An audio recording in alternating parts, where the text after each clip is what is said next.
The Premier League and Football Manager have teamed up, and it is fantastic news for everyone who is a fan of Football Manager. We will now have, as of FM25, full licenses to every single Premier League team, which is going to be unbelievably fantastic. And to celebrate that, I have rebuilt every single Premier League side for the 24-25 season in realistic one-season rebuilds using realistic tactics, realistic transfers, and updated databases as of when I recorded the videos. Some of the transfers that have gone to different teams, for example, João Neves at Manchester United, it was a dream in my head. It looks semi-realistic. He's now gone to PSG, but it is what it is. You will see that throughout the videos. What I have done is I've done a complete timeline of every single video down below, so you can click to your specific team, or if you want to just watch me rebuild every single Premier League team for the next 5 hours, if you've got some background content, feel free. It's amazing content. Thank you so much for clicking on the video. Subscribe to the channel and enjoy me rebuilding every single Premier League team on Football Manager.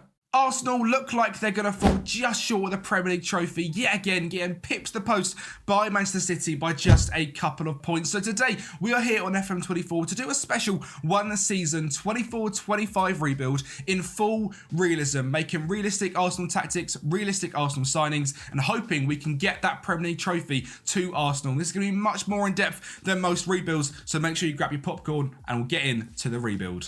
So obviously checking out this Arsenal season that has been simulated here on FM to show you the full realism factor. We are in second place, 11 points. Liverpool 3 points behind Manchester City, knocked out in the Champions League by Manchester United, which isn't realistic at all. As a United fan, I can say that. FA Cup semi-final by Burnley, Carabao Cup quarter-final by Burnley as well. They seem to be our arch nemesis. But the main thing we're looking at here is the fact we're in the Champions League. The Premier League is not ours, and we have been given quite a nice transfer kitty by the board to go and improve this team. Now, we are going to be doing this in full realism, so I'm not going to go and sign Mbappe just for the fun of it. We are doing this in a full realism factor. So I've looked through the Arsenal team, I've made 3 separate tactics, and I've figured out a couple of positions to go and improve. Number 1 for me is the centre mid role next to Odegaard. I've got Odegaard as an advanced playmaker on support on the right hand side, free roaming around like he does, and I want someone next to him that suits it more than Kai Havertz. Now, Kai Havertz is a fantastic midfielder, that is for sure, but I think he's more of a rotation option, and I think we can bring someone in to improve in that position. And if our backup midfielder is Kai Havertz, that's a fantastic midfield. And saying that as well is the striking positions, because yes, I intend to keep Gabriel Jesus around at the club. But if you look at Manchester City, he wasn't good enough to be their starting striker. And for me, his XG is way too high compared to his goals to be the starting striker in a Premier League winning side. So we are looking to bring in a brand new striker as well. I've tried to make quite a realistic Arsenal tactic, other than the sweeper keeper, which we shall change right now. We've got an inverted fullback with Ben White at right back. Gabriel and Saliba at centre backs are going to be staying because they are rocks. And Zinchenko, I think, is going to stay as our inverted wing back on support to go into midfield next to Declan Rice as a DM on support. What a signing he was, by the way. Just completely changed that Arsenal midfield, and they look so much more compact, which allows these 2 aggressive centre mids. One is an advanced playmaker as Odegaard, and like I mentioned, the brand new guy coming in here. The 2 wingers, Arsenal are set for life. Saka as a right winger, attack, cut inside, shoot more often. We know he's good at that. And an inside forward and support on the left with Martinelli as stay wider. And the striker as a Roman striker that gets aggressive and tackles harder. In terms of all these bits, I'm not going to go through them for every single tactic. I just want to make sure you guys know we are using 3 different tactics for this rebuild. I'm playing every single game myself. This is more like a let's play in one video as a big old rebuild. So I hope you guys do enjoy. Make sure you're smashing the like button as well. We have gone with an attacking 4-1-4-1 system as well as our sort of against maybe Burnley, against, you know, games where we're losing by a goal. We'll switch into this. Still the same sort of back 3 scenario with the 2 DMs, but we've moved Odegaard and the other central midfielder up into cams, and that's pretty much the only thing other than changing it to attacking and making it slightly faster and slightly more aggressive. And then we've got more of a counter-attacking system, a standard 4-3-3, standard wingbacks, standard DM, 2 centre mids that are both on support, and then 3 attackers that we're looking to get on the end. 2 fairly long balls over the top at a quick pace, passing into space with that, you know, bit more of a directness to us. I think it's going to be good. But I'm excited to get into this. We've got lots and lots of money. The tactics are all set up. We've got the squad set up as well. And if you guys wondered how I set my squads up, I try and set it up in mirrored 11. So I have my first 11 in the first 11 slots. And then from sub 1 to 11, I have my backups in the correct positions. So Tomiyasu as a backup right back, Timber and Kivior as the backup centre backs. We're looking for a backup left back and a backup CDM. Kai Havertz comes in as one of the backup centre mids. We need another backup central midfielder, but the rest I think is pretty set. Emil Smith-Rowe back from injury, looking good. Trossard is one of them players which I don't think Arsenal can sell. He seems to turn up in the big moments. And Gabriel Jesus as the backup striker. I'm also keeping around Brooke Norton-Cuffy, as I think he's a very good attacking fullback, so he gives us another option there rather than the same as Tomiyasu and Ben White. He gives us that option. Jorginho is just one of them utility players which I think has to stay around. Marquinhos and Ethan Nwaneri as well. I'm looking to get minutes. There is a few players we are going to be selling. Mohamed El Neni, Sambula Konga, Nketiah, Reece Nelson, I think he's sort of had the chance and had the time, and a few others will go as well, including Aaron Ramsdale. I think Arsenal made their mind up. I think David Raya is going to be number one next season. We are going to trigger that £27 million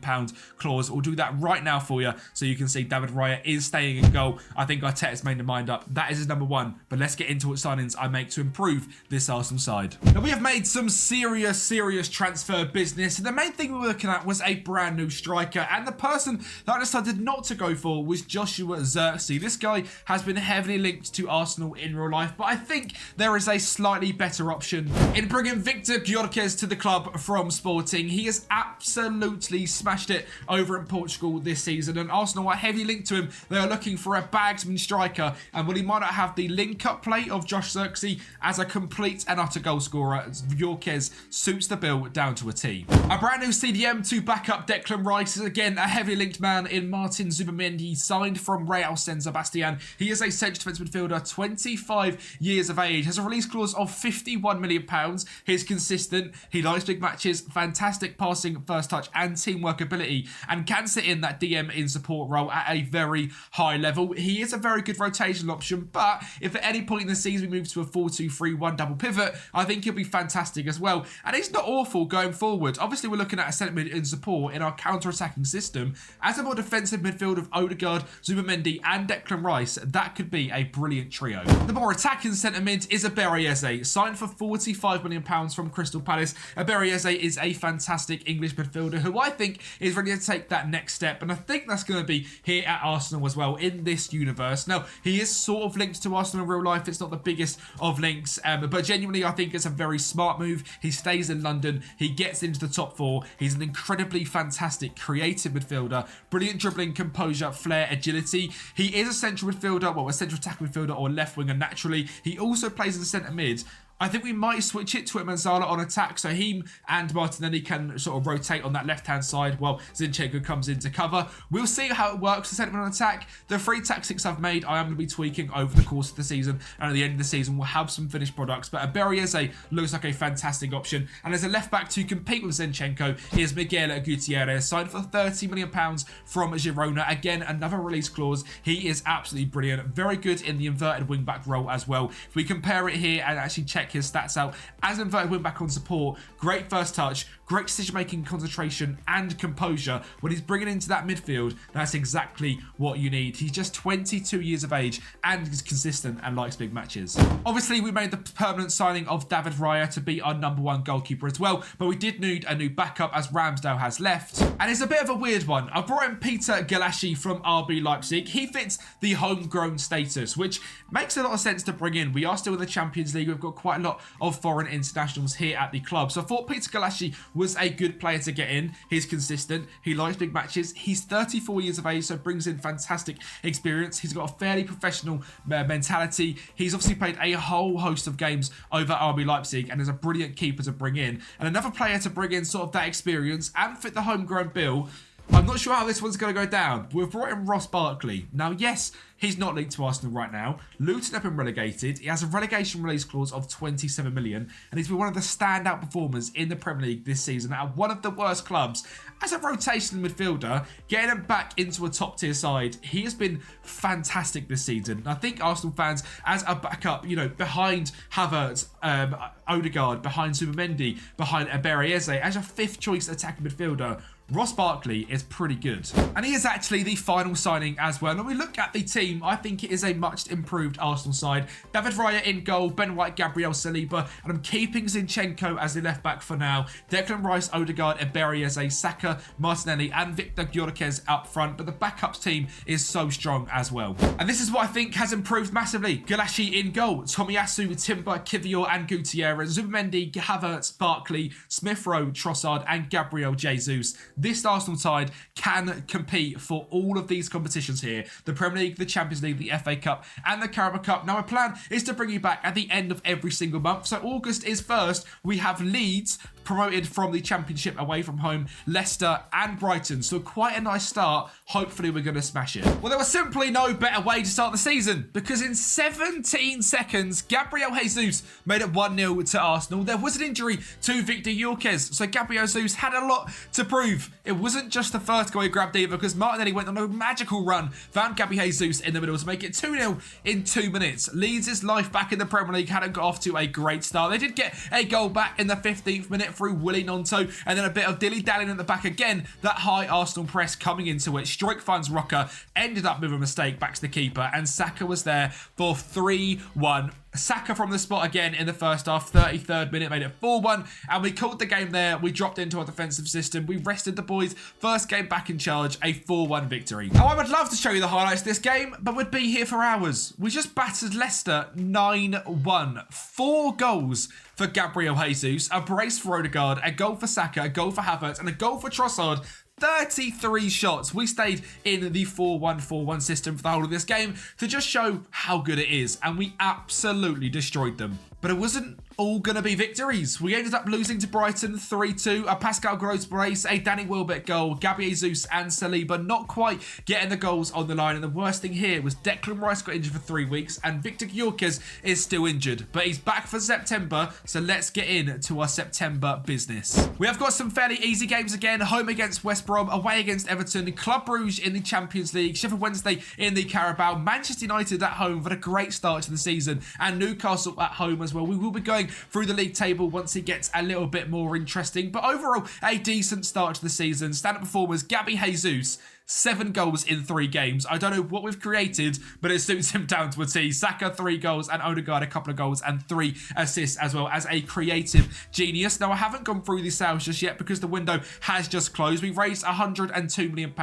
29 of it on Eddie Nketiah being sold to Newcastle, 28 of Reece Nelson off to RB Leipzig. Fabio Vieira went off to Saudi to join Al Qaidiya for 18 million.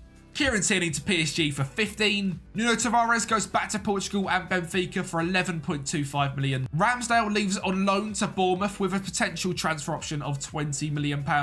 Sam Lokonga, the same deal, but over to Aston Villa. And a whole bunch of youngsters going out on loan as well. But overall, our transfer business is done. We might be making some more transfers in January, so we could have some more business. But let's get into September. Hopefully, we can take our place at the top of the Premier League table.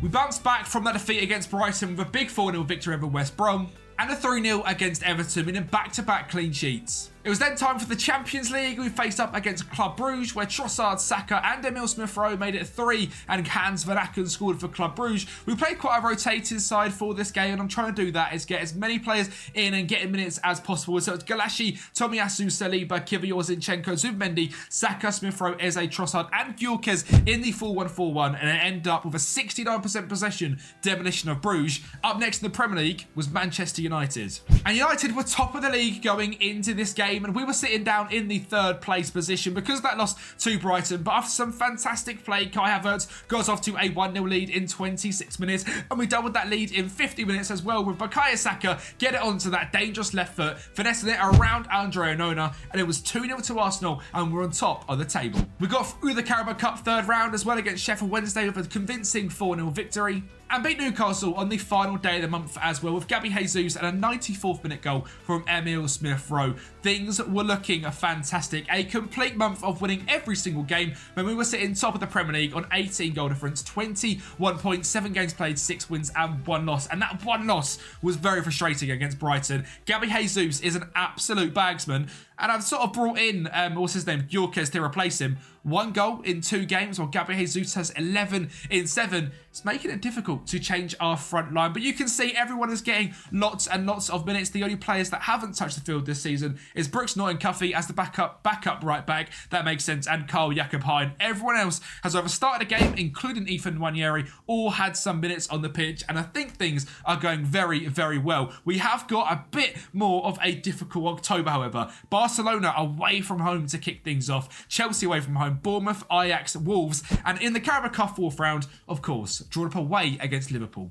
But before we get there is a Champions League game against Barcelona where Gabriel Jesus just carried on that goal scoring form for 1-0 victory. We then went to Chelsea away from home, who were second in the table at this point, and we got a draw, a Leandro Trossard goal because Bukayo Saka got injured for 3 weeks, but a fantastic result. We stuck past Bournemouth 1-0 with a Marcos Senesi own goal. Absolutely battered Ajax 6-1 in the Champions League. That's 3 games and 3 victories in that one. Goals from Martinelli, Kivior, a brace from Eze, and also a hat-trick assist for him as well, and a brace for Victor Gyökeres, who finally found his shooting boots. Beating Wolves 2-0 away from home keeps that unbeaten streak in the league, but could we get past Liverpool in the 4th round of the Carabao? Well, Liverpool are actually managed by Xabi Alonso in this universe, and they've signed Kavica Kvaratskhelia, one of the best wingers in the world, and he gets Liverpool off to a fantastic start in just 5 minutes, and it takes us until the second half to react, but Bukayo Saka down the right-hand side pulls the ball back to Berriese on the edge of the box. He blasts it home for 1-1, and the game goes straight in to penalties. Dominic Szoboszlai scores past David Raya. Saka steps up and,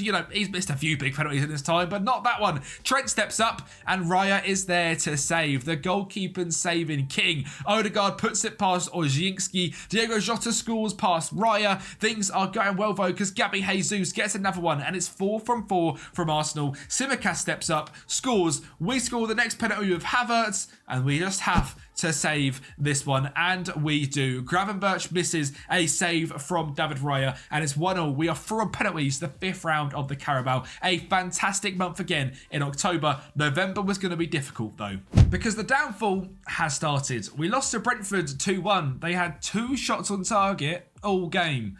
A 5.9 average rating for David Raya, an absolute stinker. We bounced back, smashing Slovenia and Bratislava 4-1, but another loss in the Premier League, and it come from a Felipe own goal in the 98th minute. We are struggling to create chances and score goals. We did beat Aston Villa 2-0, but again, an own goal saving us in the 65th minute, before losing 2-1 to Bayer Leverkusen, who don't even have Xabi Alonso in charge anymore. And getting smashed 3-1 against Liverpool. 40% possession, 9 shots to their 14. Absolutely dominated. It means we weren't on the top of the table. We were smashing the league phase. We are now sitting 3rd place in the Premier League, a point away from Chelsea United, who but do have a game in hand. 11 points of Liverpool, 11 points of Brighton, and up next is Manchester City. We have had a crumble in the last few games. Scoring goals, Gabriel Jesus 13 in 13. That was 13 in 7. He has got a long run without scoring goals, and Gyökeres isn't exactly smashing it either. Eze has been brilliant. Kai Havertz has been quite good. Saka has been quite good, but Martinelli, 2 goals and 3 assists, has been very, very average, to the point where Trossard is outdoing him by quite some bit. So I'm thinking maybe in January, a superstar left winger. We shall see. We've got December up next, and the schedule is looking quite rough again. Home to City, away to Spurs, which is a massive game to try and win. They are 11th in the table. Home against Inter, a home to Fulham, home to Chelsea in the Carabao Cup quarter-final, which is another massive game. Away to Palace, home to West Ham, and finishing off away against Leicester will have us over halfway through the season. We need to reclaim that top spot. Well, we needed to bounce back because Manchester City up home was our first game, and a fast, free-flowing move and an Berriese screamer in 19 minutes got off to a great start, and Berriese has been a brilliant signing. We'll go through the stats for the first half of the season in just a minute. A flowing goal sees Declan Rice score in 26 minutes, and we'll score another 2 goals in the next 5 minutes. Eze drives to the byline, cuts it back to Martinelli, finds Declan Rice, another absolute screamer. What a player he is in this game, and this is the 32nd minute, and it's going to be Arsenal 4, Manchester City 0. A great move. Saka drives that right-hand side, cuts in, finesses it top corner. One of the most realistic goals I've ever seen from a manager. It's 4-0, an absolute demolition of Manchester City, and Spurs are up next. Away from home at the Tottenham Hotspur Stadium, could we upset the odds and win the North London derby? Trossard finds Emile Smith-Rowe in 25 minutes to get us 1-0 up before Heung-min Son whips the ball in and Ben Davies scores in the 63rd minute. 88 minutes on the clock. Martinelli whips the ball in. It falls to Gutierrez. He finds Martinelli. He finds Victor Gyökeres to make it 2-1. Could we keep it or could we get another? Zubimendi finds Odegaard. A great ball to Smith-Rowe. Heads it into Gyökeres. Chests it down. 3-1. Gyökeres comes up with the goods and we are victors over Spurs. After them two massive results, we go to the Champions League. We beat Inter Milan 2-0. We smash Fulham 5-2 back in the Premier League as well with 5 different goal scorers. Gyökeres, Saka, Eze, Kivior and Gabriel Martinelli. Before facing Chelsea in the quarterfinals of the Carabao Cup, where Emile Smith-Rowe and Victor Gyökeres got on the score sheet to ensure a semi-final spot. We had back-to-back 3-1 wins, the first one against Crystal Palace, and the second against West Ham, with Gyökeres, Eze and Zubimendi get on the score sheet again. And finishing the pivotal month of December with another victory, a 71st minute Ebere Eze goal means we had an unbeaten December, winning every single game, and that was much, much needed. We are back on top of the Premier League, 46 points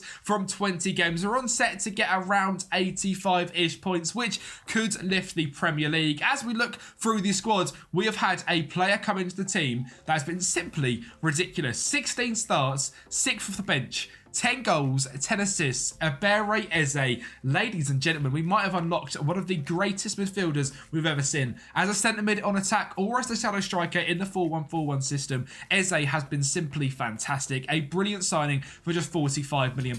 Saka, 11 goals and 10 assists, has been carrying. And Gabriel Jesus, 15 starts, 16 goals, is doing well. But Victor Gyökeres is finding them shooting boots. 13 starts, 9 goals, he is turning up. Havertz, 6 and 5. Smith-Rowe, a great rotation option. 7 starts, 11 on the bench, 5 goals and 2 assists. The same for Trossard, really. Martinelli, a little bit disappointing at left wing, but I suppose with Eze drifted in around that left-hand side, he is carrying up that left-hand position. I'm not sure if I'm going to do any signings in January. The team is looking good. I would maybe like another player to come in goal. David Raya has been okay, but just a 6.96 average rating isn't blowing us away. But January is a difficult time to bring in a player. We have got £58 million, so we might see a signing or two or a sale or two. But if we do, I'll be sure to let you know. A action-packed January is coming up with Leeds, Southampton, Brentford in the Carabao Cup first leg and semis, Brighton, West Brom, Olympiacos, Everton and Young Boys. There is potential for another month winning every single game. Well, we absolutely battered Leeds 5-2. It was 4-1 at the start of the season and 5-2 now. A brace from Gyökeres, Smith-Rowe, Martinelli and an own goal from Charlie Creswell. And absolutely dominating victory. And we carried on our ridiculous run of form with a 3-1 victory over Southampton to get us through to the 4th round in the FA Cup. But up next was the Carabao Cup and the first of the semi-finals, where after watching this, I'm not too sure if we need a second leg, because Brentford got absolutely turned over and got taught an Arsenal lesson of football. We played some seriously impressive football, some seriously impressive goals. Trossard there making it 2-0. You saw how aggressive and how high up Miguel Gutierrez was there. That's in the 15th minute. Odegaard whips the ball in from the corner. It falls to Trossard. He finds Odegaard and he puts it home to make it 3-0. And 4-0 is going to come. Odegaard finds Saka right on the edge of the byline. He cuts it back to Odegaard to find Gutierrez, to find Eze. That's our left back on the DM role there, finding Eze in the box. And Ben White wants us to add a 5th. Ethan Nwaneri's on at this point. He gets an assist, a defensive mistake, and Gyökeres pokes it home 5-0, and we're through to the final pretty much. And the best thing is that final is going to be up against Spurs. But back to the games in January, we smashed Brighton 3-0, West Brom 2-0, and a 1-0 victory away against Olympiacos, where Ross Barkley got an all-important goal. And to finish off our Champions League run, we may have lost 4-1 to Young Boys. I don't quite know what happened in this game. One of them games where FM just completely takes over. We pretty much dominated the whole game, but they just scored every single chance. But it does mean our Champions League phase is over, and you'll be glad to know we've finished in the top 8, so no knockout playoff round. We are in to the round of 16. And in terms of the Premier League, we have a 4-point gap to Manchester United with a game in hand, 6 over Liverpool, and over Manchester City, well, it's 14. So it's looking like the Premier League trophy could finally come back to Arsenal, which is the goal of this one-season rebuild. Well, in classic Arsenal fashion, we lose to Manchester United, lose to Newcastle, and lose to Chelsea. 3 games in the league in a row, all losses. And then have the most outrageous game with the ball and beat Everton 9-0. This Arsenal team is absolutely wacky. This was in the 4-1-4-1. I'm not sure if this formation is just an absolute go. I only use it against teams that I think we're going to smash. And that's exactly what we did. A goal from Saliba, 2 from Odegaard, 2 from Gyökeres, a hat-trick for Saka, and a goal from Martinelli. A very impressive victory. And it sets up the Carabao Cup final against Tottenham Hotspur, which we're going to be live coming as well. And the Arsenal team for today then, Raya in goal, Tomiyasu, Saliba, Gabriel, Gutierrez, Rice, Odegaard, Saka, Eze, Martinelli, and Victor Gyökeres, with Vicario, Porro, Beidou, Van de Ven, Davies, Basuma, Sarge, Johnson, Kulusevski, Richarlison, and Son for Spurs. A 4-3-3 up against a 4-2-3-1. We should be able to control this game and get our first trophy in the Arsenal rebuild. Right, a highlight in just 1 minute then. It's a nice quick start, which is good to see. We have got that high press. We should be fairly compact this game. We should have the 2 centre midfielders against their cam and their 2 DMs. We should be okay. Johnson finds Basuma on the ball. He finds Ben Davies in an inverted wing-back role, which is interesting to see. Maybe something to look into and try and exploit. Mickey Van de Ven now on the ball, finds Basuma. Basuma finds Heung-min Son. Let's not concede early, please. Kulusevski, Brennan Johnson. Oh no, he's put it wide. Lovely stuff. And 4 minutes in, we've got our second highlight as well. It's Brennan Johnson. Odegaard intercepts, and can we now build out? Eze, that's not what I was looking for. We look to be being a bit penned in here. We might switch into our more defensive system. Brennan Johnson, an own goal from Gabriel. It's an absolutely shocking start. We need to respond, and in 17 minutes, we've not. So I'm going to the 4-1-4-1 system. Hopefully, we can show up now. We've got a highlight straight away from changing. It could be bad that we're being so aggressive, but I've had enough of us playing like rubbish. Saka finds Gutierrez. Gutierrez drives into the box. A save from Vicario. That has certainly changed the momentum of the game, but a Pedro Porro free kick could shut us up. Basuma, Mickey Van de Ven. Ref, he's got to be off. Get that offside finger wagging, because I'm not having that. That is unfair. Goal review. He's not wagged his finger. It's 2-0 Spurs. Oh, boys, please, can we try and just shut them down? We might have to go back to the 4-3-3. Have I made an error going too early on the switch? Beidou finds Johnson. Johnson finds Kulusevski. Spurs have space, have time. Johnson, a ball in. Richarlison. Oh my God. And still no definite Arsenal highlight. 42 minutes in, we have finally regained possession. Martinelli down the left-hand side. He's not going to find any runners. He's going to just drive on his own. He finds Gutierrez eventually. He finds Declan Rice to find Saka, the star boy, Bukayo Saka. That's why he's on the thumbnail. 42 minutes in, we're 2-1 down, but we can get this game back. And that is the halftime whistle. And when looking at the stats from changing to formation, we have been on top. We are on top of this game. We just have to make things work. Lads, I'm going to pump the fists, go out there and win that trophy. Midfield, you've done it well there, lads. They're not happy with that. Ignore the team talk. The second half is big. We have got some good super subs as well. We are absolutely dominating. 58% possession. No more shots, though. We are not creating. That 2DM role is causing us issues, but that's fine to leave Declan Rice in this position. I just think we're going to switch to go to wing backs rather than inverted fullbacks and have hopefully an extra option here with Tomiyasu down the right-hand side. We have got some subs to make. I think Zinchenko on for... I mean, Declan Rice is very tired, but he's not someone I want to bring off. Neither is anyone else. I think Martinelli could come off for Trossard. He has been very good for us this season. I think Havertz as well. For Abere Eze is the substitution we're going to make. And it's come straight to a highlight. Odegaard, play it short. Havertz, Trossard. He's a tactical genius. It's 2-2. The 2 subs linking up straight on the pitch. And Declan Rice is injured. Fantastic. What's wrong with you, Declan? Potential for injury. Luckily, we've signed Martin Zubamendi, who's a fantastic young central defensive midfielder. Let's keep going. There's no point in changing system. We are on top. And Spurs are going to try and build out from the back. Pedro Porro. Let's be nice and aggressive. Brennan Johnson. Pedro Porro. Stop there. Pedro, stop. Pedro, stop. He didn't stop. It's 3-2. I will say Victor Gyökeres is not having a good game up front, but Gabriel Jesus has got a little knock. For the last 15 minutes, though, I think it's worth the risk. He's not been good enough. Let's get him off. Gabby Jesus on. And the final sub, Zinchenko on for Tomiyasu. Hopefully he can make a difference. Surely in a cup final we can get a goal back. 88th minute, we do regain possession. Gabriel, a fantastic ball on the line to Trossard. He gets on the end of it. He finds Havertz. He finds Odegaard. What a save from Vicario. It stays as 3-2. Odegaard with the corner. Can he find a ball in? An Arsenal head. Saliba! It's 3-0. Come on. 8 minutes of added time. We are still in the 4-1-4-1. Oh, I knew I should have switched it. As I started talking, I was thinking about it. Brennan Johnson. Oh, I thought he intercepted it. Bentancur. Zinchenko, what a challenge. Who's Albert? No! David Raya, great save. I'm making the switch right now to the 4-3-3. That's the lovely thing about having these three formations. We can switch between them at any point. And I've got to say, if you do want the save file of this save file from the end of this first season, that'll be available on Patreon alongside these free tactics as well. All down in the description below. £5 a month. It helps support me to an absolutely different level. If you want to pick up the save in this full realism world, we've got it in with the free tactics all down there. £5 a month. Thank you very much. And that is the 90 done. Extra time is up next. I think we can do this. We've got the players. We've got the super subs. Gabby Jesus is already very tired and Spurs are putting pressure on. It's a ball in. Samson Beidou, the young centre-back, nearly scores. Raya sees it over the bar. And the first half of extra time is nearly in the books. Vicario finds Bentancur. He drives to the middle, finds Brian Gill. Tomiyasu with a great challenge, but he's too slow to get up. And Brian, he's there. Oh, he puts it wide. Oh, we're so lucky. It's still 3-0. That is going to be the first half. Straight into the second, lads. Come on. Right, Spurs have been dominating since we switched into the 4-3-3.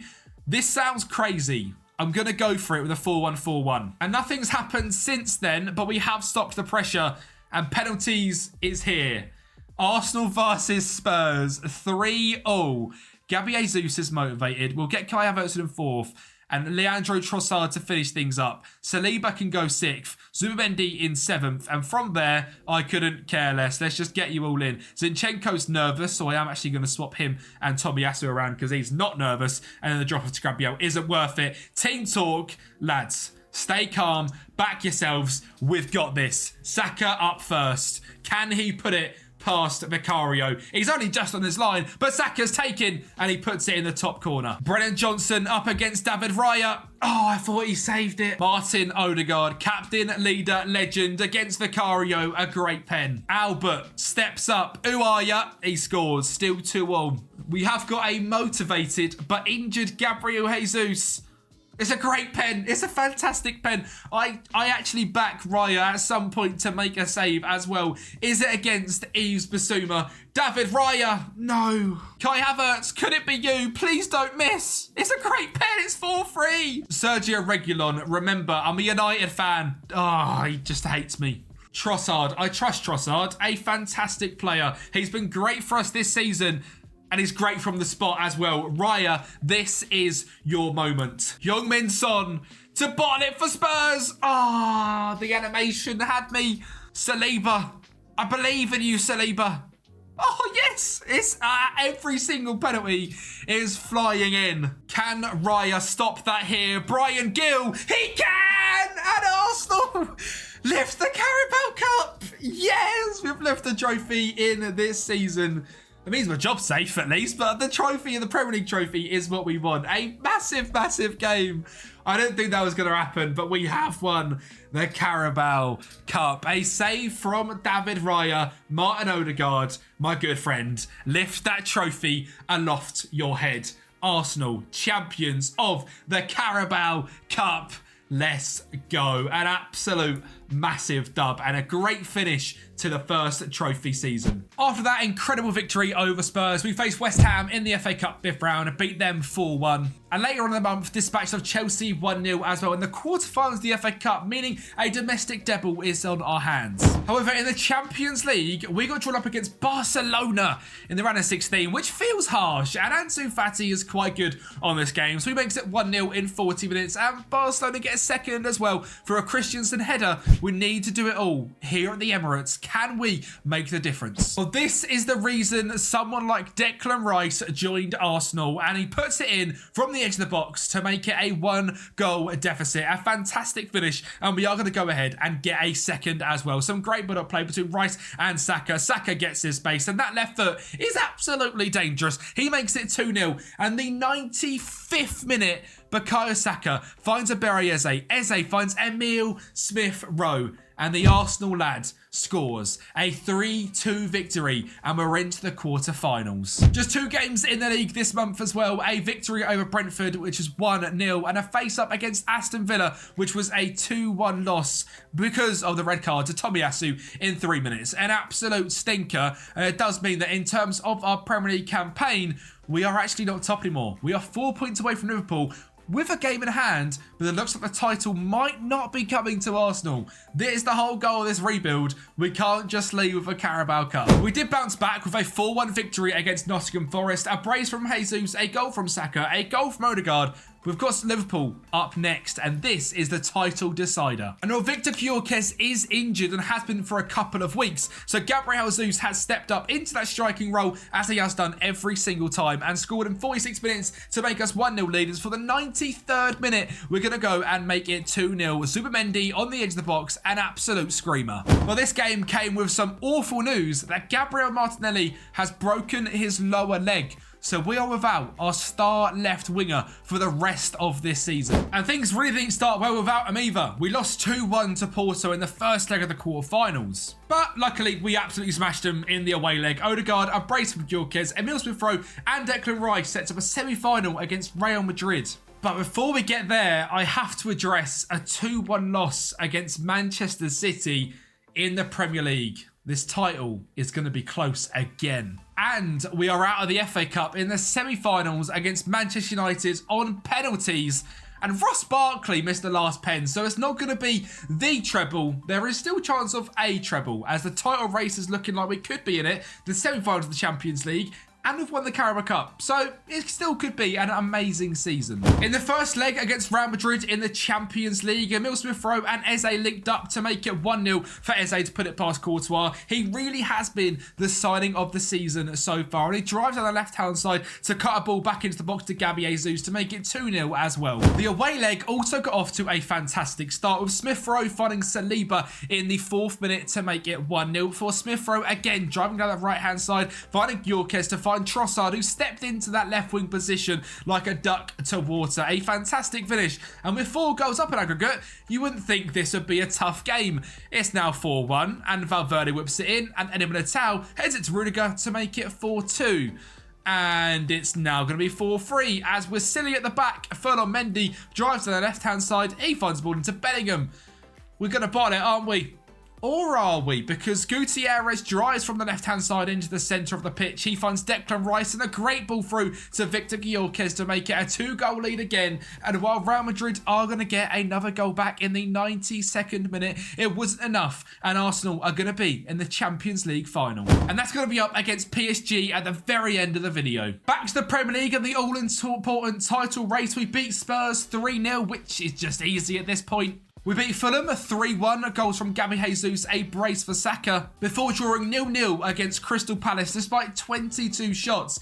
And with 2 games left in the season, we can win the title here today with a victory. And somehow, on the final day of the season, even though a 0-0 draw against West Ham and a 0-0 in the game before as well, we really didn't have our shooting boots on.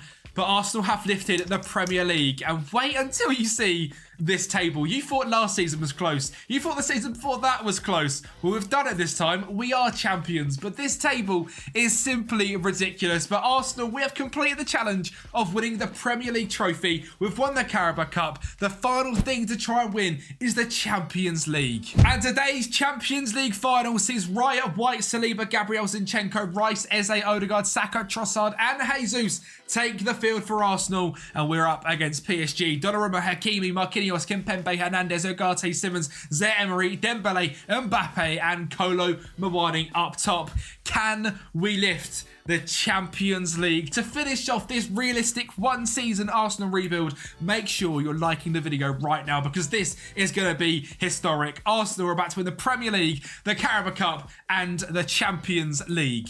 Xavi Simons, Mbappe, Kolo Muani, Saliba is there, but it's an awful pass, and as Brian Dembele gets on the end of it, he finds Zaire-Emery, who finds Manuel Ugarte to Xavi Simons to Mbappe, just wide of the mark. 23 minutes gone then, and this is the second highlight. It's a corner from PSG. We have been a little bit dominated so far, And somehow Saliba blocks that, and it's not 1-0 PSG. To be fair, I say I've been dominated. 4 shots to their 3, 50-ish% possession each. It's a very, very tight game. Here against PSG here, one of the best teams in the world. We are putting up a fight, and it's going to be at half-time, 0-0, no shots on target. One of the worst Champions League finals we've ever seen. I am going to switch to the 4-1-4-1, and I know that's outrageous, and we'll know for 15 minutes and see if we can get something from the game. Right, we've been aggressive, and 7 minutes into the second half, we have a first highlight. I think sometimes going into like a new half or a new phase of play, switch the tactic up, be more aggressive. It can sometimes work. You can also sometimes be punished. Hernandez on the ball. I thought Gabby Jesus was going to get on the end of it. PSG pass around the back again. Marquinhos. Very, very slow build up here from PSG. So us being high and aggressive could work, or one pass could completely split us open. Marcos Asensio, Xavi Simons. 1-0 PSG. Oh, this hasn't been the greatest game. 62 minutes on the clock. Gabriel and Saliba have been really good this season, but have conceded a goal here today. We have gone in a 4-1-4-1. We are trying to be aggressive. Aberiese drops into the hole. Trossard, Saliba, Ben White. That 3-back system has been so good, but PSG with that high press is making it difficult. Zinchenko drifts inside and finds Saka. A great ball. Gabriel Jesus! He pokes it home. He's not offside. And Arsenal are back on level terms. We are dropping down to the 4-3-3. We've got our goal back. Let's now relax. Let's bring on a super sub as well. Trossard is coming off, and we are bringing on Kai Havertz in the midfield. The game has certainly calmed down. 72 minutes on the clock. Oh my God, the game had calmed down. But Kolo Muani is a 2-footed challenge from behind. And that's a straight red card. Ladies and gentlemen, PSG are in the mud. 4-1-4-1. It is send it time. Gyökeres is coming on. Eze is coming off. Gabby Jesus is going out wide. It is time to win this game. They have switched into a 4-1-2-1-2 system with one striker up front, Saliba. We have not got to worry about defending now. This is all about getting the goal. Odegaard, Kai Havertz, the super sub. He nearly scores in the Champions League final, just like he did for Chelsea, but not quite. Zinchenko, Declan Rice, Gyökeres, Declan Rice, Ben White on the right-hand side. Somehow is still playing after that disgusting challenge. He's going to get the assist as well for Martin Odegaard. It's 2-1. Now, the sensible thing would have been to drop to the 4-3-3 system, but because they are so defensive, I do not want to invite any pressure. We might as well keep going. So Declan Rice is on the ball, on the edge of the box to the left-hand side. He finds Ben White sitting back deep. Look how high up and aggressive we are. Gabby Jesus, back to Ben White. Back to Declan Rice on the left-hand side. A great ball to Victor Gyökeres. Is he onside? Have Arsenal just won the Champions League and secured a treble in the 24-25 season? It's a goal review. He's onside. Victor Gyökeres. It's 3-1 to the Gunners. And with 2 minutes left on the clock, the game has to be over. Victor Gyökeres holds the ball up. Gabriel finds Zinchenko. A ball up to Kai Havertz. Into Gabby Jesus. Surely not 4-1. Great block there from Jella. Could they actually get a goal back and make it a very interesting last couple of minutes? Zeremary finds Marcos Asensio. Asensio, can he find anyone? He's got to go alone. He drives it wide. He nearly got a goal back to make the last minute a big deal. They still could, or could they give us a goal? Gyökeres, play it in behind, son. Oh, Ben White to Saka. Saka back to Saliba. Saliba to Gabriel.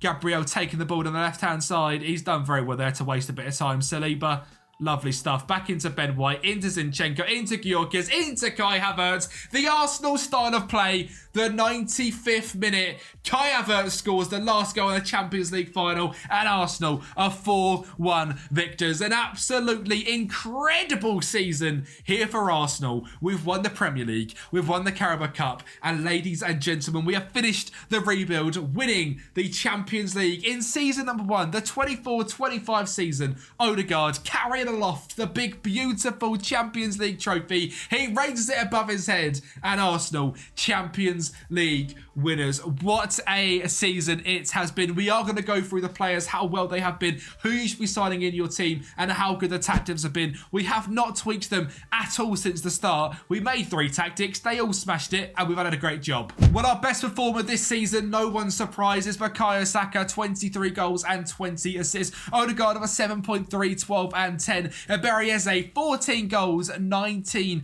assists. This signing for just £47 million was absolutely incredible. An unreal signing, 14 goals, 19 assists.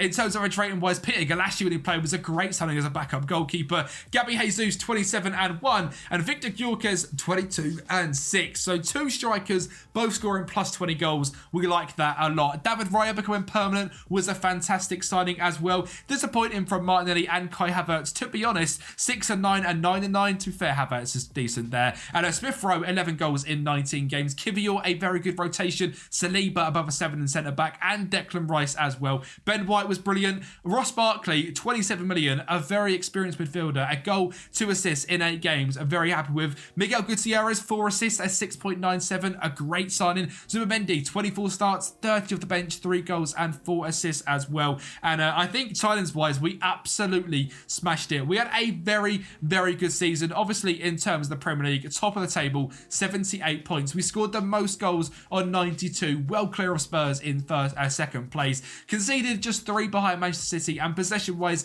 56%. I think that's fairly decent. Date Hub, 2.42 goals a game, 0.87 conceded. We've ended it here. We've won the Premier League. We've won the Champions League. We've won the Carabao Cup. If you did enjoy this one season, let's play kind of rebuild, let me know in the comments down below, and thank you for watching. Aston Villa look like they're about to secure top 4 football in the Premier League, and the turnaround since Unai Emery has been made in charge has been simply incredible. Floating just above relegation 18 months later, Champions League. A simply brilliant story, and today we look to carry that on in a one-season realistic Aston Villa rebuild. As you can see, we have simulated to the end of the current season. Aston Villa have finished in 4th place, just behind Liverpool, Arsenal coming 1 point away from Manchester City, but it's looking like a very realistic table using the realistic things from our FM24. So if you want a realistic thing, that's the best place to check. And also this save will be available on Patreon, but we'll get into that in just a little bit. The Conference League lost in the round of 16 to AEK Athens, which is actually not a bad thing because they've lost in real life to Olympiacos, I believe, last night. FA Cup third round by Cardiff and 4th rounded by Southampton. My goal is to lift a trophy with Aston Villa and keep top 4 football. So it's going to be difficult to do that. If we can secure Champions League next season, give ourselves a good run. I want to get to the knockout playoff round. Hopefully the round of 16, I'd like to think we can finish just outside that top 8 in the league phase, and then hopefully make a good step up and try and compete in the round of 16 of the Champions League. That'd be fantastic. Secure Champions League football again and lift a major trophy, the FA Cup, the Premier League, or the Carabao Cup. The Premier League is going to be very, very difficult. The team we are looking at is a very strong one. I have gone ahead and identified some positions I want to improve on. Obviously, Emi Martinez is staying in goal. I would like a brand new right back to overtake Matty Cash, but the rest of the defenders with Torres, Konsa, and Moreno, I think are a good enough sort of defensive 3. Just a brand new right back to come in there. Diaby at right wing as an inverted winger, with John McGinn as the left mid as a wide midfielder on attack. Kamara, Douglas Luiz, and Jacob Ramsey in a very pivotal role as a shadow striker, with Ollie Watkins up front as a pressing forward. As always with these, we have 3 tactics. We have the first one, which is the generic tactic, an attacking tactic with a dual volante DM with Kamara and Luiz, the inverted wingers with McGinn and Diaby with Ramsey and Watkins, and he goes to an attacking forward, and the more defensive 4-4-1-1 system with Ramsey as a playmaker, Diaby, McGinn, Watkins, Kamara, and Douglas Luiz, making a very stacked out midfield rather than being too aggressive, just a one player on attack. All of them tactics are going to be available on Patreon as well. But we're looking for a brand new right back, a backup left back to back up Moreno, a backup midfielder in there to back up Kamara, a backup left mid for John McGinn, and a backup striker for Ollie Watkins. We have kept the likes of John Duran, Tim Arena-Bigham, Kesley Hayden, and Lino Suarez all of the club.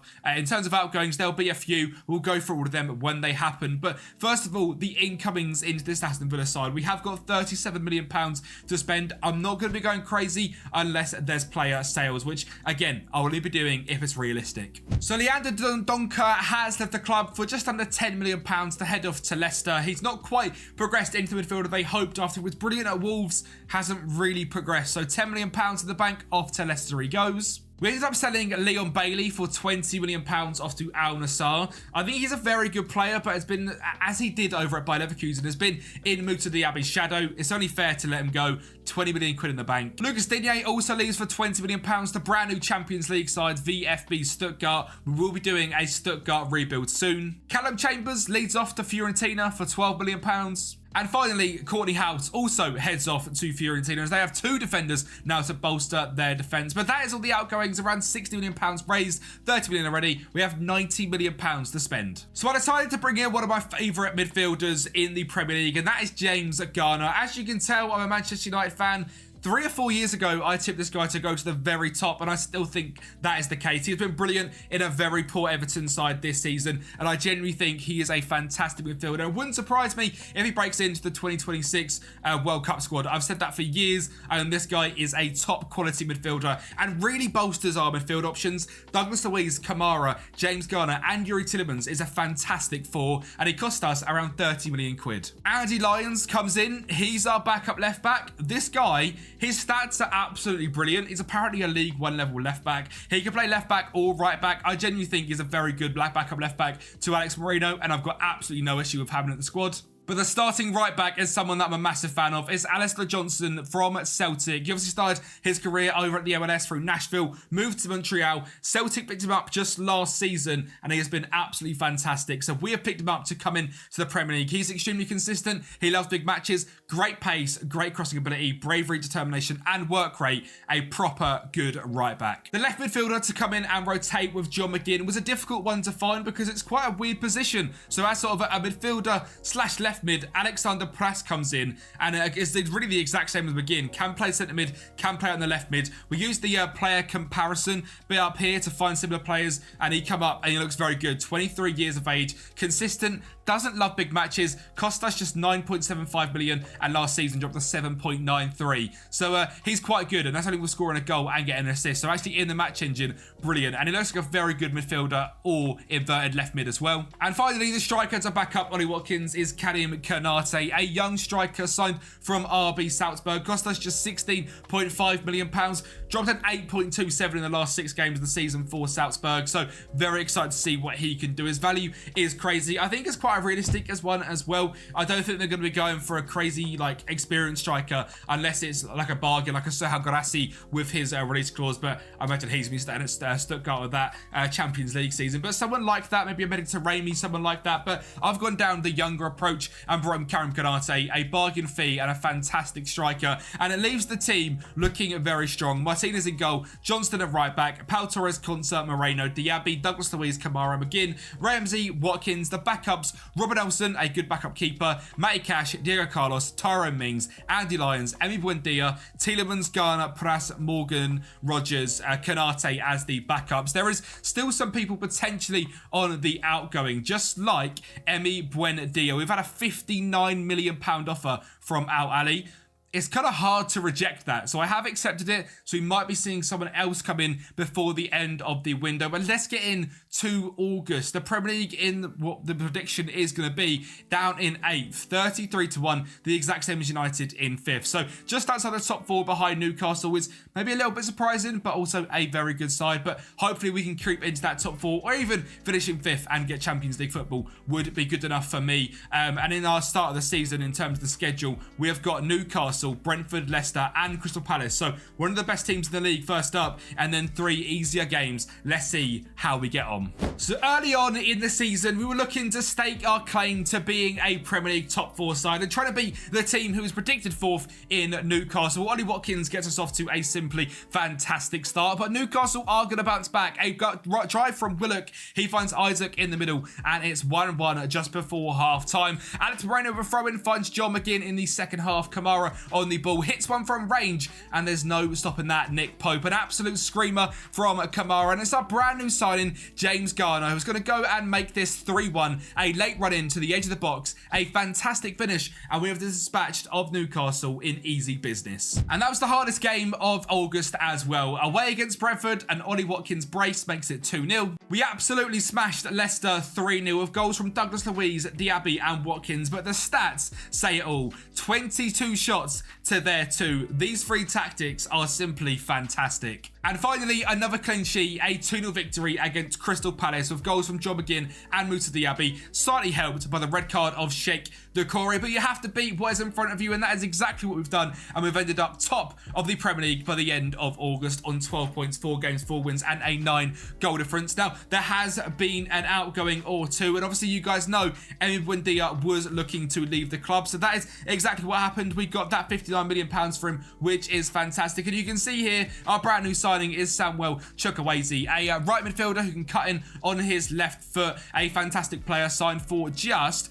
£8.5 million from AC Milan. An absolute bargain, and looks absolutely brilliant. So very happy to get him in. Again, just 25 years of age, making the step to the Premier League. It's an exciting one for Samuel, and it's an exciting one for us. But we have to now sort of get the season kicked off. We've got Champions League football against Stuttgart, Carabao Cup third round we're going into against Sheffield United, West Ham, Ipswich, and Chelsea in the league as well. So let's get into it and see how our first game of the Champions League goes. But before that game against Stuttgart, we had to go and beat the other team in Claret and Blue, West Ham, a 1-0 victory, and Ollie Watkins on the score sheet again. But it was time for the return of Champions League football to Villa Park, and no one better than Jacob Ramsey to make it 1-0. A fantastic cutback from Samuel Chukwueze, and we're going to make it 2-0 as well. The looping header from Pau Torres, a little bit of a bug in the game, but a 2-0, a very convincing victory to kick off our Champions League campaign. We then faced up against newly promoted Ipswich away from home, and Portman Road, well, it couldn't stop us. A 3-1, goals from Diaby, Watkins, and new right back Alistair Johnson picking up man of the match and his first goal for the club. However, a much tighter game in the Carabao Cup against recently relegated Sheffield United. We beat them on penalties 5-3. 2 goals from Douglas Luiz, 1 from Ollie Watkins. We played quite a rotated side in this one, stuck to the 4-4-1-1 as we were away from home, and snuck through thanks to a 96th minute equaliser and a victory on penalties. But eventually had our first loss of the season. It was against Chelsea. We were at home. We played in the 4-4-1-1. I actually went defensive against them and used the defensive variant, and I don't think it helped us. We got a little bit battered in this one. We actually 50-50 on possession, but didn't create enough chances. And that's the one issue I'll say about the 3 tactics. The most offensive one is a very good defensive tactics. You will see throughout this whole season. I tweaked it a few times and whatnot, but the actual defensive side of it is very good. Goal scoring became very, very difficult. And it was difficult. One player on attacking, of course, we're going to be good defensively, but just getting that goal scoring edge was a little bit difficult. What I will say is that the end of season 1 rebuild file is available on Patreon, as well as all 3 tactics. So you guys can play in this Aston Villa save or your brand new save with all 3 tactics that we have got here. £5 a month. It helps me massively as I look to maybe one day attempt to take this full time. Support over on Patreon makes the biggest difference, and you guys cannot even imagine. So if you can support down there, it would help us out absolutely massively. £5 a month, and you get quite a lot for it as well. Tactics, rebuild files, and support your boy Kempi. A massive thank you. And obviously you get your name running on the screen as well, just like the legends that have just run down the screen. In terms of the Premier League, that loss against Chelsea puts them top of the table and us down in 3rd, but it's now time to get into the nitty gritty of it. We're going to go through the whole of October and the whole of November. Hopefully we can keep in that top 4 and keep doing bits in the Champions League. Well, first of all, let's fly through the Champions League. In the 4 games we have started off very well. A victory 1-0 away from home against Olympiacos. A little bit of payback for that Conference League knockout. We then faced up against Brest, who are a very decent side, but not quite as good as here Villa would like to think. We go 1-0 down away from home before a great ball in here from Matty Cash into Diaby to make it 1-1, and we are going to make it 2-1. James Garner on the ball finds Big Tim,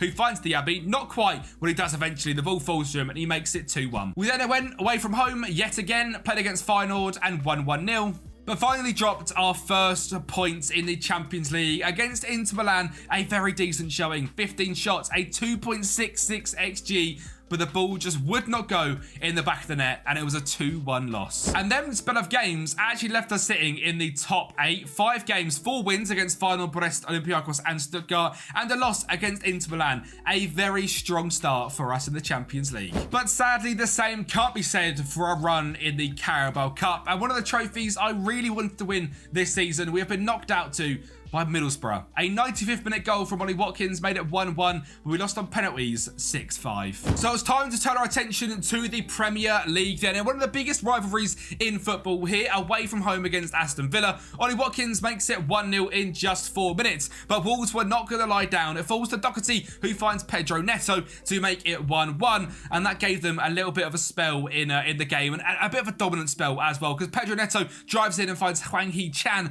to make it 2-1. Luckily, we were a very good team on the counter-attack. Diaby found Ollie Watkins, he drove down the right-hand side, flip-flap past his man, found Diaby, and he made it 2-2. An absolute ding-dong battle in this first half, and it's not ended yet. Sarabia whips the ball in, and it's going to end up Dawson to Neto, deflection, back of the net, 3-2 to Wolves. 82nd minute, pressing for a goal that whole time. Eventually it comes. Watkins finds Diaby, who has been on fantastic form in this season. He makes it 3-3, and we scrape a 1 point away from Molineux. And well, the draws carried on, because it was 1-1 draw against Brighton as well. But we quickly put a stop to a bad run of form. An abrupt 4-0 victory against Southampton. A brace from Brighton left midfielder Alexander Pras. A goal from Boubacar Samara. And a goal for Ollie Watkins. A superb victory. And I've got to say, based on Alexander Pras, a very strong signing from Sturm Graz. £9.75 million.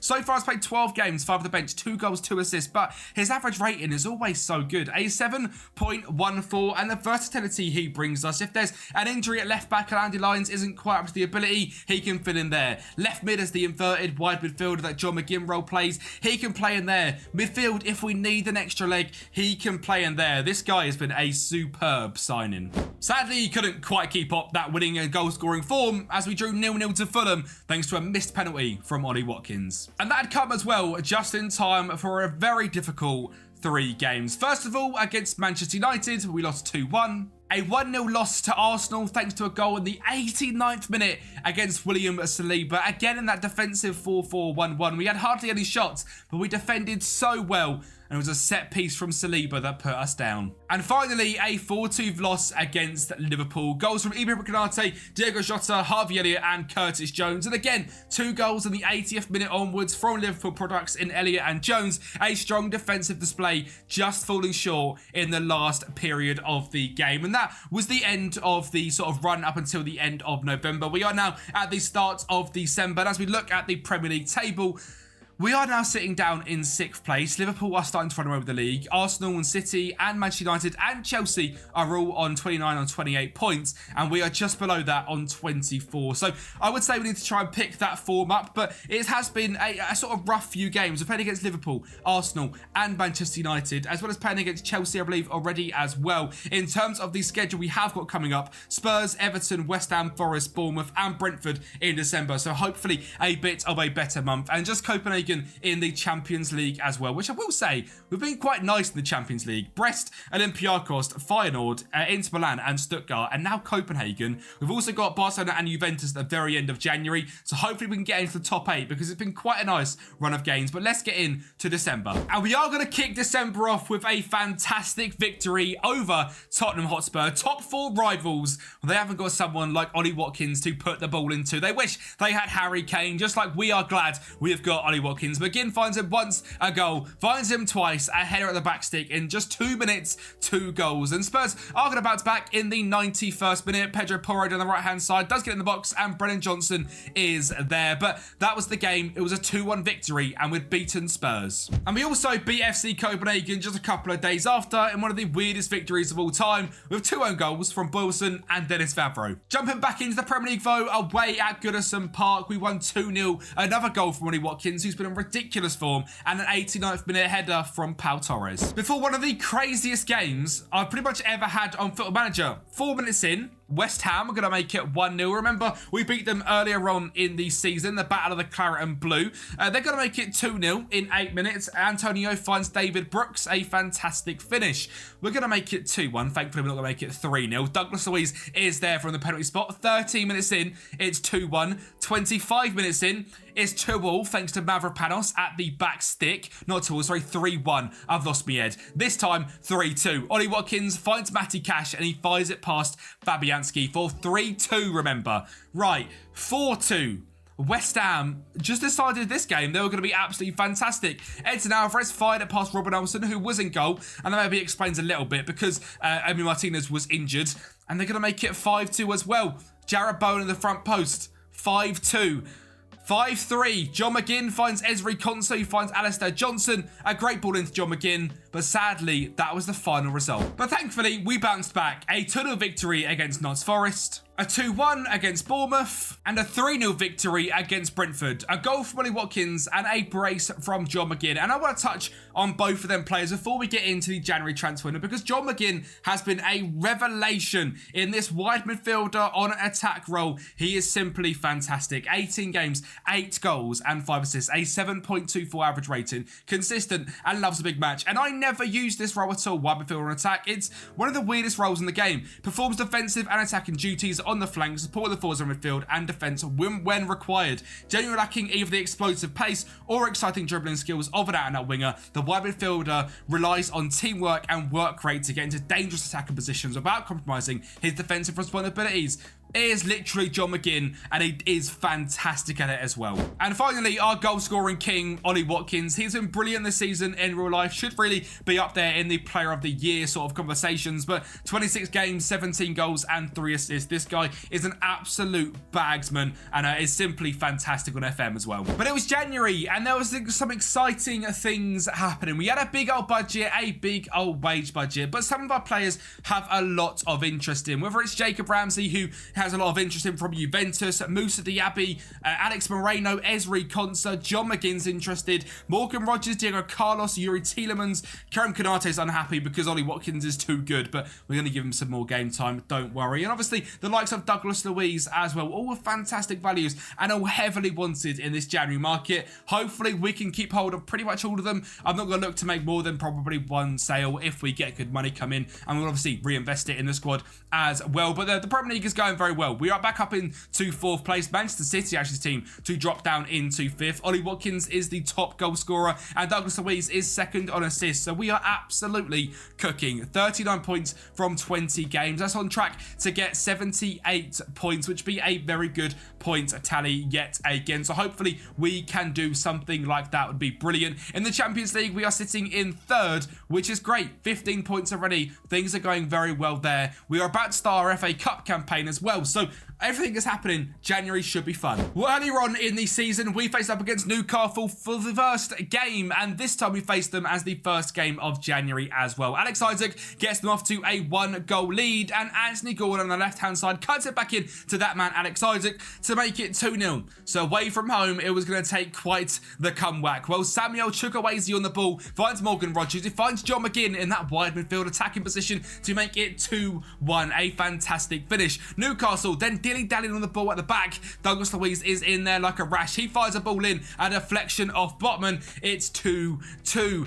88th minute, the Aston Villa fight and passion. Alex Pras finds Morgan Rogers open in space. He finds John Duran. He makes it 3-2, and we've beat Newcastle yet again. That battle for top 4 is well and truly on. And then we scraped past Accrington Stanley 1-0 because, you know, that would have been great if we got knocked out there. Like I said, I massively want to lift a major trophy, and the FA Cup would be a great one. So a 1-0 victory thanks to a goal from Karim Konate. But it was at this point we had our first sale, and it was Diego Carlos leaving off to Saudi Arabia for £14 million. And we had a game against Manchester City before some more big ones. And that was actually a very good 0-0 draw away from home at the Manchester City Stadium. A fantastic point, and the defensive 4-4-1-1 came in clutch. The defensive work of it actually worked, and we finally got a point from it. But then we lost 2 massive players. Douglas Luiz left us to join Arsenal for £45 million.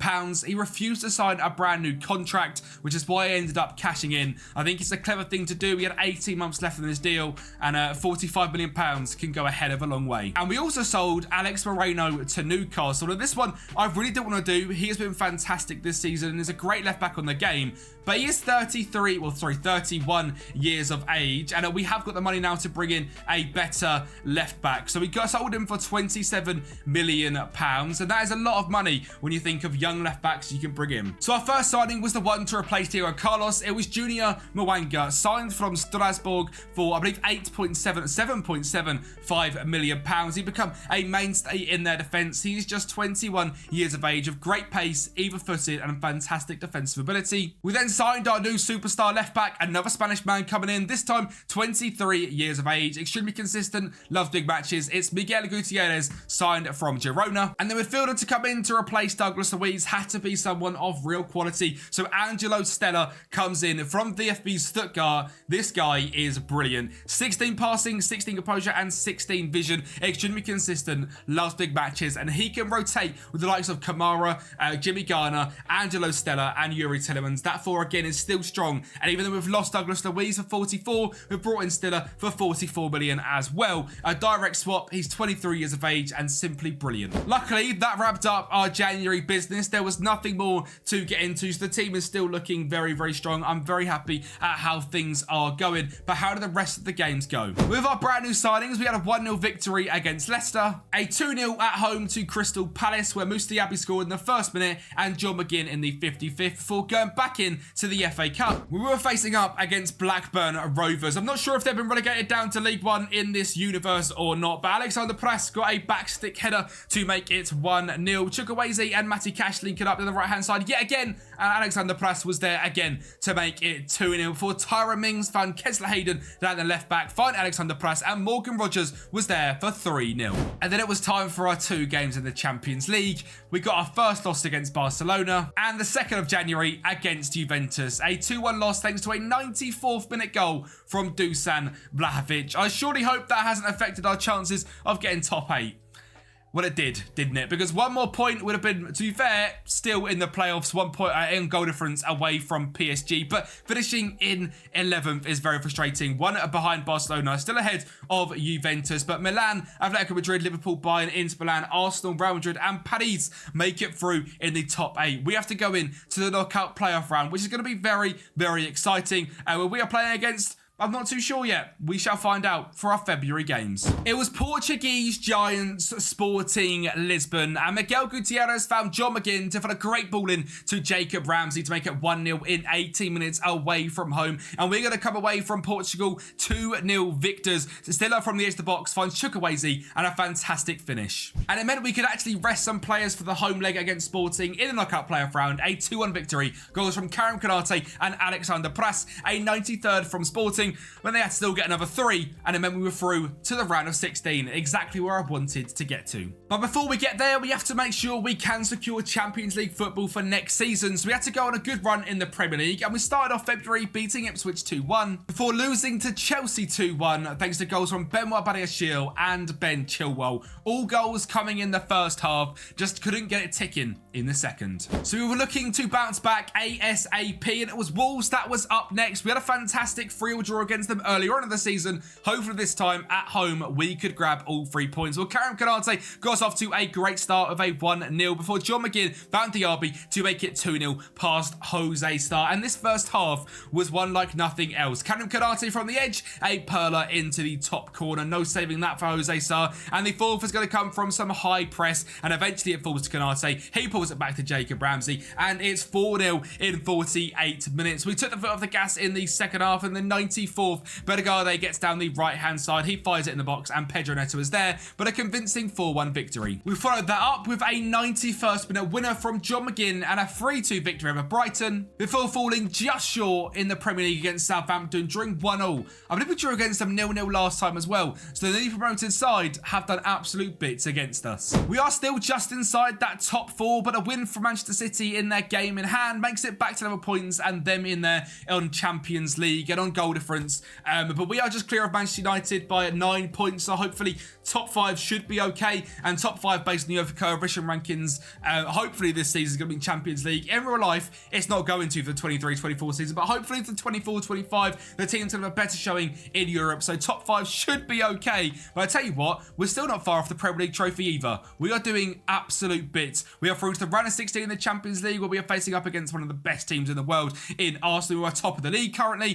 FA Cup, we are away against Everton. So, well, no, sorry, against Bristol City. If we win that, we're away against Everton, which should be fun to see if we're going to get through them. And obviously the Carabao Cup, nothing quite. So a good end to the season should be coming up. 10 games left in the Prem to secure Champions League. But there was only 2 games in the Premier League this month. A 1-0 loss against Fulham and a 2-1 loss against Arsenal, thanks to an 86th minute Martinelli goal. Again, just not quite holding on to these victories. So we've certainly dropped out of the top 4. Could we, however, carry on our run in the FA Cup? Well, Mwanga finds a great ball into Kamara, to find an unreal ball into the Abbey, and is poked home by Jacob Ramsey against Bristol City 23 minutes in. And we're going to go and make it 2-0 in the 86th minute as well. Meaning we are up against Everton up next. A great goal from John McGinn, where thanks to an Ollie Watkins penalty in the 37th minute, we were 1-0 victors and we were through to the semi-finals of the FA Cup. A simply fantastic run and obviously a trophy we're looking to win. But what about the Champions League? Obviously we're drawn up against Arsenal and we go 1-0 up thanks to an open goal for John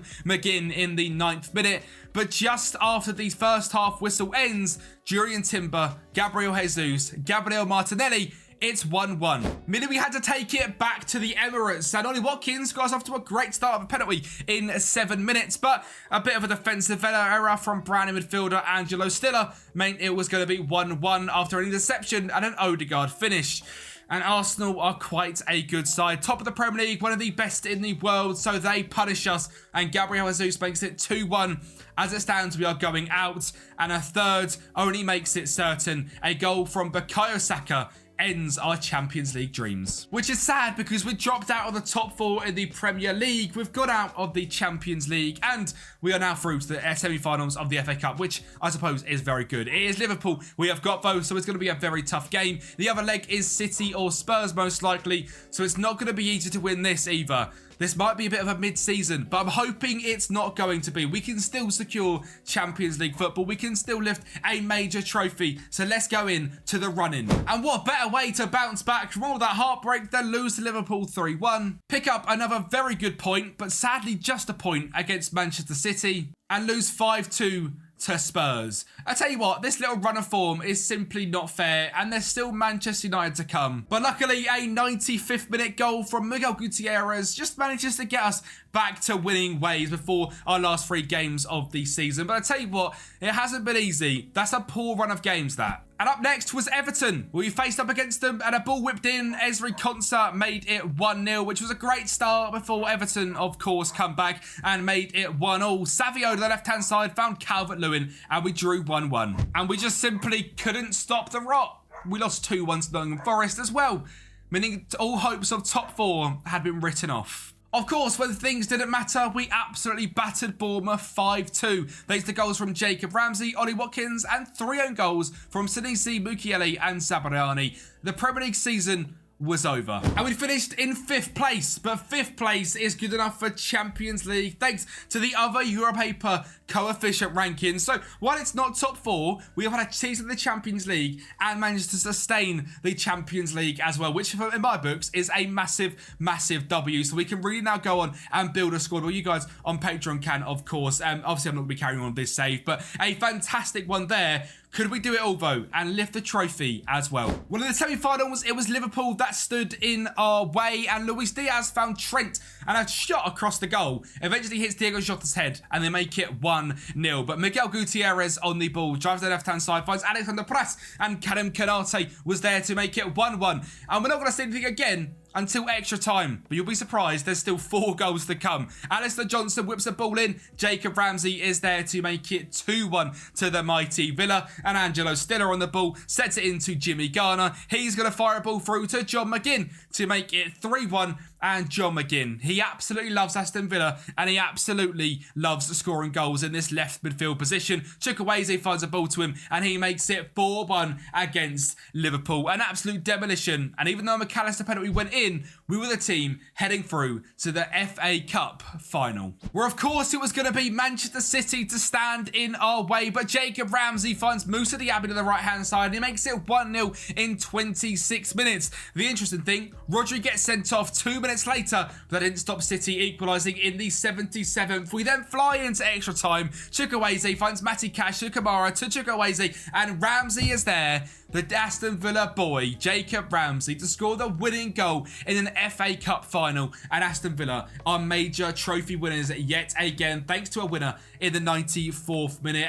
A pretty good season, all things considered, in my books. We've got back into the Champions League, got through to the round of 16, losing to Arsenal, who won the Premier League, and we won the FA Cup. And we did it all using realistic tactics, using realistic signings, and overall, I think we absolutely cooked. In terms of average rating, John McGinn, a 7.10, 15 goals and 8 assists. Angelo Stiller, in his games he played, was brilliant. Emi Martinez, a great goalkeeper on this game. Musa Diaby, 11 and 11. Jacob Ramsey, 11 and 6. Ollie Watkins, 26 and 5. Morgan Rogers actually ended up playing 12 games, 7 on the bench, 2 and 2, was also brilliant. Karim Konate, when played, was also fantastic. Dewey Garner, 2 and 5, a brilliant signing alongside Alistair Johnson. I actually think we built a very strong side, but also keeping things realistic. We managed to sort of move on a couple of big names that didn't want to be here anymore. We ended up raising £214 million, spending 123, but £100 million of a profit is absolutely fantastic. Well, actually, given that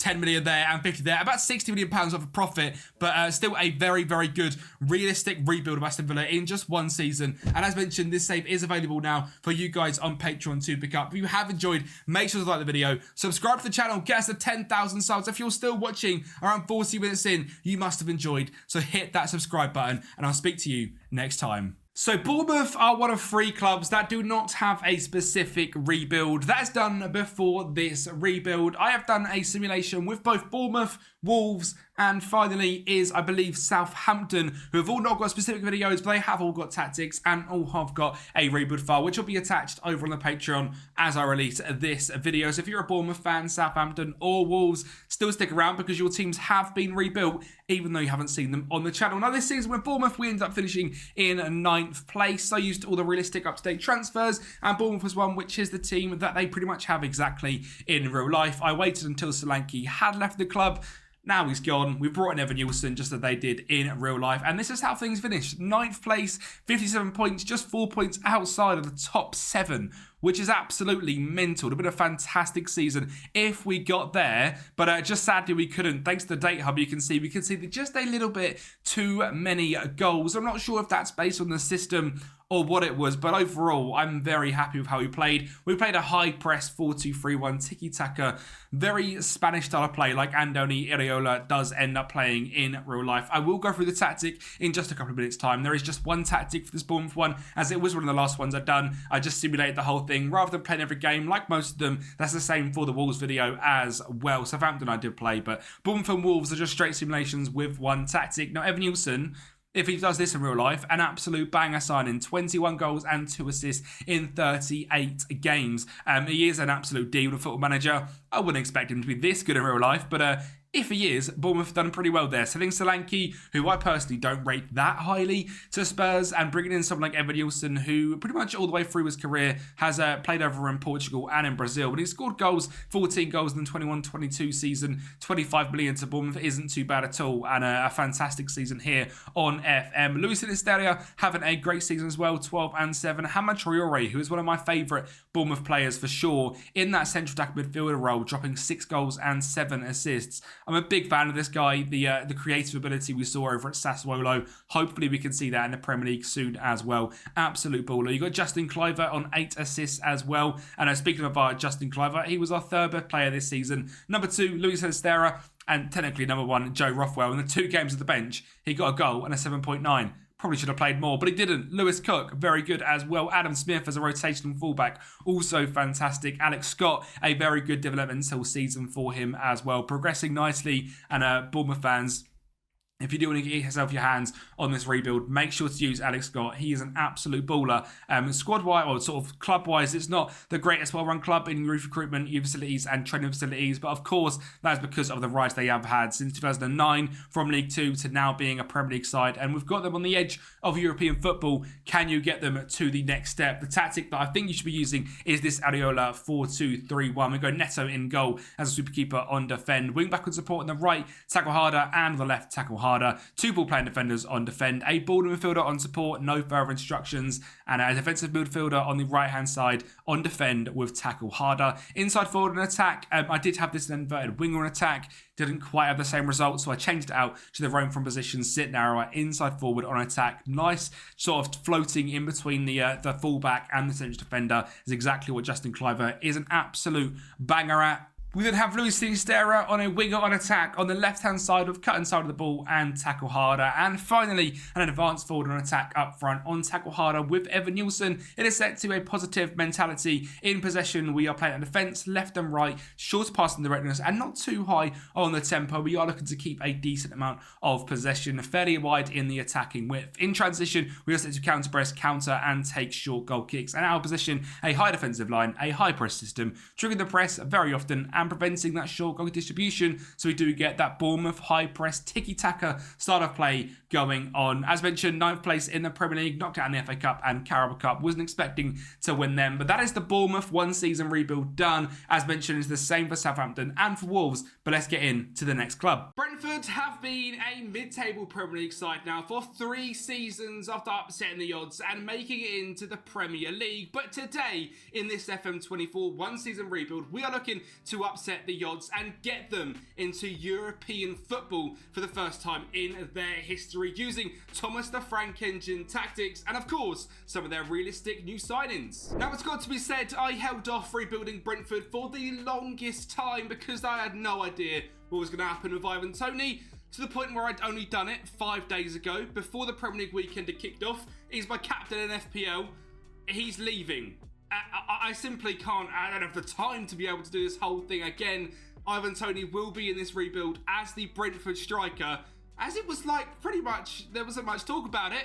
All of a sudden, Saudi are coming in for him, and it looks like he might be off. But for the sake of this rebuild, Toney is going to be here at Brentford in the system, and he's going to absolutely smash it as well. But I'm sure Brentford are going to be so clever in their recruitment and bring someone in up front that can replace Ivan Toney's goals. It'll probably be a very similar pressing forward striker who knows exactly how to put the ball in the back of the net. They'll sell him for 40, they'll bring someone in for 5. It's the Brentford way, and that's how they've built this absolutely fantastic side. I love Thomas Frank tactics. I'm a massive fan of Brentford, and this team itself is just very, very good. It's a very fun save, and actually could be my long-term save that I do personally next year on FM25. Potentially doing some Let's Play stuff on FM25. Let me know what you think down below. More like Tom FM style, two videos per season.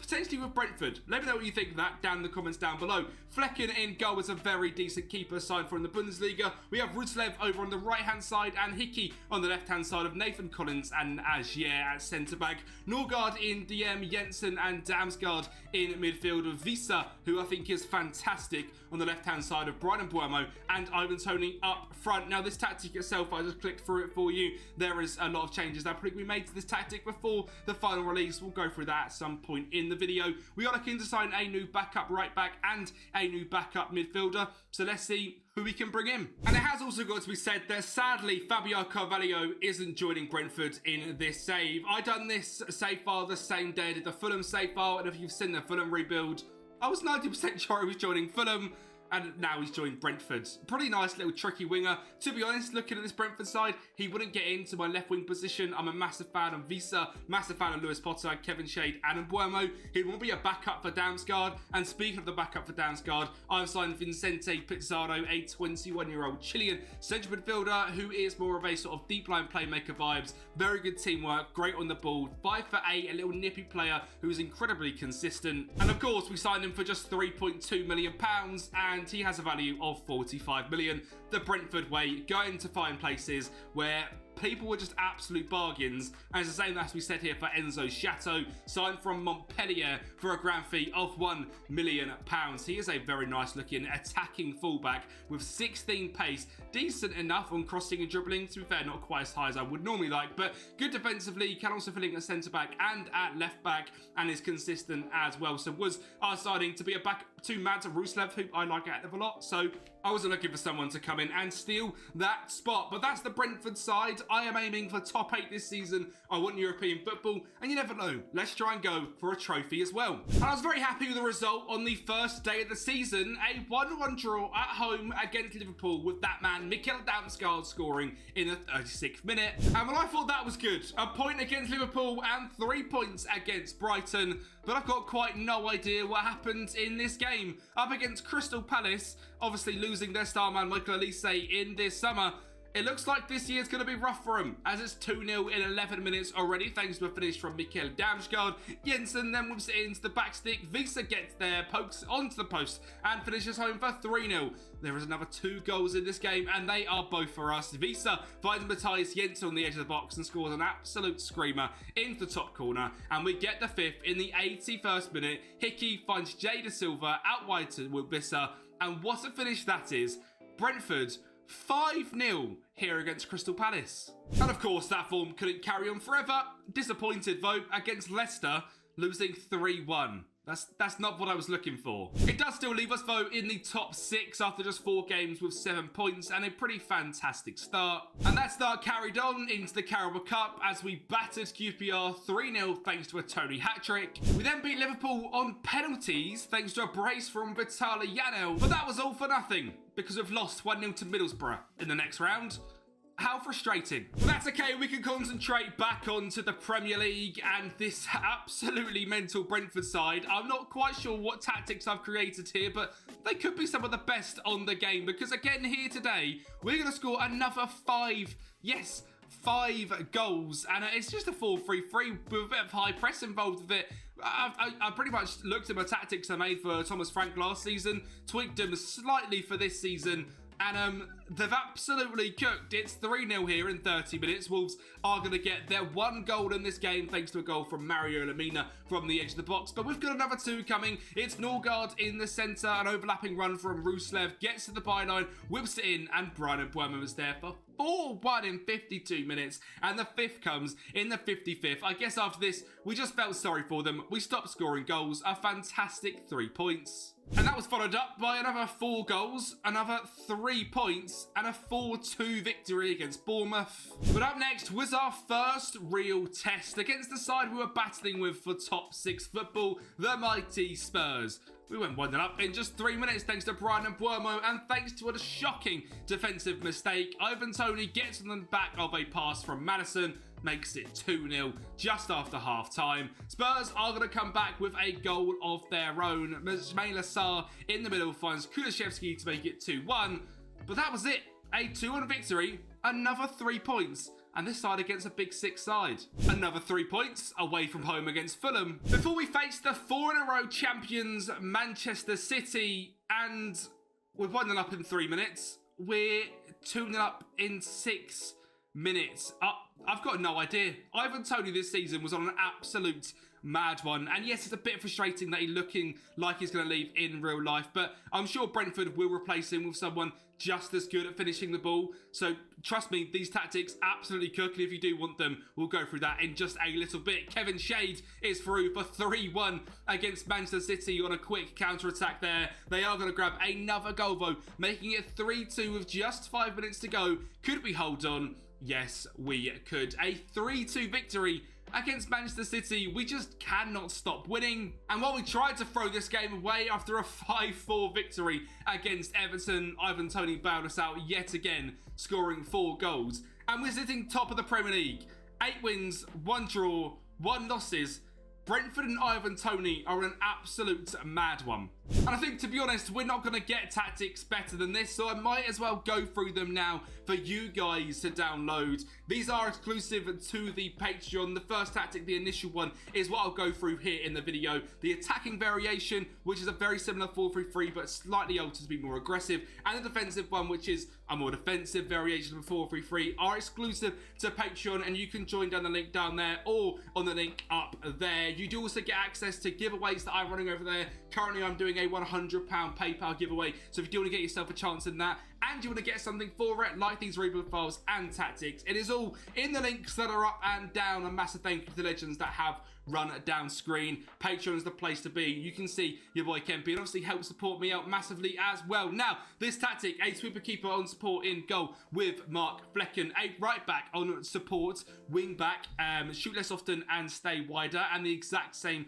on the left-hand side as well. At the start of this video, they were much sort of more aggressive than that. They were fullbacks, but really getting wide and really crossing the ball, and it ended up not quite working, so I vaulted them, and I like these a lot. 2 ball-playing defenders, no further instructions, with a DM on defend with no further instructions. A box-to-box midfielder on support with get further forward, move into channels, and tackle harder. This is a really aggressive position, and I really like it because it allows our, really playmaker-y sort of player as an advanced playmaker on support to roam around, tackle harder, and just sort of flow into spaces while Jensen can just run around like a madman and get the ball back. We have 2 inside forwards on attack, left-hand side just with sit narrower, right-hand side also with sit narrower, and the pressing forward on attack up front, no further instructions. This never usually scores goals for me. This save, it's been an absolute mad one. Ivan Toney scoring all of the goals. We are set to a positive mentality, play defence, but overlap right and left, a shorter passing directness, a slightly higher tempo, run at the defence, and attacking whip is set to entirely narrow. So when them wing backs do cross the ball, it's normally in the half spaces rather than right on the side of the line. So it creates sort of a really difficult way of defending for the opposition. If they're playing in a fullback, you really haven't got sort of anyone covering them positions. The centre-back has to either come out or the left-back has to come in, and it opens up spaces for Visa and Mbuemo, as we've seen in the highlights.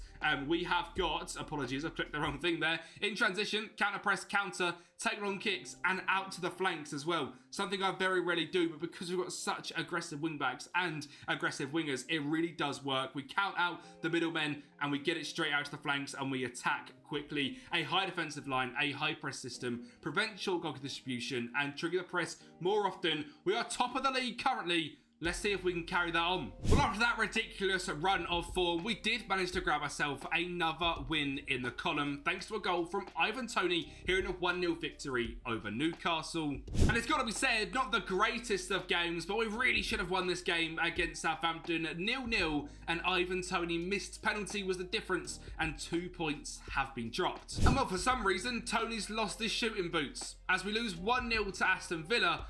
Even though they got a red card thanks to Tyrone Mings, we were absolutely dominant in this game with 17 shots, a 1.91 XG, but we just couldn't find the back of the net. And Ivan Toney had 3 key chances. Luckily though, we did have players in the squad that could put the ball in the back of the net over the next few games, as Johan Visa made it 1-0 in just 6 minutes. He has been a real stand-up performer so far this season. Mats Ruslev then whips it in. It falls to Rico Henry, a left-back, who drills it into the back post to make it 2-0. And Ivan Toney, he's going to put on that fresh pair of boots for the free kick. Top corner, 3-0 away from home at the City ground against Forest. A great 3 points. Well, we left London Stadium also with a point thanks to a 14th minute goal from Vitaly Janelt. Before coming back to the Brentford Community Stadium, grabbing 3 goals against Ipswich, a 3-1 victory, a convincing win. The next 3 games though were a little bit different. We lost 3-0 to Arsenal, getting absolutely battered. Lost 1-0 to Chelsea thanks to a goal from Ben Chilwell, even though Dorje Petrovic got man of the match. And drew 0-0 against Manchester United. No goals in 3 games. That takes us to the halfway point in the Premier League season, and we are sitting in 6th place. A little bit annoying. We were top of the league just 9 games ago, but if you said this to me at the start of the video, I'll be on 37 points after just 19 games, and a bit your hands off. 11 wins, 4 draws, 4 losses. The mighty Brentford, we are going for it all. And to be honest, it didn't take long for us to get back to winning ways. It's just the last game of 2024. We are going to grab a convincing 2-0 victory over Brighton. Goal number 1 coming from Brian Mbuemo. Number 2 coming in the back post for Nathan Collins. We did sadly face up against Liverpool next, who were leading the Premier League title charge. And you can see why. A 3-0 victory, an absolute sod's law. Fabio Carvalho scored in the 75th minute. He's meant to be ours. But that didn't slow us down too much overall. We beat Crystal Palace 3-0 after the 5-0 at the start of the season. Sorry, Editor Jack. We've absolutely battered your mighty Palace. 8-0 on aggregate. And thanks to a 90th minute goal from Mikel Damsgaard, we also beat Leicester 1-0. But up next was our FA Cup third round replay, and that's because we've got Manchester City's number locked into our phone. We have got another draw against them, this time 2-2. A brace from Ivan Toney. This defensive system really has been fantastic. And it proved to be exactly that yet again, as away from home at the Etihad, we grabbed a 1-0 victory going to the fourth round of the FA Cup thanks to a backstick header from Johan Visser. We then drew yet again in the FA Cup fourth round against Brighton, 1-1. They had only one shot all game. So when we brought them back to the Brentford Community Stadium, we absolutely smashed them. Just 2 minutes in, we grabbed the first goal, a shocking mistake from Bart Verbruggen, but Norgard will take the first of his season. Janelt then finds Ruslev on the right hand side, whips it into, of course, that man Ivan Toney to batter it into the top corner. He grabs another as well from the penalty spot, making it 3-0. Brighton are going to get a goal back, but it's the FA Cup. They need an absolute miracle. It sometimes can happen, but not this time. 3-1. We're into the fifth round, where we then absolutely battered Norwich. We are going to the quarterfinals of the FA Cup. But how's the Premier League campaign getting on? Pretty damn well, to be honest. 2-2 away from home against Wolves at Molineux, before smashing Bournemouth 3-1 thanks to goals from Tony, De Silva and Christopher Ayer. And we were looking to do the double over Spurs, and I hate to say it, Spurs fans, we're going to do it as well. And it's not just going to be 1-0, although Kevin Shea got us off to a great start. 77 minutes on the clock. Ivan Toney shows he's not just a bagsman in the box. He gets headed out, and Janelt is there for 2-0. The double over Spurs. Top 6 has to be ours. And well, I'll show you the table in just 2 seconds, because another 3 points this time against Everton. We are only in March. There is a long way to go, but we are 6 points clear of Chelsea in 7th on 57 points. Just 6 points away from the Premier League title. What a season this has been for the mighty Brentford. And remember, we're still in the FA Cup as well, and we've got Colchester in the quarterfinals. They're a League 2 side, League 1 side even. How on earth are they there? No idea. Well, it wasn't quite what we were looking for. Just a 1-0 victory in the 90th minute, thanks to Ivan Toney. But Cole, you have been beaten. So we're into the semi-finals. But who's it against? It was going to be Arsenal away from home. And yes, ladies and gentlemen, Ivan Toney scores in 40 minutes, and we are going to grab a second to take us to an FA Cup final, thanks to a goal from Christopher Ayer. Unbelievable scenes. Who do you think we're facing? It's actually not the biggest challenge. It's Newcastle, who are currently sitting in 5th place in the Premier League. And well, funnily enough, they're actually our next game in the Premier League. And this is sort of going to be quite a good little test to see how we can do in the FA Cup final. And while we got off to a great start from Brian and Buemo, we did see the strength of this Newcastle side. We saw what we have to prepare for if we do want to lift the trophy, as Anthony Gordon scores to make it 1-1 in 39 minutes. And on the stroke of half-time, the Joe Linton scores 2-1, and we lose to Newcastle. Let's hope that's not going to be what happens in the FA Cup final. But of course, that is going to be at the end of the video. So far, we've got to see how well we can carry on doing in the Premier League. The 2-0 loss against Aston Villa. Is it all coming unwrapped? Up next was Nottm Forest, and we needed to get 3 points from this game, and that's exactly what we did, thanks to Brian and Buemo. But we dropped 2 points at home against West Ham, and somehow got absolutely battered at Portman Road by Ipswich. And with just 5 games to go, we are now sitting in 6th place, nowhere near a title charge, as Aston Villa are leading the way by 6 points with 3 games to go. We are only a point clear away from 7th place, which is Manchester United, but we do have a game in hand. And that win for Ipswich grabs them up into 17th place. This is looking like a pretty mental Premier League season. So with that slight drop off in form, we had to go out there and put a team to bed. Ivan Toney, 1-0, 23 minutes. Southampton weren't going to go down without a fight.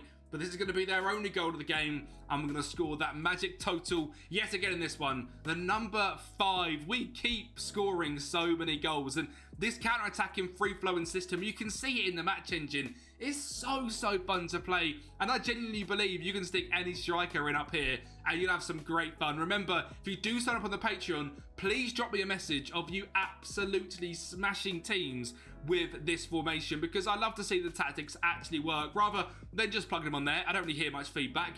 If you are going to use these tactics, let me know how they get on in the comments down below or in the Patreon. They are absolutely fantastic. Joshua Silva scores our 5th in this game, a 5-1 victory over Southampton, 20 shots to their 9, a hat-trick for that man Ivan Toney yet again, and we dominate possession. And with 4 games to go, we are going to grab another victory against the mighty Arsenal, a Gabriel own goal. But our final 3 games of the season were against 3 of the biggest sides. We lost 1-0 to Chelsea, 1-0 to Manchester City, and on the final day drew 2-2 with Manchester United. Had we done enough to secure top 6 football?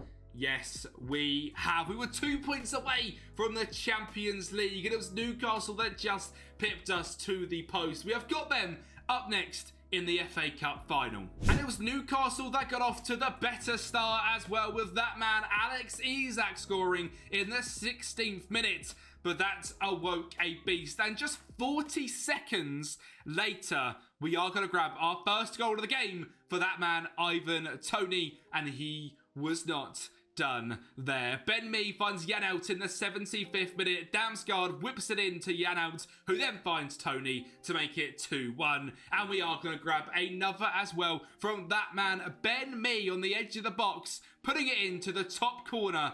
A 3-1 victory. Brentford, top 6 FA Cup winners. A simply fantastic season. If you have enjoyed the video, make sure you're smashing the like button, subscribe to the channel, and I will speak. In the 22-23 season, Brighton surprised the Premier League and battled for a European place under the fantastic coaching of Robert De Zerbi. He has now left the club after the 23-24 season not quite going as well. Rumours of disgruntled players meant that he got the chop at the end of the season, and he is head off to the French League. So they have hired the youngest manager in Premier League history, and we are using his fantastic attacking 3-4-3 tactics today to rebuild Brighton and see how far we can take them in just one season. Now, the new coach is just 31 years of age. His name is Fabian Hertzeiler, and here are his fantastic tactics. We'll be using 3 different variations of these tactics as we go through this rebuild with Brighton and look to see if we can challenge for European places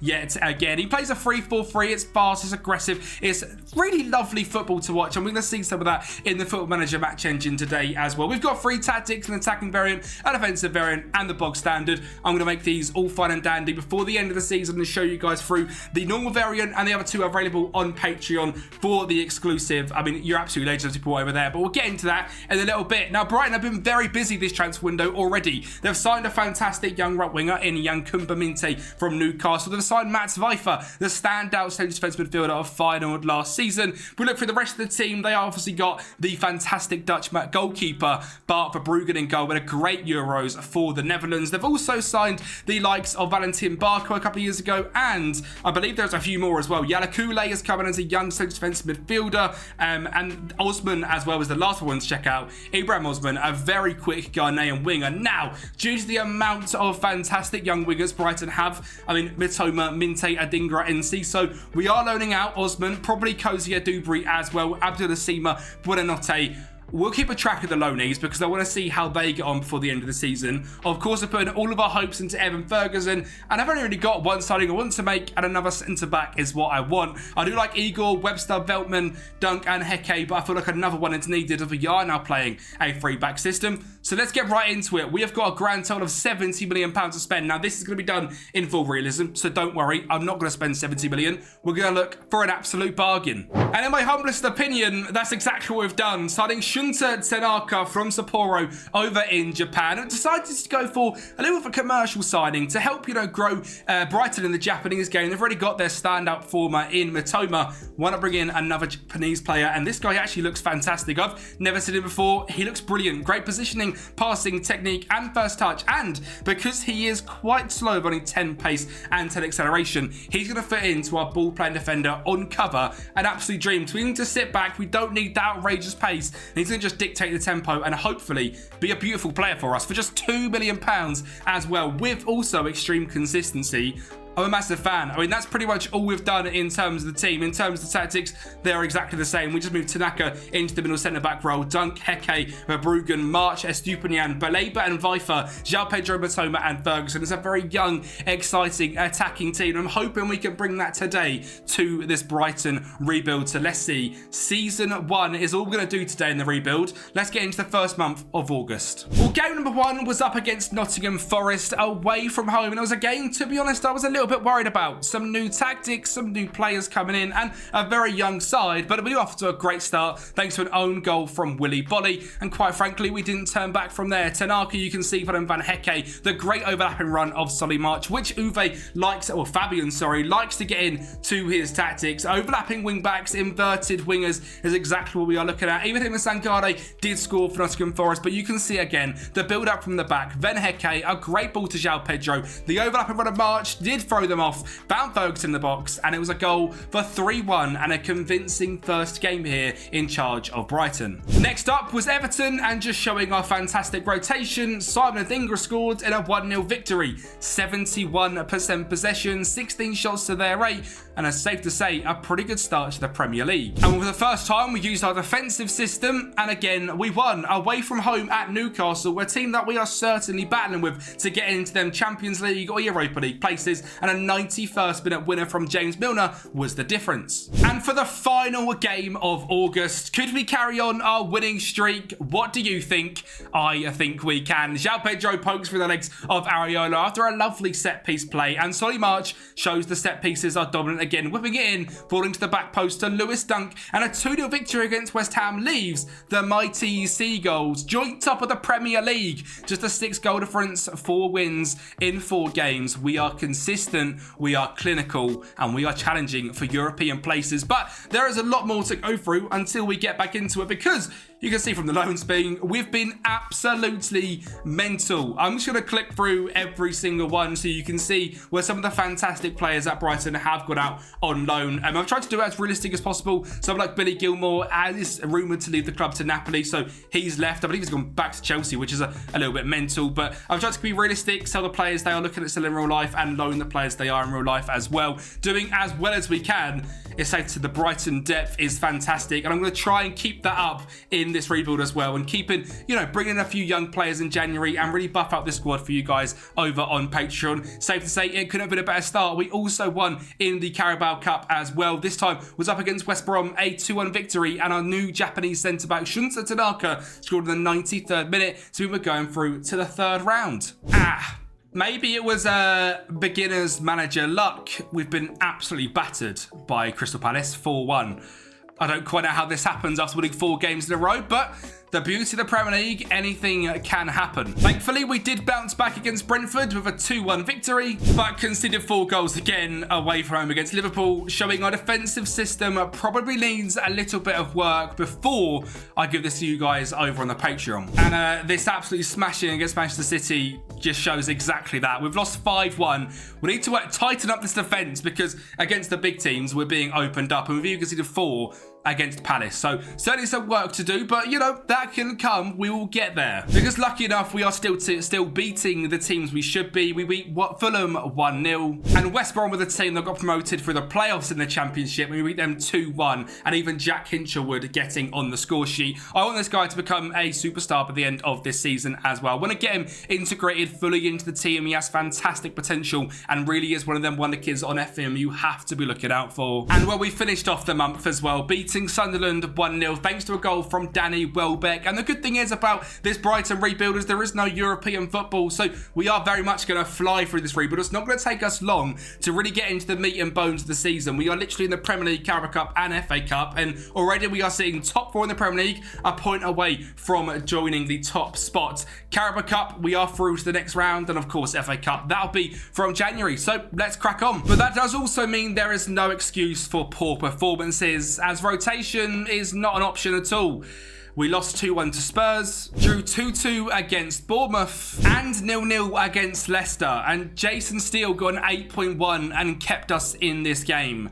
We really are actually struggling. Thankfully though, it was that man yet again, James Milner, that bailed us out and got us 3 points against Aston Villa. But December was much the same, playing against a lot of big sides and trying to master the more defensive formation. We lost 1-0 to Chelsea, 2-0 to Manchester United, and 4-2 to Arsenal. So goals really were leaking, and Bart Verbruggen is injured, which means Jason Steele is in goal. Bart Verbruggen is slowly coming back from injury, thankfully, but Jason Steele just isn't cut out to be that guy, and I think we need another centre-back. As well as Tanaka has been good, I think we need someone a little bit better in January to really help us in this defence. But it's safe to say it wasn't all bad. Don't get me wrong, these tactics are absolutely fantastic, and they are going to be developed into being some real top-notch ones, but there was certainly room to grow. Obviously, a 1-0 lead against Ipswich thanks to a penalty from João Pedro, but Ipswich pegged us back, and they actually took the lead at the Amex Stadium as well. And at this point, I was absolutely fuming. There was so much work to be done, and João Pedro whipped it into Nottm to make it 2-2. We then go into the half-time whistle, and I absolutely grilled the team. Milner found Lewis Dunk, and he found a great ball back into James Milner, who scores another screamer, by the way. So, turning out to be a fantastic utility player to make it 3-2, and Dunk made it 4-2 from the backstick header. A win for the first time in what feels like forever. And we backed that up for 1-0 victory over Wolves as well, before going into our Carabao Cup quarter-final, which was going to be played up against Arsenal, the team we had just lost 4-2 to, and Eddie Nketiah got them off to a great start in just 16 minutes. This was a trophy I really wanted to win, so luckily that man again, James Milner, becoming a bit of a talisman scorer, scores from the spot, and then whips the ball in here to find Yakumba Minte, who scores his first goal for the club and sends Brighton into the semi-finals of the Carabao Cup, beating Arsenal, an absolutely massive result, and sends them a semi-final against West Ham, a team we can certainly beat. It is Spurs or City in the final, but you never know. The magic of a cup final, we could lift that one. It is now January the 1st. I did tell you we weren't going to be messing about. We are messing about in the league, though. We have dropped out of the European places all the way down to 8th, which, I mean, it isn't that bad giving yourself, you know, your Brighton, but we can certainly do better, and we are going to be looking to get back in to that top 4 by the end of the season. But as I mentioned, January, I think we need some strengthening. We have got a lot of money to do so let's get into some business. And the main piece of business we done was bring in Flavian Enzo Boyomo from Valladolid, keeping to the Brighton way of signing a fantastic young centre-back. He was signed at the very end of January, as it took me a while to find the man I wanted, but an either-footed, very fast, fantastic defender. That'll tick a lot of boxes for me. And after that, I signed 2 wonder kids for you guys. Jordan Barrera is number 1 from Junior over in Colombia. He cost me £1 million. He has 5-star potential, and it's pretty fantastic. And finally, it's Sky Vink, who we signed from Ajax. We all know Sky Vink. He's a fantastic wonder kid. £5 million, loaned straight out to Stoke in the Championship. Extreme consistency. Hopefully, he can show that in the Championship. And that was it in terms of transfers. You can see here we sold £28 million, signed £30 million, and another 15 back here as well. But overall, a pretty good window for us, making just £2 million off of signings. Lots of money still in the bank. Luckily at Brighton, they're a very, very rich club, so if you do want to pick this save up on Patreon, you're going to have some great fun. Now, we did kick off January a little bit stinky. First of all, a 3-0 loss against West Ham, who we have got in the Carabao Cup, thanks to a Jared Bowen masterclass, a hat-trick. And that was followed up by getting knocked out of the FA Cup to Norwich. So we are already pinning all of our hopes of winning silverware onto the Carabao Cup after this, I mean, stupid result, to be honest. a penalty and a 90th minute goal. They had 2 shots. We had 17. And when it was after that Norwich game that we really nailed the tactics, I'm going to go through with you now the tactics because we're about to hit some pretty ridiculous form from pretty much now to the end of the season. We're going to kick off with a standard goalkeeper in goal, on defender with no further instructions, with 2 ball-playing defenders either side with no further instructions, of a ball-playing defender on cover with no further instructions. We move on to the wing-backs left and right, both on support, both with run wide and stay wider, and that's because they're getting outside 2 inverted wingers on attack, which are on no further instructions on both of them. So you can imagine with this formation, João Pedro and Mitoma sitting on these cam rolls with March and Estupiñán getting outside of them, with Baleba coming in as well on tackle harder as a Segundo Volante on support, with Mats Vijver on Roman playmaker on support, picking up the ball and getting it and dictating the play. And up top is a complete forward on attack, no further instructions. This formation absolutely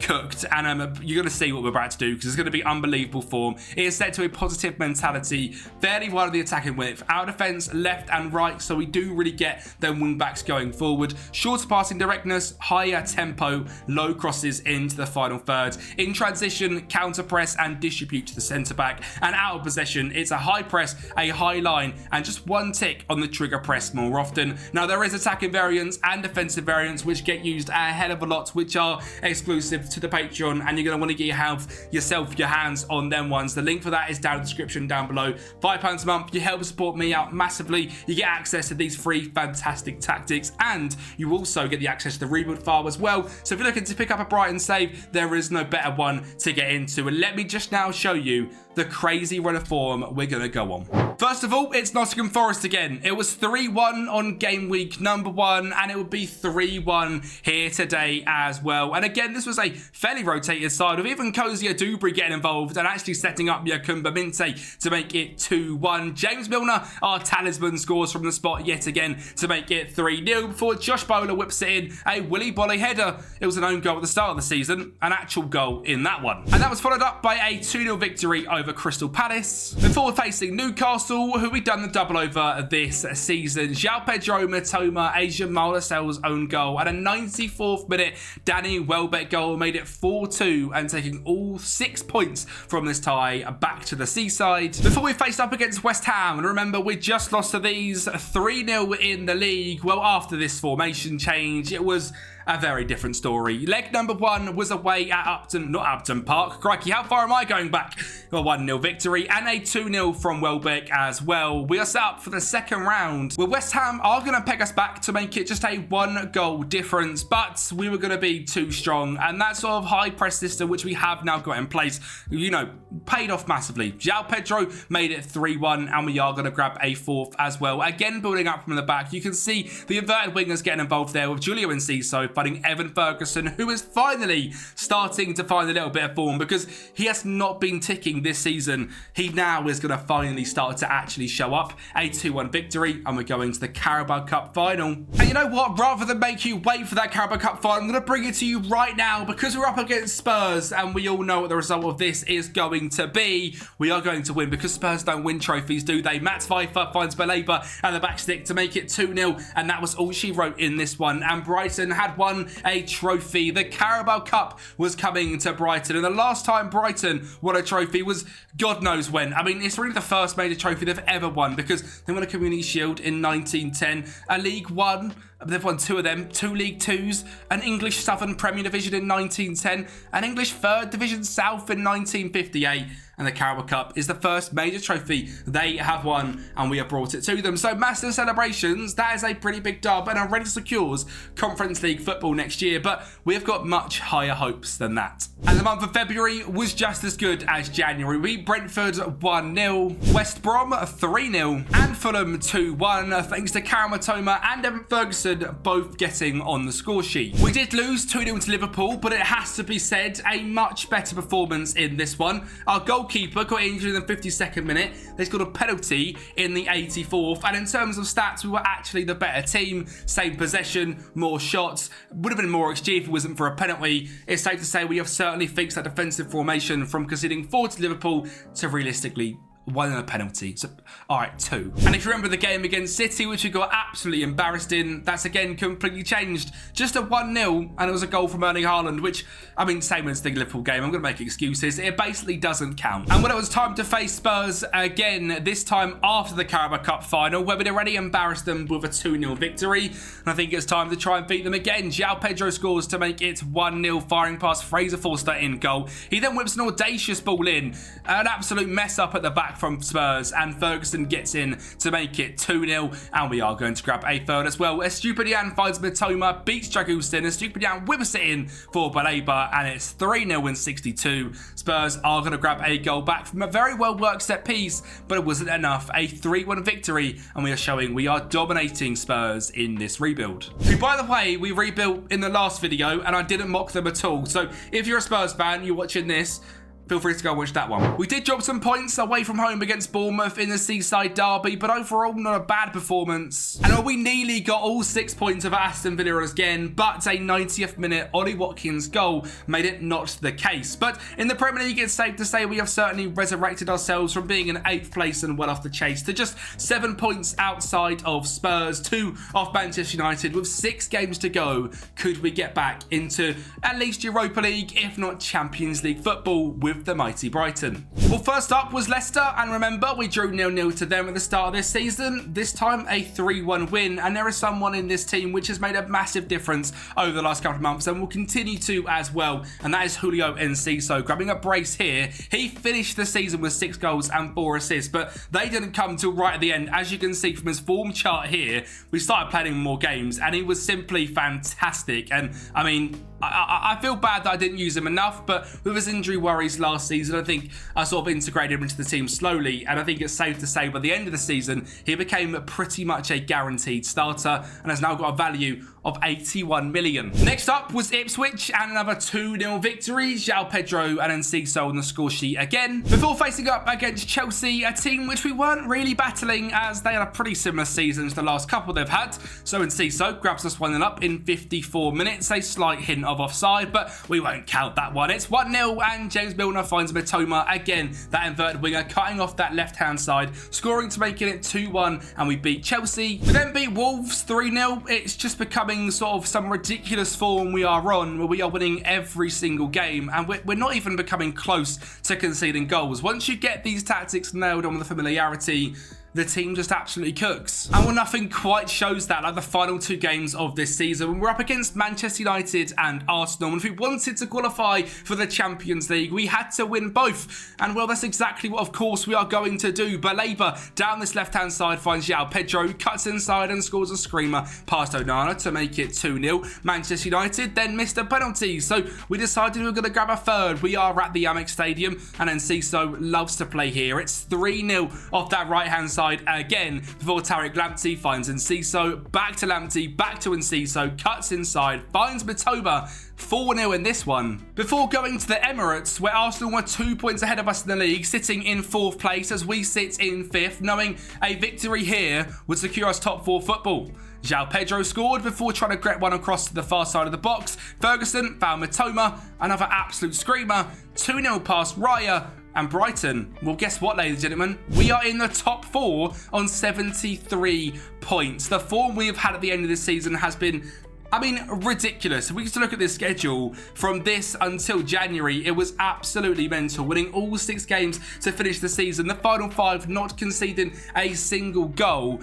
We were on tip-top form. We have qualified for the Champions League. We are winners of the Carabao Cup. And it's safe to say this season, Ferguson on 15 and João Pedro on 13 isn't lights-out numbers, which showed it was the whole team collectively getting together, putting in good performances, contributing with goals, contributing with assists. I mean, Matt's Viper here, 11 assists and 2 goals. Solly March, 8 assists from that right-back position. Mitoma, just the 1 assist, but 9 goals. Milner, 5 and 5. And the most exciting thing is just the amount of unbelievable young prospects you have at this club. Out on loan, a few star performers. We had the likes of Facundo Buonanotte in the Premier League with Forest, scoring 11 goals in 39 games. Yes, he is still yours, and he's worth 119 million. I mean, that's just ridiculous. Abdullah Sima in the Championship, the Championship with Norwich, 15 goals. ridiculous. Billy Gilmore, I mean, he's still yours. Along at Chelsea, did very well. Sky Vink, 3 goals in the Championship and 13 off the bench. Not too bad at all. Ibrahim Hobson, 51 games in the Championship, 9 goals. You just know in the FM match engine with 17 pace, 16 acceleration, 16 dribbling, he's going to be lights out good, so make sure to use him. This save is going to be great for any Brighton fans or anyone looking for a fun save for the end of FM24. Patreon link down below, you can get access to it. A massive thank you for watching, and I'll speak to you next time. Chelsea finished the 23-24 season in fantastic form, but in Chelsea fashion, they sacked Mauricio Pochettino and have taken a risk on Enzo Maresca. The young manager, who has just taken the Championship by storm with Leicester, has been hired as the brand new Chelsea head coach as they look to try and regain Champions League spots and taking trophies back to Stamford Bridge. So today we are rebuilding Chelsea in full realism with 3 Enzo Maresca tactics as we look to take Chelsea back to the top. Now, as you can see on screen, we have got 3 Chelsea tactics all built already based on the Enzo Maresca system. We have a standard 4-3-3, but it has inverted wingbacks and inverted fullbacks to make it more of the 3-2-2-2-1 system that Pep Guardiola likes to play. Enzo Maresca used to be his assistant coach, so he is going to play a very similar style, and he has done at Leicester, and it's worked quite well. Will it work at Chelsea? I'm not so sure. We've got 3 tactics which all sort of do a very similar thing. One slightly more attacking and one more defensive with a traditional back 4. But as we go through this season, as we sort of progress with Chelsea, we'll also be progressing the tactic to make it better and to suit the Chelsea team more. So we'll do a full tactic breakdown right at the very end. But so far, a massive fan of this Chelsea side. I think we're looking quite good. They obviously finished the season very well in real life. It has got an up-to-date schedule here. 5 wins in a row to finish off the season. And obviously one of the coldest players in the world. Today's thumbnail star, Cole Palmer, in midfield here. Probably rotating with Nkunku as they swap through these Mazzala roles, and in the attacking for system, again, probably very similar as that's gone wrong, as they sort of rotate out of here as well with Nkunku and Palmer in the Mazzalas and the inside forwards. But overall, he's going to be our stand-up performer. Nkunku hopefully can stay fit this year. Sterling off the left-hand side as well. Caicedo and Fernandes in midfield are going to be good enough, of course. Ben Chilwell as an inverted fullback on defend actually suits it very well. A bit like Luke Shaw, has that bit of a stockier build, some great pace in him, and very good defensively. Centre-backs wise, Badiashile, Fofana, always going to be good for us, and we have Levi Colville, Axel Disasi, and obviously someone else coming in as well, because Chelsea have signed Tosin Adebayo in real life, so we're going to try and make that a permanent fixture here as well as a realistic signing. I am looking for a brand new goalkeeper to come in and probably replace Petrovic. I think he done well at the end of this current season, but I do think someone better is needed, and of course a striker to come in and put the ball in the back of the net, because we know Nick Jackson's a bit of a meme. He's not great at that one. I'm also looking for a midfielder as well if we have the money, because so far the board have given us absolutely nothing to spend, which isn't helpful and isn't the Chelsea way at all. We have got players to sell. Thiago Silva obviously leaving on a free contract. Someone like Dasha Fofana, who has just done well over at Burnley, will be leaving. Lukaku, if we can sell him when he comes back.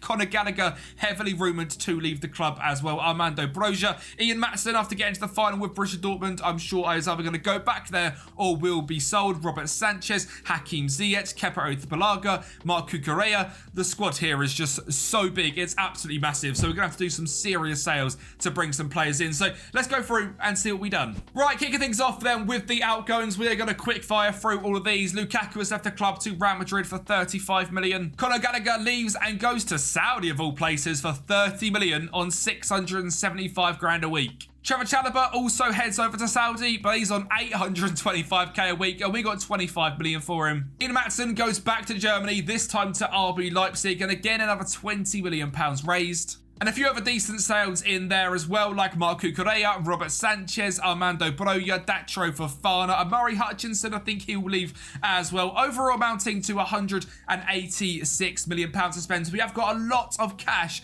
to spend, but who are we going to bring in? Number 1, the brand new goalkeeper is 23-year-old Georgian. Signed from Valencia, it is Georgi Mamadashvili. This guy is a fantastic young keeper, and I think it's someone that Chelsea are certainly going to be looking at in real life as well. He's extremely consistent. He likes big matches. Obviously, incredibly experienced at just 23 years of age. Has had, obviously, probably now 2 full seasons as Valencia's number 1. A little bit of a bug with FM, the fact we're starting in 2024 there. But 2 full seasons as a top-flight Spanish goalkeeper. and obviously over in Georgia as well, but is known to be one of the hottest prospect goalkeepers, and I think is a absolute great shout if Chelsea go for him. And our striking option is none other than Victor Gyökeres. I was tempted by Osimhen, but apparently they're going to give that one a miss. I was tempted by Sesko, but apparently that is who Arsenal are going for. So I think the next available player that I think Chelsea will look at is Victor Gyökeres. Now, this guy obviously has absolutely smashed it over at Sporting this season, got them back the title, and has been simply unbelievable, like 26 goals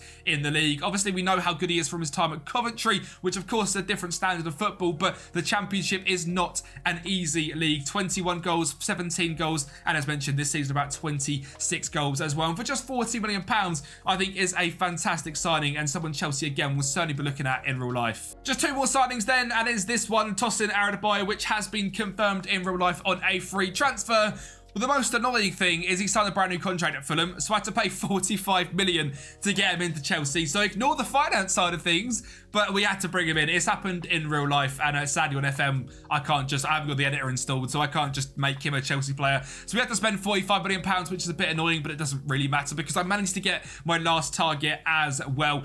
Tossing a very good centre-back over at Fulham. Is he ready for the step at Chelsea? I'm not entirely sure. I know my club, Manchester United, was looking at him. Newcastle were looking at him. I think he's much better rated in real life than he is on Football Manager, but hopefully he can still make the step up to Chelsea. And my final signing is Eberechi Eze. Obviously someone that has played in London his whole career, is potentially looking at upgrading from Crystal Palace, and for £40 million we've managed to get it over the line. I think he adds a very good attacking influence into the midfield, because you've got Enzo, you've got Caicedo, you've got obviously Palmer and Nkunku rotating that wing role and that role, but bar that, there's no one there to play either off the left, the right, or in the middle as a Mezzala, and I think Eze gives you that exactly, and obviously Premier League experience, simply fantastic. I was tempted to bring in his old mate Elise as well, as he is heavily linked to Chelsea, but I decided against it. I decided for Eze because we've signed Elise a lot recently. I think there's probably a 33% chance for Chelsea, Liverpool and Manchester United, so I went with his mate Eze instead, because again I think there's a decent chance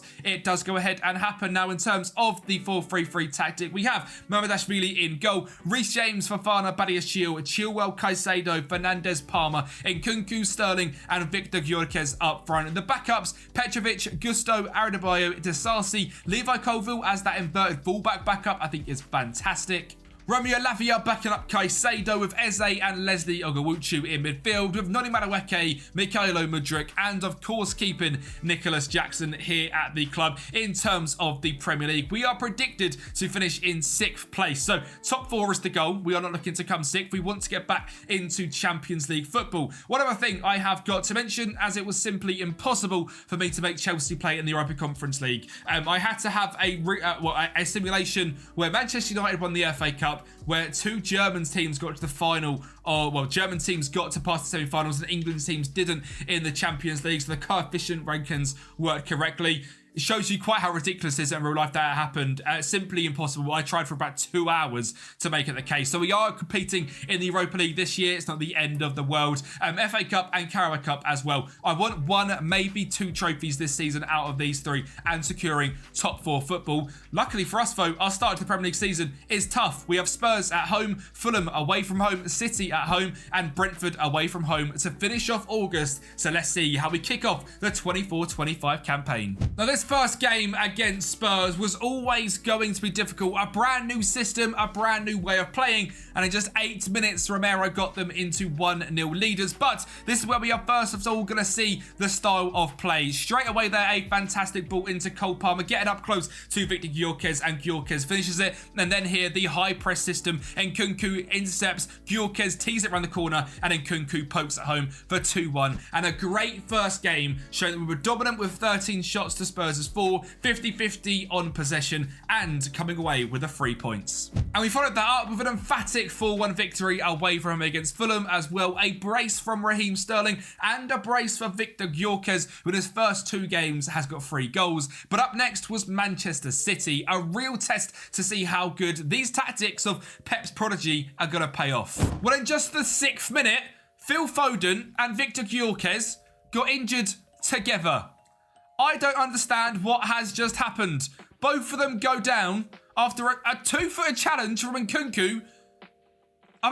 What on earth has happened? They both go off injured due to that outrageous challenge. And it then took until the 53rd minute for Manchester City to grab a 1-goal lead thanks to a header from Erling Haaland. But lucky for us, we had a bagsman of our own. Obviously, Gyökeres was off, so we're looking to our star Frenchman, Christopher Nkunku, who drove through the middle and made the game 1-1. And that's the same way we finished off the month as well, with a 1-1 draw away from home against Brentford, which again, I'm not too disappointed with. 60% possession, showing we're getting used to playing this style of play. 8 shots to their 3, simply dominant. An 88th minute goal from Sterling, securing the point and leaving us in the Premier Division in top 4. 2 points off the top of the table already, but that's fair enough. We did get a draw against Manchester City. Gyökeres and Raheem Sterling sitting top of the top goal scorers charts as well. It is lovely, with Cole Palmer already getting 3 assists in that creative Metzala role. Can we get him double-figure goals and assists yet again? Right now, I'm going to fly through the next couple of months. We've got the whole month of September and October as we kick off our Europa League campaign, kick off the Carabao Cup, and get deep into the Premier League season. Well, of course, there was no more outgoings, there was no more incomings for the rest of the month, so we fly straight into the games and a 3-0 victory against Southampton and a brace from Benoit Badiashile. Before a couple of games which didn't quite go to plan. Obviously, with Victor Gyökeres being injured for a few weeks, we had to go to Nkunku up front. And goals were difficult to come by. This game, 19 shots, 9 on target, 62% possession, but a 3-1 loss. Followed up by a 0-0 draw here against Bournemouth. And just the 1-goal victory against top 4 contenders, Aston Villa, thanks to a goal from Malo Gusto. And the poor goal scoring simply carried on. A 1-0 against Ipswich is a lucky 1-0 win, thanks to a goal from Christopher Nkunku.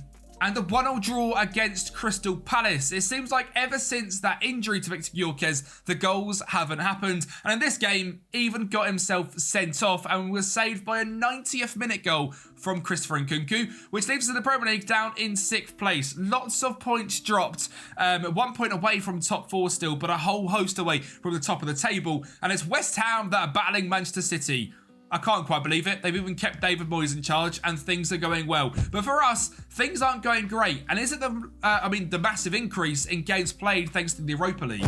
Where here, the goal-scoring exploits aren't exactly difficult to come by. A massive victory here against Braga, starting off with Noni Madueke off that left-hand side, scoring a goal, and you saw the beautiful 2-back build-up to kick things off. Cole Palmer then makes it 2-0 from distance for Madueke, finds the ball to the edge of the box. Chilwell drives forward from that inverted full-back role, lovely bit of tiki-taka play, and Nicholas Jackson fires past Mateus, and a 4th goal coming in hot as well as Eze finds Fofana. Fofana drives into the middle, a backstick cross, and Madueke is there for 4. Then we drew against Dynamo Zagreb 1-0 thanks to a goal from Romeo Lavia. And then absolutely battered Hibernian thanks to 5 goals, 2 from Madrid, a goal from Badiashile, a goal from Caicedo, and Christopher Nkunku keeping up that goal-scoring form. He has got 6 goals and 5 assists so far in just 10 games, and certainly shows that if Chelsea can keep Nkunku fit in real life, he will be a star performer. He is absolutely fantastic. We know that from his time at Leipzig. It's just a case of him keeping clear of them injuries. And luckily for us, we also had Victor Gyökeres as well as he faced up against Jose Mourinho's Fenerbahce, a 5-2 victory and a hat-trick for Gyökeres. Before a final 0-0 draw against Atalanta, but the league phase is certainly going well in the Europa League. We are in the top 3, 5 games played, 3-1 and 2 draws. Things are going well, and it does look like we'll be going through straight in to the round of 16. And in terms of the Carabao Cup as well, after beating Rotherham in the 3rd round, we faced up against Spurs in the 4th, which is obviously a very difficult time. We go 1-0 down, but similarly to the first game of the season, we are going to do some great build-up play before a long-range effort from Caicedo makes things 1-1. Enzo then driving down that right-hand side as that Metzala finds Lavia. A great ball into Raheem Sterling to break the back line, and he makes it 2-1. And we are also going to grab a 3rd. Cole Palmer driving into the box, cuts it back. Levi Colville, Moises Caicedo to grab his 2nd of the game. We are through into the 5th round of the Carabao Cup, and it's looking like a trophy we can certainly win this season.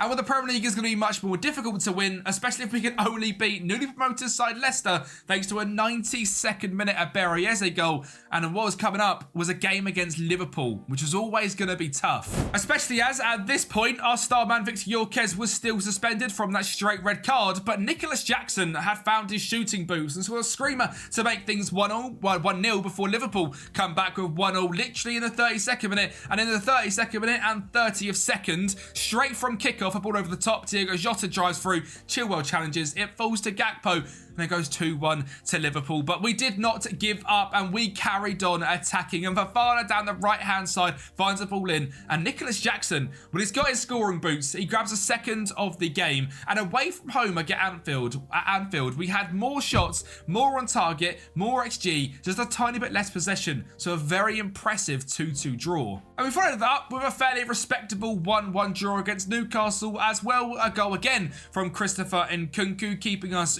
on firing form. And in terms of the Premier League, it keeps us again in touch with the top four. Time for December vote, and we all know the chaos of this month. Speaking of chaos, a game with Enzo Maresca's tactics against Roberto De Zerbi. Two tactics that are fast, aggressive, and was all going to be about a team that could grab the first goal, and that was ourselves with Victor Gyökeres, and from there we were absolutely dominant. A second coming in from Badiashile, a three-kick masterclass from Nkunku to make it 3-0. They're then going to try and break out from the back, but that high press system from Maresca proving dividends yet again. Nkunku finds the top corner past Jason Steele for 4-0, and there's even going to be a fifth. Caicedo to the edge of the box, Reece James from that inverted wing-back position finds Nkunku, and a 5-0 victory. But we couldn't spread them goals over the next few games. We drew 0-0 to Everton, 0-0 against Arsenal, a nervy 1-0 victory in the 82nd minute against Forest, before getting simply destroyed against Manchester United, a 4-0 loss. I didn't rig it, I promise.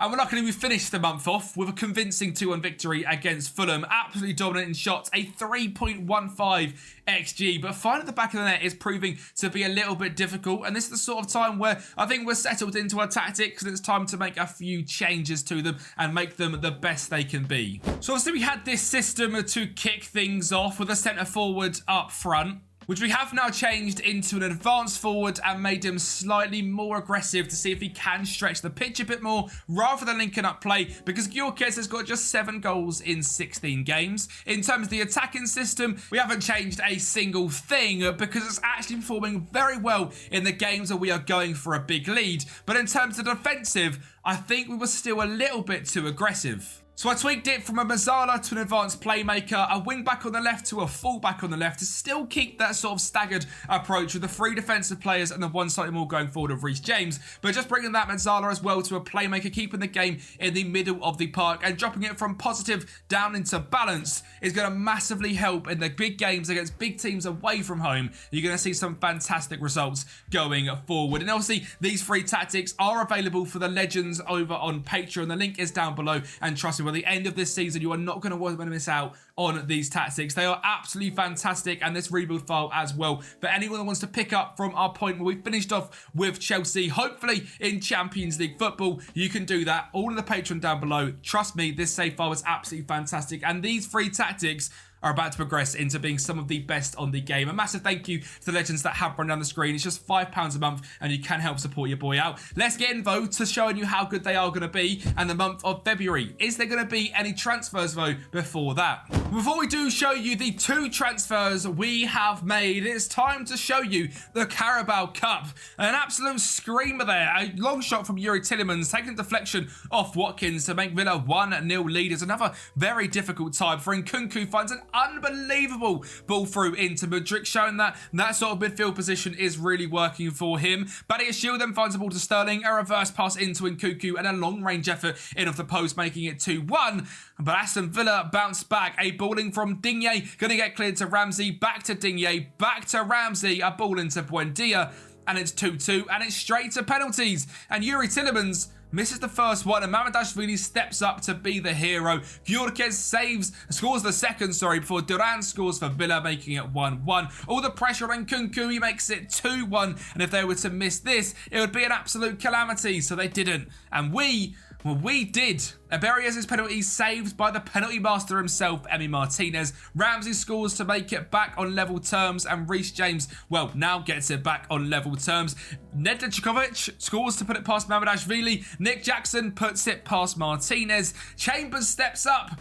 Mamardashvili saves, and Chelsea win the penalty shootout with the last penalty being scored by Levi Colville in a 2-2 game, 5-4 on penalties. We are going to the semi-finals. And this was going to be played up against Manchester United. So we've had Spurs, we've had Villa, and now I've got United. What a great goal there from Nicholas Jackson to make things 1-0 before Bruno Fernandes finds Marcus Rashford to find Casemiro to find an absolute screamer in the top corner to make it 1-1. Eze with the corner whips it in, and a own goal from A. Bundier makes it 2-1. Gusto then finds Madueke to find Gusto again. Backstick header, Cole Palmer makes it 3-1. And we take a dominating lead heading into the second leg with a 4-1 victory thanks to a volley from Nkunku. And while we did lose this game 3-1, it was never actually that close because it was a 94th minute goal from Serhal Gorashi, and we still had a 1-goal lead. So it was the Carabao Cup final coming up shortly for Chelsea. But first of all,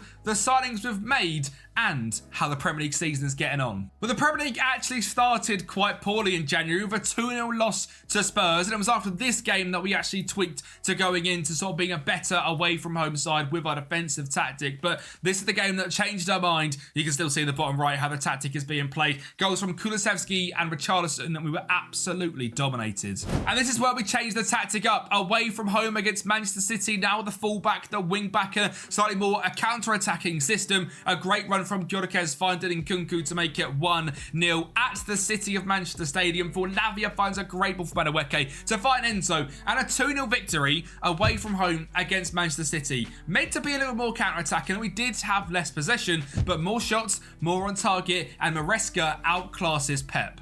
And then we continued to strengthen the side because there was a couple of bargains on the market. Number one being Andre Frank Zambo Anguissa from Napoli, a 29-year-old Cameroonian central midfielder signed for a bargain price of £17 million. And he adds that sort of stronger, steely midfield into there with the likes of Eze, Enzo, Palmer and Caicedo. There's no big, strong DM/defensive midfielder there. And Zambo Anguissa gives us that in abundance. And finally, a striker that knows how to put the ball in the back of the net other than Victor Gyökeres is Youssef En-Nesyri, signed from Sevilla. Again, an absolute bargain. £16 million. Two signings which seem like quite a smart, astute piece of business. This guy's consistent. He loves big matches. 14 finishing, 15 composure. Great off the ball work as well. So when we are playing in the centre forward role rather than the advanced forward, this guy is going to be absolutely fantastic. And they're the only two pieces of business we've done, and they massively helped us for the second half of this season. And you can see the instant impact En-Nesyri had as we managed to rest Victor Gyökeres and beat Brentford 3-0 at home. And that was the final game of January in the league, and we were still in, well, 7th place it says, but we have got 2 games in hand on the top 4. We were to win them, we're up into 3rd, so still going very strong in the league. And then we jump into the FA Cup, and again we face up against Manchester United, this time in the 3rd round, and another Casemiro screamer from the edge of the box to make it 1-0 for United. And they're going to make it 2 as well. Wan-Bissaka and Mason Mount linking up for Anthony Martial. Somehow had his contract renewed and makes it 2-0. But we are going to reply. Madueke finding Gyökeres to find Nkunku to find Nicholas Jackson to make it 2-1 at the back stick. And then Levi Colville to the left-hand side finds Badiashile into Nkunku. A back heel into Eze. And a goal from Gyökeres makes it mean that we need a replay in the 3rd round of the FA Cup, which just makes January even more chaotic. And luckily, we ended up winning this game thanks to number 1, a Rafa Varane own goal, a Bruno Fernandes penalty from United, and then we win on penalties. Even though brand new signing En-Nesyri missed, both Martial and Garnacho missed for United, which means we go into the 4th round with the skin of our teeth. Luckily here we got quite a nice draw against Millwall, managed to rest pretty much everyone and absolutely battered them. 32 shots to their 2, 75% possession and a convincing 4-0 victory, which we're going into the 5th round. And in the Europa League as well, we faced up against Apoel and Maccabi Haifa, and we won both of them games. We become 2nd in the Europa League, 8 games played, 5-1 against Apoel, Austria Vienna, Fenerbahce, Hibernian and Braga, drew to Losk, Atlanta and Dynamo with 0 losses. One of the only teams with 0 losses as well, which is great to see. So it means we're going straight into the round of 16 of that as well. An absolute chaotic January and December, so sorry it's been a bit all over the place, but we can now fire through to the end of the season and see how many of these trophies we could potentially lift. And well, that's quite a good result to kick things off in February. An 8-1 victory against Wolves. Palmer, Nkunku brace, Anguissa brace, and Enyasiri with a hat-trick, and a missed penalty from Nkunku as well, potentially getting him a hat-trick. The new signing scoring 5 goals overall, just showing the absolute necessity for a little bit of rotation. And the most weird thing, Jose Sarr grabbed a 7.1 average rating, conceding 8 goals. Sadly though, away from home, we lost 3-1 to Bournemouth. I'm not quite sure what happens after you win 8-1. How do you lose to Bournemouth away from home? Simply no idea. And up next was Aston Villa as well, a game that was going to be difficult, but this was actually the catalyst of a fantastic run of form. Enzo Fernandez from the edge of the box making things 1-0. For Reece James, puts it into Nicholas Jackson. He lets it go,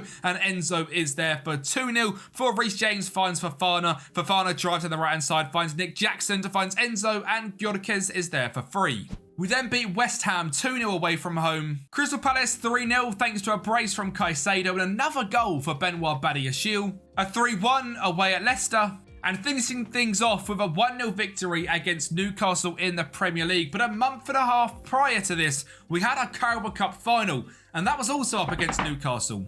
And it was our star man, Cole Palmer, who got us off to a fantastic start in this one, somehow finishing off a move he started from right wing, finds Lavia a great ball through, and he's there to make it 1-0. Mudryk then finds Lavia yet again in that DM role. He drives it to the middle, Tonali challenges, it falls to Malo Gusto, who batters it home from 30 yards to make it 2-0, and the Newcastle are going to grab a goal back with Tonali driving through, puts it past Mamardashvili, but that was all she wrote, and a 2-1 victory, and our first trophy as Chelsea manager is the Carabao Cup. The first one you can win, and we've gone ahead and won it. And in the quarter-final, after sneaking past Manchester United in the 3rd round, we got another quite nice draw against Swansea, beating them 4-1 in the 5th round. In the quarter-final, we were drawn up against Wickham, and we beat them 4-2 as well. No one's really that surprised about that one. As we head into the semi-finals, we are facing Aston Villa. Man City have got Leeds, so certainly a few decent ties in there. Most likely, if we do beat Villa, it's going to be City in the final of that one at the end of the season. And in the Europa League, we were drawn up against Roma in the round of 16. And El Shaarawy got them after 1-0 leaders in 20 minutes. And away from home, they won 2-0.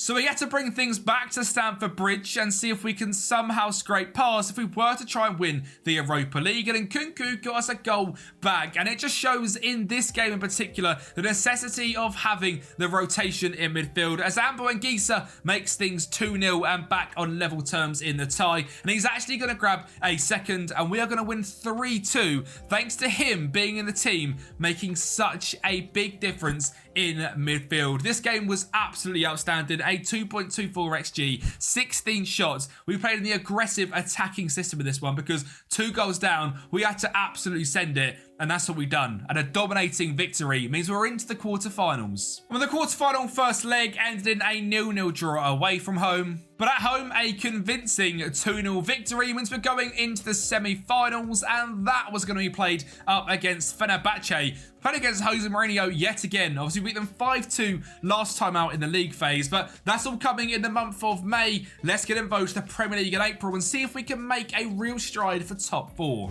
Well, that's certainly not going to help. A 3-3 draw against Southampton. Before then playing against the starting Premier League sort of challengers in West Ham United. And Nkunku got us 1-0 up in 8 minutes. It was actually a very difficult game. We did make it 2-0 in 19 thanks to a goal from Victor Gyökeres. But West Ham were not going to just roll over and let us grab the 3 points. A free or corner from Ward-Prowse whipped in and eventually put home by Dominico Berardi. We managed to win 2-1, but a very tough game against a very strong West Ham side. Before drawing yet again against Brighton. and sneaking past Everton with a 2-0 victory thanks to a brace from Berriese, and we were staying in Merseyside because next up was Liverpool.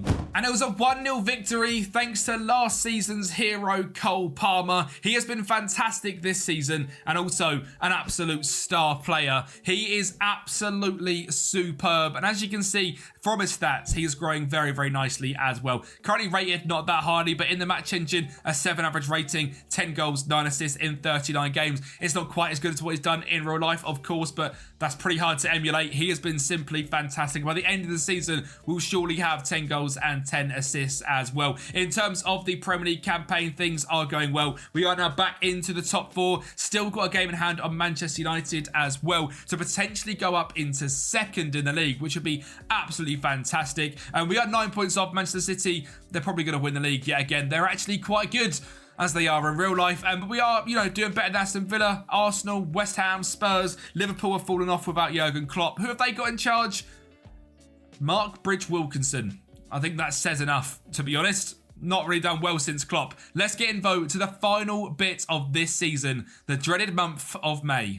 And we started off with a 1-0 victory against Arsenal thanks to another goal from Badiashile, a 4-1 against Nottm Forest, a 4-0 against Ipswich, and in the final game of the season to secure second place in the Premier League, a 2-0 victory against Manchester United. A penalty from Cole Palmer before Nicholas Jackson went straight to the right-hand side, found brand new January signing Enyasiri in the box to make it 2-0, and a very good victory and a very good Premier League season as well, finishing just 3 points away from the Premier League title, but 5 points clear of Aston Villa and way clear of not being in the Champions League. I am absolutely buzzing with how this season has gone in terms of the Premier League. The consistency we showed once switching the tactic was fantastic. As you can see here from the schedule, after that loss against Spurs, there was just one more loss from the season, a 3-0 draw against Southampton, a 1-0 against Brighton. The rest, all victories, and the 3 tactics working in conjunction were fantastic. So as mentioned, you need to get your hands on them on Patreon. They're absolutely fantastic. Can we cap the season off though? We've won the Carabao Cup. Can we win the FA Cup or the Europa League? In the Europa League, this game against Fenerbahce was actually quite difficult. It was a 2-legged affair in which we lost 1-0 in the first leg and won 4-3 in the away leg and then won on penalties, which was absolutely ridiculous. Reece James missed his penalty, they missed 2. Then we go through into the final, and it's up against Borussia Dortmund. Last season's Champions League finalists in the Europa League final. Back-to-back finals. Are they going to lift a trophy? Not if Berriese keeps being cheeky like that. A wonderful little chip to make it 1-0. Sabitzer then fires it into the box. It drops down to Nemessia, who finds Adeyemi to make things 1-1. We're going to make it 2-1 after a great bit of play. Eze finding Gyökeres driving through on goal and a great finish past Gregor Kobel. This game really is a ding-dong battle, as it's going to be 2-2. A mistake from Anguissa in the middle, a great ball over top from Emre Can, and Sebastian Haller makes it 2-2. And the game goes to the extra time after that. Badiashile finds Nicholas Jackson, a ball to Enyasiri. Surely that's it. A 3-2 victory. Of course not. Of course, in the 120th minute, Bruno Gittens finds Sadi Ozcan to find Giovanni Reina to make it 3-3.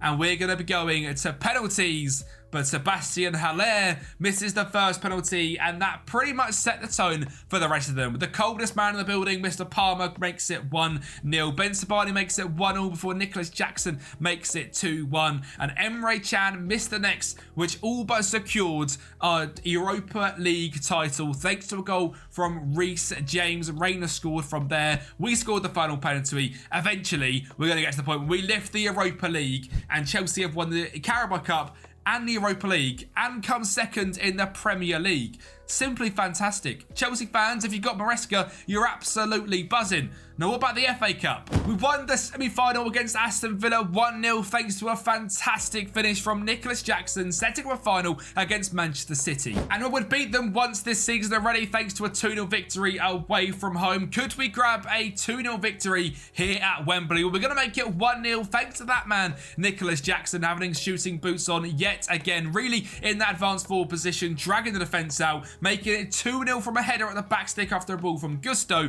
and it took City to the 95th minute to grab a goal back. Messi finding Bernardo Silva, Haaland scores, they score, it's 2-1, but we have won the game, and sorry, I'm completely taken aback.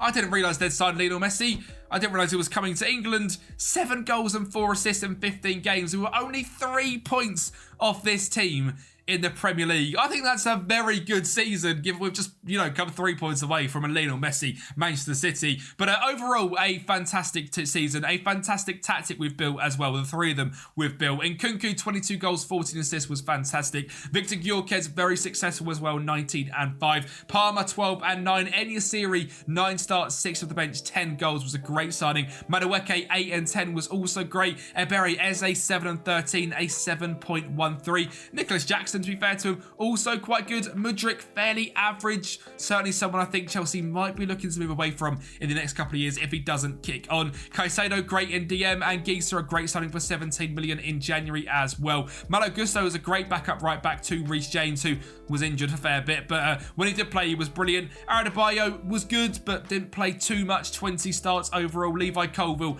absolutely fantastic as a centre-back or inverted fullback. Both of them absolutely brilliant. But overall, these 3 tactics are fantastic. Make sure you get your hands on them over on the Patreon down below. Thank you so much for watching the video. As always, we'll be back this week with another one-season rebuild with Manchester United at the end of the week. So make sure you're subscribing and keeping your eyes peeled for that one. Thanks for watching, and I'll speak to you next time. Crystal Palace at the end of last season, one of the most exciting teams to watch under brand new coach Oliver Glasner, with 6 wins in their final 7 games, including victories over Liverpool, Manchester United, and an emphatic 5-0 victory to end the season. Now, they have already lost their star player Michael Olise to Bayern Munich this summer, but for today, we are going to be getting into a realistic 24-25 Crystal Palace rebuild, selling some of their superstars and seeing how far we can get using Oliver Glasner tactics. And well, it's them tactics that have made Crystal Palace such an exciting and attractive team to watch. And we're going to be having 3 available for you legends over on Patreon that I'm going to work on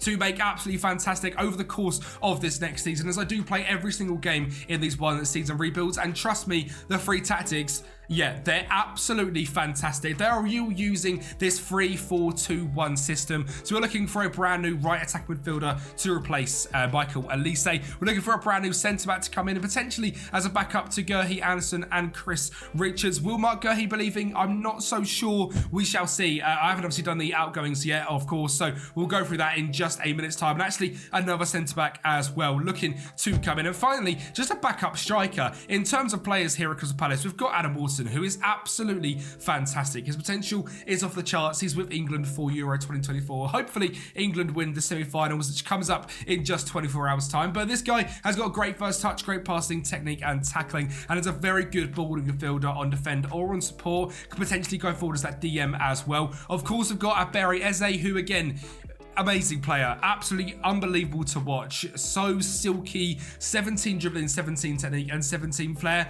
Literally wraps it up perfectly. This guy is exactly that, and he's going to be absolutely pivotal for us this season. And I'm hoping we can also get some big goals out of Jean-Philippe Mateta, just like Glasner managed to do at the end of last season. There is some players in here which you might not have heard of, like David Ozo, who's like a very good young defensive midfielder. Mateus Franca, I think, will have a breakout year this season. The 20-year-old Brazilian looks absolutely fantastic to play in that cam role. Great flair again in technique and passing ability. So possibly someone as a backup to Eze this season. And also Ahmada, the younger Frenchman as well, can play DM or cam, but should be getting some good minutes this season. Now, in terms of money, there isn't loads at the club. £45,000 in transfer budget. Not a lot in wage budget, but there is a man to sell. Now, we of course have not yet sold Michael Olise. He is off to Bayern Munich in real life. I probably can't make the exact same thing happen here on FM, but we'll be selling him, hopefully getting around 40 to 50 million pounds, just like they did in real life. And in terms of the other sort of value in the club, Odsted Edouard's got around a 20 million pound value, Jefferson Lerma 25 as well. So hopefully we can raise around 70, 80 million pounds and go and find some superstars to join the club. Now, I'm not too sure what Palace are linked with in real life, so I'm gonna go do some research and then we'll get into the signings for the 24-25 season. Well, in terms of the outgoings, Edouard has had the club for £15 million to Fulham. We actually ended up selling David Ozo to Leeds for £3.7 million. He looks like a good youngster in DM, but doesn't maybe quite have the potential to make an impact just yet. So we've sold him for £3.5 million. And of course, the big one, Elise has left, and he's gone actually to our potential European rivals, Michael Elise, which is a bit disappointing, but he's a very good player, and hopefully we can we'll keep a track of him as well, because I hope he does have a very good career. He's a fantastic talent, and I'm sure Palace fans over the world are, expecting big things from him, because he looks ridiculous, and obviously at Bayern Munich, hopefully he goes there and absolutely smashes it under Vincent Kompany. But it does mean we've got around 70 million as expected to play with.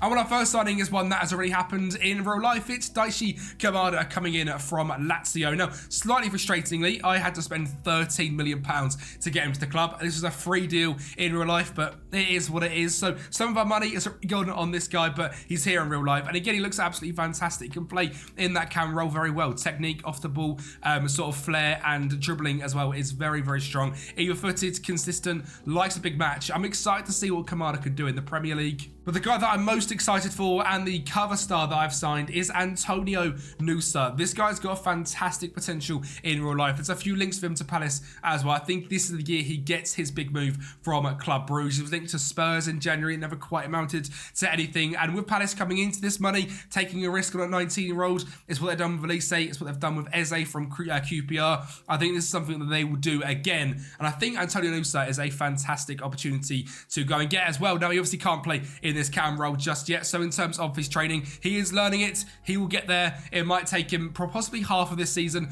to really become our starting cam. Kamada is a fantastic option if he can't, but when he does get there, he is the exact sort of player we are looking for. Even-footed, great physicals, dribbling, flair and technique are all extremely high for a 19-year-old as well. So Antonio Nusa joins the club, £20 million spent. What do you think of that signing down below? Our fifth choice centre-back coming in for just £3.4 million is Matteo Gabbia. For me, this is an absolute bargain. No links in real life. To be honest, there's not that many centre-back leaks coming out, so this was sort of something that I just went for. £3.4 million on loan at Villarreal last season. Obviously, an AC Milan player, has been in and out of their team for the last sort of 3 or 4 years, but he comes into us as a very reliable fifth choice centre-back. And finally, again, there isn't that many links about this move at all, but a 21-year-old young centre-back signed from Strasbourg over in France. It's Abakar Salah. He has got 19 leadership, 18 aggression, 16 bravery, fantastic physical stats, good defensively as well. 5 caps for the Ivory Coast at 21,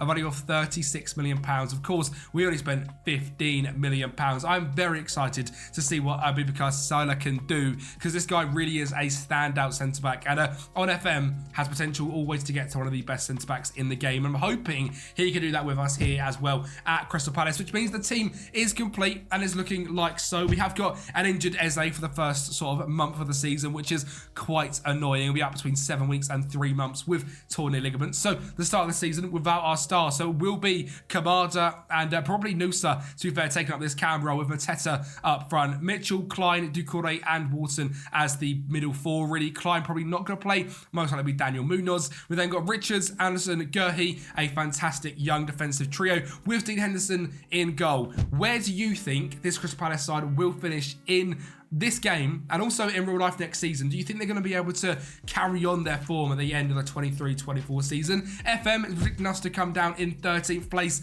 That is not going to happen. We're going to have a fantastic season, and we're going to look to upset the odds and get into Europe. And we did kick the season off with a 2-1 victory over Fulham, thanks to a 94th minute Jordan Ayew penalty. Now, he isn't someone I'm expecting to get too much game time this year, but if he can keep cropping up with late goals, he'll be getting lots. And well, this game was really one where it was our first game in our more defensive 3-4-2-1 system, and we got absolutely battered by Arsenal. So certainly some tweaks to be made. A 4-0 loss, Gabriel Jesus, Chris Richards, Martin Odegaard and Gabriel all scoring, being absolutely destroyed. I'm going to make some big tactic tweaks and come back to you with a game against Liverpool, where we are going to go a goal down thanks to Dominic Szoboszlai finding Diego Jota from a set piece. But we are going to have a fantastic game here against Liverpool. Away at Anfield, Mitchell finding Daniel Munoz and an attacking wing-back at that back post, heading it in to make it 1-1. And in the 90th minute, Adam Wharton driving through, finding Munoz yet again, cutting the ball back in. Mateta deflected, Ahmada, it goes in. A 2-1 victory away from home against Liverpool is impressive, but the stats are even more impressive. Basically the same in terms of shots, better XG and more possession in the defensive 3-4-2-1 system that I have now created after them tweaks for the Arsenal game. Things are looking good. And we had to use it another time in the start of this August window without obviously a Eze, this time against Chelsea, and a 0-0 draw, showing that we have actually made a very good defensive counter-attacking tactic. Again, actually keeping more possession, more shots, better XG than Chelsea. Things are actually very, very exciting. The Premier League season has kicked off pretty well. We're sitting around 8th place, just outside of Europe, only a point away from the top 3, of course, only after 4 games. And that was all without our best player, Eze, as he has been injured for the start of this. So far, things are looking very, very promising. I'm going to get ahead, though, now for the next couple of months because there is no European football here at Palace. We're going to play probably the whole way through September, and October we'll come back where hopefully we are sitting still in that European chase. Well, sadly, we couldn't keep up that amazing form against the big sides after a 2 loss to Manchester United and a 1-0 against Manchester City, but showing that genuinely this defensive tactic is very, very good. It's been a bit weird because the whole start of this season, we pretty much had to use this tactic, so we've not really managed to develop any of the others, but hopefully now for the second half of the season, this tactic should be absolutely perfect. We move back into the league though, and a 2-1 victory over Everton, thanks to our first goal for the club from Daichi Kamada, a 79th minute winner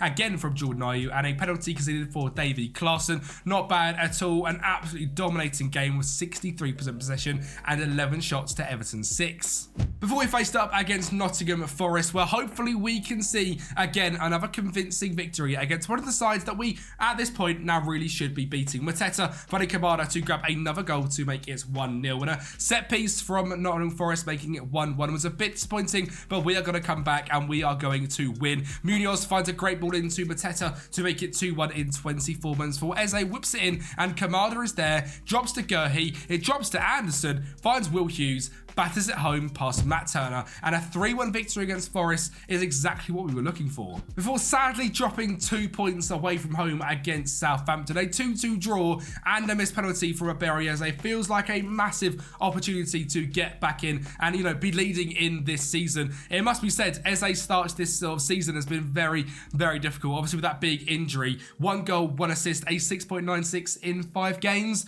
It's taken him a while to get into things. And it has to be mentioned as well that penalty dramas have been a thing here at Palace. We also lost in the 3rd round of the Carabao Cup thanks to losing on penalties to Leicester. Mateta and Anderson missing. We went for a slightly rotated side and it didn't quite work out, so sadly no Carabao Cup here either.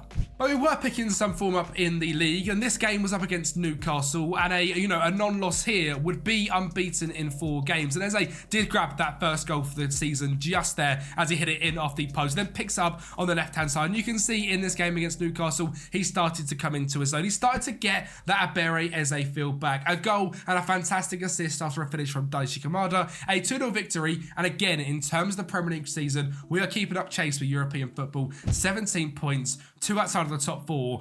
I think if we keep improving these tactics and having players like Eze come into form, we haven't really seen Mateta hit form yet. Once he does, we could actually be on for a potential top 4 charge. And we're away from home against West Ham, a 2-1 victory with that man Mateta finally getting his name on the score sheet. A 3-0 victory over Bournemouth with a brace from our attacking right back Daniel Munoz. Before going away from home against last season's surprise package Aston Villa and taking a 1-goal lead thanks to a header from Mateta. Just after the first half whistle blew, Aston Villa did get a goal back. Diaby picking it up, a great ball wide to John McGinn who finishes it past Henderson, but the second half was going to be Palace's. And it all come from Eze driving through the middle and finding Mitchell out on the left wing back position. A great ball into Kamada and a 2-1 lead before the 93rd minute. That man Eze staking his claim to actually have a very good season, heading home past Martinez. And ending the month of November with a 2-0 victory over Brighton and a brace from Eze yet again. The Premier League table, we are in a Champions League race. And actually, when you look at it, we're in a Premier League race, just 2 points away from Chelsea for the title. What is going on? And now that we have gone 7 games unbeaten in the league and 4 wins in a row in November, I think it's the perfect time to actually show you what we've created with the tactics. So starting off in goal, a sweeper keeper on support in Dean Henderson. The team fluidity you will see as well is structured, which is great for this sort of system. A back 3 of Mark Gurhey with ball playing with Stay Wider, Richards as a central defender on cover, and Anderson on a ball playing with Stay Wider on the right. Munoz at the right wing back position with Takwada and Mark Titer. with Mitchell over on the left with Tackle Harder and Mark Taiter as well, meaning they're going to be two very aggressive left backs, which is absolutely lovely. In DM, we've got a ball winner on defend with Mark Taiter again, so keeping that aggressive high press midfield with Takore on Mark Taiter and Tackle Harder as a defensive midfielder on support. The attacking midfielder on the left hand side of run wide of the ball and roam position, the exact same on the right hand side, exactly what Eze and Elise were doing last season. Sometimes being nice and wide and sitting with the ball and crossing balls into Mateta, sometimes free roaming around here, getting on it, running wide and again creating chances or driving a goal and making unreal efforts like Elise was doing constantly. Kamada hasn't brilliant at that this season as well. And up front, actually now got a complete forward on attack with no further instructions. In terms of mentality, it is set to positive. We've got player defense, overlap left, overlap right, middle in passing directness, and full high tempo with a fairly narrow attacking width as well. Now this allows the likes of Daniel Munoz to grab a whole bunch of goals. 4 goals in 14 sort of games so far this season, and Mitchell at left back as well has been absolutely fantastic. Both of them averaging over a 7 average rating. It means our fullbacks are pushing very high. They are waiting for the overlap in Eze and Elise, which is good because they're sort of giving it to them and then making that free roam position where they pick up space on the edge of the box and score goals. Both of them with 5 so far in only 21 games combined, 10 goals. That's pretty good to look at. In terms of in transition, it's counter pressing. We're distributing to the centre backs and we are taking short kicks and out of position. A high defensive line, high press system, get stuck in, triggering that press as much as we can, but not prevent the short distribution. Now I find that sometimes that leaves a striker a little bit isolated. If you trigger the press much more though, it's a beautiful, beautiful system. And trust me, in the game, this looks beautiful as well. Now these 3 tactics are all slightly different. We've got a more attacking variant and a more defensive variant, and that's one's been doing really well as well. Now if you want access to them tactics, they're available on the Patreon, and the downloads for all 3 are available on the Patreon as well. A massive thank you to the legends right down the screen right now. You literally make my dreams come true, and potentially one day making content a full-time thing. As recently, the support recently has been crazy. Hit 10k subs. I've got the new brand new second channel called More Kempi, where I'll be talking all things football and bits as well, so make sure to go and subscribe over there. But trust me, with the Patreon, you want to be going ahead and getting your hands on these tactics and this rebuild file as well, because at the end of season number 1, you'll be able to get your hands on this rebuild file so you can pick up from where I finished at Crystal Palace manager and see if you can beat me. I don't think you'll be able to, because this is about to get very, very tasty. But let's get involved to the rest of December and kick on into the rest of the season to see if we can lift the trophy with Crystal Palace. And as mentioned, that winning form is not going to go anywhere. A 2-1 victory over Brentford, a 1-0 over Wolves thanks to a goal from Mateta, and a 1-0 over newly promoted side Ipswich thanks to a header from Joachim Andersen. We had our first game against one of the bigger sides in the Premier League for the first time in quite a while against Tottenham Hotspur, and when they did go 1-0 up thanks to a goal from Ben Davies. In the 86th minute, we did get the game back to 1-1 thanks to a header from Tyrick Mitchell and a ball in from Daniel Munoz. But the most impressive thing here, again, just illustrating these defensive tactics, and I mean, I think possibly in this one we used the normal tactic, is the 17 shots to their 4, the 1.88 XG, and the 55% possession. The tactics we've actually created mean we can dominate teams that are better than us, even based just off tactical style, and scoring goals from our fullbacks linking up, which is, beautiful. I mean, we also battered Leicester for knocking us out of the Carabao Cup 4-2 as well, before sadly finally losing in a 2-0 loss to Arsenal. Now this game again, 2-0 doesn't really do it justice. A 94th minute by Kai Havertz. We actually had more possession, we're decent in the shots, and XG was 1.11 as well. Obviously a goal from Martinelli in 14 minutes made the game very, very difficult, but quite happy overall with how that's gone. And in terms of Premier League table, I really can't grumble. 6 points off the top of the league.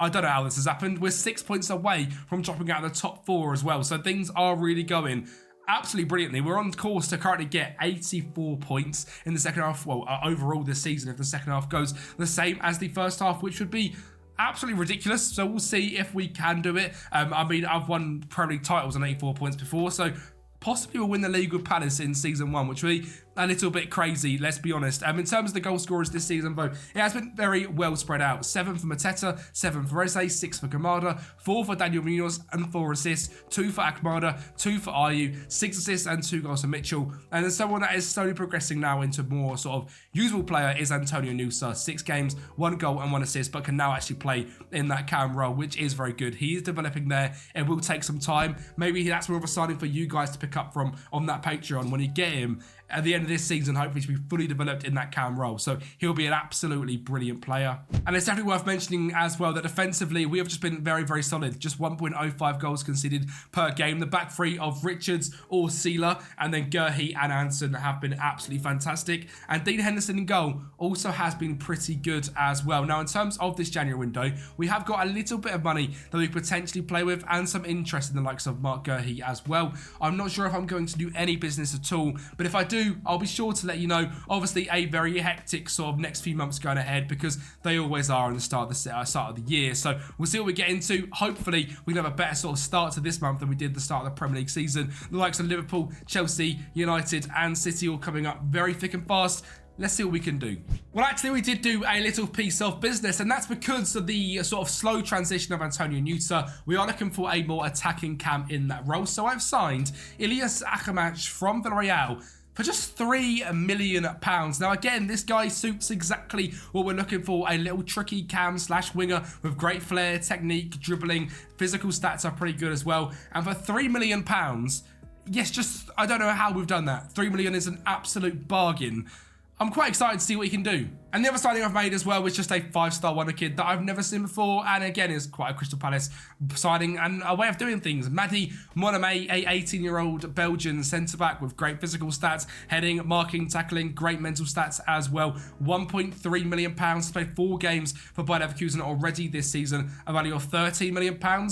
Quite exciting. Again, for you guys on Patreon, he'll be absolutely brilliant. There was no major outgoings in January, so let's get right in to see how we get on. So we'll start things off with the FA Cup. We beat Morecambe 4-1 in the 3rd round. And drew 1-1 with Wolves in the 4th round. And we're going to get a replay later on in February, but we need to go through this simply ridiculous Premier League form. Beat Fulham 2-1, even though our former striker, Ozan Edouard, tried beating us after a first-minute goal. We prevailed as victors.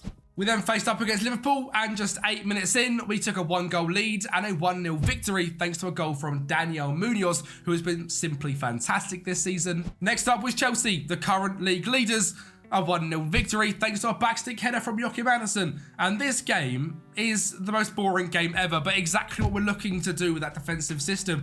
50-50 in possession, just 6 shots all game, but 3 points won against the current league leaders in Chelsea. And finally, a 1-1 draw against Manchester United. Again, the team pretty much on top and drawing just in the 82nd minute thanks to a goal from Nicolo Zaniolo. So things are going very well to the point where we're actually sitting on top of the Premier League.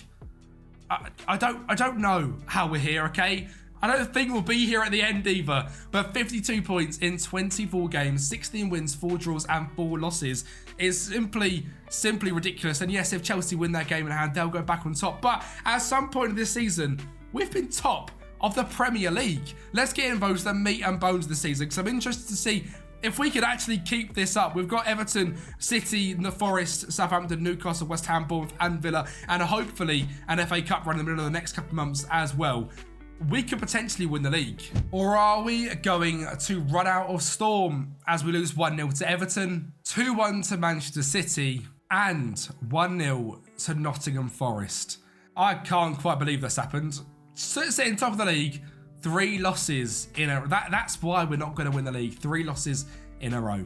We did, however, end up beating Wolves in the 4th round replay 3-2 thanks to a brace from Daichi Kamada, setting up a 5th round game against West Ham, where we ended up winning 1-0 thanks to a Berriese scoring a 37th minute penalty, sending us into the quarterfinals. Back into the league though, we did manage to get some wins back under our belt after beating Southampton 2-1. Obviously a game we drew 2-2 earlier on in the season, so clearly a well-matched side, but thankfully getting the victory here before losing again.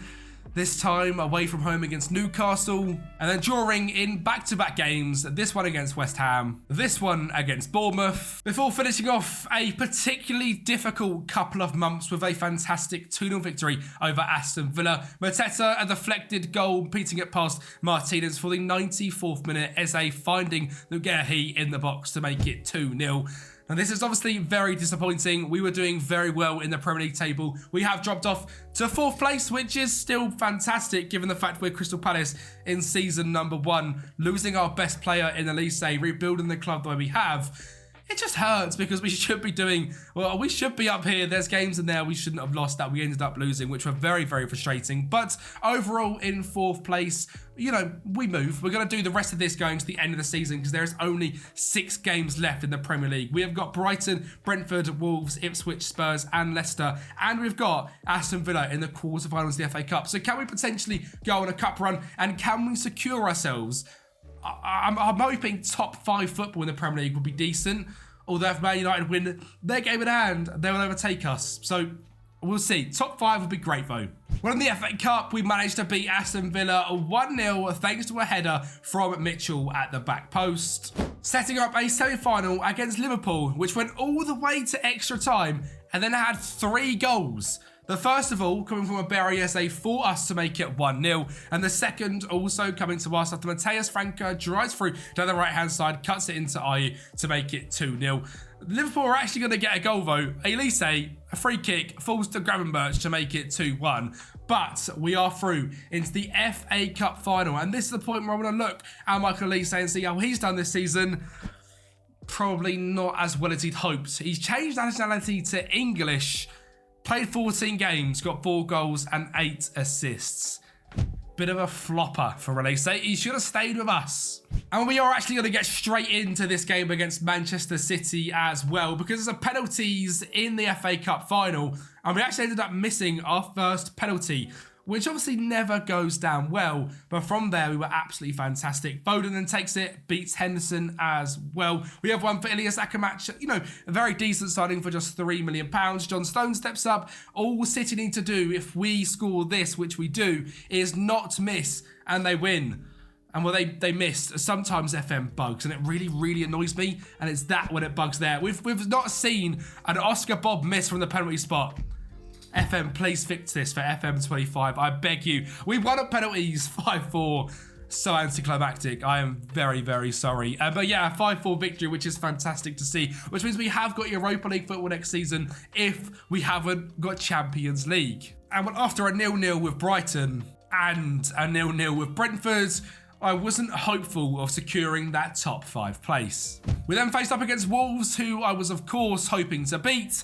I went 1-0 down in just 14 minutes, thanks to that man, Sasha Kalajdzic, making it 1-0. But the one they wanted to show this game for is just the attacking wing-backs. This system is brilliant. A great ball there from Munoz and Mateta scoring. And then we're going to win this game 2-1, thanks to it being Munoz linking up through the middle, eventually finding its way to Tyrick Mitchell, who blasts home for 2-1. This system, we're using, I think, a pretty good left-back in Tyrick Mitchell and a very average one in Daniel Munoz. And they have both been lights out good. So obviously, if you are going to use these Ole Glasner tactics for anyone other than Palace, get yourself some good wing backs. You will absolutely cook.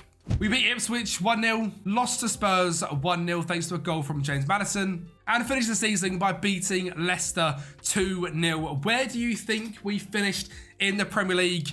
Get it down in the comments right now. I'm going to keep going until you get in the comments. I hope you got in the comments by now. You probably haven't, because I've gone quite quickly. Premier League, we've come 7th.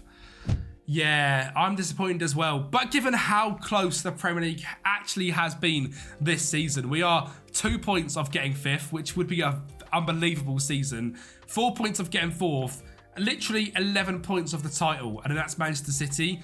A very, very difficult Premier League season. We've semi-broken to sort of being one of the bigger sides above Villa and Newcastle, obviously both of them in Europe. We have capitalised on that. There's sort of challenge for you guys on Patrons to pick this up and see if you can do what Villa were better than what Villa and Newcastle have done, where they've now got European football, they've dropped out. Can you sustain the charge? In terms of star players this season, Eze is ridiculously good. 14 goals and 6 assists. Mateta, not quite as good. 12 goals, 2 assists and 38. I stuck with him purely based on how good he was last season in real life, but realistically, probably someone to move on from. Kamada, 10 and 4. Munoz, 6 and 9. And Tyrick Mitchell, 5 and 9. Both on a 7.09 average rating. Both just about beating Eze. Before Dean Henderson with a 7.07 was brilliant this season. as well. Certainly someone to keep an eye on. Chris Richards was brilliant. Kamada, 10 goals and 4 assists. Adam Wharton was absolutely fantastic. 6 assists for him, progressing very well as well. If we look at his sort of progress of all time in attributes since the start of this season, a lot of stats going up 1 or 3 there in marking. So defensively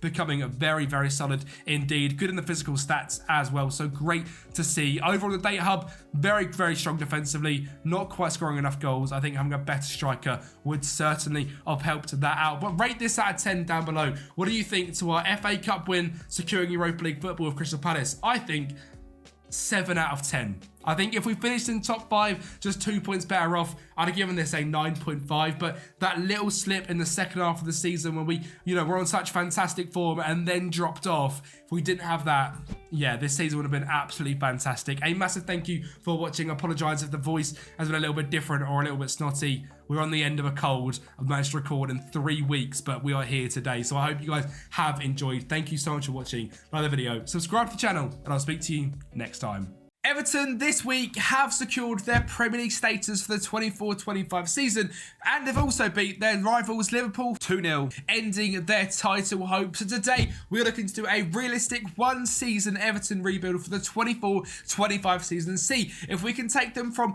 the back-to-back years of fighting relegation to being in the top half and trying to win a major trophy along the way as well. So welcome to rebuilding Everton. So what we're doing as per usual is making 3 realistic tactics to play with Everton for all different scenarios, and these tactics and the rebuild files will all be available on Patreon, which we'll go through in just a little bit. So I won't be going through the tactics per se here, but they are all going to be interchanging and tweaking until the very end of the season. When I am happy, I'll be releasing them all on Patreon with the game save files. But you can see the standard one we've got is the sort of 4-2-3-1 that Everton use in real life, with slightly deeper wingers, 2 deep DMs, a cam and a striker with a nice progressive back 4. And we're looking to keep hold of Pickford, Patterson, Tarkowski, and to be honest, I think Jared Brentford will leave in real life. It's the only thing I simply cannot do in the realism mode is get rid of Jared Brentford, because simply no one tried to get him. I promise you this right now, over the next month, I'm going to try and sell him, and it will not happen. So Jared Brentford is staying at the club, but I don't think it's the worst thing for him or for Everton, of course. We're looking for a brand new left back. Onana and Jimmy Garner are going to stay in DM. Dwight McNeil at left mid. We are looking for a brand new right mid to replace the 2 loanees of Dan Schumer and Jack Harrison. I'm looking for a brand new central attack midfielder, and we are keeping Dominic Calvert-Lewin up front. When he is on form, he is one of the best strikers in the Premier League, and I stand by that, and I have stood by that for a very long time. We are looking for a brand new backup goalkeeper. The back 4 backups of Coleman, Keane, Godfrey and Mikalenko I think are very good. Idrissa Gueye certainly said at the club we are looking for someone to partner him. A backup right mid, a backup left mid, but Decore and Beto also are staying in the side. There's a lot of people here that we are looking to either get rid of. I think Lewis Dobbin will certainly be staying at the club as a rotational youngster, as well as probably Billy Kremlin as well, and probably Ashley Young, because we won't be able to send him. But the likes of Mason Holgate, Shamiti and Neil Mapai I think are going to be leaving. And one thing for certain as well, finances wise here at Everton, things are okay, but they're not great. We don't exactly have loads of money. We have just got a brand new stadium coming in a year's time, so £825 million in net debt, as well as just £80 million in the bank. Currently no transfer budget, so this could be very, very difficult. Free agents and cheap signings are going to be the way to rebuild this Everton squad. I have simulated to the point at the end of the season for the 23-24 season, and Everton have got their safety 41 points, which is fantastic. But let's get into what signings I think we can make with Everton in a realistic mode. So to kick things off then, I ended up selling Yusuf Shamiti to Brentford for £12 million. And that's because money was quite difficult to come by at the start of the summer window. So I decided to sell a very good prospect youngster to rebuild into the club. Neil Mapai also left to Rennes. He was on quite high wages and clears a good bit of debt off that. Mason Holgate went to Salento just for £1.3 million. And Abdoulaye Doucouré, I actually ended up deciding to sell and getting him off to Palermo for £2 million, which means we had about £20 million, plus the board did give us £30 million, so around £50 million to try and rebuild this Everton squad. So to kick things off, I signed Tommy Doyle from Manchester City for £1.6 million, an absolute bargain. He was on the transfer list and I thought, you know what? Young English central defence midfielder, consistent, likes big matches. Reminds me of James Garner. I mean, signed from Manchester United, this one from Manchester City. I think this is a top level signing. We brought in Piotr Zielinski on a free transfer from Napoli. His contract is ending at the end of this season. 30 years of age, a lot of experience, but it's time to get him to the Premier League where he has never played before. Again, consistent, aggressive, great engine on him, and hopefully can lead us in that cam spot. David Brooks has come in from Bournemouth. We spent just £6 million after David was transfer listed over there and gives us a very good rotational right winger because the starting guy is going to be Morgan Gibbs-White, signed from Nottingham Forest. They were looking to sell, and for just £25 million, a consistent, likes big matches. Currently can't play right mid, but we are going to have a slight tweak in system and you will see what we are looking to do. Great flair, great dribbling, great finishing, great acceleration and pace as well. Gibbs-White is a top level player. Sam Tickle comes in as the backup goalkeeper to Jordan Pickford. I think it's quite realistic and it's quite fun. We could get a nice bit of Sam Tickle. And finally, the signing we have made to finish off this summer window is Jan Nicholas Beste, signed from Heidenheim, relegated over in Germany, but a fantastic set-piece taking, corner whipping, crossing speed demon at left mid who's consistent and likes big matches and cost us just £8 million after dropping a 7.2 in the season just gone. I think he'll have himself a bit of Jan Nicholas. And overall, I'm very happy with the signings we have made. I think they bring in a whole class of experience, a lot of youth in there as well, and a lot of quality. So when we are looking at our starting team, you can see we are still playing this 4-2-3-1 system, but I have made the two wingers into inverted wing backs, and I think this makes a big difference. And you can always see there is also another signing in the team which for some reason didn't come on the transfer list, might have been in the bit before. It's actually Leif Davis coming in from Ipswich, and again a very good young left back which I'm excited to bring in. I think it's a great signing and it cost us just £18 million. He has had a fantastic season in the Championship just gone. Obviously in this world has been promoted with Ipswich, but the step up to Everton, £18 million I think is a great signing. And he does come in to the first team. Pickford in goal, Nathan Patterson right back, Tarkowski and Brentford at centre back. Now, you can see Brentford is wanted, but by Leeds, Norwich and Wolves on loan. FM have not got his potential correct. He is probably off to United or someone crazy in the summer. Leif Davis left back, Onana and Garner in DM, Gibbs-White, McNeil, Zielinski and Calvert-Lewin. Sam Tickle, Coleman, Godfrey, Keane, Mikalenko as the back four, Gay and Doyle in DM, Brooks, Beste, Dobbin and Beto. We've also got Ashley Young, Stan Mills and Billy Krellin keeping in and around the club as well. And the big thing is with these one season rebuilds is I play every single game and I do it all myself, so I can pick Morgan Gibbs-White in this right wing position and I'll play him there every single game I can, and I've got him training as a right winger on attack, so him is going to be a lot better in that position as we progress through this season. We have got the 4-2-3-1 system which he can play in straight away, and I think the team looks absolutely brilliant in, and the more defensive 4-1-4-1 system when we're playing against the big teams, having Calvert-Lewin up front, a defensive team is going to come in absolutely clutch. This season in the Premier League, Everton are currently predicted to be in 14th, so I'm looking to get this to around 10th and potentially break it into this West Ham, Aston Villa and Brighton trio. That would be fantastic to get Everton back into there while trying to lift either the Carabao Cup and the FA Cup. To start our season in the Premier League, we've got Palace, Wolves, Arsenal and our Carabao Cup game, so let's get in to August and see if we do any more business.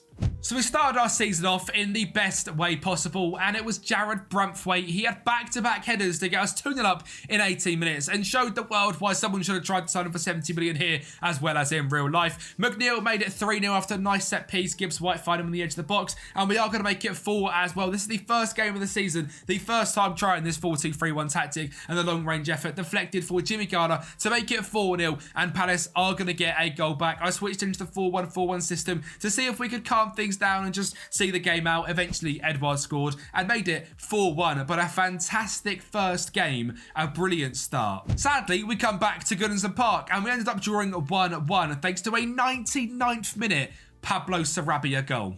And then faced up against one of the league's best teams and probably one of the title challengers for this season in Arsenal. We lost 4-0 and David Brooks was injured in just 7 minutes. And that injury was quite bad as well. It's kept him out for over 6 weeks so far. We then had our first game in the Carabao Cup. We were away against Sunderland. And like I said, this is a competition I am massively trying to win. So Beto gets us 1-0 up in the 63rd minute. Before the 80th minute rolls around nice and quick, Gibbs-White found Zielinski to find a ball into McNeil at the back back stick to make it 2-0. But it did get a little bit nerve-wracking because Sunderland are going to get a goal back. It's going to come from Luke O'Neill, finding the ball to Joe Bellingham, and Dan Neil finds a screamer into the top corner. But we were through and the Carabao Cup third round was coming up soon. And the final game of this sort of transfer window month was here against Manchester City, where we drew 2-2. We played up in our 4-3-3 system, but had Calvert-Lewin up front as the target forward because I have slightly tweaked that tactic, and I'll show you that in just a second. Calvert-Lewin and Zielinski on the goal scoring sheet, Foden and Haaland for Manchester City. And currently in the table, we are sitting in 12th place. 4 games, 1 win, 2 draws and 1 loss. I think we played City and Arsenal as well, and battered Crystal Palace. I'm quite happy with how we've done. In terms of the tactic, the more defensive tactic I've made into a 4-3-3 rather than this 4-1-4-1. I've just pushed the wingers a little bit up. I thought we were playing way too deep. Actually, in the match engine, wasn't working at all. So I have pushed them up because obviously in our number 1 system, we have the cam that gets in these roles, and these guys are attacking wingers, whereas in this system they were supporting wingers and were not supporting Calvert enough at all. So I made that tweak and things are looking good. But as I said, this tactic, all 3 of them are going to be tweaked throughout the whole season, and at the end, whatever tactics we ended up with will be over on the Patreon screen. In terms of transfers, we haven't had too much else happen. In fact, nothing else has happened. No one's coming. No one has gone out. So over the next month or 2, we're going to play against Fulham, Liverpool, Swansea in the Carabao, Brentford, West Ham, Southampton and Leeds, and make a nice run in for the season, trying to secure ourselves away from relegation and into top half football. But away from home against Fulham at Craven Cottage, we were an absolute dominant force in a 1-0 victory. And you can see from the match stats, 60% of the ball, 21 shots to their 4. We were playing some fantastic football, and Liverpool at Goodison was up next. And well, could we do what Everton done in real life and absolutely batter Liverpool? We're going to get off to a great start. In just 5 minutes, Dwight McNeil makes it 1-0, which is a great start. And in just 11 minutes into the game, Gibbs White makes it 2-0, and we are off to an absolute flyer. 10 minutes later, Liverpool are building up from the back, and Dominic Szoboszlai finds Alexis McAllister to make it 2-1, and we didn't see another goal until the 92nd minute. I managed to sharp shot for so long, but then eventually we are going to make it 3-1 with Dominic Calvert-Lewin firing the ball past Alisson, and Everton get one up over Liverpool, and to be honest, it was deserved as well. Similar amount of shots. They were better on possession. We had a better XG, more shots on target. Everton get one over Liverpool yet again. And we sailed through the third round of the Carabao Cup. We were faced up against Swansea away from home. Again, quite a rotated side for this one. Lewis Dobbin playing, Seamus Coleman playing, sadly getting injured. Tommy Doyle getting in there as well. But eventually a 1-0 thanks to a Zielinski goal. And we just couldn't stop winning. 1-0 against Brentford thanks to a DCL goal in just 5 minutes. And then crashing back down to earth when West Ham sadly beat us 3-2. We were away from home and actually played a pretty decent game. We tried to play our 4-4-1-1 system, I guess you can call it. But sadly, in the 71st minute, Thomas Souček got them leading. We were also 2-0 up in this game. Probably my fault for not switching to a defensive system early enough, and we were picked apart and eventually losing. Luckily, we did bounce back, though, with another 1-0 victory where Dominic Calvert-Lewin had scored. And we seem to be very, very strong when we are faced up against sort of any team where we can defensively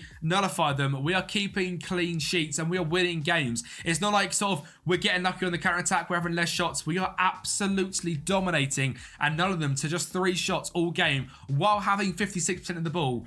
Fantastic. And Lewis Dobbin played in cam that game. And in the final game of October, we were facing up against Newcastle in the Carabao Cup, and it was a very tough draw, and we go 1-0 down thanks to Paulinho in 56 minutes. But literally 30 seconds later, Idrissa Gana Gueye finds Morgan Gibbs-White, who has been a fantastic signing, and fires one in on his left foot from that right hand side to make it 1-1. But in the 92nd minute, Newcastle are going to break our hearts, and Joe Linton is going to score. And sadly, we are out of the Carabao Cup. So if we do want to win a big trophy this season, it's not going to be the Premier League. We're going to have to win the FA Cup. So we're going to go for that in the second half of the season. So make sure to stick around if we do manage to do it in the title race so far. Not title race, in the actual league so far, because we're not in a title race. We are sitting 8th and actually only 5 points off the title. So you know what? Right now, we're in a title race and things are going quite well. We're on a positive 4-goal difference, 6 wins, 2 draws and 2 losses. We have got some difficult games coming up though. We're up against Nottm Forest, Newcastle, Brighton, Spurs, but then Manchester United, Chelsea, Bournemouth, Aston Villa, Leicester and Wolves to finish off December. I'll be very impressed if we go into January still sitting just outside them European places, away against Newcastle, away against Spurs, Manchester United, away against Chelsea, away against Aston Villa. There is some tough games in there. So far though, we are doing very well. 6 goals from Calvert-Lewin, who has managed to pretty much stay fit for the whole time, just carrying a tiny little knock at the moment. That's fine, mate. Gibbs-White, 3 goals and 2 assists, has been a revelation and a very good signing on that right-hand side. You can see he is now, pretty comfortable playing in that right mid position, which is great to see. So we are developing very nicely as a side, and I'm very happy with how things are going. Let's get into the run into Christmas. And well, to be honest, this wasn't a game I was meant to be very worried about. We were home against Nottm Forest and we'd lost 3-2. We did manage to get a point away from home against Newcastle after losing to them in the Carabao Cup. This is quite an impressive point. But again, a slightly disappointing result as we drew 2-2 to Brighton, and it was thanks to a 95th minute goal from Dwight McNeil, bailing us out of losing another 3 points. And well, the next 3 games, I wasn't expecting too much. We lost 3-1 to Spurs, actually managed to grab a 2-2 draw against Manchester United, but Calvert-Lewin did pick up an injury.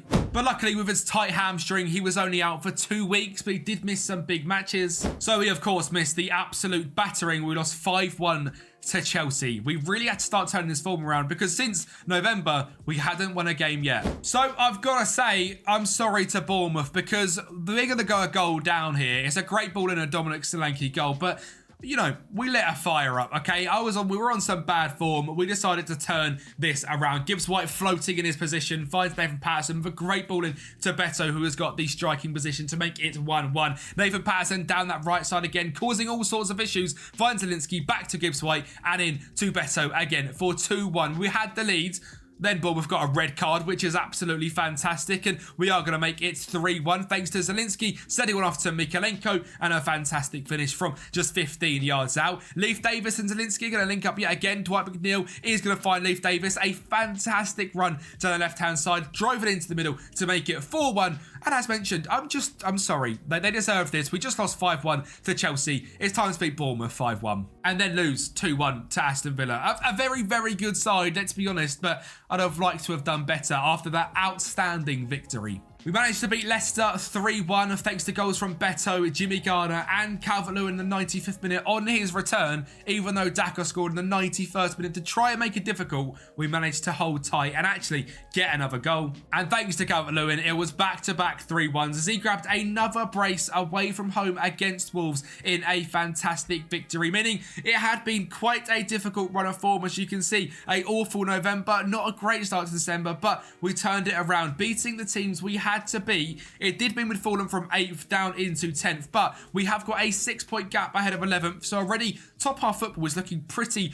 realistic. 32 points after 20 games as well. I'm pretty sure Everton fans would certainly rip my hand off of that, and 21 points clear of relegation. The question was though, could we, make the squad better in January? Well, the squad have been very good, but the board have given us £21 million and £375,000 in wage budget, and this has been quite interesting. We have had a whole host of messages over the whole course of the season about, a board takeover, whether it's a consortium, whatever it's been. Nothing's come off just yet, but I've got a feeling by the end of the season that could be the case because the debt is now up to basically £1 billion and we're in a little bit of the mud here at Everton. So I'm going to just spend this money and try and keep the squad together.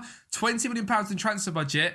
I think we're going to need a consortium. And like I've said, it has been happening the whole time and it's going to continue to happen as well. The question is, who can we bring in to strengthen in January? Well, we have made a couple of signings, but we'll get into them when they happen. We have beat Crystal Palace 3-2 thanks to Seamus Coleman, Leif Davis and David Brooks getting on the score sheet. Before beating Peterborough thanks to an Idrissa Gana Gueye hat-trick from central defensive midfield. What a guy, and luckily we are through to the 4th round of the FA Cup. Remember, I want to win this one. And we did follow that up with a 1-0 loss against Arsenal, but genuinely a very good result. And this is where I made my first signing. I brought in Josh Sargent from Norwich. He was absolutely smashing it in the Championship, so I spent £23 million on bringing Josh Sargent to Everton. I think he's a very good striker, and on FM in particular, he's actually fantastic, and he becomes the top goal scorer in the Premier League in a lot of my rebuilds recently after the new sort of updates. Finishing composure and pace with great determination, off the ball work and work rate. This guy is a superstar. And I tell you who else is a superstar, because in the 72nd minute, after scoring a hat-trick against Peterborough, Idrissa Gana Gueye puts us 1-0 up against Manchester City before the 95th minute. We are going to make it 2-0. Beto, a great spinning run, finds Zielinski in the middle, and we put it home for 2-0. But you wait until you see these stats, because we did beat Manchester City. Correct. We got absolutely dominated. And I think for the first time in my FM career, I've FM'd FM. 3 shots, 2 on target all game, and a 2-0 victory. But we then drew them in the 4th round of the FA Cup, which I thought meant we were completely written off.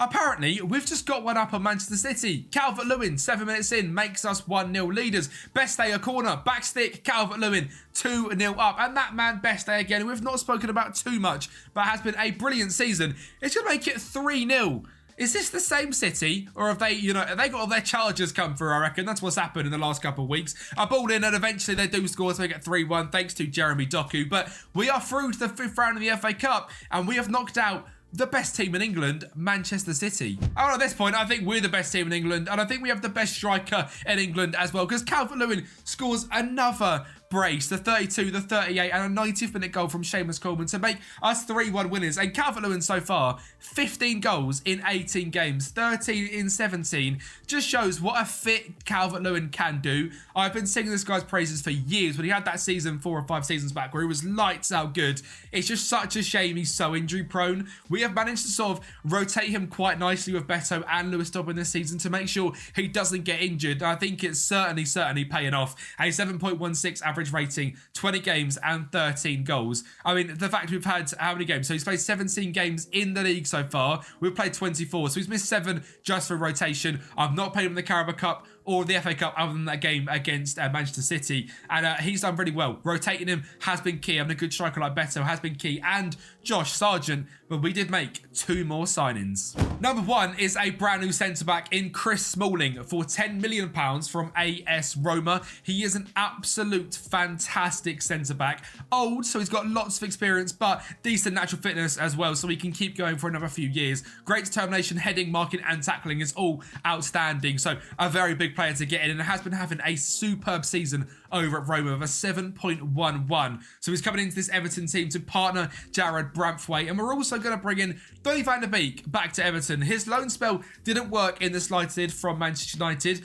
but he was on the transfer list for £725,000, and regardless of how bad this deal goes, it's an absolute free hit to see if we can revive Donny van der Beek's career. So we have also welcomed him back with open arms. We are sitting 9th in the table currently, 41 points, already the magic 40, so completely clear of the second half of the table. So we are pushing for a European place, and we're in a good stead in the FA Cup as well. Can we carry this form on? We have got a rough couple of games coming up, but when we come back at the start of April, I'm hoping we are still in with a fight. Well, sadly, Liverpool did get 2-0 over us. Obviously, we beat them 3-1 at Goodison, which it means more. And we're going to use the classic Liverpool quote of "it means more." Well, the Goodison win means more than this one. Sadly, a 2-0 loss. Luckily, we rebounded against Brentford with a 2-1 victory with goals from David Brooks and Calvert-Lewin before facing up against West Ham, who we were battling at the moment to try and keep this sort of European fight on. Another defensive mistake, and Calvert-Lewin is there to grab one back to make it 1-0. Braithwaite then finds McNeil, who drifts in from the side, finds David Brooks, and Calvert-Lewin's there again. An absolute screamer past Areola. And then finally, someone to get their first goal of the season, the brand new January signing, Josh Sargent. You can see him in the middle. He leaps up, playing off that right-hand side, and makes it 3-0, scoring past Alphonse Areola. We then beat Southampton 1-0. Again, thanks to Calvert-Lewin. And up next was the Carabao Cup 5th round. Well, we faced up against Chelsea and we won on the penalty shootout. And for Chelsea, it was Raheem Sterling who ended up missing. I'm not going to show the highlights because penalties are broken in highlights, sadly. But Ian Maatsen and Lukaku scoring for Chelsea, Idrissa Gueye and Beto scoring for us. And we were through to the quarters in the FA Cup. And it was Leeds up next in the league. And after that massive victory in the FA Cup, we scored an absolute screamer thanks to Donny van der Beek with one of the best goals you will see. In the 10th minute, he fires one in. It was a bit of a Lampard moment. Drops to him, in off the crossbar, in off the crossbar.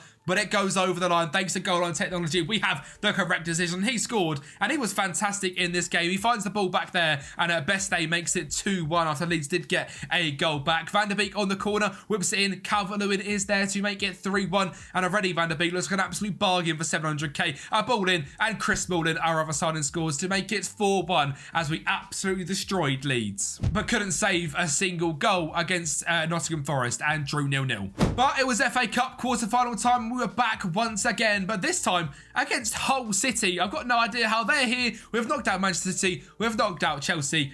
I really hope we can knock out Hull. Well, Jimmy Garner gets off to a fantastic start, and guess what? He's going to make it 2-0 with another absolute screamer. I love James Garner so much. I was clambering for him to be called up to the Manchester United team when he was at the United Academy. He now is looking like a superstar at Everton, and we eventually won this game 4-0. Garner with 2 goals and 2 assists. The semi-finals of the FA Cup are coming up. Well, in a month or two's time, because we have to carry on the Premier League, and we drew this one 1-1 with Brighton, even after getting a Mikalenko red card. But a simply great run of form with only 1 loss, which was against Liverpool, and it means nothing. It doesn't mean more, let's be honest. But have to go into the Premier League. We are in 8th currently, 55 points, still just 5 points off the Champions League places, which is absolutely fantastic. We'll ignore who's at top of the league because that doesn't matter. But we are doing very, very well indeed. Still absolutely clear of Brighton, 14 points and 35 points clear of relegation. So, getting rid of that relegation, I think we've done very well so far with Everton. We have got a difficult run in. Newcastle, Spurs, United, Arsenal, Chelsea, all coming up in April, as well as Bournemouth, Aston Villa and Leicester. And that game against Arsenal is the quarterfinals of the FA Cup. So can we get through that and set up the final? Let's get into the Premier League running. Luckily, we have Calvert-Lewin, so we did beat Newcastle 1-0 before facing up against Spurs in what was one of the games of the century, when Nottm Forest got us a ball in the box and bid on Zielinski, the free signing at the very start, getting us 1-0 up in just 7 minutes. Jan Beste then drives to the left-hand side, and we know how good his crossing is. What we don't know is Vicario's flappy hands. It does fall to Gibbs White, and he makes it 2-0, who's been a little bit quiet recently, but still a fantastic signing. Richarlison finds Kulusevski, who finds James Maddison to make it 2-1, and they're going to come back and make it 2-2 as well. Pedro pouring the ball through to Dejan Kulusevski, who does find Brennan Johnson, and it's quite a good goal in the end. But this isn't just 48 minutes, there's still some goals to come. Nottm Forest driving on the right hand side does get intercepted. The ball gets switched to Leif Davis, who finds Zielinski with an absolute perler into the back of the net in the 81st minute. But just a minute later, Heung-Min Son has something to say about that, and the game ends 3-3 in a fantastic game at Goodison. But before the semi-finals of the FA Cup, we faced up against Manchester United and lost 2-0. Goals from Varane and McTominay. I hope that doesn't bring the confidence down. Well, I tell you what, there's one man whose confidence hasn't gone down for this whole season. It's this man, Dominic Calvert-Lewin. Genuinely an absolute superstar on this game. 1-0 up in 47 minutes. In the 85th, Chris Smalling made it 2-0, and we beat Arsenal. Everton were going to an FA Cup final at the end of this season. And it certainly took the sting out of this 3-0 loss to Chelsea when they beat us 5-1 and 3-0. Chris Smalling did get into this game, but luckily it wasn't too bad. And as we look at the trophy system right here, final of the FA Cup, which we played against Manchester United, who are second in the Premier League. In the league itself, we are now currently sitting on in 9th, 11 points of Forest in 8th, 5 points behind Arsenal, so I think 8th is going to be where our best finish could potentially be. But regardless, 11 points of Newcastle, Forest, we've beaten Brentford and we've beaten West Ham. That is the goals we were looking for. Aston Villa, completely clear, are absolutely fantastic on FM, are sitting in third. We are fighting our own battle. If we can get top 8 football, it should mean Conference League for anyone that wants to pick this up on Patreon. And while I'm on the topic of Patreon, a massive thank you to the legends that are running down the screen right now. If you do want to pick this save up at the end of season 1, plus all of the tactics, whether it's Everton 1, 2 or 3, the 3 I have created, they will all be available down below on the Patreon link, and it helps support me a whole bunch. So if you want to do that, that's down there. A massive thank you. Let's get into the running of the season. We've got Bournemouth, Villa, Leicester, and finishing off at Wembley against Manchester United. Well, David Brooks against his old club Bournemouth scored in the 96th minute to grab us a point here. And then we beat Aston Villa, who were sitting in Champions League places, 2-1. Goals from Zielinski and Dwight McNeil after a Ollie Watkins goal. Another 3 points. If we get 3 points the final day, 8th place is ours. So that's exactly what we went and done, with Jared Branthwaite and Vitaly Mykolenko scoring against Leicester. And Leicester are going to be the next team I actually rebuild for 5 years after Tuesday's next Money Will rebuild. So make sure you're subscribed to the channel, because that is going to be an absolute bang of the videos. We look to repeat what Leicester did in real life. But what we have done here today with Everton is simply fantastic. 8th place in the league, securing Europa League football, down to 6th, has Champions League places, which is unheard of good. So we are in the Europa League in 8th place, 66 points, 3 points away from Arsenal, technically 5 points away from Champions League football. A brilliant season. We'll ignore Liverpool getting 99 points, because this is about Everton. We've had a great Premier League season, but there's one game left to go. And it was here at Wembley against Manchester United where they got off to a fantastic start, with Mason Mount putting one in the top corner in just 15 minutes. And it took till the 75th for us to get a response. Zielinski a ball in behind, and Beto was there to make it 1-1. And after that, extra time was there. Jan Beste made it 2-1, and that is all she wrote. Everton are FA Cup winners, and based on them stats, we certainly deserve it as well. A 2.2 on XG, 13 shots to their 9. Possession-wise, doesn't matter. We were simply fantastic on the day, and Calvert-Lewin was absolutely battered and got injured, hence why Beto come on. A great sub, because he got us the winner. And guess what? Jan-Nicolas Beste didn't start either, and he got us the winner. Tactical genius right here. So an FA Cup, 8th place in the Premier League, a very good season for Everton. And in terms of the players that were fantastic this season, Calvert-Lewin 22 and 4, Beto with 10 and 1 and 11 starts, Zielinski 7 and 6, McNeil 7 and 8, 11 goals and 4 assists for James Garner was fantastic. And Gibbs White was maybe a little bit disappointing on that right hand side, 4 and 4. I think is an experiment which maybe he now goes into the camera with Zielinski at 31 years of age. Dwight McNeil was fantastic. Garner Gay was brilliant. Jan-Nicolas Beste for £8 million, 5 goals, 7 assists in 27 games overall is very, very strong. I'm very happy with this rebuild. I think we've done a very, very good job. Josh Sargent maybe didn't get enough game time at the end, but he was good.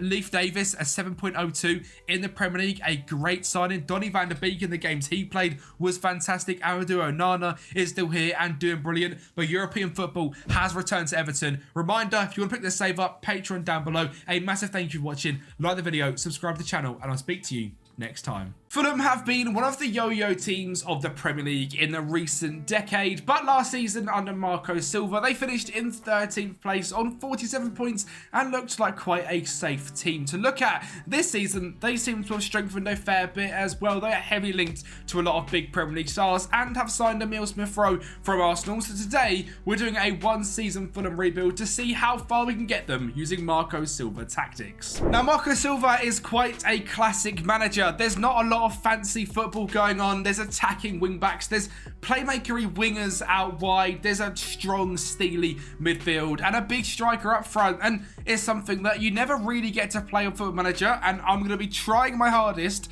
to make these tactics work. Now, these tactics are very different to what the usual meta is of Football Manager. We haven't got a high press system. There's pretty much no pressing. I've got a slightly higher line, but a mid-block line of engagement. We've got standard passing directness and tempo, and we don't really go anywhere with the ball. We like to keep possession and whip the ball into the box. And to be honest, it works a lot in real life under Marco Silva. So we're seeing if we can work today with Fulham. We have got their star new signing of Emile Smith-Rowe in the central attacking midfielder spot. We have, of course, lost our anchor in midfield in João Palhinha. We're going to be looking to Alex Iwobi to potentially take that role. We've also got Andreas Pereira that can play in there. We've got Sasha Lukic. We've got Tom Cairn, and we've got Harrison Reed. A lot of options. Willian has been a revelation out at right wing as well. And the sign obviously Abe only left back in Sessegnon, but I think he's still the backup to Anthony Robinson. We are looking at a brand new centre back and a brand new left winger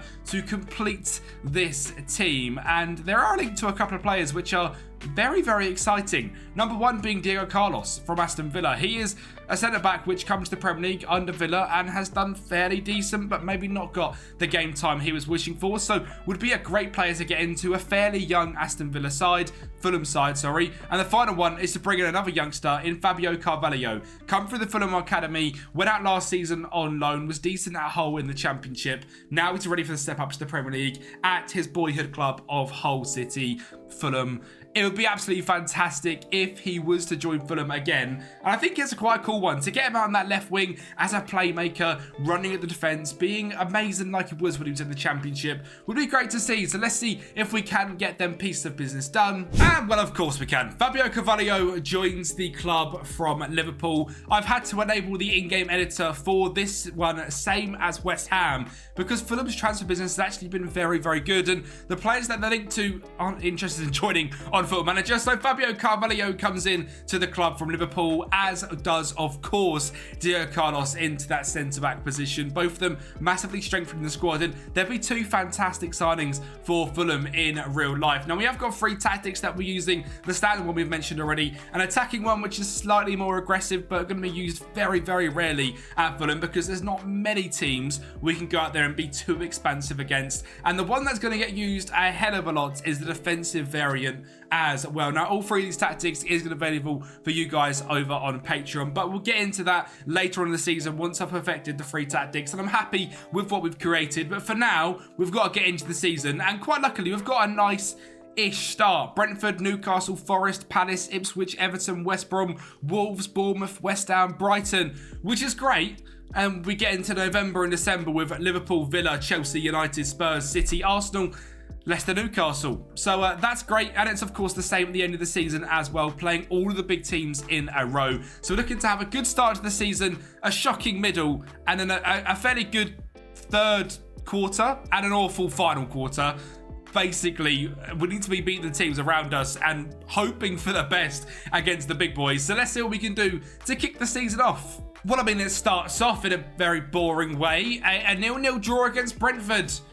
I can't really paint that in any exciting way at all. But one thing's for sure is a 93rd minute winner away from home at St James's Park is incredibly exciting. Andres Pereira cutting it back to Alex Iwobi to make it 1-0. Get us off the first 3 points this season. And we grabbed our second 3 points as well, this time at home to Forest in 87th minute winner from brand new signing Jorge Cuenca from Villarreal. Another fantastic piece of business for Fulham. They really have done quite well this summer, and if they do get Diego Carlos and Fabio Carvalho over the line, top 10 window, really. That's fantastic, but a very good result. 15 shots to their 5, 50-50 in possession, and yeah, another great 3 points. And we finished off our start to the season with a 0-0 draw away from home against Palace, who were a very good side last season in the Premier League under Ollie Glasner, which leaves us facing in the top 4 of the Premier League. I mean, Everton are leading the way on 9 points, which is a little bit mental, but we seem to be doing quite well. And that good form just carried on coming. We won this game against Ipswich. The first goal coming from Issa Diop, and the second coming from our striker, Raul Jimenez. Now, the striker position at Fulham is quite a difficult one to pick out of. We have 3 strikers which are all very, very similar in quality in Carlos Vinicius, Raul Jimenez, and Rodrigo Muniz. And throughout this whole season, Muniz just isn't going to play very well at all. And Raul Jimenez is going to score screamers like that. Now, I was looking to use Muniz as I come into this rebuild. He was in all of the starting teams we were making. But sadly, we've had to sort of move away from him already in this season. And by the goal scoring tally he gets by the end of the season, even with him getting around 20 games, you'll see exact why. I mean, when we've got a backup around the club like Raul Jimenez, who knows exactly how to put the ball in the back of the net, an experienced talisman striker at 33 years of age, 4 games so far, 4 goals. I mean, we can't be dropping him. And that's kind of why I blame this 1-0 loss against Everton. We had 11 shots, 4 on target. Muniz was up front, got pulled off in the 78th minute of a 6.4 average rating, and we lost 1-0.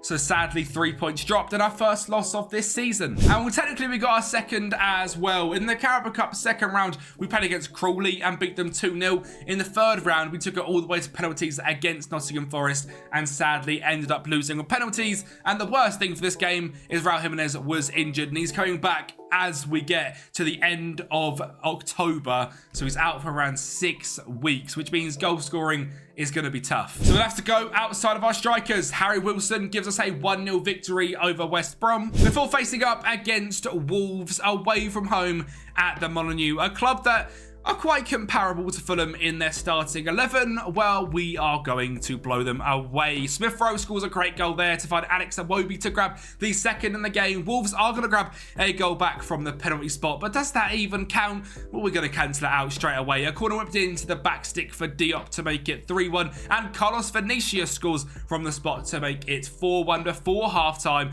And in the second half of this game, Pedro Neto, who's not even at Wolves in real life anymore, finds an outrageous ball to Sarabia to make it 4-2, but all 3 points were coming back to Fulham. And how does another 3 points signed? This 4-4-1-1 system is working quite well. This time a 2-0 victory over Bournemouth, a pretty lucky goal there from Tom Kearney, before what I can only describe as a shocking defensive mistake and leaving Adama Traore open down the right hand side to find Carlos Vinicius in the box again for 2-0. Carlos Vinicius has been a pretty good rotation option for Muniz, scoring all the goals, while Muniz gets dragged off again in the 78th minute on a 6.5. But sadly, that form did come to an abrupt end with a 2-0 loss against West Ham. Now, this game wasn't actually too bad, both having 7 shots apiece, them just 1 more on target. We got dominated on possession, but overall, sadly, a 2-0 loss. And we were, after having a great run of form, a little bit disappointed. We are now in 3rd place in the Premier League, which is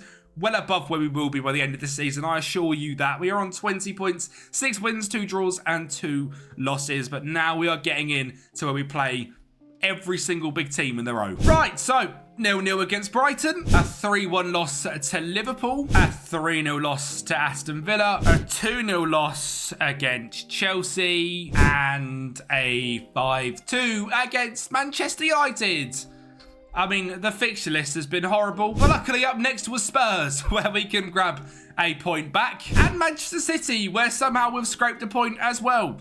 The defensive formation isn't too bad at all. To be honest, we're playing against these teams week in, week out. It's going to be difficult to stop that bad run of form, but we've done it there. A 2-0, or a 2 draws in a row against Spurs and City, and then lost 2-0 to Arsenal. But up next is Leicester, and finally a game we could actually win. An absolute screamer goes in for Andreas Pereira, deflected off Carlos Vinicius to make it 1-0, and Smith Rowe is going to get on the score sheet to grab 3 points back to ourselves. And after all that, we are halfway through the season, 19 games in, and in 11th place. The best thing, we are 11 points clear of relegation and just 5 points away from a European place, so you never know where this season could end up. We are right bang in the middle, and overall I'm quite happy. We have played against a lot of teams in the last 9 games that are miles better than us, and we've actually managed to get a couple of draws. It's not the end of the world. We have beat all the teams lower than us pretty convincingly, and hopefully for the second half of the season that form can carry on. Hopefully as well, I'm running the FA Cup. Well, that's not exactly the start to January we wanted. Neither is that one. We've lost to Forest as well. And this has actually been a very difficult rebuild. I'm showing you guys one that hasn't quite gone to plan. Pretty much every one-season rebuild we've done so far has gone very well. We've won a cup, we've won a Carabao Cup, an FA Cup, European trophies, Premier Leagues of teams we shouldn't have. But this Fulham one has been difficult, and I've got to say, it's down to the tactic. Now, I have very much wanted to keep this as realistic as possible and play the tactics Fulham play in real life. So that's exactly what we've done. And sadly, it just shows a little bit of a falter in Football Manager's system. You can't really play a low block system where you don't really press too high. you counter a little bit at a semi-tempoed pace, and it's how Fulham play in real life, and it doesn't really work on Football Manager. Now, I very much could have got this team into finishing in top 4 if I just plugged in one of my best 4-2-3-1s, but overall, I'm sort of making this video to do the Fulham one-season rebuild, which every team is getting in the Premier League. We have 4 or 5 to go, but also to sort of show that tactics in FM are pretty one-dimensional this year. They are 4-2-3-1, gegenpress, high press, score lots of goals, press teams very high. Same with the 4-3-3. You can play a pretty nice 3-back, but if you want to try and play a low block system, which teams like Fulham or Sean Dyche at Everton certainly do, it just doesn't quite work, and it's very, very frustrating. You can see these roles are quite different to what they were at the start of the season. I will still go through the tactics. I don't think it's a bad tactic for what it is. I just don't think you can overachieve with a low block tactic like you can in real life, which sort of means we're most likely going to finish in mid-table this season. If you do want to download this Fulham rebuild, which to be fair, at the end of season 1, regardless of where we finish, is another year into the future, the link is down below on Patreon, as are the 3 of these tactics to download. But to go through, we have Leno in goal, Mbabu at right back on a wing back on attack, with cross more often and stay wider, with Robinson on the same on the left hand side, really trying to get beyond these wingers. 2 ball playing defenders on defence in the centre back roles. Honestly, they probably should be central defenders on defend.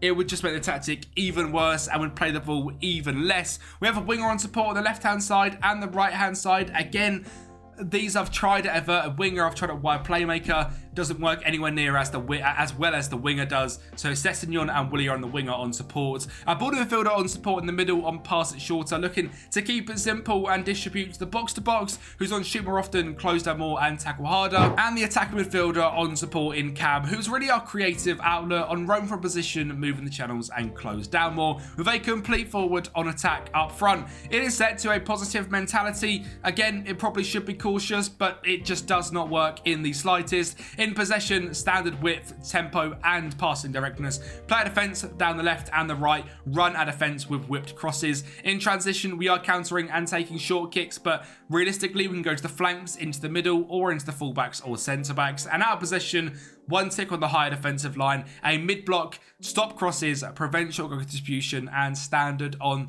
the trigger press. It is a very a neutral formation. We are looking to invite a little bit of pressure and try and whip balls into the box and score goals that way. And that sort of shows exactly how, in the fact that our goal scorers, Vinicius is on 5, Jimenez is on 4 still because of his injury, then hasn't played since. Diop's on 3, Iwobi's on 3, and we're in February. So, yeah, if you want to play a low block system, you won't score many goals, but you'll be decent defensively, which I guess is fun. But yeah, pretty much the rest of January, we did manage to beat Palace. We beat Manchester United in the FA Cup and Colchester as well. So we are into the FA Cup 5th round. We drew to Ipswich, which is quite disappointing. And we'll go through the rest of the season now. And well, to be fair, in February, we actually turned our form around again. Playing against teams that we should be beating, we were beating them. A great ball there from Pereira to find Sessegnon, and a penalty kick from Willian for a 2-0 victory. Up next was West Brom, getting 6 points over the Baggies, thanks to a goal from captain Tom Cairney. We did then get back-to-back draws against Wolves and Bournemouth, where it was 2-2. Thanks to a 98th minute Enes Unal equaliser. And in the FA Cup 5th round, we did manage to beat Everton 1-0, thanks to that man Raul Jimenez getting his head on the end of it to make us a winner in this one, going through into the quarterfinals, which is pretty good to be fair. You can see even the goals we scored there was a cross into the box. 5th round, successful, as mentioned, quarterfinals. We have got Liverpool, who in the Premier League are doing quite well and battling Manchester City. And if all goes to plan, they will end up winning the league as they have got games in hand. We are sitting in 11th with 10 games to go on 41 points. We are certainly clear, 21 points clear of relegation, but getting into the top 6 or 7 is going to be extremely tough. And well, sadly, the FA Cup run came to a pretty abrupt end, losing 4-1. Fabio Carvalho got on the score sheet, but overall, we got absolutely battered. Well, with 10 games to go, we're looking to make a charge into the European place in the Premier League. until we got 2 shots for us and 22 against us against West Ham and lost 2-0. We did scrape a lucky victory against Brighton thanks to a Willian penalty. Before facing up against Aston Villa again, we were looking to get 3 points again, and Willian scored from the spot yet again before Andreas Pereira scores to make it 2-0, and guess what? It's going to be 3 as well. Sessegnon fires it into the box and Carlos Vinicius heads home for 3. And we are going to get a 4th. Andreas Pereira whips it in. Cuenca is there. 4-0 to the mighty Fulham. Aston Villa are going to grab a couple of goals back, making this one 4-2. But a massive victory against one of the teams competing for the top 4 in the Premier League. Certainly a big morale boost with this 3 points. Which got us a 2-2 victory against Chelsea. And our final victory of the season came up against my club, Manchester United, where Kenny Tete goes off to a 1-0 start before Harrison Reed fires it in. It gets deflective and Iwobi scores to make it 2-0. And sadly, that was the last win of this season. Well, actually, until the final day of the season. We lost to Spurs 5-2, Liverpool 3-1, City 1-0. Arsenal 3-1 before facing up against Leicester on the final day of the season, where Adama Traore's ridiculous pace grabbed a hat-trick as Leicester were tired after finishing bottom of the Premier League, and we win 4-2. And to be honest, it's mid-table. 54 points, a -4 goal difference, no trophies. I don't actually hate it. It's the first one we've done. We've not absolutely smashed it, showing maybe a little bit of a flaw in the FM sort of meta that you can't play a defensive low block system. And we've come top 10. I mean, it's not the end of the world. Carlos Vinicius scored 9 goals and got 2 assists. That's pretty much it in terms of average rating. Bert Leno was pretty good, and so was Alex Iwobi in his brand new ball-winning midfielder role. But overall, a lot of improvements we've done with this Fulham side, which you guys are more than welcome to pick up over on Patreon. You got yourself £55 million to spend. Apologies, a bit of a short one, Fulham fans. I just think you're a little bit of a way off for the Premier League compared to other teams. And with the system you play, I can't really break the game and make it so we win everything. Thank you so much for watching. Like the video, subscribe to the channel, and I'll speak to you next time. Ipswich Town are in an immense battle to get promoted to the Premier League with Leicester, Southampton and Leeds. But what we've done today is simulated to the end of this season, and Football Manager has predicted them to get second place just behind Leicester, ahead of Leeds and Southampton getting promoted into the playoffs. But we are here to concentrate on Ipswich. We'll be doing a full 24-25 season playthrough / realistic rebuild. We're looking to keep Ipswich in the Premier League while signing realistic players, using the players they have in real life and seeing if we can compete and stay up in the Premier League. To start things off then, we have made 3 realistic tactics based on how Ipswich are playing in real life. We've got a fairly standard 4-2-3-1. We've got an attacking 4-2-3-1 against teams we think we can beat, and a more defensive 5-back system which we can also use against the big teams in the Premier League. And this is going to be absolutely pivotal in how we play this season. I will quickly click through while talking, so anyone that wants to copy these tactics, you are more than welcome to. They are also available on Patreon with the rebuild file that you get at the end of this season if you want to pick that up, but that is all to talk about in a later point. So that is the very standard 4-2-3-1 we have gone with, and you can see there's a few positions that I want to improve on. Now, we are going to be doing this in a realistic manner, so there is players that are going to be playing in the club, are not going to be in the starting 11, but are going to get lots and lots of minutes. So to start off, a brand new goalkeeper I think is needed. Heledecki is going to be staying as the backup, but I think an upgrade is pivotal to Ipswich staying in the Premier League. The back 4 we're going to be keeping as the same. Clark, Wolfenden, Tuanzebe and Leif Davis as our starting back 4, and as our backups we've kept Donatian as our backup right back / right centre back, because there is the potential to go into that 3-back system, and I think I'm going to be keeping him. That's someone that might change. We might sign someone else can do that. But Burgess and Edmondson are also staying. We are looking for a brand new backup left back. Our CDM, we are using Sam Morsey, and I'm looking for a brand new partner for him. Now, Massimo Lungo is a massive fan favourite, but we are looking for someone else to play in that role. And Cam Humphreys, I think, is just that tiny bit not ready to play next to Morsey in DM in the Premier League. So we're signing someone else there, and someone that does mean that misses out on. Number 1 is Dom Ball, and number 2 is Jack Taylor. Now, it's one that I'm going to be looking to sell, and I understand it might be a little bit controversial, but he's just not ready for the Premier League on Football Manager. And to be honest, in starting DM in real life, they play Morsey and Luongo, so I think someone upgrading on Luongo makes more sense, but keeping Luongo around. squad. A brand new right winger is going to be necessary. Amari Hutchinson has played there a lot this season, but he is back at Chelsea. Connor Chaplin starts in cam, of course, as our shadow striker. I think we're going to bring in a brand new left winger. Nathan Broadhead is currently the man we've got there, but I think he's going to move into the backup. Same for George Hurst as well. Now, he has been fantastic, but I think a brand new striker is needed. Based on the strikers we have here at the club, Fred Ladapo, I don't think is good enough. Caden Jackson, I don't think is good enough. And Ali Al-Mahdi signed in the January transfer window. I think we're going to be loaning out and looking for a superstar striker to take Ipswich to the next level.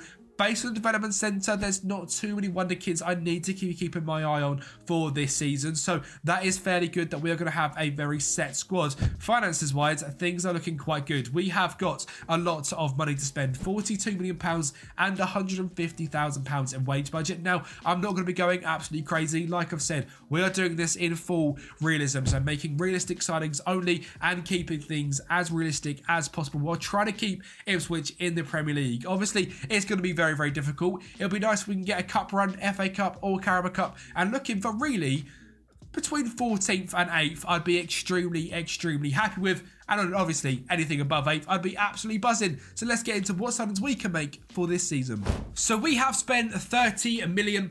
My first signing is actually a free agent one, and it's Koen Casteels coming in from VfL Wolfsburg. He is consistent. He likes big matches. He's 32 years of age. He's never gone outside of Belgium or Germany. So I think it's time for him to come to England on a free agent signing. He is a massive upgrade in goal. I was actually looking at getting David De Gea, but he said no. So Casteels is the man I've brought in. And Sam Byram is my second and only other free agent signing, and that is simply because he can play right back, left back and centre back, and was free agent, released from Leeds. He's definitely not a Premier League level player, but he can play in those positions, and simply as a rotational option in all three, I think it's a great bit of business. Moving into where we spent our money, and a backup centre back / left back is Jacob Greaves. He's 23 years of age, has lots of experience at Hull in the Championship, and now comes here to Ipswich in the Premier League, and is a backup to Leif Davis at left back, and Leif Davis is one of our best players, so I didn't want to go absolutely crazy, but I did want to bring someone in that's quite young, that's English, and has the ability to come in here and also make a difference. If we switch in to that 5-back system, he's great on his left foot, he's got great defensive attributes, but can also cross, and he's consistent, and he likes big matches. We then spent £6 million on our brand new left winger, Myron van Brodende, signed from AZ Alkmaar, looking to come over to England. He's consistent, got great pace, great finishing and great composure, and have actually won the Champions League with him here on this channel with AZ Alkmaar, so you never know. This first season at Ipswich, he could be brilliant. And the right winger is someone Ipswich now know and love. It's Amari Hutchinson. Yes, we paid the extra money to bring him in from Chelsea. £12.5 million is what it's spent, but I think if Ipswich do get promoted, I think with that sort of money, they could bring Amari Hutchinson in. So that's exactly what we've done, and I think it's a very realistic thing to happen. The penultimate signing is someone that I'm going to be rotating with George Hurst. It's Sebastiano Esposito. Now, the money went very quickly. £40 million isn't a lot, and that's all we spent. So we spent £5 million of it on Sebastiano Esposito.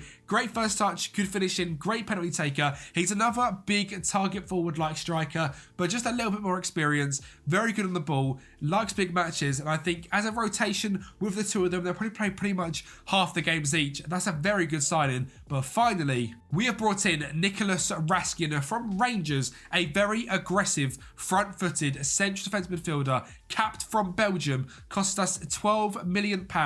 As a ball winner, aggressive, brave, can tackle, likes big matches, very fast as well, either-footed, just 23 years of age. I think is a fantastic signing, and the team now looks incredibly strong. Casteels in goal, Harry Clark, Wolfenden, Twanzebe and Leif Davis at the back four, with Raskin and Sam Morsey in DM. Amari Hutchinson on the right, Van Brodende on the left, Connor Chaplin and George Hurst up front, and the backups, Haladecki, Byram, Burgess, Edmondson, Greaves, Luongo, Cameron Humphreys, Marcus Harness, Wes Burns, Nathan Broadhead and Sebastiano Esposito. This squad is looking very good. There's a few players we're still trying to get rid of, so once we finish the August transfers, I'll see if there's anything else in terms of outgoings, but we have got a fairly difficult start to the season in the Premier League. We're away from home against Spurs to kick things off, Everton at home, away from home against West Ham, and then Palace at home. Quite a difficult start. How many points can we get? Well, as expected in game number 1, away from home against Tottenham Hotspur, we did lose 2-0 thanks to a Heung-min Son brace, and it nearly made it a hat-trick from the spot, but a very good performance playing in our 5-back, just 2-0. Really isn't that bad. Well, the first game at Portman Road in the Premier League in absolute years was here, and in 1 minute, Myron van Bredende got us 1-0 up, and it was a fantastic start to his Ipswich career. 86 minutes on the clock. Beto scores for Everton, 1-1. And the 94th minute, the absolute drama of the Premier League, Sam Byram whips it in and Nathan Broadhead is there. And Ipswich are 2-1 winners against Everton. The first game at Portman Road brings the first win. We then beat West Ham 2-1 away from home thanks to Connor Chaplin and Myron scoring again. And finally drew 1-1 against Crystal Palace. A Michael Elise penalty is all that stopped us from having an absolutely fantastic start to the season. And in this game, kept 60% of the ball and had 14 shots. A simply brilliant start. We have been knocked out of the Carabao Cup already by Brentford. They beat us 2-0. We were away from home. A little bit of a shame, but to be honest, it is what it is. I'm more concentrating so far on staying in the league. The FA Cup will be hoping for a much better run. In the Premier League, we're on 7 points, sitting in 7th after 4 games. An absolutely brilliant start. In terms of outgoings, there's only a couple to really talk about. Caden Jackson's left to Sheffield United for 3 million. Fraser Ladapo has gone to Paderborn for 100k. Jack Taylor's gone out on loan. Baggett's gone out on loan. Matt Ward's gone out on loan. Nothing else has really happened, and I don't think we're going to do anything on deadline day either. We've got no money in the bank, no wage budget spare, so I think this is the team we're going to be running into the season with, and I think we're going to be okay. And I actually think top half there is a tiny opportunity to go and get. This month is Brighton, Southampton, Arsenal, and October is Liverpool, Fulham, and Manchester City. So this is going to be a big test. Well, against Brighton, we were absolutely robbed by a 93rd minute João Pedro penalty. We then beat Southampton 3-0, goal from George Hurst, Nathan Broadhead and Marcus Harness. We were actually on some very good form despite that loss. And then we lost 8-1 to Arsenal. One of them games. And after that loss, it was time to face up against Liverpool here at Portman Road, and it was a night for the ages. A screamer from Leif Davis from 35 yards out makes it 1-0 before some hold-up play from George Hurst, finding Leif Davis yet again, finding George Hurst in the box, makes it 2-0 in 27 minutes, and another goal isn't going to come until the 75th minute. Leif Davis finds the ball into Cameron Humphreys, who finds Colin Chaplin in the box to make it 3-0, and we are going to get a fourth. Sam Byram finds Colin Chaplin yet again driving into the box, edge of the box, fires home, past Alisson Becker. It's 4-0. Liverpool are going to get a goal back. Wataru Endo finds Kevin McAllister, as if that actually just come out of my mouth. And Diego Jota scores to make it 4-1. I wasn't even trolling, I actually just called him Kevin McAllister. A massive 4-1 victory. Away from home against Fulham, we sadly lost 2-0. A Saka Lukic 89th minute penalty makes the game look a hell of a lot worse than it actually was. But again, at home, facing up against one of the biggest sides in the league, Manchester City, we drew 1-1 and are showing that we can actually compete with anyone in the league, especially at home. This left us sitting in 13th place, 10 games, 4 wins, 2 draws and 4 losses, 14 points and a whole 6 points clear of the relegation zone after 10 games. A very impressive start for the Ipswich boys. Obviously, though, we had a busy this November and December coming up. Chelsea, Manchester United, Brentford and Wolves, 4 very difficult games before facing up against Forest, Villa, Newcastle, Bournemouth, Leicester and Everton in December. Could we keep this form up and keep up this this non-relegation season up? We started off losing 4-1 to Chelsea and losing 2-0 to Manchester United. We did bounce back with a 1-0 win away against Brentford after having just 2 shots all game, but this was the start of some pretty bad form. We lost 1-0 to Wolves, 1-0 to Nottm Forest and getting a massive George Hurst injury for 6 weeks. A 1-0 loss to Aston Villa, an incredibly boring 0-0 against Newcastle, and a 1-0 loss against Bournemouth meant it was 5 games in a row where we hadn't managed to even score a goal. Lucky for us, that did all change as we faced up against Leicester with a Burgess backstick header in the 27th minute, making it 1-0. Full Connor Chaplin whipped it in from deep. Wes Burns found Nathan Broadhead, and we did go 2-0 up, and we had finally had 3 points on the board. And while we did lose 3-2 to Everton, Sebastiano Esposito finally got his first and second goals of the season. But to be honest, my mind is made up. We have been given a grand total of £20 million to spend in this January transfer window. And that is because that drop of form means we are just 3 points away from relegation, 3 points away from Leicester. And I think we are in need of a goal scorer. We are not scoring many goals this season at all. As we check out the data hub, just 1 goal a game on average, conceding 1.6. So defensively and going forward, we're going to be looking to bring in a few players, whether that's players on transfer list or on the loan market. I'm going to try and utilise that. The FA Cup, now I hope for a little bit of run in this one. We've been drawn up against Liverpool, so most likely we'll be out pretty quickly. But let's get into our January business. Before we get into the January signings file, I want to say this save file and the free tactics are all available on Patreon, which is on the link down below. For £5 a month, you help support me out massively. You get 3 amazing tactics built for Ipswich, and you get a save file where hopefully we keep Ipswich up from relegation, and you can carry on this amazing save all down there on Patreon, £5 a month, and it helps me out a whole bunch as well. But who do we bring in January? Signing number 1 is Morgan Rogers, in on loan from Aston Villa. He can play across the front three or as a striker, and comes on loan paying just £35,000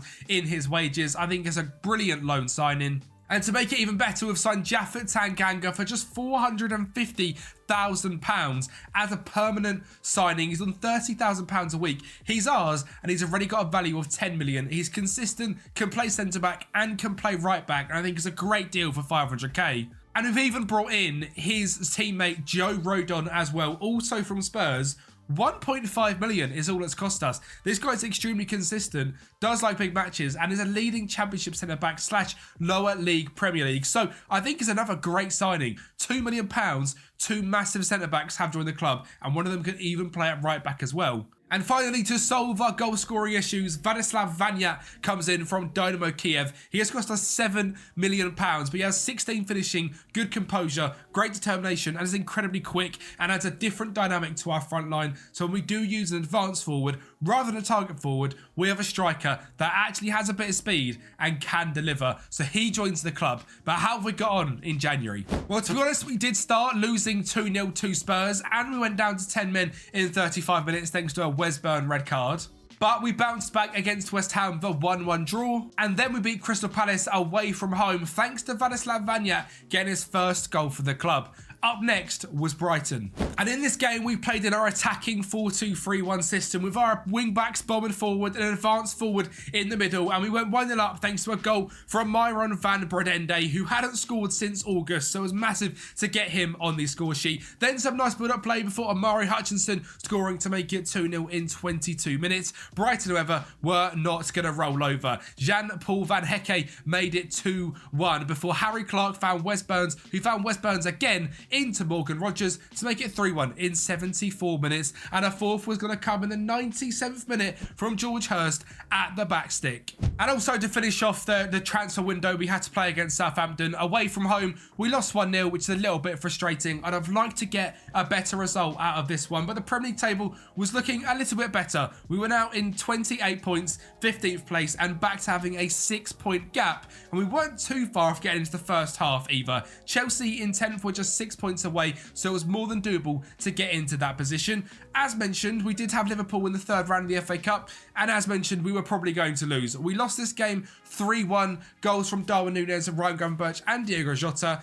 Absolutely gutted we haven't made a cup run in either competition, but it does look like we're going to have a good season in terms of our Premier League safety. And we kicked off February as well with a massive scalp, beating Arsenal 1-0 thanks to Vladislav Vanyat scoring yet again. We did then lose to Liverpool 3-0 thanks to goals from Konate, Thiago and Kvaratskhelia, and then faced up against Fulham at home, where we were looking to make Portman Road an absolute fortress yet again. We went 1-0 down thanks to Andreas Pereira at the start of the second half. But that woke a beast inside of us, and Raskin found Burns, who found Tanganga down the right-hand side to find Vladislav Vanyat in the middle to make things 1-1 in 61 minutes. We're then going to push a lot of pressure onto Fulham as we go for 3 points. Tanganga involved again, a deflection off Tim Ream, and it's 2-1 to the mighty Ipswich. It is now the 93rd minute, and there are still 2 goals to come. Morgan Rogers finds Connor Chaplin to make it 3-1, and Connor Chaplin Well, he fancies a brace. Morgan Rogers on the left-hand side of things finds Leif Davis. He finds Connor Chaplin. He spins his man. He makes it 4-1 and a massive victory for the mighty Ipswich.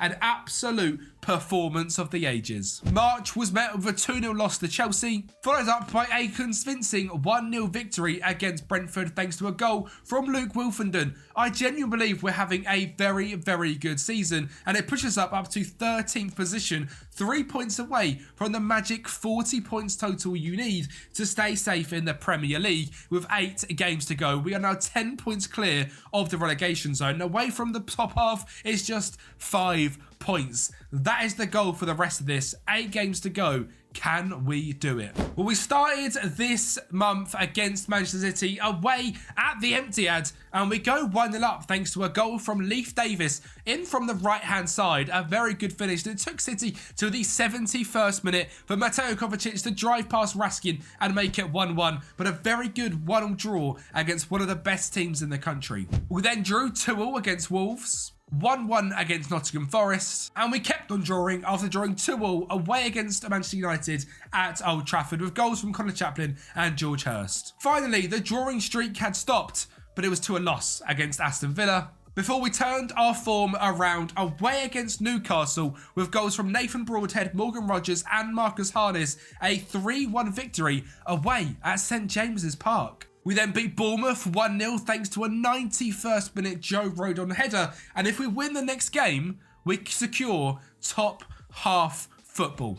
Well, Tachunia is going to make Leicester a fantastic start after scoring in just 11 minutes. A brilliant run from the right-hand side and a fantastic finish in the end. But just after the second half whistle had gone, Leif Davis finds the ball into the box and George Hurst heads it home to make this game 1-1. And we are going to grab a second as well. Some fantastic build-up play, amazing hold-up play from Hurst as well. And Hutchinson finds a finish into the back of the net to make it 2-1. Harry Winks on the right-hand side for Leicester does find Nelson, who drives into the middle of the pitch and fires one past Casteels to make it 2-2 before the final 17 minutes of the season. We're going to grab our last goal. Wes Burns fires past Slojicic and he scores, and it's 3-2 to Ipswich, the final result, and we have secured the top half of the Premier League. What makes it even better is thanks to the incredible UEFA coefficient rankings, that secures 9th place, and the Europa Conference League is going to be played at Portman Road for the 25-26 season. Now, this rebuild file is available for Patreon for anyone that wants it, along with the free tactics. That is all going to be linked down there, so you can go and get them. What a fantastic rebuild it has been, and Ipswich top half the Premier League while making incredibly realistic signings and using realistic tactics. We've spent £39.5 million, raised £4 million, made some great signings on the way as well. And in terms of our squad, our top goal scorer, George Hurst, 11 goals. Second, Connor Chaplin, 8 and 6. Third, Nathan Broadhead, 5 and 2.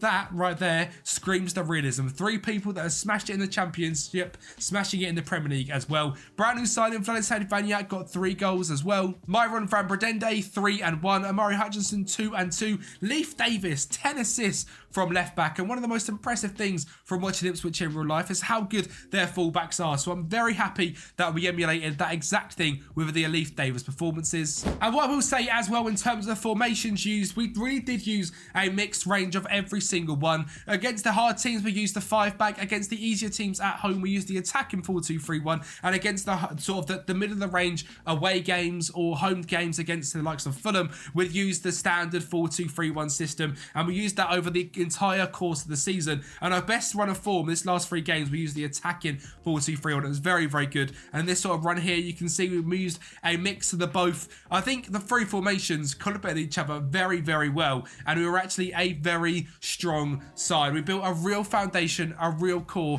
and if you do want to pick this save up, as mentioned, it's on Patreon down below. A massive thank you for watching. If you haven't already seen how we turned Wrexham into Premier League champions, that video is linked just there. In 2016, Leicester shocked the footballing world by lifting the Premier League trophy, but in just 7 years' time, they've been relegated down to the second tier of English football. Last season, they bounced straight back, winning the league in emphatic fashion, and this season, we are picking them up to do an FM24 one-season realistic rebuild using their brand new manager's tactics and some realistic signings. Now, the one thing I have to mention is, as the time of making the actual simulation for this and playing the games, etc., Adam Hložek was a nailed-on signing for Leicester. Turns out he's actually gone to a Hoffenheim, I believe, and Leicester haven't got him. So I'm guessing they're looking for another striker. But for the sake of this video, Adam Hložek is at Leicester. He's not actually going to play too many games because the likes of Patson Daka are going to be our main strikers. You can see we have got 3 systems set up. A sort of standard 3-4-3 system, a 4-3-3 system for games we're looking to be more attacking in, and then another defensive 3-4-3 system, which sits off a little bit more. But these 3 systems are going to be tweaked throughout the video, and once we get to a settles point, I'll go through them and they'll be exclusively available for you guys over on the Patreon, but we'll get into that later on in the video. Another signing that is not going to be in this video is Oliver Skipp. That has been done in the last 24 hours as I record this, and again, I'm not a mind reader.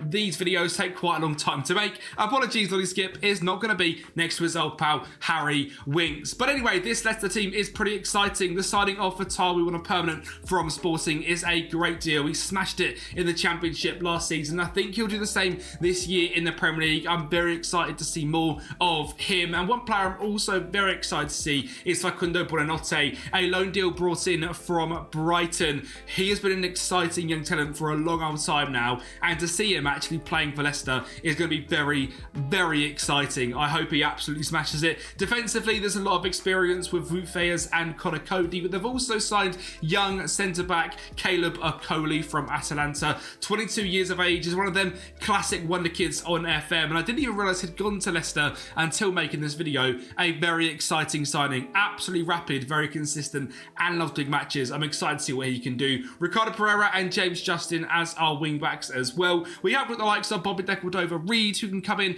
and rotate, Ndidi and Chowdhury as our DMs, Luke Thomas, Stefan Mavadidi, Casey McAteer, and of course, our probably main striker for this season is going to be Patson Daka. Now, as mentioned, they might go and sign someone. Now, they haven't got Adam Hložek, but for the sake of this rebuild, Patson Daka is the man we have got up top. And the only signing I really want to make past that is another centre-back, maybe 2 potentially, to come in and give some more rotations. We are looking to play a 3-back for 90% of the game, well, probably 70% of the games. I feel like we need a bit more cover at centre-back and possibly someone as well that can go into DM, so when we do play this 4-3-3 system, we have a centre-back that can also pluck into that position. So let's get into my signings. And sign number 1 is Irish centre-back Liam Kitching, signed from Coventry. He looks absolutely fantastic. He's left-footed, which is something that is quite rare here at Leicester. We don't really have any left-footed centre-backs, and it's going to be our backup left-sided centre-back. The next one, though, incredibly exciting. Siku Niakate, signed from Braga, again left-footed, but I believe he's got the ability to push up into that DM role if needed. He is consistent, he is very quick, he is great in the air, being 6'1" with 16 balance, 14 heading and 14 jumping reach, great defensively, determined, a Malian international, and comes into this Leicester team, and for me, improves the defence quite a fair bit because we now actually have a balanced defence, a right-footed right centre-back, a left-footed left centre-back, and the stalwart of Connor Cody in the middle. The team we have gone with to kick off most games is going to be Hermanson, Okoli, Cody, Niakate, Justin Pereira, Winks and Bubakari Samari in midfield, with Fatawi, Buonanotte and Adam Hložek up front. There will be lots of rotation. I'm going to go through and play all these games now, and I'm very, very excited to get that done. In terms of our kick-off for the season, we have Bournemouth at home, which is a massive, massive game. Hopefully we can get big 3 points in that. 2 very difficult games with Spurs and Liverpool up next, and finishing the month off with Brentford. After that, we'll get right into the season, into the meat and bones of it all, and really see what we can do with this Leicester side. And it was that man, Patson Daka, that started off our season in electric fashion in just 8 minutes. A great ball in from Ricardo Pereira, finds him in the box, and he makes it 1-0. Bournemouth are going to grab a goal back, though, from Marcos Senesi to test our ability to get back into a game. The home stadium was behind us, and in the 86th minute, Luke Thomas fired home for a 2-1 victory to kick off the Premier League campaign. And while we always knew these next two games were going to be tough, so just a 2-0 loss to Spurs wasn't too bad. And I think the exact same can be said here against Liverpool. They scored from a corner, a Virgil van Dijk header in the 10th minute. We didn't have any shots all game, but to be honest, this defensive system is really meant to frustrate and annoy teams. It looks like we did that for 90 minutes, just a lapse of concentration in a set piece. But I'm quite happy with a 1-0 loss here. And in the final game of August, it was Adam Plojek who got us off to a great start in 4 minutes with a goal from the edge of the box, making us 1-0 leaders. We were away from home, and Brentford are a pretty decent side, and Ivan Toney, who again could be leaving the club in the future, does end up scoring, making it a 1-1 game. Cancel out the 2 signings that shouldn't be there. 0-0, the same amount of points. And that leaves us in a pretty good position. 4 games in, 4 points, a win, a draw, and 2 losses, and we're phase 2 of the hardest teams so far. Pretty happy with that. Let's get into the rest of a very difficult start. And that's because next up, we were away from home against Aston Villa, and they scored in just 3 minutes thanks to John Duran, and just 3 minutes later, a slight defensive mistake, a ball bouncing off a Nottm, and the game was 2-0 to Villa. But the reason I wanted to show this game was because I forgot to mention one man in particular, and it is that man in the box having a party, Jamie Vardy. Leicester fans, let me know, do you think Vardy will be active in the Premier League this season, and how many goals will he score, and where will you finish? That is not his only goal of this game, as Aston Villa do make it 3-1. He does grab another to get us back into it, playing on the last line of defence. He is in the box, and of course finishing home to make it 3-2, a loss. But Jamie Vardy back in the Premier League, it's exciting to see. And up next was another game which I thought was going to be near on impossible to get some points on.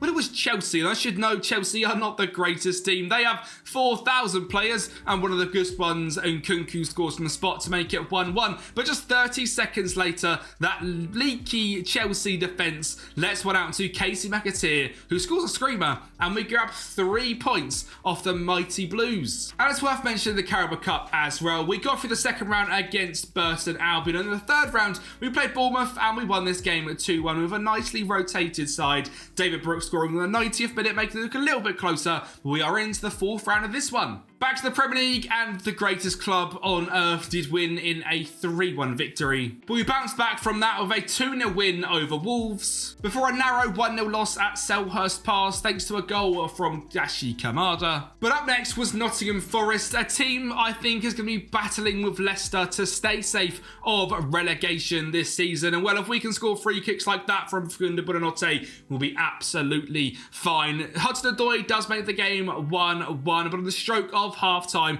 Luke Thomas gets down that left-hand side, finds Patson Daka in the box, and having a striker that can put the ball in the back of the net is absolutely pivotal. They didn't. We won the game 2-1, and it's another 3 points. And that was the last game of our next run of games. We are now into November, 10 games on the sheet, 13 points, just a -2 goal difference, 4 wins, 1 draw, and 5 losses. And it's safe to say we've played quite a few big sides. As we look at our schedule for the next few months, we have Ipswich and Fulham up next before Man City and Arsenal. But as we go into December, Everton, Brighton, Newcastle, Leeds, and West Ham is what we've got left to play. We are into the Carabao Cup quarterfinals because we beat Sunderland on penalties, 5-3 in the end. Wilfred Ndidi and Ricardo Pereira scoring for us to make it 2 for us, and a Hector and Adil Azouche scoring for Sunderland to make it 2-2. Sunderland are going to be one of the teams that I rebuild on FM25, so if you are here and you want to see FM25 content, as soon as that drops, there'll be a video out on that. And that's going to be unbelievable. One thing also I want to mention is I did release a video on Sunday on how to basically update your game to FM25 as to how I've got the squads up to date as they are and how the leagues are all simulated correctly. That is all available to download for 3 on the Patreon. And the video, just check back on the channel. It is how to play FM25 today. And I mean, it helps you out loads. You get to start your brand new saves now. And then when FM25 comes out, you get to have even more fun when the full game drops, the new graphics. I'm so excited. Let me know if you're excited. Let's get involved to a busy November and a busy Christmas period and see if we can somehow upset the odds and beat Arsenal in the Carabao Cup quarters. Well, November wasn't quite as good as I hoped it would be. We drew 1-1 to Ipswich, a newly promoted time with ourselves. 0-0 against Brighton, who again, I think we should be beating. This game was always going to be near and impossible. Keeping it just a 2-0 away from home at the Etihad will certainly take that. And then we managed to rob a point and go off Arsenal as well. And David Raya was actually man of the match, showing we must have put some pressure on him. We only had one shot on target and a 0.12 XG, but 0-0, a point taken of Arsenal, a pretty decent one of that as well. Well, to be honest, we just couldn't stop drawing. Even at this time, we had a 2.8 XG, 16 shots. We drew 1-0 to Everton and another 0-0 against Brighton. I don't know how we've played Brighton twice in 2 weeks. Must be a little bit of a bug in the schedule. But finally, we are going to get 3 points on the board, and it comes away from home against Newcastle. 3 points I didn't expect to get, but a great ball in from Fatawu. Bobby De Cordova finishes, and that is a 1-0 victory. And guess what? Another 3 points, a 1-0 against Leeds. And our great form carried on into Boxing Day. Away from home against West Ham, they are going to go 1-0 up thanks to a goal from Jarrod Bowen. But don't worry, because we're going to have 3 goals in 5 minutes. De Cordova finds Harry Winks on the edge, beats Guido Rodriguez and puts it into the top corner to make the game 1-1. The 58th minute, 60th minute, Daka finds Fatawu down the right-hand side. He beats his man, gets the byline, and who's there but Patson Daka to make it 2-1. And in minute 63, Daka finds Hamza Chowdhury out wide the attacking fullback of Luke Thomas to find Steffi Benavivi to make it 3-1 and a very convincing victory at the London Stadium. Sadly, we couldn't quite beat Arsenal in the quarterfinals of the Carabao Cup. It was a Kieran Tierney brace of all people, making us 2-0 losers, but certainly a competition we can hold our heads high in. And well, thanks to that fantastic form, I think it's the perfect time to go through these tactics. Now, we are going to go through the base one, which I have now changed to a 4-3-3, but the more attacking variation and the sort of more defensive variation are exclusive to Patreon members only. Over on the Patreon, you get access to the Reboot files, all 3 tactics, and we are now starting to run giveaways over there as well. And at the moment, there is an £100 giveaway going on, and you can join the other 475 members who have a chance of winning that giveaway just by being active on the Patreon and signing up to over the £2 tier for 1 entry, the £5 tier for 1 entry. That's where you also get all the Reboot files, etc. Or if you want to go up in entries, up in sort of tiers to get yourself more entries, you can do that as well. All it's over on the link down below on the Patreon or the link up there. A massive thank you to the legends that are signed up to the Patreon who are running down the screen just then. But let's get into this 4-3-3 tactic. Number 1 we have is Hermansen in goal, a sweeper keeper on defend. Right back, a wing back on support. Left back, a wing back on support. But on the left hand side, cross more often and tackle harder because Luke Thomas a bit better at going forward. 2 ball playing defenders at centre back, no further instructions, with an anchor man in front of him with no further instructions. A pretty basic formation so far, but we go into a box to box and a DLP. Box to box, no further instructions. The DLP on support with dribble less and tackle harder, simply looking to dictate play and really dominate the game. A winger on attack on the right hand side of cut inside, roam from position and tackle harder. This is such a fun system to play. The winger on attack, so many chances to get created because he starts so wide out on this right hand flank, not in the stands, right on this flank, and he just cuts inside. He sort of sits around, free roams everywhere as well. He's so aggressive, it's great to see. And an inside forward attack on the left hand side, more free roamy on the inside, creating space for Thomas to get forward with his cross more often and tackle harder. He'll sort of sit up here, Mavididi can sit inside, and we can create some lovely triangles with Harry Winks. And finally, the advance forward on attack up front, roam from position and tackle harder. From the research I've done, Leicester are going to play quite a sort of free-flowing front three where Fatawu and Mavididi can swap wings, they can get involved anywhere in the middle, and Daka as well will run the line, he'll press high, he'll do everything he can, or whoever the striker will be, that is. And that's why I've gone to the advance forward on roam more options. Positive mentality in possession, fairly wide, passing space, player defence, short passing directness, and a higher tempo. I have tried to sort of make it slightly more realistic to Leicester's play. It just doesn't work. I've tried to be more direct and more high tempo. Feel free to change that if you want to play the exact way, but to make it a little bit better in FM, we've gone with that. We've gone with whipped crosses as well. We haven't exactly got a big striker in the box, so getting them balls whipped in fast, he can hopefully get on the end of them as he looks to beat the defensive line. In transition, we are not set to counter press, just to counter, distribute quickly and take short kicks. And out of possession, a slightly high line with a mid block in the going forwards, triggering the press slightly more often, prevent the goalkeeper distribution and get stuck in. And as mentioned, these 3 tactics are all very, very different. This defensive one especially is very different. Really meant to frustrate teams. If you want to get this downloaded, as mentioned, exclusive for the Patreon, get yourself involved in the giveaways as well, and you could win yourself £100. Thank you very much. Let's get in to January, and hopefully we can keep this form up. Right, but it's got to be said, that didn't quite happen as expected. We've been battered by Spurs 4-1. We didn't really manage to keep them out at all this time. 21 shots, not great. Next up, though, was Bournemouth, and I was quite happy with this result as well. Enyes Unyao made it 1-0 in 36 minutes, but we are going to grab a goal back on the 61st. Harry Winks down the right-hand side finds Steffi Madavdivi. It comes out to Ndidi and a fantastic finish into the top corner, making it 1-1 and a pretty decent point away from home against the Vitality. We grabbed 3 points of Aston Villa at their stadium, so it was only right they done it at ours thanks to a 1-0 victory with Ollie Watkins. And we went to Anfield, we put up a little bit of a fight, but we did lose 2-0 here as well. Luckily, vote up next was the FA Cup, and it was against Norwich in the first sort of game, because this is the replay. We drew 2-2. This time it was 1-1, and we won this game on penalties. Penalties we seem to be quite good at. 2 in a row. And it's absolutely no surprise. We absolutely battered Bradford City 4-1. Sorry, Bradford.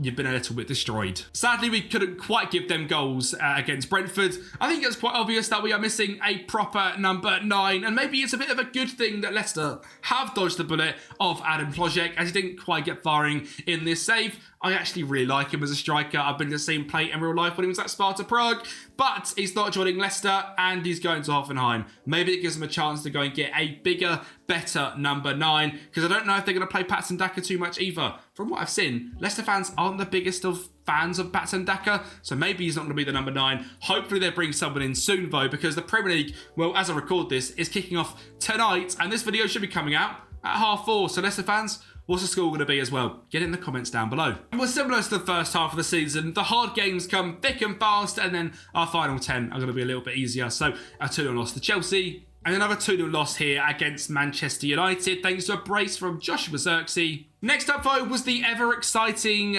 Crystal Palace, and Adam Plojek.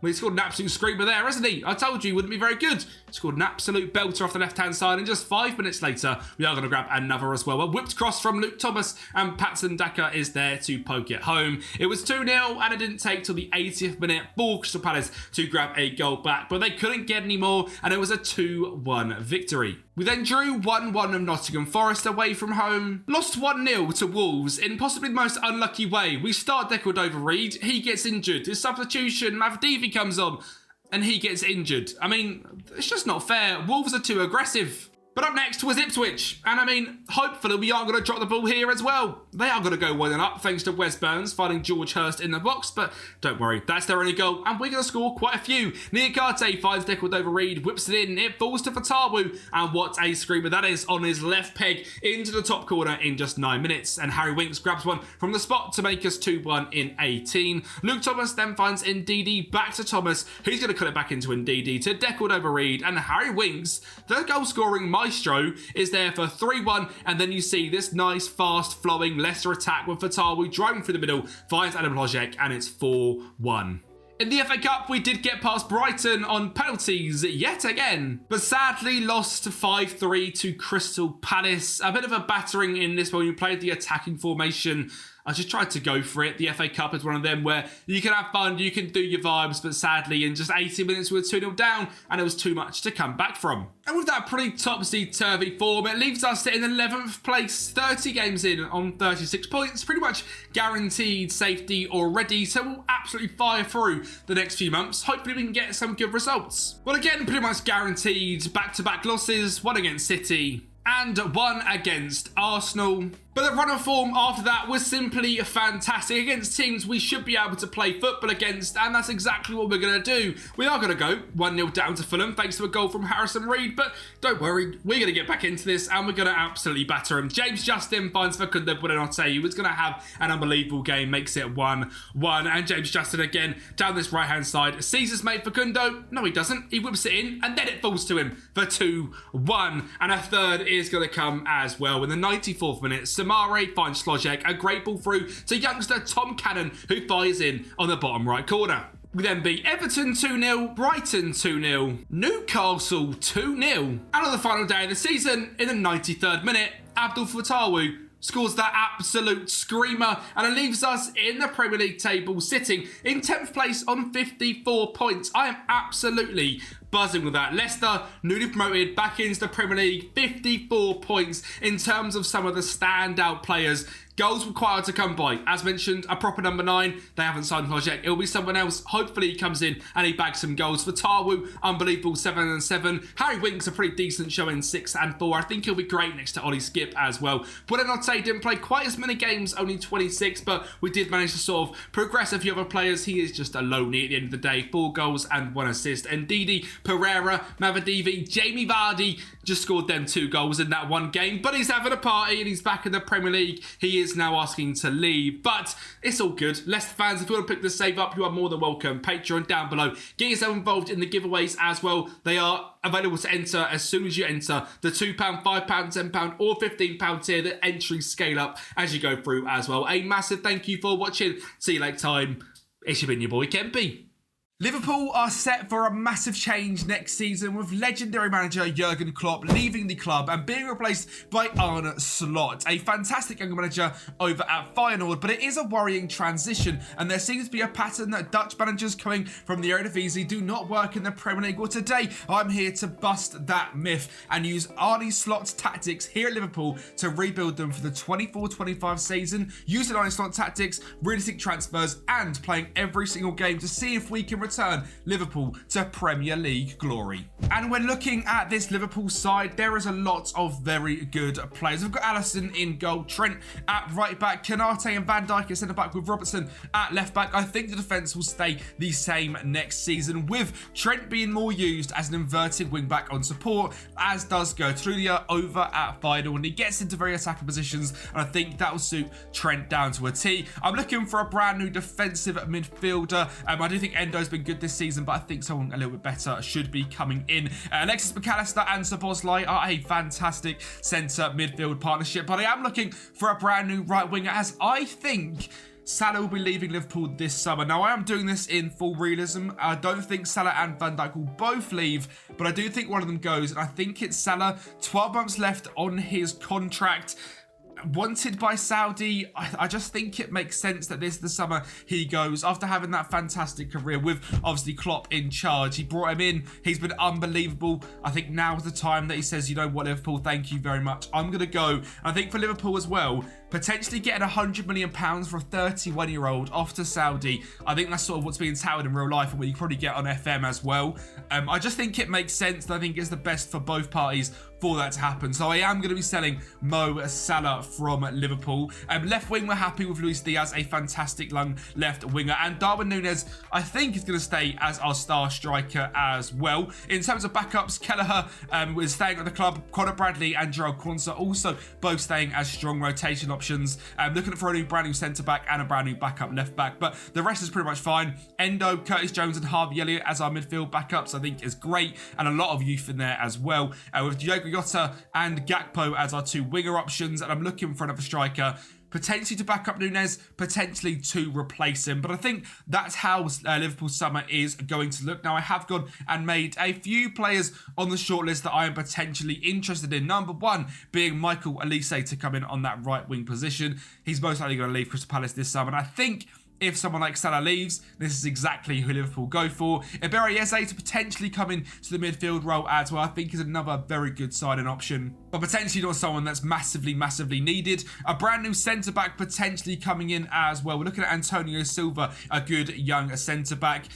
In terms of a right wing-back or another centre-back option is Gertrudia. Obviously, he's played in that right wing-back role like Trent, but he can play in DM to potentially be the brand new one of them, or as a backup centre-back. Looks very good, and from Feyenoord as well. So being realistic, we might be bringing a few players in from Feyenoord, just like Santiago Jimenez, a fantastic striker from Mexico. Obviously from Feyenoord, 16 finishing, has been great for Arne Slot this season. Mats Weifert is another one, a fantastic young central defensive midfielder, great on the ball, great leadership, work rate and teamwork, and he's 6'2" as well. So a nice big lad and potentially a very realistic signing going into CDM. Keep an eye out for that one. Johan Bakayoko, there has been strong rumours in the last sort of few weeks that Arne Slot is certainly looking at Bakayoko to come to the Premier League with him from PSV, a very quick, young, flary winger.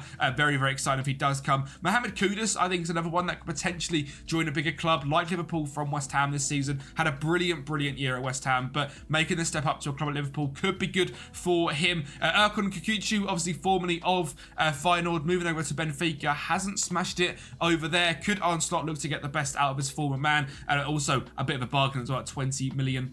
And finally, as in terms of a backup left back, potentially looking at Quinn Shelley-Hartman, 22 years of age. My only thing with him, maybe too expensive. £30 million looking at brand new backup left back to Andy Robertson. We've only got 61 million. Obviously, we're going to get another 100 for Salah, but someone like Elise will cost us 60. Antonio Silva will cost us 40, and that's the Salah money gone already. And we've only got 60 million left to get in a new DM, which is pivotal, and a lot of other backup positions as well. So we shall see what we do in this window. Let's look for a Salah sale and some big new signings. So exactly as expected, Salah has left the club and he has gone to join Saudi side Al Ahly on £1.8 million per week. The only disappointing thing is the amount of money we got for him. We got £64 million overall. And I think it's just a case of, I think it's the most realistic thing that happens this summer. I would have liked to get pretty double that, but it is what it is. We have sold. It means that we're a little bit short in the transfer window. So I've also made one more sale, and that is Joe Gomez heading out to Barcelona for £26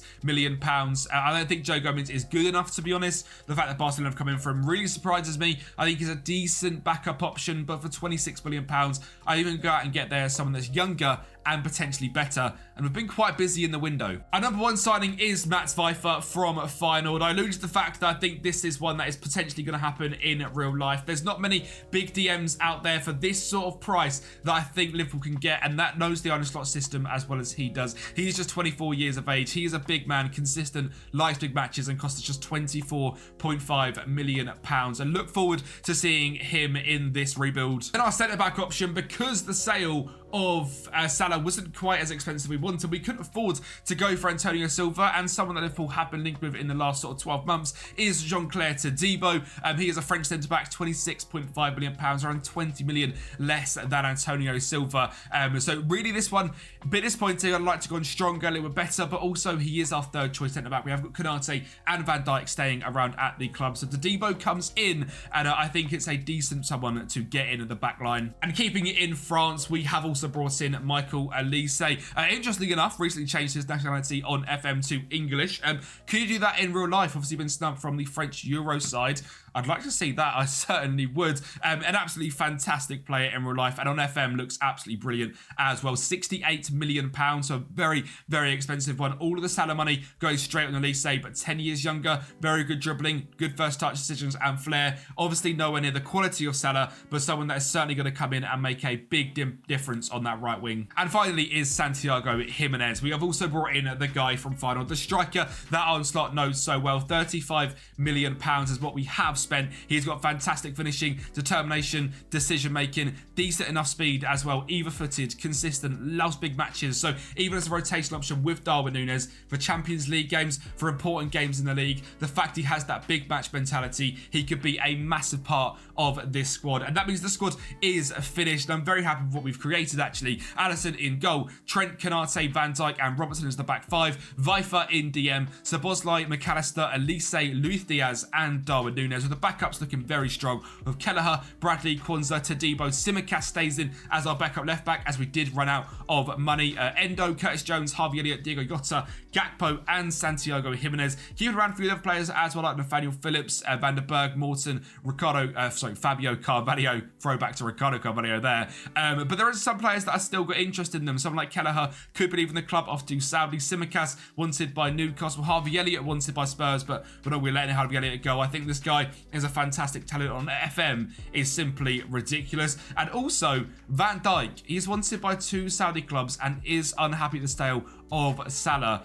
I don't know if we get a big offer in what I do about Van Dijk. This price doesn't tempt me at all. It needs to cover Antonio Silva and potentially enough to get a left back in as well. So I'm looking at sort of £60 million. I'll potentially take something for Van Dijk, but that is for future problem. We have got the start of the Premier League season coming up thick and fast. So we'll get through our friendlies. Then we have got Ipswich, Wolves, Newcastle and Bournemouth in the month of August. So let's get into this Liverpool rebuild. Well, I think Darwin Núñez has proved he's potentially going to be the starting striker. 1 minute into the Premier League season, gets a goal, gets a hat-trick overall. So Bosley and Van Dijk scores as well. Still at the club at the start of August. And Connor Chaplin scores for Ipswich to make it a 5-1 victory. And an amazing start, 23 shots to Ipswich's 2 and 60% possession. But for some reason, didn't save any of them goals for our away trip to Molineux, where we drew 0-0. And then we faced up against Newcastle. And well, the goals come flooding again. A first goal from Virgil van Dijk in 19 minutes. It took us all the way to the 65th minute for a splitting ball from that man Darwin Núñez to find Luis Diaz to make it 1-0. And then Núñez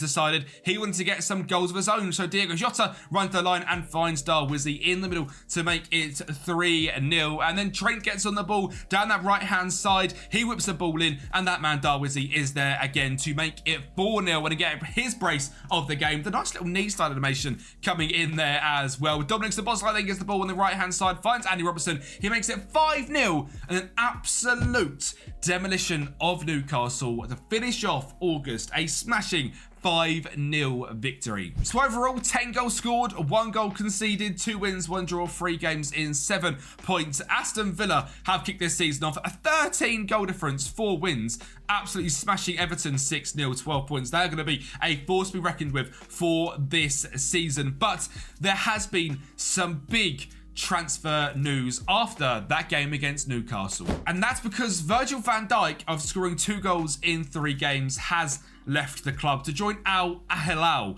Now, when I tell you we got £95 million for him, I think you'll accept that. A 33-year-old centre-back who is potentially a Liverpool legend, but similar to Salah, is he going to leave at the end of the Klopp reign? I wasn't planning on this sale, but for £95 million, running a realistic transfer sim, I think this would be accepted. So it's time to bring in his replacement, which is of course Antonio Silva for £43 million. A 20-year-old Portuguese centre-back who could come in and be the Liverpool captain and centre-back for the next 12-15 years. He is that young. He could be that guy. He's extremely consistent. He's absolutely fantastic. You all know who Antonio Silva is. And I'm excited to see what he can do in this Liverpool side, being as a progressive ball-playing centre-back. Can he replace Van Dijk's goals? Because so far, that's what we're going to miss most. And that is the only signing I actually ended up making. It was deadline day that deal went through for Van Dijk. £95 million. Let me know, Liverpool fans, would you accept that down below? Obviously, throughout this season as well, we are using 3 different tactics. We have the basic Arnie Slot one, the attacking Arnie Slot tactic, and the more defensive Arnie Slot tactic as well. And all these tactics are available over on Patreon based on the link down below, as is the save file. And you want to get your hands on this Liverpool simulation and these Arnie Slot tactics. They are fantastic, and you can join over the other 150 members over on Patreon helping support me, potentially one day make this a dream come true and be in full-time content creation. So head down to that Patreon link down below. We have got a busy couple of months up next though. We're going to kick off our Champions League campaign. The season's going to get into full swing, so let's get in to the end of October. How about starting the 1-1 draw? Another drop points away from home. Darwin Núñez scoring, but a 92nd minute goal from Justin Kluivert has snatched 2 points away from us. We bounced back, luckily, with a 2-0 victory over West Ham, before finally getting our first victory away from home, and it come at Selhurst Park. Some amazing link-up play there. Elise to Szoboszlai to Darwin to Szoboszlai to make it 1-0, and Connor Bradley in that inverted wing-back role has been fantastic so far as a backup to Trent. A great finish from Robertson and a fantastic 2-0 victory, and luckily some points on the board in an away game. Finally, let's go. And we finished off the month of September with a 2-1 victory over Brighton. Goals from Diogo Jota, Antonio Silva, and a goal for Van Hecke for Brighton. But what surprised me most, and why I've brought you back the month earlier than I thought I was going to, is Aston Villa. They are an absolute force. 6 wins, 1 draw, unbeaten still, 18 goal difference and 19 points. I was thinking we were battling with Arsenal, City. I thought Aston Villa might fall off. Not at all. They have been absolutely fantastic. And in the transfer window, I don't know how busy they were. Not that busy at all.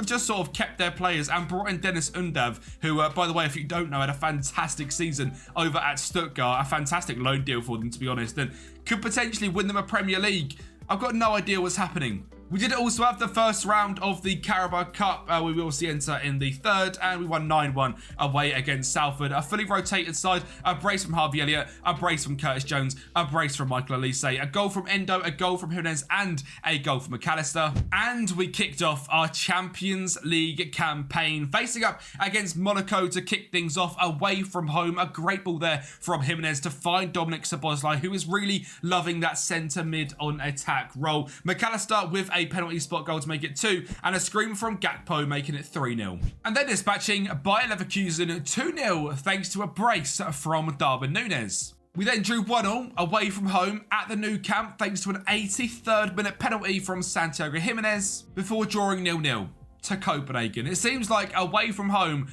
against these smaller sides, we are struggling to get the victories done. But we did beat City 1-0 in the Champions League thanks to a goal again from Cody Gakpo after some lovely build-up play. But back into the Premier League, where we were trying to topple Aston Villa of all sides. A good 2-1 victory away from him against Forest. Followed up by the arrival of one of our star signings in the summer. That man, Michael Elise, turned up in this game, grabbed his first goal in just 60 minutes and got his second after kicking things off with the free kick. It bounces out to him on the edge of the box, brings it down, and a fantastic strike. And 2-0 at home against Brentford. And good to see Elise finally getting in amongst the goals. And that was followed up by a very decent 1-1 draw away from home against Chelsea. Nicholas Jackson scoring the 74th. Cody Gakpo must have hoofed it from kickoff and made it 1-0 in the 75th. But I'm not so happy with this draw. Home to Spurs, and I'd normally be not too unhappy with that, but the fact they got a red card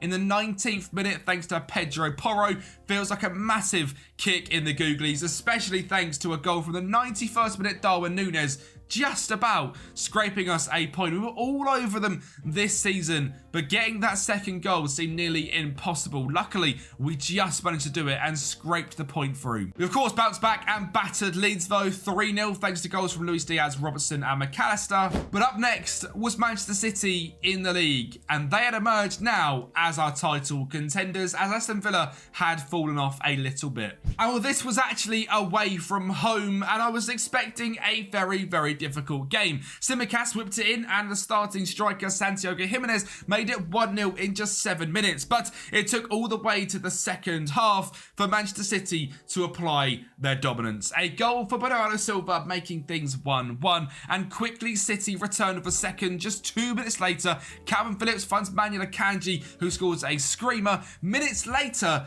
Alisson goes off injured.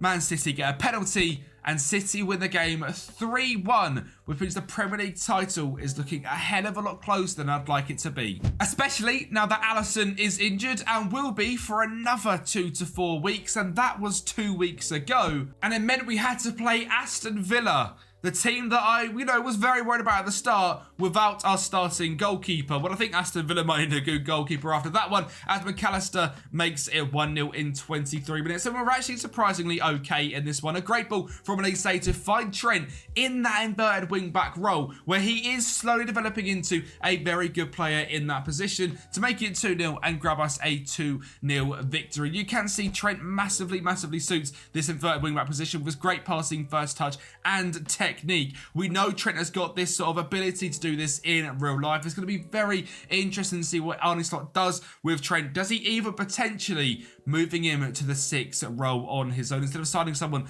like Mats Vifer, and they bring in Connor Bradley, as you know, Slot does like to bring through the youth. I think that could also potentially happens. But that is the end of November, and we are sitting second in the Premier League to Manchester City. They're a point ahead thanks to that victory over us, and we are pretty much clear of everyone else now by 3 points. And Aston Villa, well, they have had a massive fall off. Like I said, 23 points. They had an awful spell there. Forest and Brentford even ahead of them. And my club, United, down in 13th.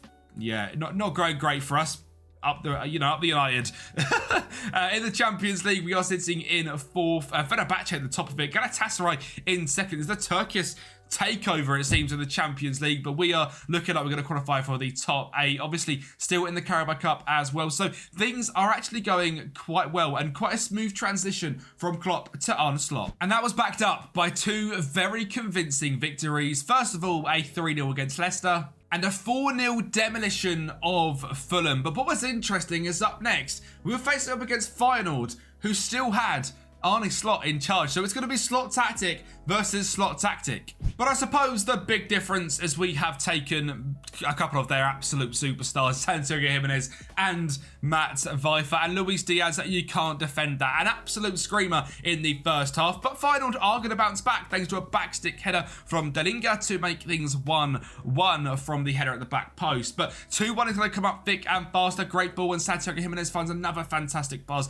into Diego Jota. This system is working so well with the deep line forward. We are linking up play so much nicer. A great goal there from Kanate, and you can see again Jimenez finding the ball out wide to Luis Diaz, and 4-1 from Harvey Elliott. Well, 4-1 seems to be a score that has happened back to back. Sadly, this time, it's not for us. It's for Arsenal, who have absolutely destroyed us. And we also faced them in the Carabao Cup. And in the 4th minute, Dominic Szoboszlai had a chance from the spot, saved by Hein. But Arsenal weren't going to pass down this opportunity, so Gabriel Jesus scored in the 38th minute, and they have won the Carabao Cup quarter-final, and we are knocked out, which is absolutely gutting because this is a trophy I wanted to win. Obviously, Liverpool won it last season. Maybe this season it's an omen of the fact we're onto bigger and better things, but sadly knocked out of our first competition.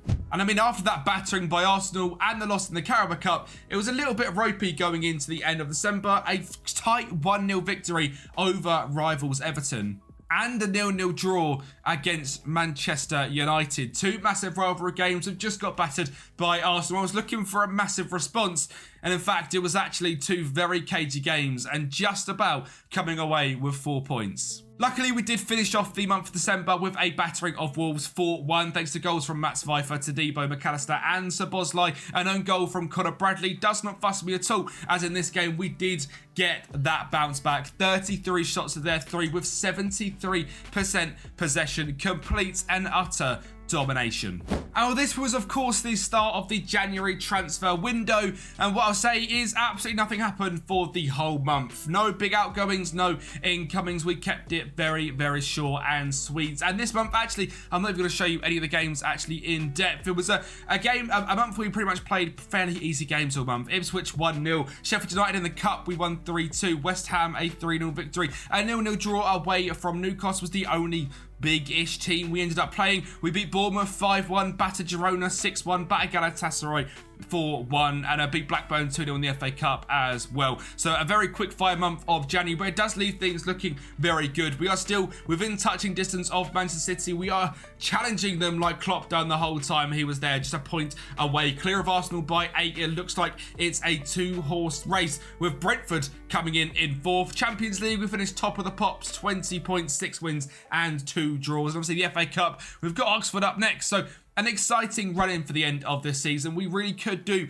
a treble this year. There is a chance, and I will say as well, it's all by using quite a fun, different tactic. The inverted wing-backs, the complete forwards. I'm really enjoying this tactic from Arne Slot, and genuinely, obviously, as a United fan, I don't want to see Liverpool do too well in real life, but seeing this happen in the Premier League and this style of play could be quite nice and very interesting as well. It looks like Liverpool might have found themselves an absolute gem, but without that, let's stop blowing smoke at Liverpool because, I don't like it very much. But let's get into things, the run-in for February and March in one. And well, after a very fun month, smashing teams left, right and centre of January, we decided that form we were going to carry on for the month of February as well, beating Palace 4-0. Brighton away from home 2-0, and Nottm Forest 2-0 as well. But up next was the surprise package of the 24-25 season. Brentford away from home. Were they going to be able to cause us any problems? Well, it was going to start off with a Luis Diaz goal in 14 minutes, and we got off to a great start because just 30 seconds later, Darwin Núñez links things up and finds a great ball through to Dominic Szoboszlai to make it 2-0. And in fact, Brentford were not a competition for us at all. A third from Michael Olise. We also ended up beating Chelsea 3-1 thanks to a goal from Ibrahim Konate, an own goal from Badiashile, and a 98th minute goal from Antonio Silva. All three goals scored by centre-backs. And then lost to Spurs thanks to a 92nd minute Ollie Skip goal. And then faced City in what really was a must-win game. So McAllister got us off to a great start of a penalty in 17 minutes. But City bounced back thanks to a goal from Erling Haaland. And that was it, a 1-1 draw. And this Premier League title was so tight. We are 4 points clear of Manchester City as things stand, but they've got a game in hand. So it's probably going to be 1 point and 7 games to go. But it is in our hands. And if we carry on winning all the games for the rest of the season, we win the Premier League. But if we drop any points, we don't. But what about the FA Cup? Well, it wasn't the most convincing victory, but we did beat Oxford United 1-0. And in the quarterfinals, we were drawn up against Brighton, where Karol Matoma was back from his injury from the 23-24 season and got them 1-0 up in the 11th minute. And we did reply with a goal of our own. Dominic Szoboszlai on the edge of the box scored so many of these throughout the whole course of the season, making it 1-0. But the reason I mentioned Karol Matoma is in the 106th minute of extra time. He drives inside from the left-hand side, makes it 2-1. And not only are we knocked out of the Carabao Cup, we are also knocked out of the FA Cup, losing here to Brighton and actually being a little bit dominated and probably deserved to lose this game. Matoma having the game of his life with a 9.7. So we're out of both domestic competitions. We could win the Premier League, but also we're in the Champions League and we have had the round of 16. And well, it wasn't the hardest of games either. In the first leg, we were drawn up against Athletic Bilbao and beat them 4-0 away from home. A brace from Núñez, goal from Jota and a goal from Harvey Elliott. So at home, we played a fairly rotated side and we won 1-0 thanks to a goal from Michael Olise, who has actually been very good this season. 29 starts, 15 off the bench, 8 goals and 11 assists. Now, obviously, Mohamed Salah is scoring 25 goals a season at the moment in the Premier League, but having someone like Olise who can rotate with Diogo Jota on that right wing has been so important, and he has been absolutely brilliant. I think he's made the transition from Palace to a top side very well. He's got a 7.14 average rating this season. Is now of £112 million consistent likes big matches. I don't often buy Michael Olise. Often the rebuilds that I do, I can't really buy someone like Olise. So being able to use the talent of Olise in this rebuild has been so fun and an absolutely amazing experience. Now, in terms of competitions, we have got Manchester City in the quarterfinal of the Champions League. So it could very well be that they're going to knock us out of that and they'll beat us to the Premier League and we win absolutely nothing. So there is a lot of drama still to come, and we're already at the 1st of April, so only 2 months to go. 7 matches left in the Premier League. Let's fly in to the rest of the season. Well, lucky enough for us, our April month actually wasn't too difficult. To kick things off, we faced up against Liverpool and beat them 3-0. We needed to make sure this month was going to be a good one because we were actually at the end of the season against Arsenal, Everton, who are of course going to try and beat us at the new Goodison Park, and Manchester United. So April had to be strong and we started it well. But then we were pegged back by the early title chasers Aston Villa with a goal from Ezri Konsa. We did manage to score to make things 1-1 thanks to a goal from Todibo, but that was it, a singular point away from Aston Villa. And we know Manchester City often can go on these 10 to 15 games winning streaks at the end of the season. So was that drop point gonna be the kill of us? And well, quite frankly, that frustration, we put it all into our next game and we absolutely destroyed Leicester 7-1. 5th minute, Jota. 6th minute, Darwin Núñez. 15th, McAllister. 45th, Gakpo. 64th, McAllister. 87, Elliott. 93, Wout Faes' own goal. An absolute demolition derby. And we finished off that Premier League running with a 1-0 victory away from home against Fulham. A 24th minute goal by Antonio Silva, and his task this season was to attempt to replace the starting goals of Virgil van Dijk, and he's come up with some very clutch ones so far. And with 3 games left in the Premier League. How was the table looking? Well, we had pulled a little bit clear. We have got 5-point gap to Manchester City with 3 games to go. But as mentioned, we've got Arsenal at home, away from home against Everton, and on the final day of the season, Manchester United. Before we get into anything in the Champions League, I think we should wrap up the Premier League. And well, first up was that game against Arsenal, and they are the team that have pushed Manchester City closest in the last couple of seasons, but we were the team which were going to put one hand on that Premier League trophy and get it away from the grasp of Manchester City, thanks to a 2-0 victory, and a fairly convincing one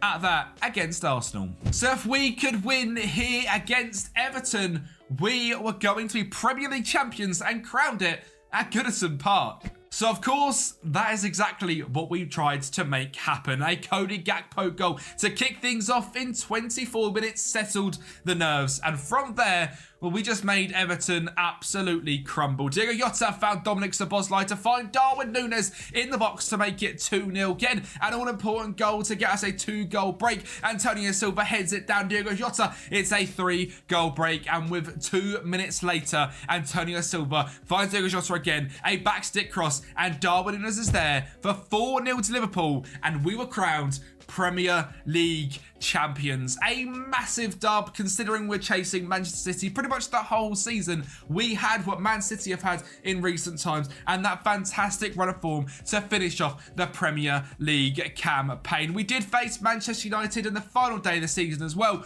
and we also won that one 4-0. A goal from Dominic Szoboszlai, Elise, Santiago Jimenez, and Trent in the 74th minute. So we ended up on the Premier League title, 89 points, still 5 clear of Manchester City, who won every single game in May, as expected they would do. But luckily, regardless of our very difficult run-in, we also won every single game, which is absolutely massive. Now, we have not won the Carabao Cup, we have not won the FA Cup, but can we lift the Champions League as well? Well, first of all, is that double-legged affair against Manchester City in the quarterfinals. And well, the first leg was kicked off by a fantastic start from Wataru Endo, who made things 1-0, and the only goal of the game away against Manchester City. We were in the driving seat for the home tie at Anfield. And things simply couldn't have got off to a better start, as that man Darwin Núñez is there again to make it 1-0 in 56 minutes, and we got a 3-goal lead on the tie from Michael Elise scoring past Ederson. And for the semi-finals, things were going to be staying in England as well, as Spurs had managed to get all the way here with Ange Postecoglou. Well, Luis Diaz made it 1-0 in 46 minutes. The first tie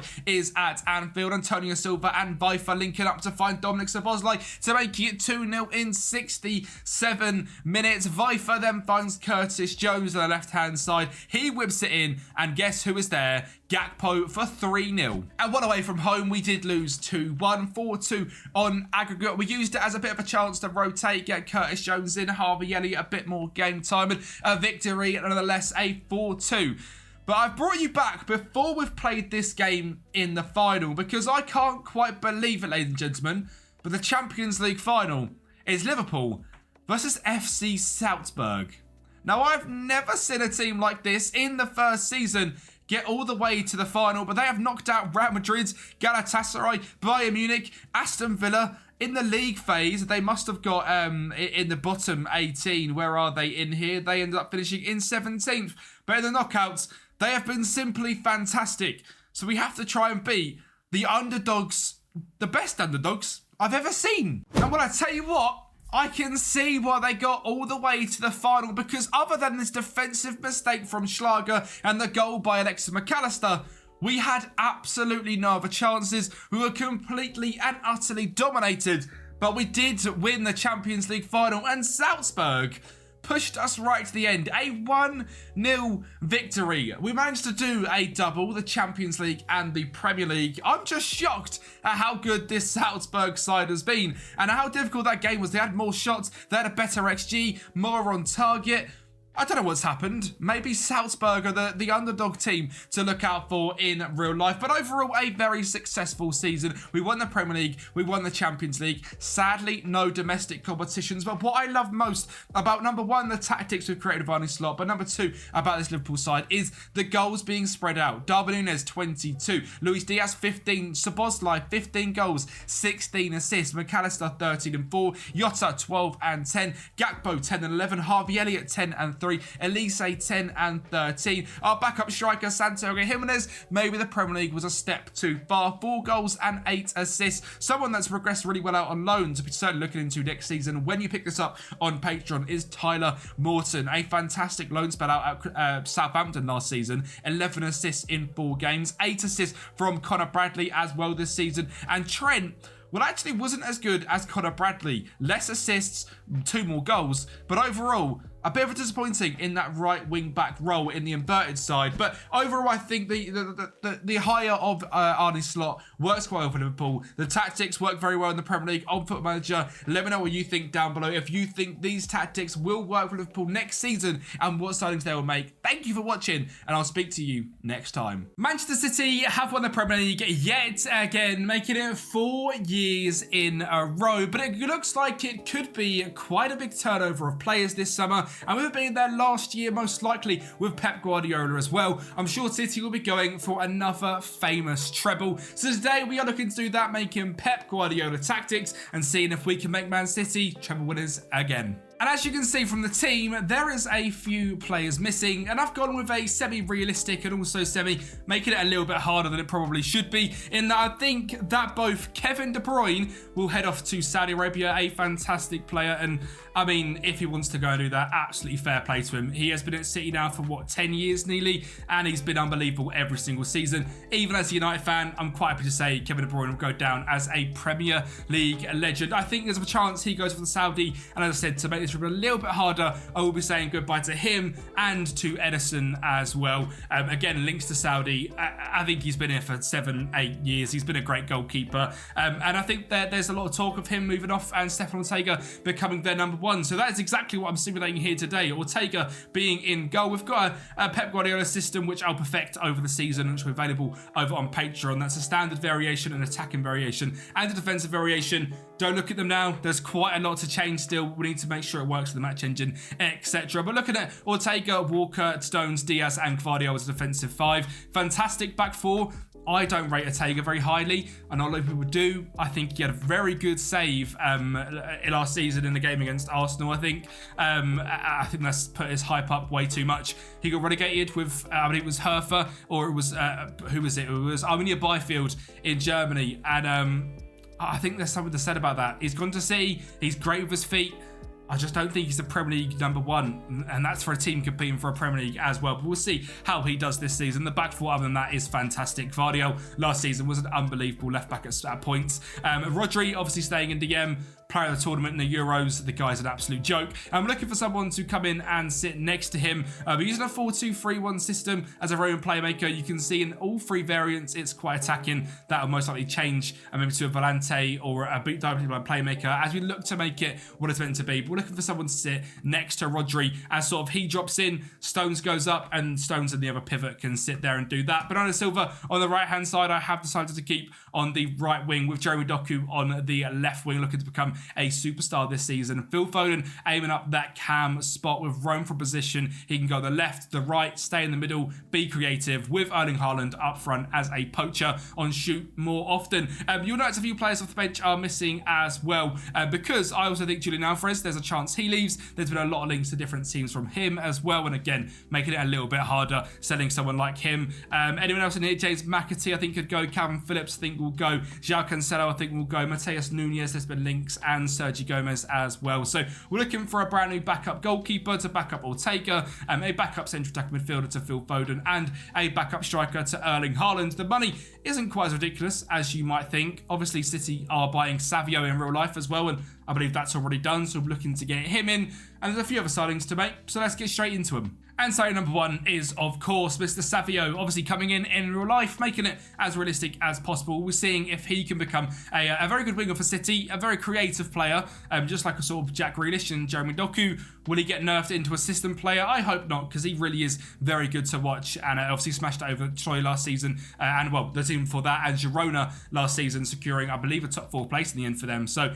fantastic young winger. And keeping in Brazil, we are signing Maiciel from Atletico Paranaense in Brazil. He is the only goalkeeper that I can see as linked to City in real life. Obviously, if Edison doesn't go, they aren't really looking for people. Edison, I think, will leave, and then they'll step up their interest. This is the only guy I can really find, and he's going to be Ortega's backup. But moving into more star players, Dani Olmo is joining the club. A fantastic central attacking midfielder. Had a real breakout Euros with Spain as well, where he put his name on the map. Now, his release clause has just finished in real life at 51 million. I believe Leipzig are still looking to sell at that price regardless. I think he'll go somewhere. He's linked to the likes of Bayern Munich, Barcelona, Manchester City, PSG. He really could go anywhere. Other sides to bring him in as Phil Foden's backup, and probably still getting 25-30 games here at City. The backup striker, I've gone with Gianluca Scamacca, someone much more suited to the style of play of Erling Haaland, and I think looking at Julian Alvarez, someone of that quality and of that age and that sort of mentality to go on and be the best in the world, isn't suited to be the backup at City. Someone like Scamacca, happy to get 20-25 games in the season as they play 60-70 games, including off the bench. I think it's a great signing and something that actually makes a lot of sense. He is 6'4", or 6'5" even. A big guy like Haaland, great finishing. Not the quickest player. Get him in the box as a poacher. He'll put the ball into the back of the net and cost us just 25 million. And finally, the DM to sit next to Rodri and Stones when he drops in for that Libero role is going to be Vitinha, signed from PSG for £74 million. It's a very expensive one, but a young DM who is exactly what we're looking for. Great first touch, passing and technique, being able to control the game from deep and also progress forward and finish. He shows it with Portugal, he shows it with PSG, what an influential player he can be, and he joins the team in that DM role, and it makes the team look like Ortega, Walker, Stones, Diaz, Gvardiol, Rodri and Vitinha, with Foden on the right, Olmo, Doku and Haaland. Now, this obviously counteracts with Bernardo Silva, Savio and Grealish being 3 attacking midfielders as backups to Doku, Olmo and Foden. It's pretty good. The depth here at City is a bit of a joke. We've got Rico Lewis and Kovacic, the backup DMs, with Ake, Callum Doyle, Akanji and Jan Couto as the backup 4, with Maiciel as the backup goalkeeper. I'm looking to win it all this season. I'd be lying to you if I didn't want to win the Premier League, Champions League, FA Cup, Carabao Cup, Community Shield. I want to win absolutely everything. We've got a ridiculous side, and it should very much be possible. So let's fly right into the first half of the season, really. Get it out of the way and get into the meat and bones as we get into sort of when we're looking to win competitions. So we're going to start right off in the Premier League with the first game of the season to show the beautiful tiki-taka football we're going to play. I mean, that goal was ridiculous. Ended up Murillo sliding Haaland out of the way and making it 1-0 in just 4 minutes. We're then going to see all the players we have available in the box are balled into Dani Olmo, who puts it past the goalkeeper. In this system, we're playing the attacking variation. So Dani Olmo as a shallow striker is incredibly aggressive, and you can see it is working a lot. We've got a lot of players in the box, a lot of open spaces, and it does sometimes turn into us being a little bit vulnerable on the break, with Alanga finding Ryan Yates to make it 3-1. But the game was won already, and there was a couple of more goals to go and score. Lewis finding Olmo to find an unbelievable to Haaland, to knock it down to Doku, to grab another to make it 4-1. And 5-1 was coming as well. Bernardo Silva finding Doku on the edge to find Grealish. Back to Bernardo. The tiki-taka football is a joke, to find Vitinha to Doyle. The football was actually stunning. As mentioned, these tactics will be available on Patreon. At the end of the video, we're going to go through the tactics themselves. So if you're looking at the tactics, you can feel free to go there or watch through the actual simulation of how we got to what we did, because the tactics themselves are an absolute joke. But 5-1 in the first game, very impressive. Before dropping points against Brentford, 1-1, very, very frustrating. We went again in the attacking variation. Learning when to play these systems is the most important thing. Whether you go ultra attacking against the smaller sides away from home, in this case, definitely not. Brentford, a very good team, slightly underestimated. We'll take a 1-1 draw and an almost first goal, because we then absolutely battered West Ham, a 4-0 win, 20 shots to their 0 and 63% possession. And up next was Arsenal. And this game was away from home. So we played the defensive / sort of more counter-attacking system. So you'll see slightly more long balls, slightly more aggressive high press, and looking to, really get on Arsenal's mistakes. We've seen that twice already with a Haaland brace. And we're going to score late on as well, making the most of set pieces, finding Johnny Bone Stones to make it 3-0. This system really is about making the most of the chances you get. We're still holding 56% possession, 14 shots and 8 on target is still very high, but we're now playing a lot more of a quicker pace system and looking to counter teams as much as possible. A battering against Arsenal. The Premier League is looking very good. And that carries on with 3-0 wins in a row, a 3-0 against Crystal Palace, a 3-1 away from home against Bournemouth with goals from Doku, Bernardo Silva and Ruben Diaz, and a 4-0 smashing of Newcastle. Absolutely incredible scenes as John Stones grabs another brace. That libero role is a joke. We then played away from home against Brighton, playing against a 5-back team who are a very strong side, but again, proving that we were very, very strong. A great ball there from Vitinha, finding Doku, who in this game was playing in the striker role due to injuries. Brighton did grab a goal back, however, making it 1-1 before we put ourselves in front again. A backstick header for Ruben Diaz after an unbelievable from Bernardo Silva. We're then seeing Kovacic drive down the left-hand side as that roaming playmaker, getting into the box, finding Phil Foden and making it 3-1.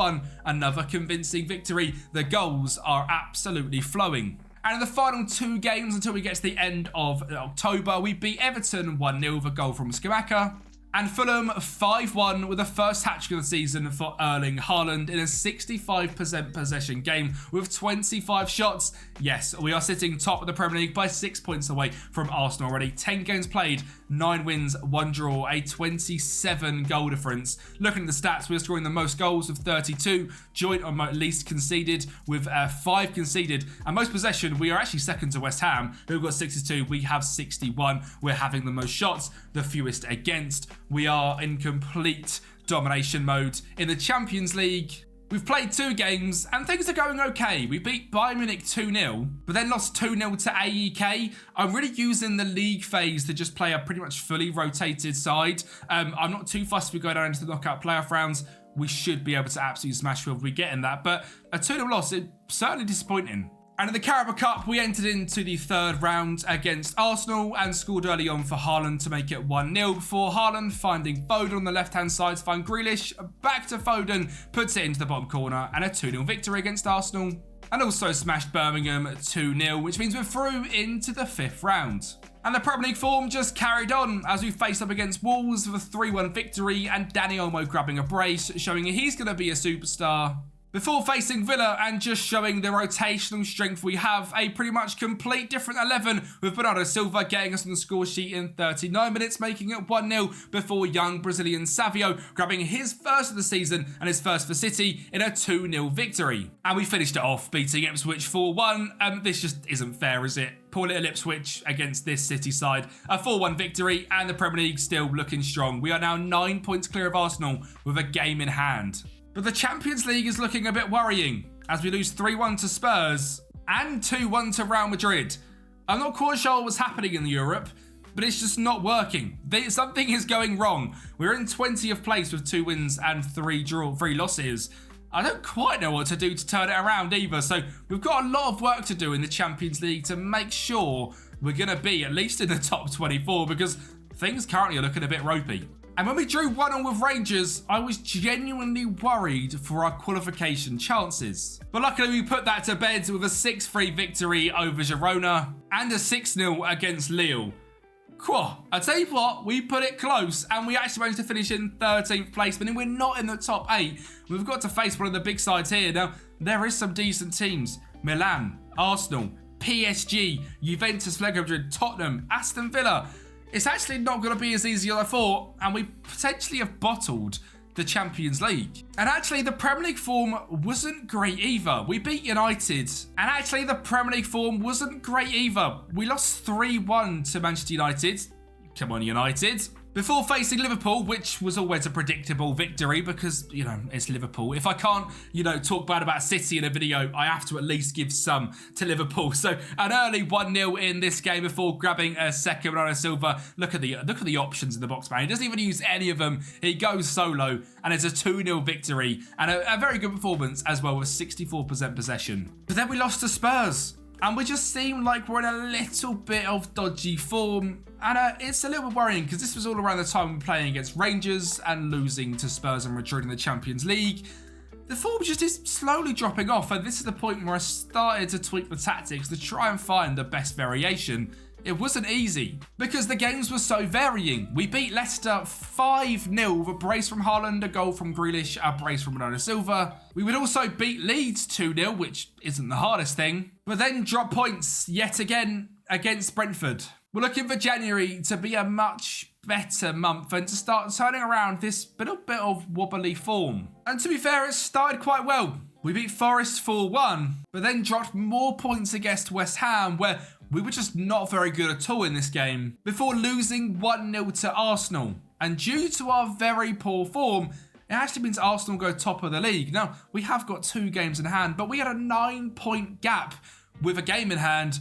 We've lost around a 6 to 9 point, differential there. And I don't quite know how it's happened. So we need to really sort this system out and get back on top of the Premier League and actually become a good side, because recently we've not been very good at all. And in the domestic cups, we didn't exactly make it easy for ourselves easier. In the quarter-final, we faced up against Leicester, and Patson Daka got them 1-0 up. We are hopefully going to return, though. And Olmo finds Doku finding a great ball through to Skamaka with a cheeky chipped header over Hermansen to make it 1-1. And then you see Savio out on this right-hand side, cuts it back to John Stones. It falls to Rico Lewis, and he did what John Stones couldn't and fired it into the top corner to make it 2-1. Before Leicester got back into the game yet again, it drops to Cannon in the box. He makes it 2-2, and he cannons it into the back of the net. I know, that's shocking. Kovacic then does find Haaland. We bring on the big boys to get the game finished off, and it's a 3-2 in the end, but we do grab another. Ruben Diaz going long, Bernardo Silva on the right-hand side. He's going to beat his man, get into the box, and drive it past Hermansen for 4-2, which put us into the semi-finals, where we beat Aston Villa in the first leg 1-0, and 2-0 in the second leg as well, securing our place in the Carabao Cup final, which was going to be played against Liverpool. So it should be quite a good game. Not exactly the easiest route to the final, either playing against some good sides, including Arsenal very early on, but we're in the Carabao Cup final, and also in the FA Cup. Things have gone quite well so far. We're straight into the 5th round after beating teams in the 3rd and 4th. We're against Southampton, which should be quite a nice game as well, but overall, looking at the screen, it's not the most exciting thing. We need to be doing quite a little bit better.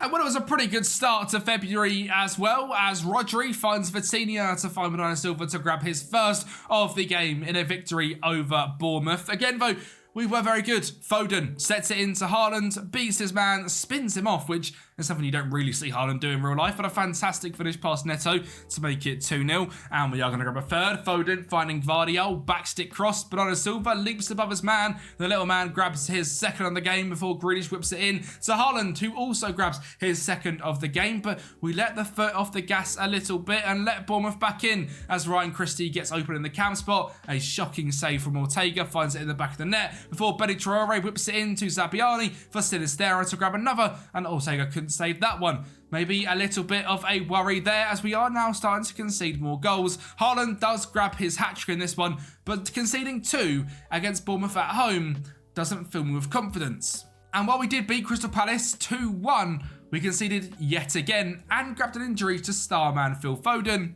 And the defensive issues carried on with a 3-3 draw against Newcastle and a 2-2 against Chelsea. More drop points and 5 goals conceded in 2 games. We just can't keep a clean sheet for the life of me. And I hate to say it, I think it's partly down to Stefan Ortega. Overall, a 7.06 in this season, but you can see his form here: 6'3", 6'9", 6'5", 6'6", 6'7", 6'5", and 8'2", and a 6.8. The form has just been a little bit ropey recently. And for the final game in the Premier League of the month, we did beat Brighton in a 2-1 victory, but it just means Arsenal are opening up a gap. And actually, if we do not, well, even if we do win our game in hand, we do not go top of the league. Arsenal are clear by a point if we win the game in hand. And well, this result was semi-spoiled for you eagle-eyed people who saw we were in the Europa Conference League there, because we did beat Liverpool 1-0 in the final thanks to a goal from Gianluca Scamacca, again showing the rotation this side is very good, and even the backups are getting involved and scoring lots of goals. That is title number 1 ticked off. And in the Champions League, we managed to get Atletico Madrid and beat them 2-1 in the away leg and 3-1 in the home leg, with youngster Oscar Bob getting on the score sheet for the first time this season with 56% possession, a 5-2 victory in aggregate. We're going into the quarterfinals. I'm not sure if it's been drawn just yet. It has, it has, and we're against a strong Inter Milan side who are sitting second in the Serie A.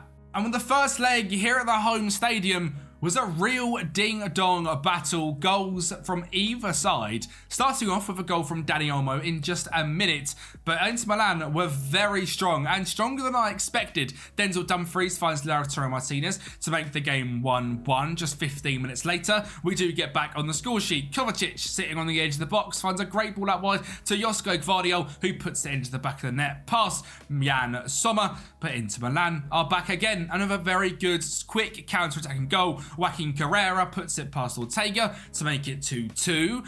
We are going to grab a third and get back in front. Kovacic tries an effort, it falls to Bruno Silva, falls to Kyle Walker, who again hits a screamer into the top corner. But Inter are going to get back into it again. 3-3 this game finished after a defensive mistake. Inter drew. And in the away leg, it took all the way to the 91st minute for the first goal of the game to come. Lucky for us, it was the only goal, and it was for us. It was Erling Haaland who scored in a big game. Shock horror. City 1-0 winners were in to the quarterfinals. And in the Premier League, it looks like we were finally getting a grasp on the tactics. A 4-1 victory over Fulham, another hat-trick for Haaland. Before a 5-0 against Wolves, where Haaland was rested, but Scamacca got on the score sheet. Doku grabbed a brace, Savio scored, and Ruben Diaz. And we also stuck 6 past Ipswich with Bob, Scamacca brace, Kovacic brace, and Doku scoring again. Means we are back. We are back on top of the Premier League table and a game in hand while being a point away. Maybe we are going to be winning the Premier League after all. I thought we were going to bottle it at one stage, but in classic City fashion, we get into the meat and bones of the season and we really turn things on. So I've mentioned in the FA Cup as well, 5th round, we beat Southampton 3-0 and we beat Fulham 2-0 as well. And now that we have finally got a bit of form going underway, we can show you the tactics we have created. So, super keeper on attack in goal as Stefan Ortega. A fullback on support on the right-hand side with take fewer risks. We were fullback on support on the left-hand side with no further instructions. A ball-playing defender in the left DM spot with closed down less, with a libero on support on the right-hand side with dribble less and shoot more often. Now, the reason we haven't got the inverted fullback is because we're actually using an anchor rather than a halfback now. So tackle harder goes on the left-hand side with the anchor, and the volante on support on the right-hand side of dribble more and move into channels. Inverted winger on support on the right-hand side, cross-aim centre and roam for position, with a winger on attack with cross-aim centre and cut inside of the ball, an attacking midfielder on attack in the middle with roam from position, with a poacher up front on shoot more often. Positive mentality, we did do it as a tiki-taka. We have edited things though in possession, player defence, focus in the middle and overlap on the right, shorter passing, a slightly lower tempo, be more expressive and work the ball into the box with a fairly narrow attacking width. In transition, counter press and take short kicks, and out of possession we are having a higher line, keeping things out wide, a much higher line in fact. One more on the trigger press and prevent short goal distribution and trap outside. Now the attacking variation and the defensive variation are exclusive to Patreon, so if you want to get involved in them, the link is down in the description. A massive thank you to the legends that help out, supporting over on Patreon, making my dreams come true and helping support me as a creator. Potentially one day going full time with this, the Patreon plays a massive part in that. Join over the other 250 members in making that possible. The link is down below. A massive thank you. Let's get in, Bo, to the meat and bones, the crunch time, the pinnacle, the end, the everything of this season. We've won the Carabao Cup, can win the Premier League, the Champions League and the FA Cup. Well, in typical fashion, the form falls off a cliff just as soon as we have a great bit of form and I show you the tactics. We're now just going to play a little bit worse for some reason. We drew 1-1 with Everton, lost 1-0 to Chelsea, before facing Manchester United in a real crunch time game. If we wanted to win the league, we had to win this one.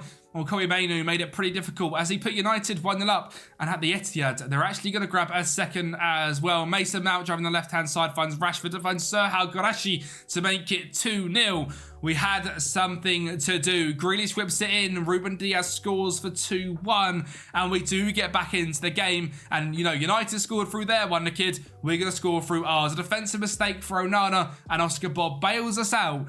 2-2, more drop points. We did then beat Aston Villa 1-0 away from home thanks to Phil Foden, but lost again to Liverpool, and we let Arsenal right back into the Premier League race. In fact, we gave them a commanding lead.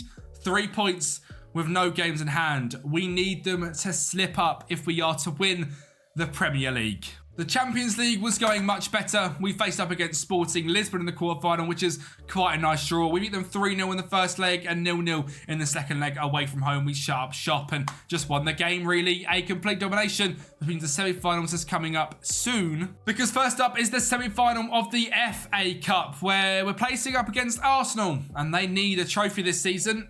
Reece Nelson gives them a good upstart with a good chip over Stefan Ortega. We are eventually, though, going to grab a goal back as Foden finds Haaland, a wonderful flowing move, making it 1-1, and we are going to grab the lead in this one as well. That man, Phil Foden, being a menace, finds Nathan Ake, who cuts it in to Erling Haaland to head home to make it 2-1. The sad thing is, the 94th minute, Arsenal are going to grab a goal back thanks to a header from Thomas Partey. And while I'd love to show you penalties, it's bugged and doesn't really show them properly. We won 3-2 on penalties. Grealish missed ours, but for them, Palacios, Havertz and Nketiah means we are going to the FA Cup final, which is going to be against Manchester United. Another Manchester derby is on the cards to finish the season. With a lot to do before then and a lot to fix. We need to win the Champions League and win the Premier League. And within the Champions League, we had a 0-0 draw to kick things off against Bayer Leverkusen in the semi-finals. Not a bad result considering we're away from home. And at home is where we showed we are an extremely strong side still. A great finish from Rodri, his trademark edge of the box blaster into the top corner makes it 1-0. Before Grealish whipping a ball into Gianluca Scamacca to head it past Lukas Hradecky to make it 2-0. For Rico Lewis finds Grealish yet again, who finds a ball into the box for Rodri to find him for 3-0 in 57 minutes. The tie looked all over before Bayer Leverkusen grabbed a goal back. Florian Wirtz finding that man Victor Boniface to make it 3-1, but we didn't let them get anything else really. Foden finds Ruben Diaz 4-1, and we are in to a Champions League final as well as an FA Cup final. We've won the Carabao Cup. Can we now, with 3 games to go, win every single game and hope Arsenal lose one? Well, our first game was close. 93rd minute, Arsenal's rivals Spurs made it a bit difficult. Haaland does score. Arsenal also left it late. Losing 1-0 to Brentford, they eventually turned things around and won 2-1. We then played up against Leicester and got a 1-0 victory thanks to Callum Doyle. And if we want to win the Premier League, we need Arsenal to drop points here, or we're going to have some last day magic. And in the 65th minute, Gabriel Jesus made it come down to the final day. We need to win. Arsenal need to lose. And on this last day, Arsenal got off to a pretty good start. A ball through from Saka finding Gabby Jesus puts them 1-0 up in just 6 minutes. But there is a man on the Brighton side that I think we need to pay some good money for. Solly March on the right-hand side finds João Pedro to make it 1-1. And he grabs a second as well in this game. As Lamptey finds Webster, he puts it over the top. March finds him in the box yet again. And that was the final goal of the game. The full-time whistle, a 2-1 victory to Brighton. And João Pedro grabs a brace. We need to do our job though. We're at home against Leeds. I mean, you could say we've done our job. You can tell from the super mega fast highlights.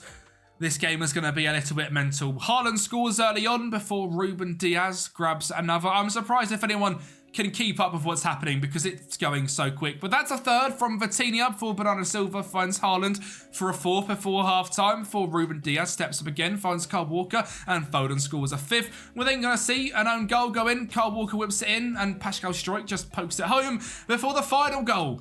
The 7th in this game, Dani Olmo wraps it up. The final game of the season, 7-0. We really didn't let up, did we? We've won the Premier League, which is fantastic to say. A mental season. Level on points of Arsenal, beating by 28 on goal difference. Erling Haaland grabbing 24 goals. Overall, we scored the most goals of 101 and conceded the least with 33. Had the most possession, scored the most goals, had the most shots for. Arsenal with the fewest shots against, to be fair to them. 12 less than us is pretty impressive. But overall, the Premier League is back with City, 5 in a row. It kind of hurts to say that. It kind of hurts that I've done a City career, to be honest. But overall, a very decent season. The Carabao Cup and the Premier League. Can we grab all 4? And if you remember correctly, the FA Cup final is up against Manchester United, and Jadon Sancho finds Luke Shaw and the ball forwards to Lisandro Martinez in 10 minutes to get them 1-0 up. But we are going to bounce back. Just 5 minutes later, Ruben Diaz finding Rodri to put one in the top bins past Onana. And we are going to grab a second and final goal as well, as Olmo finds Doku to find Yan Couto, who beats his man and sticks it in the top bins. So it's the domestic treble, the Premier League, the FA Cup and the Carabao Cup. Can we win the Champions League as well? I would have to get past Bayern Munich if that was to be the case. No Erling Haaland in this game, no worries. Gianluca Scamacca scores, and a 1-0 victory against Bayern Munich means we win every single trophy there was on to offer. In terms of goal scorers, Haaland scored quite a lot, 43 in the end. Bernardo Silva, 16 with 21 assists. Scamacca, an unbelievable backup with 15 goals and 23. Foden with 30 goal contributions. Doku with 26. Ruben Diaz was actually unbelievable in that libero role, 11 goals and 5 assists. 24 assists for Jack Grealish. We revived his career overall. The man for the season. Mayasel, a 7.47 in 8 starts. Actually a very good young goalkeeper. Go pick him up on your saves. He could be quite good. But other than that, Haaland, Bernardo Silva, Kyle Walker, Diaz and Foden were our top 5. An unbelievable season. City have won it all yet again. Let me know who you want me to do this with up next. Make sure you subscribe to the channel and I'll speak to you next time. Manchester United recorded their worst ever Premier League finish and their worst top flight finish since the 1970s. But after an emphatic victory over Manchester City, Erik ten Hag has kept his job and it is now time to back the manager. Ineos and Sir Jim Ratcliffe are also now part owning the club, and with brand new CEO Omar Barada, Jason Wilcox coming to the club and potentially Dan Ashworth, it looks like all things football are finally being fixed at Manchester United. So today we are picking up from the 24-25 season after that emphatic FA Cup victory to see if we can now challenge in the Europa League, challenge for the Premier League and rebuild Manchester United using realistic Ten Hag tactics and transfers. Now of course we have got 3 variations of the tactic. We've got a sort of standard, a attacking and a defensive, but they will be tweaked as we go throughout the season, so I'll show you guys the final versions when they are there. And also to mention that we have obviously got a save file now where United have won the FA Cup, finished 8th and are in the Europa League. Now if you want access to the tactics and the save file as well as the end of the 24-25 season save file, they'll be available over on Patreon, but we'll go into that in just a little bit. What you can see first of all is the 4-2-3-1 system that I think Manchester United will be playing next season. I've got Onana staying in goal, Dalot staying at right back, but the obvious need of a brand new right centre back to partner Licha Martinez on the left side is absolutely pivotal, with Luke Shaw hopefully regaining fitness and being our starting left back. Youngster Kobe Mainu of course is in the team, and I'm very excited to see what this kid turns into. Hopefully from the Euros he can have a great Euros coming next season and absolutely dominate like he has this season. It's such an exciting prospect. I'm looking for a defensive midfielder next to him because I do think Casemiro will end up leaving the club. Garnacho as our starting right winger, Rashford as our starting left winger, who I've decided to not sell, and I think it's a good thing. I think Rashford could potentially leave this summer to PSG, but I think all things considered he is United through and through, and I think we're due a good season next season. That seems to be how it works. We might as well keep him. And I do think Rashford is an absolute legend. So hopefully keeping him on the left wing. Bruno Fernandes, our captain, leader, legend in Cam, with Rasmus Højlund up front, makes up the starting 11. So just 2 positions to be strengthened, centre back and DM. And then when it comes to the backups, we are looking at a couple of others as well. A brand new backup goalkeeper. I don't think Altay Biendir has been given a fair shot, but I have seen rumours that he's leaving to Celtic. So I believe we're going to be getting a brand new backup keeper keeper, and Tom Heaton has been offered a brand new contract, but he is going to be our third choice keeper, similar to why Altay Bayindir was brought in. Wan-Bissaka, I'm deciding to keep at the club purely based for financial reasons. I think he's a good enough backup to Dalot, and due to the money we have got at the club, I don't think a brand new right back is going to be a necessity to come in. Harry Maguire and Johnny Evans are both as our backup centre backs. Again, Evans has been offered a brand new contract. Quite feasibly, we could have sort of Kempi going out on loan and bring in another brand new centre back alongside Maguire to be a backup, and bring two centre backs in. Malacia as a backup left back, obviously been out all season with injury, but hopefully he'll be back next season. I don't know what's happening with him. There is obviously serious links to a brand new left back to back up Luke Shaw. I hope we stick with Malacia. Amrabat as well, I've decided I'm going to trigger his purchase option. I actually think there is still a player there in Amrabat. He has certainly proven in the last sort of few games of the season that with a good spell of games under his belt, he can be a massive addition to the team. I think if we lose Casemiro, we have to sign Amrabat. I don't think you lose Casemiro and Amrabat. I think you have to bring Amrabat back in. I'd rather sell Casemiro to get rid of the massive wages. And next to him as the backup to Kobbie Mainoo, we have got Scott McTominay, the Segundo Volante. Perfect for Scotty McTominay. He can run upfield, get involved in goals, and be on the edge of the box. Fantastic. Anthony as our right winger backup to Garnacho. Again, I just can't see us having the money to buy another right winger to back up Garnacho. So Anthony, I imagine, will stay at the club. Mason Mount to back up Bruno Fernandes, and Amad Diallo to back up Rashford. But I am looking at a striker to back up Rasmus Højlund, as the likes of Anthony Martial will have confirmed to leave the club on a free agent signing. We have one striker at the club.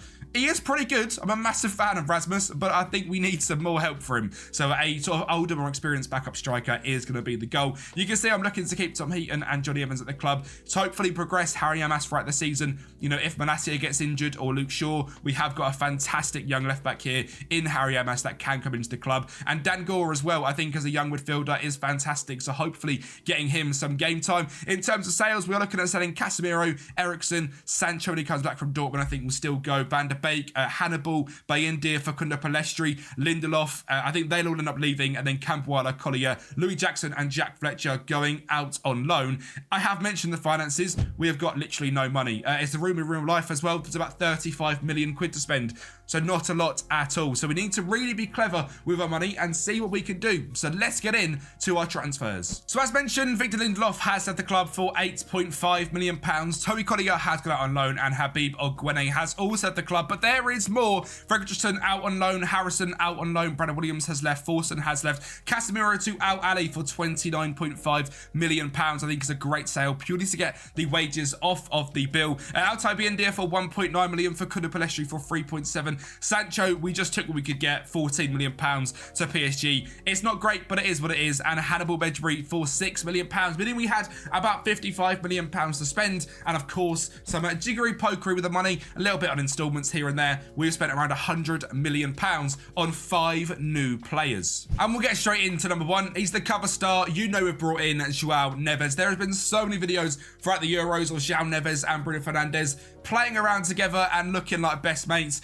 Imagine the midfield, Kobbie Mainoo, João Neves, Bruno Fernandes. It's a little bit small, it's a little bit weak, but if we're going to be a ball-playing side, I would absolutely love it, and it'll be fantastic to see João Neves join the club. So I brought him in here purely to see how the experiment goes of them three midfielders, and I think it's a great signing as well. I'm a massive fan. He looks absolutely unbelievable, so talented, and yeah, an absolute, to be fair, bargain on this game for 50 million. In real life, it's going to be around 70 to 80. I think it's worth pulling the trigger. He is that good. I think it is worth bringing him into the club. So that's what we've done here. And as alluded to, we've brought in Sofiane Amrabat as well, as that slightly more defensive midfielder to come in and be a backup. In the big games, we need someone to be a little bit more strong in DM and to be a true ball winner. We have got that in Amrabat. 15 million quid. I just don't think we can lose Casemiro and Amrabat in the same window. So we've brought back Amrabat for 15. In terms of centre-back, of course, there's a lot of talk recently about Jared Brantwaite joining the club, but I've decided to go down a different route. I think Brantwaite is very, very good, but I think we can do better and for cheaper. So I brought in Jean-Claire Todibo, and he just cost us £25 million. Branthwaite is going to cost us around 50 to 70 million. And I think in real life, it's very similar, with Todibo being available for around 25 million pounds. Of course, Sir Jim owns Nice as well. So surely 25 million get to do over the line. 24 years of age is exactly what we need to partner Leacher. A big, strong centre-back who can do literally everything there is to do that Leacher can't. He's got the speed, he's got the height, the heading ability. I mean, Leacher can do that as well, but he's only small. He's 5'9". This guy comes in, automatically replaces Varane. He's also French, so I mean, they might even just start speaking to each other like it's Varane and Leacher. It's Todibo and Leacher, and I think they'll both be a fantastic partnership. In terms of backup striker, I've gone a little bit rogue. I've gone with Matteo Retegui. I did a lot of looking into strikers that are available in the market, and I think this guy, we were linked to him a few years ago when he was smashing goals in over in Argentina at Tigre. As you know, I bit the bullet on him, £11 million, and we've spent just £12 million to bring him in here. He is 25 years of age, so, you know, we've got a good 5, 6, 7 years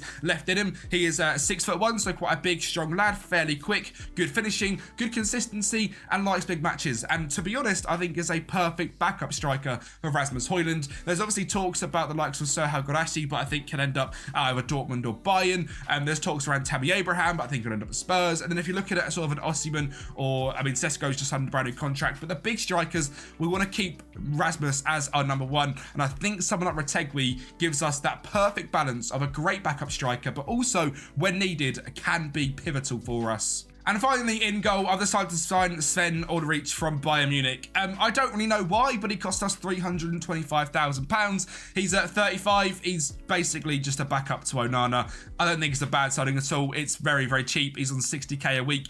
I could have just used Tom Heaton, but I wanted to bring someone in a little bit more experience, a little bit better. Again, consistent, likes big matches. Hopefully, we don't get too many goalkeeping injuries. So, as sort of a leader to teach Onana the ways, along with Tom Heaton, I think is a really good goalkeeping trio. And when we look at the tactics now, we have slightly tweaked them already just to sort of cater for João Neves being a ball winner rather than an anchor. We've got Neves and Mainu in DM, Shaw, Dalot, Todibo, Martinez, and Onana as the backline. Garnacho right wing, Fernandes in cam, Rashford left wing, and Rasmus Højlund up front. Backups, Ulreich, Wan-Bissaka, Maguire, Evans, and Malacia. I didn't sign another centre-back just yet. We might still be doing that, but if that happens, I'll let you guys know. Amrabat and McTominay in DM, Anthony, Mount, Amad Diallo, and Retegui as our backup 11 as well. Obviously, the three tactics, the only thing we really tweak is dropping Fernandes into a centre-mid role to sort of just get him back a little bit deeper and keep the three on the counter-attack. So there's no need to bring in like another striker to have three or anything. It's just a very, very easy tweak.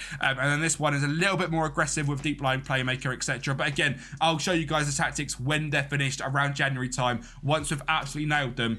So make sure you stick around for that one. But as our start of the season, we've got a fairly tough start. Obviously, City in the Community Shield, Forest, West Brom, then Chelsea and Aston Villa in the month of August. So let's get right in to see how we perform. So starting off then in the Community Shield, a real ding-dong battle against Manchester City, eventually losing 4-3. But some things happened. Mbappe's ended up at City. I don't know how. It means this season's going to be basically impossible to win the league.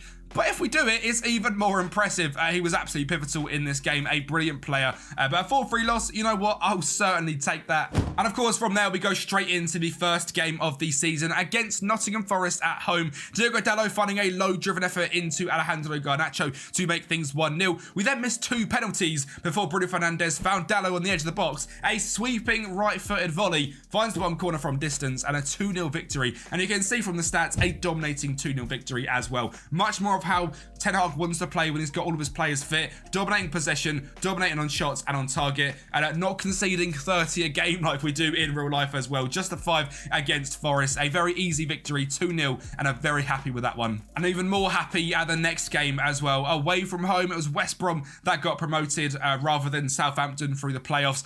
Bruno penalty, Mason Mount, Rasmus Højlund, Retegui, and Garnacho, 5 different goal scorers, but of course already an injury to Luke Shaw, which is an issue because he's injured already for the next 4 to 8 weeks for hip injury. fantastic. I'm glad we've got Harry Yamas, actually a very decent backup left back. But again, in this game, absolutely dominant. We didn't keep much possession though. This is our more attacking system. You can see from the heat map, it was a bit crazy. 28 shots, 13 on target, but just 34% possession of the ball. It's good to show that we can either counter-attack and be quick on the break, or we can hold possession and win. Both games are very easy. 7 goals scored, none conceded. And up next was Chelsea, so another absolutely massive game. Of course, Tiro Malacia playing at left back, but a great ball there from Mount to find Marcus Rashford on the stroke of half time, but there was just a minute left, and at Mason Mount scoring against his old club. I absolutely love it. He runs away, he shushes, he cheers. What a legend. Chelsea get a goal back in the 95th minute, but it wasn't enough, and it was a 2-1 victory for Manchester United. And then we took our first loss of the season away from home against Aston Villa, a very strong side. We know they've just finished 4th in the Premier League in real life. Away from home, a 2-1 loss. I'm not the most angry. Buendia and Kamara scoring, Rasmus getting a goal for us. It was expected we would lose eventually. We weren't going to go on a crazy unbeaten run in the Premier League. That leaves us in the top 4, a point away from the league. There's only been 4 games. It's not time to hit the panic button just yet. We are going to get into, though, a very interesting September. We've got Liverpool, Lazio, Newcastle, Arsenal in the Carabao Cup, and Arsenal in the league. So far we've played a few different sides.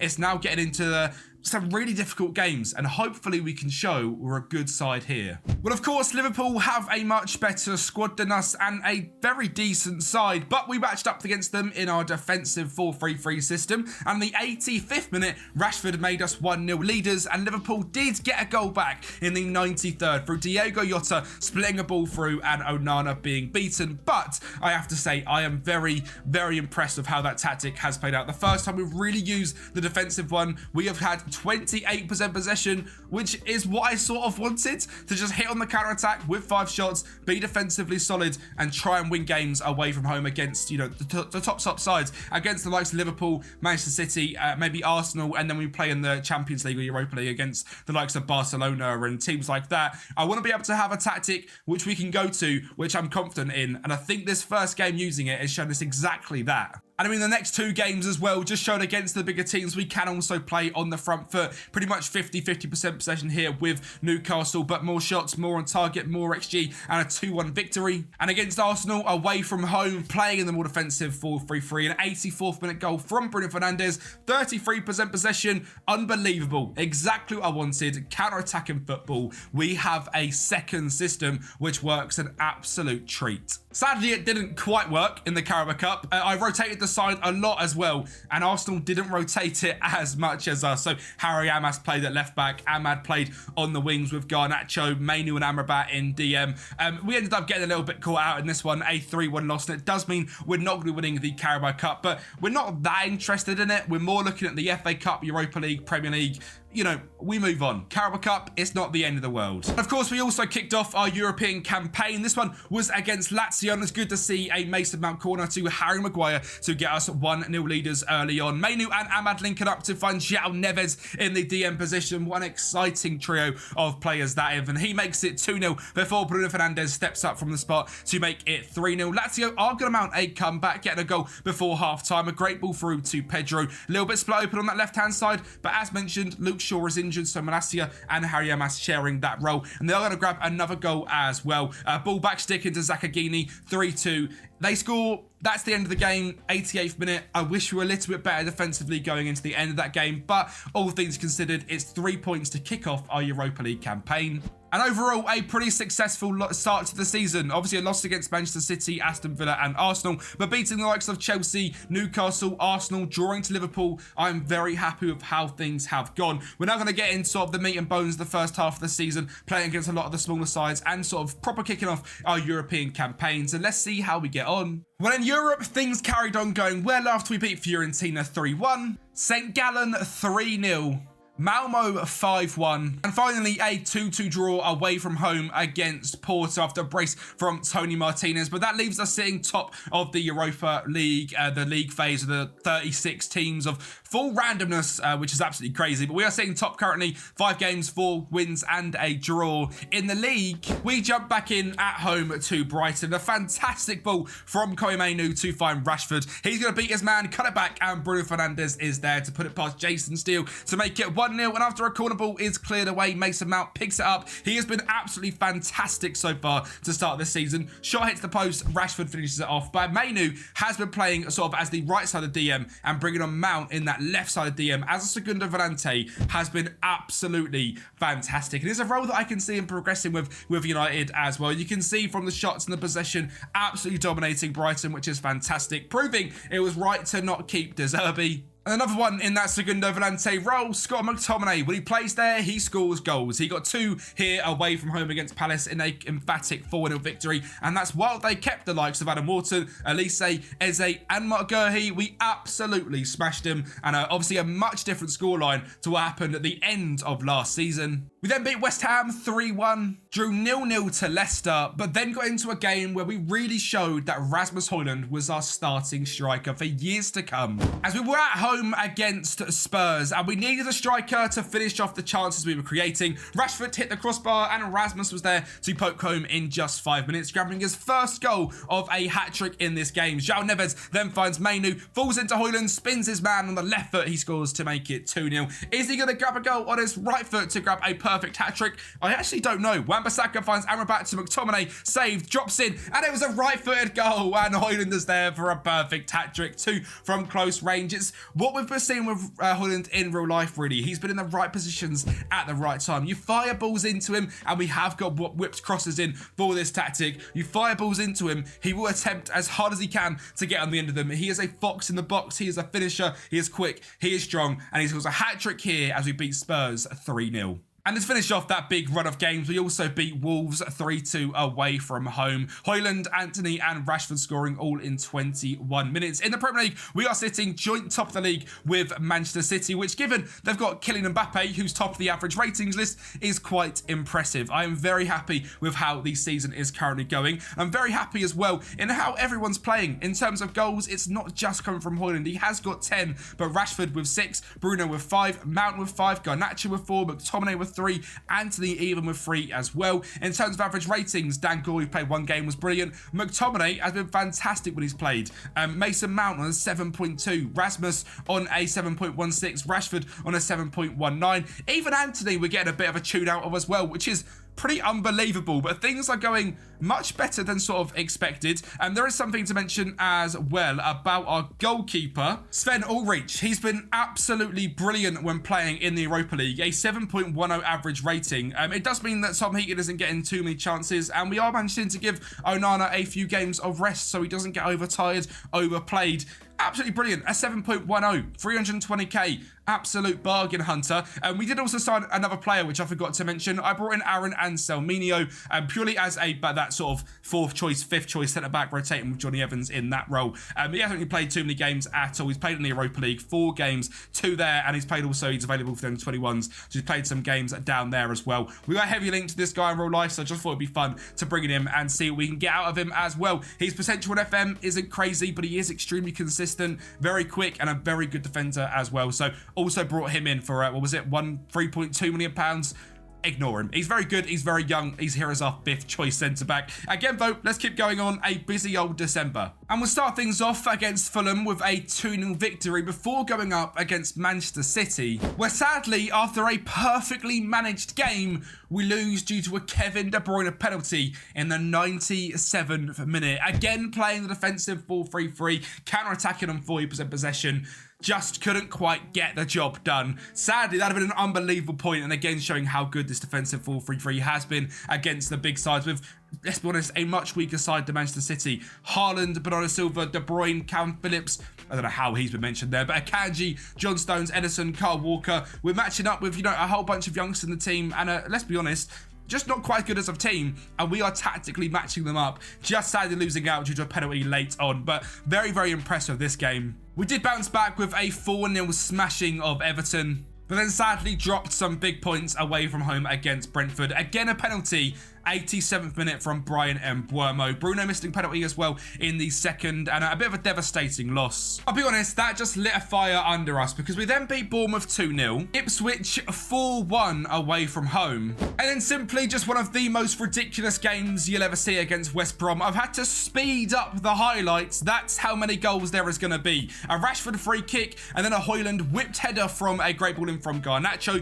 McTominay at the front post to make it 3-0 before half-time, and as soon as we sort of had that half-time team talk, we wanted another few goals. Garnacho found Rashford for 4-0. Rashford then down the left-hand side beats his man, finds Garnacho cutting in, beating everyone and making it 5-0 in 54 minutes. Rashford on the ball finds Mainu to find McTominay. McTominay, another great ball to Garnacho to find Højlund to make it 6-0 on the hour mark. Rashford grabs a hat-trick to make it 7-0. Bruno makes it 8-0. And Rashford, well, he just wanted one more to make a 9-0 game, driving in at an absolute fantastic finish. West Brom haven't been promoted in real life, and after watching that, I think it's quite a good thing. 63% possession, 28 shots, 4 goals for Marcus Rashford, and a simply ridiculous game. That has done absolute wonders for our goal difference, but it also brings us basically top of the league. We win our gaming hand, we go above Aston Villa, so things are going extremely well. Manchester City actually do also have 2 games in hand over Villa, and if they win both of theirs, they'd theoretically go top of the league, but ignore them. They've got 115 charges or whatever they've got about them. No one cares about them, let's be honest. Rasmus with 14 goals so far in the league, Rashford with 10. Rashford's scare as well, a 7.47, having that season that we really hoped he would. In terms of the sort of team overview, we have scored the most goals in the league and had the most shots for as well. So we've made United an attacking goal scoring side yet again. In terms of fewest shots against, this season in real life, we're like the 18th worst team at conceding less shots. This season we're 3rd. We've fixed things defensively as well, and we're only conceding 12 goals so far in 20 games. Possession wise, I'm not looking to be here at all. Against the small teams, yes, but against the big boys, against the other big sides in the league, I don't care. I'm happy to counter-attack and have 25% possession and win games 1-0. So far, the season is going exactly how I sort of hoped. In terms of the competition screen, we are basically through in the Europa League, doing well in the league, in the FA Cup still. Let's see how January goes and see if we bring anyone in here. And well, there is just the one starting to speak of. It's Will Lancashire, who I've brought in purely to be a young English backup striker. I've seen him before turn into an absolute joke in a Spurs simulation, so I wanted to bring him in here, to be honest, because United have lost the likes of, I think, Charlie McNeil and Joe Hugill are both leaving the club, so a young 19-year-old brought in for £7 million. It's just a bit of fun, to be honest, and we had a little bit of money spare as well, so Will Lancashire also joins the club. But I think I'm also at a point where I have mastered the 3 tactics, so we're going to go through these right now, but also these tactics are specifically available over on the Patreon down below. You need to get your hands on these 3. You've got 3 unbelievable 4-2-3-1 tactics, 1 that's attacking, 1 for every game, and 1 purely against the big sides away from home. These work an absolute treat. To kick things off, it's Ulrich in goal as a sweeper keeper on support, a wing back on support on the right hand side, a wing back on support on the left hand side, and Salminio and Maguire making up 2 ball playing defenders, 1 as the left hand side with Dribble More and Tackle Harder. Dan Gore in DM as a ball winner on defend with a Volante on support on the left hand side, a wing on attack on the right hand side of Garnacho and as an inside forward attack on the left hand side, an attacking midfielder on support in the cam, roaming around, taking more risks, dribbling less, tackling harder, the exact Bruno Fernandes role, and an advanced forward up front, closing down more and tackling harder. It is obviously positive mentality in possession with overlapping down the left like United like to do, keeping that sort of middle passing directness with a high tempo, running at the defence, playing fairly wide, pass into space, counter press, take short kicks, and out of possession it's a mid block with a higher line. It is working an absolute treat, and there is obviously a more attacking variant where there's a few changes and the more defensive variant as well. There is a few changes to them, but they are all available on Patreon for you legends down below. A massive thank you to the guys that have been running down the screen as well for about that tactical breakdown. You guys are absolute legends, and you are helping make my dreams come true of making content a full-time thing one day. And these guys support on Patreon, you have no idea how much it means, and obviously you get a lot for it as well. As mentioned at the start of the video, the save file where we are at the start of the 24-25 season, so you can play in the Europa League with Manchester United, is going to be available as well as the end of this season as well. So let's see though how January has gone. Well, away from home against Nottm Forest, we won 3-1, and again, another brace from Matteo Retegui. But sadly, we got a bit of our own treatment from Liverpool. They had just 6 shots, we had 15, and we lost 2-1. There was another loss this time against Chelsea, a 1-0 and a Lukaku penalty. Purely unrealistic. He's not going to be there next season. We did bounce back though against Aston Villa, a team we struggled against earlier on in the season. This time we have got their number. A Bruno Fernandes penalty making us 1-0 leaders for Malacia finds a ball in, and Matteo Retegui off the bench scores a header to make it 2-0 and another 3 points on the board. Just to mention, in the Europa League as well, we drew 1-0 against Ludogorets a whole while back. We beat Zrinski 5-0 and Maccabi Haifa 4-1. So we are through in the Europa League to the round of 16. In the Cup so far, we played against Stoke and won 3-2 and Blackpool and won 3-1. So again, none of the most interesting games. We have got Fulham in the FA Cup 5th round coming up in February. And again, another decent spell of games in here. And of course, the real sort of business end of the Europa League coming up as well. Them 2 losses in the league haven't done too much for us, and we are 2 points behind Aston Villa now with no games in hand. And if Manchester City are to win their 2 games, they'll go up to 57 points and will be 4 points behind them. So it's not amazing, but losing to 2 teams which are very strong is not the end of the world. So let's carry on. The rest of the season, can we challenge for a few trophies? Right, well, first of all, we'll go into the FA Cup, shall we? We'll talk about this 4th round game or 5th round game against Fulham.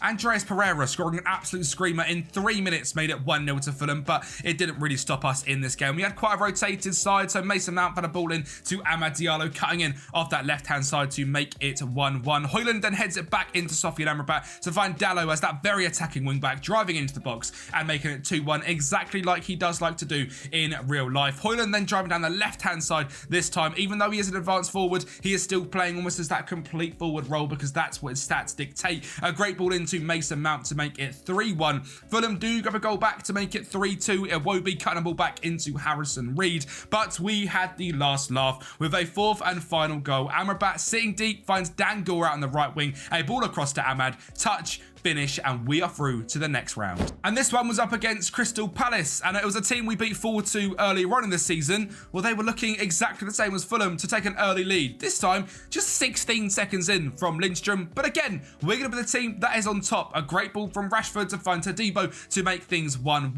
Retegui down on the edge of the box. Don't worry about him. It's going to fall into Mason Mount, and he scores to make it 2-1. Retegui will be okay, I promise you. And we have managed to win that game, luckily, 2-1 in the quarterfinals, so we are through into the semis, which we'll get into later on in the video. But again, another great showing in the FA Cup, just like this season in real life. Hopefully we don't play against Coventry and just about get through. I'd like another massive moment like the one against Liverpool if possible, but again, that is for later on. How are things going in the Premier League? This genuinely could not be worse. We lost 1-0 to Newcastle thanks to Angel Di Maria scoring. That's just absolutely disgusting. And because it was just so grim, when we faced up against Arsenal just 5 days later, we had to absolutely punish them. A great, high press there from Garnacho to find Rasmus Højlund to make it 1-0. And the high press from Højlund with that close down more and tackle harder is working a treat. 2-0 in 38 minutes. He's like a pressing forward, advanced forward, complete forward mixed into one. And guess what? The high press works again. Rashford dispossessing the centre-back. Højlund there to make a hat-trick of high press system goals. And finally, a 4th coming in as well. Mount finds Amrabat. He drives into the box. It falls to Bruno, and an absolute screamer. And goals were coming thick and fast as we battered Brighton 4-1 and Crystal Palace 3-0 as well in the league. So goal scoring was not an issue in the slightest. Away from home against West Ham, often quite a difficult place to go. And when we got off to a 1-0, losing due to a Bruno Fernandes own goal, I was worried for this game. But when you realise just how good of a team we are, João Neves finds Diego Dalot down the right-hand side, again being an absolute menace and an outrageous effort at the near post to make things 1-1. And again, the high press system, boxing them in, being absolutely pivotal. A Rashford screamer, a 2-1 win away from home at the London Stadium. And again, just showing the high press, aggressive possession-based system is working an absolute treat. To finish off the month of March, we beat Leicester 2-0 and Wolves 3-1. So the Premier League table was looking very good and very, very tight. A game in hand on Aston Villa, so we're going to probably be in second place and still just 4 points behind Manchester City because very similar to in real life, they've just been on a run of form which is unstoppable. They lost to Aston Villa 4-0 in February, but other than that, they have won every single game. So it's been very difficult to beat them, which is frustrating, but it's what they do in real life as well. And this time, they've had to then Kylian Mbappe. So what am I really expected to do? Let's be honest. Rasmus is sitting top of the goal scorers charts. Rashford's second on the average rating. And that man Mbappe is sitting top. Haaland with 18 goals and also sitting on a 7.39. And De Bruyne a 7.39 as well. Ederson, 17 assists. De Bruyne, Ederson, 17 clean sheets. De Bruyne, 20 assists. Oh, we've got Garnacho on 10. It's a bit of a joke. That City team is crazy on FM. So winning the title will be an absolute feat. And we'll have to see if we can do it. 4 points away with 7 games to go. Let's check up on the Europa League. Yeah, pretty much as expected, the Europa League. A 7-1 win against Partizan. The first game away from home was 0-0, but you get things back to Old Trafford. We absolutely smashed them. Goals from João Neves, a penalty from Harry Maguire, a brace from Højlund, and a hat-trick for Garnacho. A very convincing victory. In the quarterfinals of this one, I believe we have got Lazio away from home. We have beat earlier on in the season as well. We are looking at potentially playing against Roma, Dortmund, Chelsea, Bilbao, Genk, or Porto in the semi-finals. So certainly not an easy draw, but a competition I would like to win. In the FA Cup, we have been drawn against Manchester City, and either Liverpool and Spurs will face us in the final. So let's get in, though, to absolute crunch time. We have got a few games to go. Can we win the league? Can we win the FA Cup? And can we win the Premier League? We'll kick things off in the Premier League, and that man Rasmus Højlund just continues to be Spurs' nightmare. The high press system gets us the deflection of Rashford, and Rasmus makes it 1-0. But Spurs are a very strong side, and Ben Davies whips the ball in, and Serhal Guirassy didn't go to Dortmund or Bayern, he went to Spurs. So a bit of a sad one there, because I'd like to have got him in. Son then finds Sarr to find Basuma, and Spurs were 2-1 up. And you'll notice Ulreich is in goal as well, because Onana is injured. We'll go through that after this game. Amrabat finds McTominay. He spins his man, and he loves that Segundo Volante role, making it 2-2 away from home. Bruno Fernandes in the 92nd minute finds McTominay again to make it 3-2. And you're thinking that's the last goal. Well, no, it's not, because Amrabat scores to make it 4-2 away at the Tottenham Hotspur Stadium. Now, in terms of our goalkeeping position, as mentioned, there has been a bit of a change. Andre Onana is injured. Fantastic. And guess what? He's injured for a long time as well. We got injured in training. He's going to be out for the next 2 to 5 weeks. And that's as of the 18th of May. So guess what? We're not seeing Onana again for the rest of the season. For the whole of the Premier League running, for the whole of the rest of the Europa League and FA Cup, they've got Sven Ulreich in goal. But actually, he's pretty good. A 7.9 rating away from home against Fulham, facing 17 shots, a 3-0 victory. And I needed it to be as well, because next up was Manchester City. And after a whipped corner and Rasmus Højlund scoring at the front post, another whipped corner, McTominay at the near post, making it 2-0. We beat Manchester City, keeping a clean sheet, and Ulreich was there. 2 set pieces. It is perfect. It's all I want to see against City, a victory, no matter how we do it. And I'm very, very proud of the team as well. Højlund and McTominay both scoring. You can imagine the guitar dance. You can imagine the McTominay knee slide, shutting up the blue side of Manchester. And then got battered with the blue side of Merseyside. 4-1 against Everton. I don't know either. I don't know what's happened here.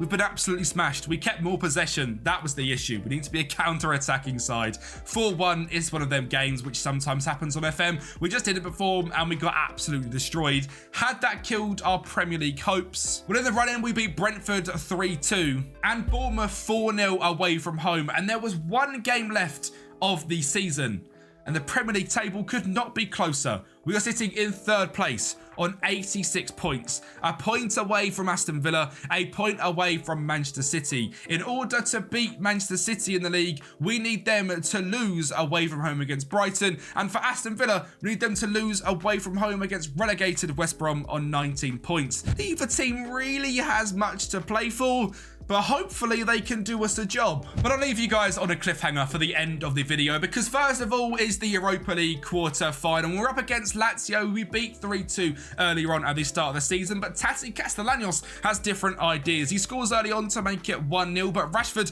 again, an unbelievable effort hitting the crossbar, and Anthony the most alive to make things 1-1.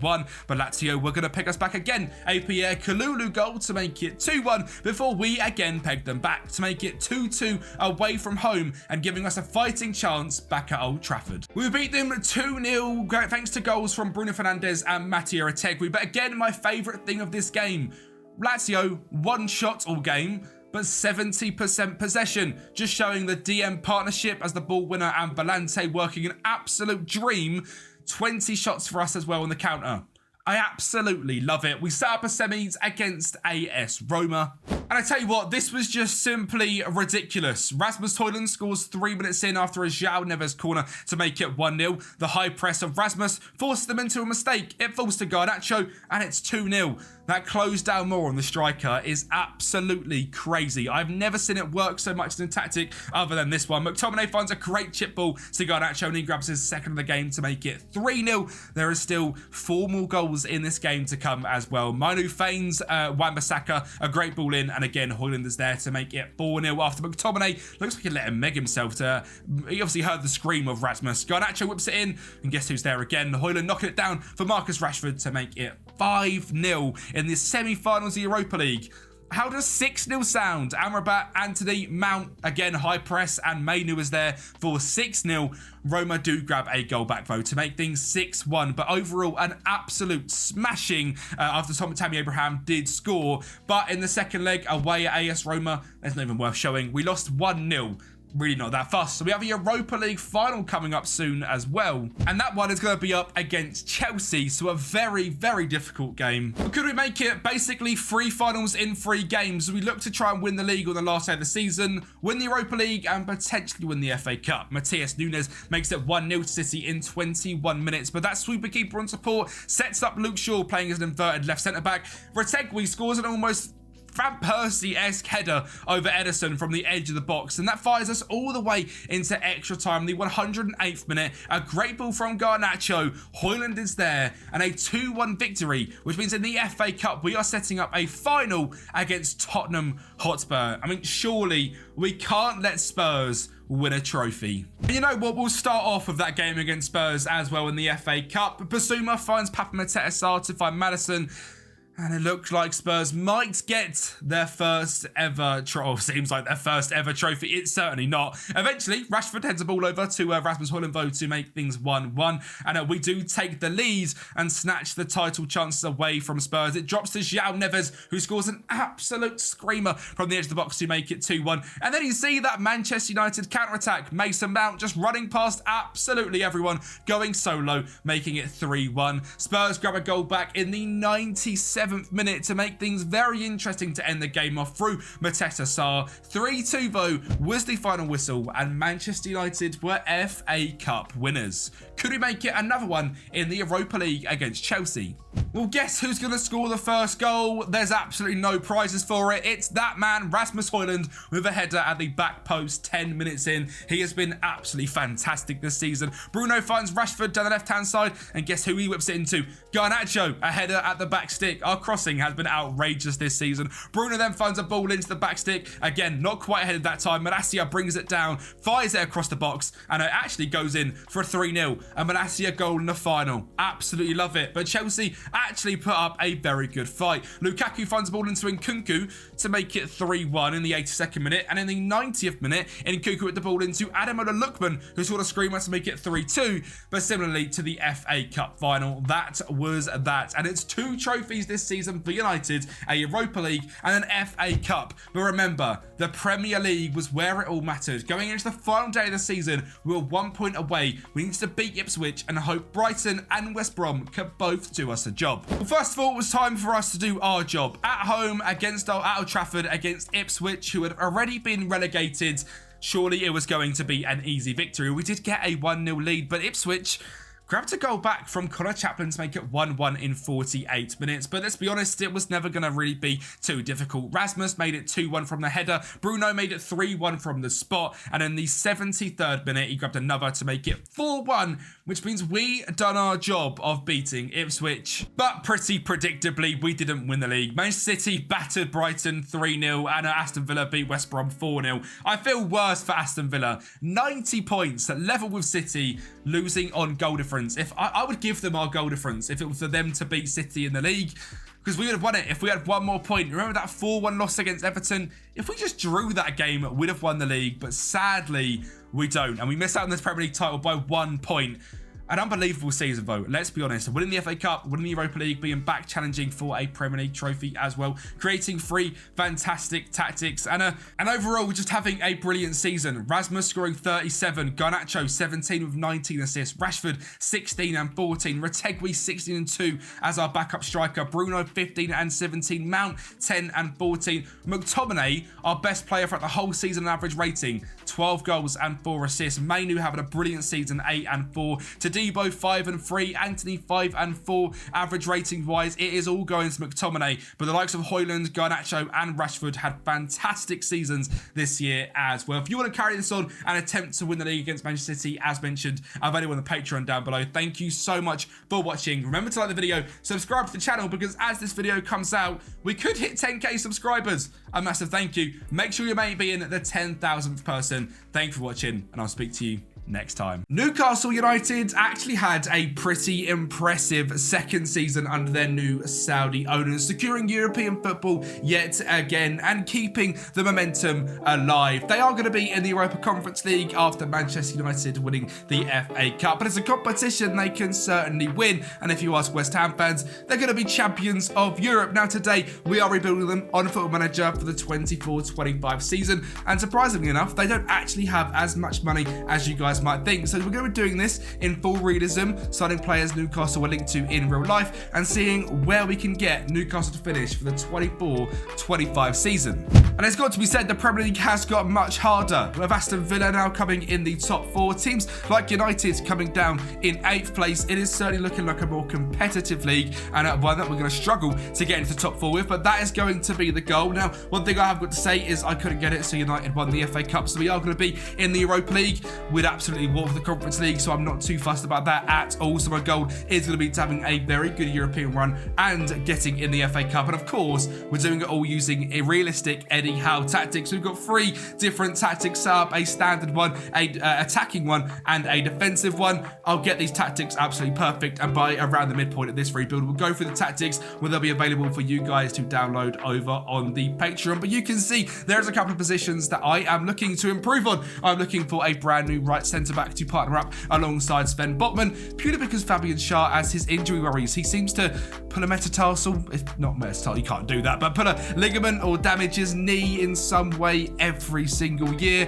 While he is a very, very good centre-back, he can't be trusted. So as a rotational one, I think that's a very good option. A brand new right winger, Anthony Gordon on the left, is our star boy, with Isaac up front as well. He's also pretty good. And this guy, Lewis Miley, in right centre mid, he's also quite good. We're going to be giving him a lot of game time this season, alongside Joe Linton and of course Bruno Guimaraes in the central defensive midfield position. But the right wing is a little bit weak. We've got players like Jacob Murphy who could play there, as well as also Harvey Barnes, but I think getting a brand new right winger is something Newcastle will be doing this summer. I'm looking for a brand new backup goalkeeper to Nick Pope, potentially a new starter, but I reckon just a backup with the money we've got, and another backup centre back as well. Of course, we have got Sandro Tonali coming back into the squad once his ban is up for his bet allegations, so around sort of September time we will get a top class midfielder coming back into the side, which is very, very exciting. In terms of the money, £3 million in the bank and 300k in wage budget. Now Newcastle in real life have signed Lloyd Kelly, so we're looking to do that here as well, so we'll get him in as our backup centre back. But overall, they are linked to quite a few players. The likes of Odysseus Flagellamis from Nottm Forest is linked to coming to be a backup goalkeeper. Brian Buemo is their possible right wing. They're linked to Calvert-Lewin because we do need another striker to back up Isaac, as I think Callum Wilson will leave the club. And of course, Lloyd Kelly as well. There will be some new names added to this list list and see who we bring in. I suppose we'd actually get right into it and see the transfers we made. Well, in terms of outgoings, Callum Wilson has left the club to West Ham for 17.5. Jamal Lewis has left to Al Ahly for 3.5, and we raised another £35 million as well. Looking at Elliot Anderson leaving the club to join Nottm Forest, he has left in real life, as has Jacob Minte for £11.5 million to PSG. Matt Target to Al Shabab, Martin Dubravka to Al Fateh, and Jay Turner-Cook to West Brom as well, raising about £60 million. We are going to use the beauty of instalments to get a few players in because, to be honest, we got a little bit done over. We had to spend £25 million on getting Odysseas/Odomis in to be our backup goalkeeper. I'm pretty sure this deal has been confirmed in real life to join from Forest for like 3 million, but because the beauty of FM, we had to spend a lot more money to get him in, which is frustrating, but it's realistic, and he's here. Lloyd Kelly, we did manage to get on a free agent contract though from Bournemouth, which is very, very good news because he could get a seriously expensive if you have to buy him in 25-30 million normally. So glad we got that one in for free. Consistent, likes big matches, great physicals, good heading, marking and tackling, and of course is a left-footed centre-back as well. So can be backup to Sven Botman, who when he does get injured will need a good backup, and Lloyd Kelly can do that, and he can also play a left-back as well, just in case either Dan Burn or Lewis Hall don't play very well at left-back. We have got someone that could come in and cover. And mentioning Lewis Hall, of course, as well, he has joined the club and he will be our starting left back. Now, actually, my family member, brother, is a Newcastle fan, and he thinks Lewis Miley is going to start in at left back, and he thinks Tino Livramento is going to get a lot of games in at right back as well, progressing the two youngsters as the two fullbacks. So that's what I'm going to be doing here today, based off my brother's point of view. That's how I see it, as realistic as I can get, really. As an actual Newcastle fan, I think he knows what he's on about. So Lewis Hall will be our starting left back, and he should be very good at that as well. He adds in £28 million, which was obviously spent before I got here. We spent another £80 million overall on 3 more signings. Number 1 is a very exciting one. Our backup striker, Samu Omaraidran, signed from Atletico Madrid. This guy's heavily linked to a lot of clubs all over Europe, and to come in and be a backup to Alex Isak, I actually think it's a very realistic move. Last season on loan at Alaves, where he was absolutely fantastic. Obviously not showing here on FM due to starting in the 24-25 season, but he was absolutely brilliant. And with us here at Newcastle, we spent £24 million to get him in. Great off the ball work, great physical stats, finishing and composure is great as well. This guy's consistent, 20 years of age, and if you've ever played Football Manager, he really does turn into one of the best strikers in the game, and I think it's actually pretty realistic. Signing 2 is our brand new centre-back in Odilon Kusunu, signed from Bayer Leverkusen. Now, this guy hasn't had many links in real life, but there is apparently quite a few people leaving Bayer Leverkusen after their massive unbeaten season in the Bundesliga. A right-footed young centre-back coming to the Premier League, 45 million. I think it's a very good piece of business. They are linked to Malik Tor from AC Milan, which I was trying to get. They wanted £90 million for him. Understandably, we didn't have that much money, so this guy was my second choice, and of course the less realistic choice. Obviously, I was hoping we could get in Malik Tor. Sadly, not going to be the case. Odion Kosunu is here though, and he is fantastic. He's also young and quick, just like Tor. And a final signing is Brian Mbeumo, signed from Brentford, the cover star of the rebuild. This guy is fantastic, just 24 years of age. He has been a superstar player for Brentford over the last 2 to 3 seasons when they've been in the Premier League. Great pace, good finishing and composure. Cutting in off that right-hand side is where he is most dangerous, with a fantastic left foot, consistent, likes big matches.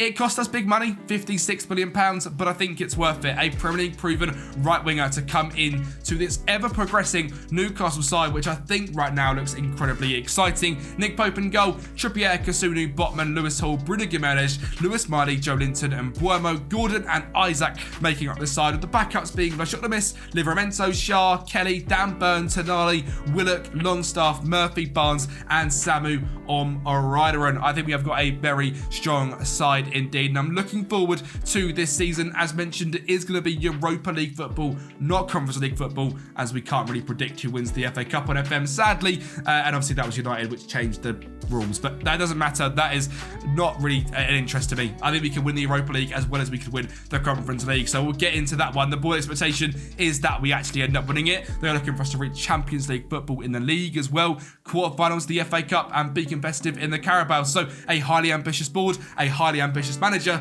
Let's see what we can do for the first month of August. And our first game of the season was up against Everton, and it was a pretty mental one as well, as Brighton Bournemouth finds a ridiculous ball to Alex Isak in behind to finish off 1-0. Will he have as good of a season as he did last season? Based on the fact he got a brace in the first game with a 2-0 victory, I certainly think it is possible. He is a fantastic striker and a massive coup for Newcastle to keep a hold of him with all the interest that was in him. This game was mental, 19 shots to their 3 and 71% possession. We're going to dominate the league. Of course not. We lost 1-0 to Brentford in game number 2, having more shots, more XG, more on target, and more possession. A 1-0 loss with Anthony Gordon being injured for the rest of August. Lovely stuff. I love you, Football Manager. The ups and downs are beautiful. We did return after that loss, though, with a 3-0 victory over Leicester. Another absolutely dominating display. Leicester having one shot of a 0.03 XG is absolutely beautiful. 25 shots for us, 52% possession. Really a 1-0 game where Joe scored in the 15th. At the end of the game, 93rd minute, Brighton Bournemouth with his first goal for the club, and Joe Willock in the 95th. And we finished off the month of August as well, away from home against Nottm Forest, with Brighton Bournemouth getting on the score sheet yet again.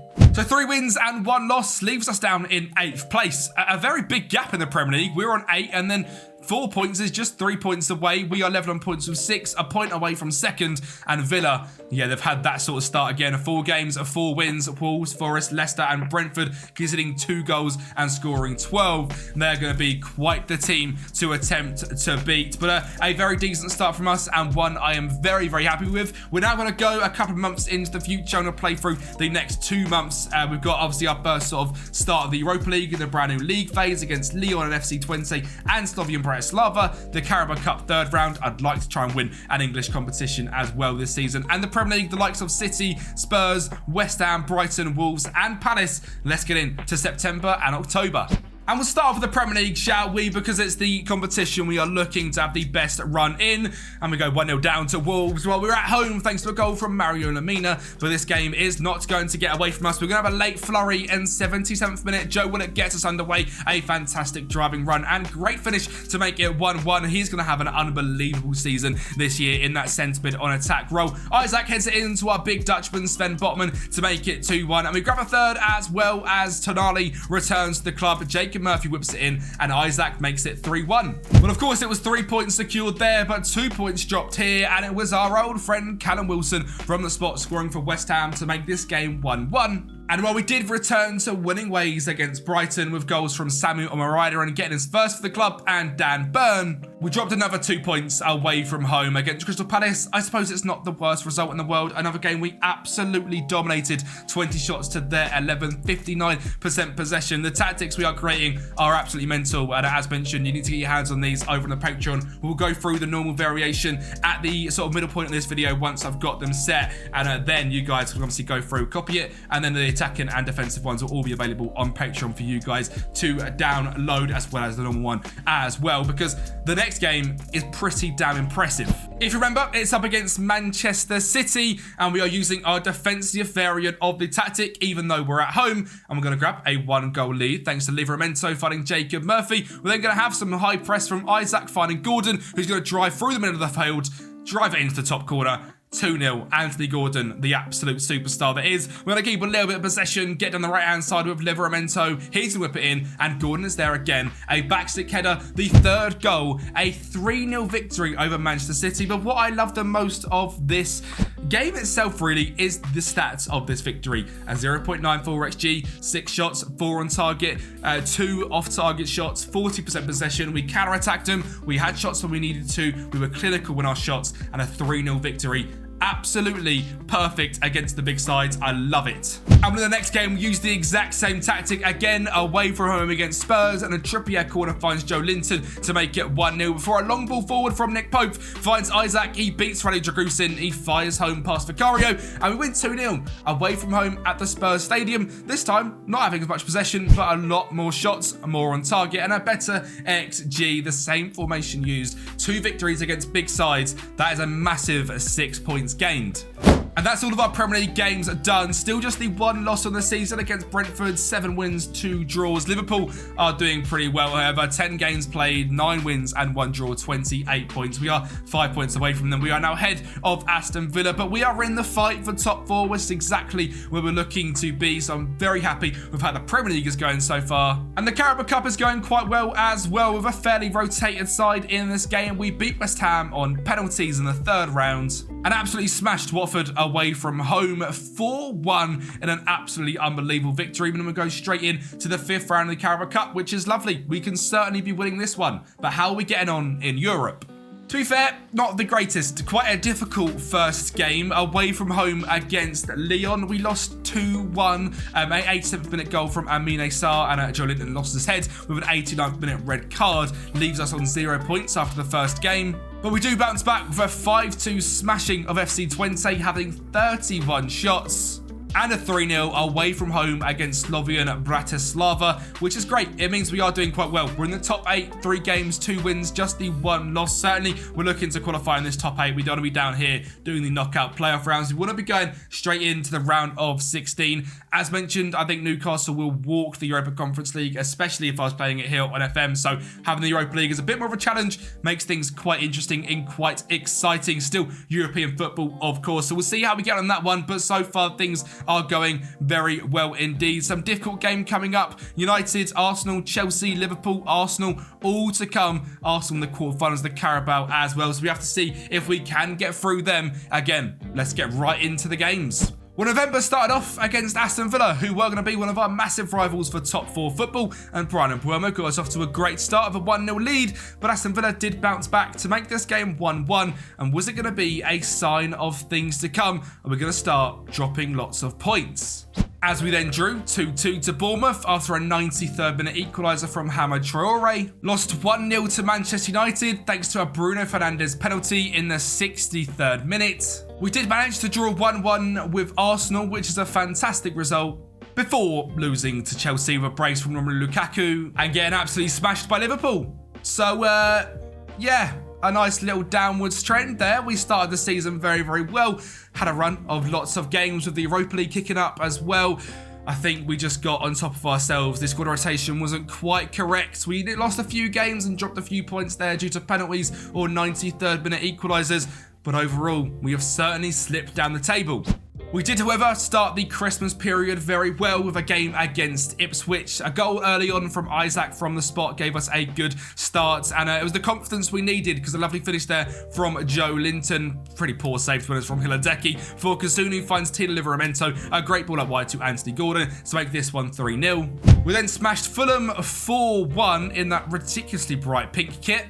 And then snuck through past Norwich away from home 5-4. Now, again, the playoffs can't really be predicted on the updated database. So sadly, it's Norwich rather than Southampton get promoted through the playoffs. But they gave us a pretty good game. It was 5-4 in the end. A 94th minute goal from Josh Sargent, making this one tighter than it probably should have been. But a victory is a victory. Just need to shore up that defence a little bit. But overall, pretty happy with how the Christmas period went. And we ended up against Brentford, where Brian Mbeumo, yeah, he's got a brand new club that he absolutely loves. He grabs a goal there in 17 minutes and terrorises the Brentford defence, cutting in from that right-hand side exactly as he asked him to, get on the left foot and finding an absolute perler into the top bins to make it 2-0. Brentford are going to grab a goal back, a goal from Christian Norgard, but 3 points come to Newcastle, a 2-1 victory. And overall, the Premier League table isn't looking too bad, even with that poor run of form. 5th place, 38 points. You're looking at around 75 points if we carry on with this trajectory for the end of the season, which would be great. That would secure us around 15 points more than Newcastle got last season, which would be a very good season indeed. United in 4th, City in 3rd, Liverpool in 4th, and Arsenal top of the league. They are doing unbelievably well. 19 games played only. Liverpool have fallen off a little bit as well. But overall, not awful, but certainly not quite as well as we'd like to have seen. And it's got to be said, sadly, we are out of the Carabao Cup as well. We played quite a rotated side against Arsenal, and, well, they just sort of didn't. And we lost 1-0 thanks to a goal from Declan Rice. So sadly, no Carabao Cup for Newcastle. We were, however, enjoying ourselves on the European stage. At home at St James's Park on a Thursday night, the football was flowing. Samuel Omarider finding Anthony Gordon there in 11 minutes to get us 1-0 leaders against a pretty good club in Lazio. And it's going to be an absolute demolition as well, with some stunning football there to find Joe Willock in the box. A nice little one-touch box being made, passing Lazio all over the place, and a great finish in the end. Livramento then finds Samu in the box to head home for 3-0, and we are going to grab a fourth just for good measure as well. And Alexander Isak header falls to Samuel Maridaran, and he pokes it home 4-0, an absolute demolition. As was the 5-1 at home against Bodo Glimt. Sadly, away from home in Turkey, Trabzonspor just about got on top of us after 2 late goals. But overall, I'm still very, very happy. Still in that top 8. Trabzonspor in 7th, a very decent side. Things are looking, quite confident that we could be securing straight in to the round of 16 in the Europa League. It is, however, now January, so will we be doing any business? I'm not so sure. We've got a lot of money. The board have just given us loads. I'm not sure I'm gonna spend any of it. I don't really think Newcastle, one of them clubs that do lots of January business, especially with pretty much how well the season is going. We are challenging for Champions League. We're not in, 10th place and needing a big boost. I think things are going quite well. So we'll see. We're going to go through it and see if anything really comes our way. But other than that, some difficult games coming up yet again. I know midway through January is where we really mastered the tactics. So we'll go through the 3 tactics we have got made for then. The how number 1, the bog standard tactic. A goalkeeper in defend for Nick Pope. He's not going to be doing too much sweepering. Kieran Trippier as the right wing back on support with cross from byline and run wide with the ball. With the left back with cross from byline as well. Normally being Lewis Hall. We're looking for him also to drift inside though. So Trippier is going to be running wide. But we want to give Lewis Hall that freedom to do both. Sven Botman as the left centre back with ball playing defender, and the right centre back as well, just with dribble more on with a ball playing defender. The middle DM is going to be Bruno Guimaraes as a deep line playmaker on defend. A centre mid on support on the right hand side, get for forward and roam from position with the Metzala on support. The standard Joe Linton role really on this left hand with no further instructions. Getting in and involved on this left hand side, getting wide and being an absolute menace in the box as well. A winger on attack on the left hand side, the Anthony Gordon role, running wide with the ball and looking to set up the striker. Or the right hand side, the inverted winger on support, roam from position, sit narrower, get in them half spaces and disrupt the defence with a complete forward on attack up front, the Isak role. It's absolutely perfect for him with no further instructions. We are set to positive and in possession we are looking to keep the same width, play at defence and play it wide, shorter and slightly higher tempo with whipped crosses, because you see Trippier, you see Dan Burn if he whips a ball in, you see Anthony Gordon, you'll see Miguel Almiron when he's playing at right wing, absolutely whip a ball in. It's not always low, it's not always high, it's just fast and quick so defences can't react. So that's what we're looking to do on the final third. Crosses in transition, counter and counter press with distributing the ball to the centre backs. Just don't kick it long, please, Pope, because you're not very good at that. And out of possession, a high defensive line, a high press system, one tick up on the trigger and press and preventing the short goalkeeper distribution. The attacking variation and the defensive variation are ever so slightly different, and I would certainly recommend using all 3. You need to get your hands on them on the Patreon down below. That's going to be available for you guys to download all 3 of these tactics and the rebuild file as well. So Newcastle fans, you can pick up from where I finished up at the end of season 1. Will it be Champions League football? Well, you have to carry on watching to see if we do get that one. But massive thank you to the legends running down on screen right now that do support over on Patreon. You make my dreams come true of potentially being able to do this one day full time. So a massive thank you to you legends. Let's get in though to January. A few wobbly games to start off. We then change the tactics and we go pretty mental from there on out. So yeah, we started off with a 1-1 draw against Everton away from home, which wasn't great, before losing 3-0 against Wolves away from home. Now, to be honest, we didn't actually play that bad in this game. Nick Pope was just awful with a 5.8 average rating. He only had 4 shots on target and scored 3, but it was time for a change, and we go into now the brand new tactics. And it was Leicester up first to face the wrath of this brand new Newcastle side, and Joe Willock in that Metzala on support role.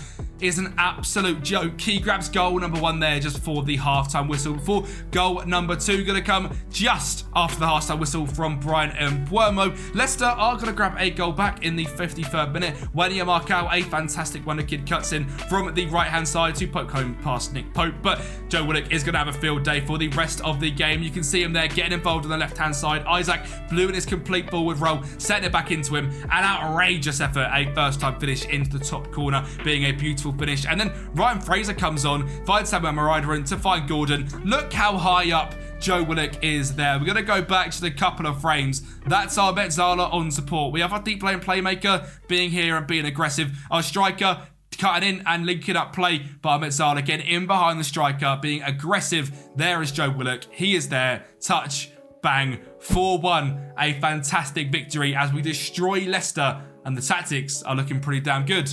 We carried that on with a 2-1 victory against Forest and a 3-1 against Southampton as well. Both games absolutely dominating on shots, XG and possession. I'm very happy with how things are going. How are things going in Europe, you ask? I think it's safe to say the tactics also work here as well. So we're going to see a beautiful game played against SC Braga, with Lewis Miley getting the score sheet there in just 20 minutes for Jacob Murphy. Finds Tino Livramento to whip a ball in for Jacob Murphy to poke home for 2-0. It's even working well with our rotational side. Jacob Murphy whipping it in to Sven Botman to make it 3-0 in 34 minutes. We're then going to see Botman step up again and intercept to find Jacob Murphy, who's been an absolute menace, who finds Lewis Miley. That Mezzala roll is a joke. 4-0 in 60 minutes. And Mbeumo now coming in on the right-hand side. Bruno Guimaraes, Miley. Bruno Guimaraes has space, has time, and lets our ripper go into the top corner for 5-0. And we are going to grab a 6th as well, as Mbeumo finds Joe Linton, beats his man, back to Mbeumo, a convincing 6-0 win. And we finished it off as well, beating Basel 3-1 away from home. Another goal for Lewis Miley, which is great to see. We finish in 6th place on 18 points. We are in to the round of 16 straight away, which is absolutely beautiful. We haven't got to worry ourselves playing in the knockout playoff rounds, and there's some big teams that could get knocked out. Benfica, Roma, Dortmund, Nice, Lazio, Bilbao, all missing out. Luckily for us, we didn't have to worry about that one. And to mention the FA Cup as well, we beat Lincoln 5-2, and then that 3-1 game against Southampton I showed you was actually the FA Cup 4th round, not the Premier League. So we're into the 5th round of that one, and we beat both teams fairly comfortably. And the thing that I'm loving so far most up is the sort of rotation of goals. Isaac scoring 15 with our Mezzala, Joe Willock scoring 12, Samu, the backup striker, getting 10, with Anthony Gordon also getting 10 goals and 6 assists. Jacob Murphy, when he plays, is a menace. 6 goals and 13 assists as well, was great to see. Mbeumo, 8 and 8 is lovely. Lewis Miley, 5 goals and 4 assists, progressing him very well. Joe Linton, 4 and 4, playing fairly well also. And overall, just a spread of goals and assists coming from all over the pitch, which is wonderful to see, rather than just being the striker scoring 40 goals like a Haaland, for example.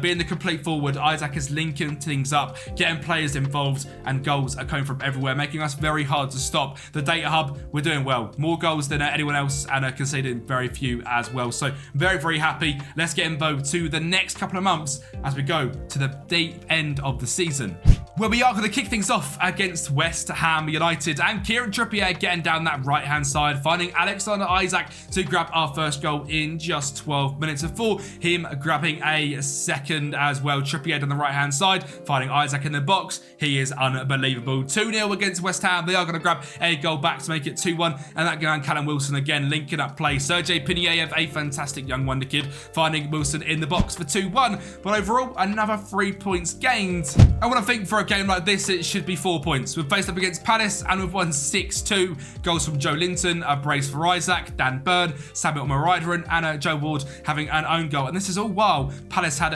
Elise playing. He should be at Bayern Munich. Disgusting from them. They're cheating. We absolutely dominated. 65% possession. A smashing victory. But that has sadly resulted in us getting a little bit carried away, and a loss against Brighton before Manchester City winning 2-1, getting their revenge after that 3-0 victory at the start of the season. A very, very good result, to be honest. We went 1-0 up and eventually just lost control of the game, and Brian getting injured as well. I think he was okay. It was only an arm injury, so not too long out, but sadly 2 losses in a row after the 2 big wins. We needed to get back on track. And what better team to welcome to the St James's Park than Spurs?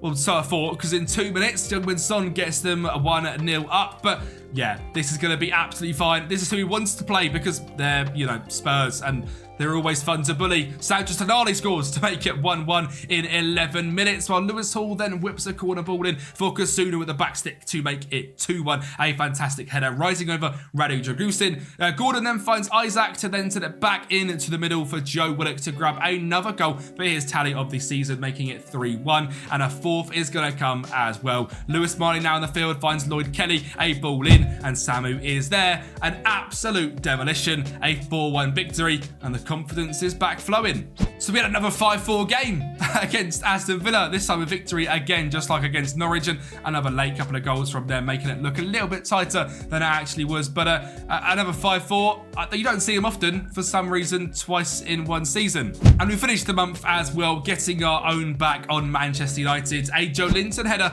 at the back stick made us 1-0 victors. And in the Premier League, things are looking tasty. We're in 5th place on 60 points, which I believe is what Newcastle got this season already. And we've got 7 games left to play as well. 3 points away from top 4. We are probably not going to be winning the league, let's be honest. Arsenal are pretty clear, but top 4 football is what we're looking for, and things are going well there.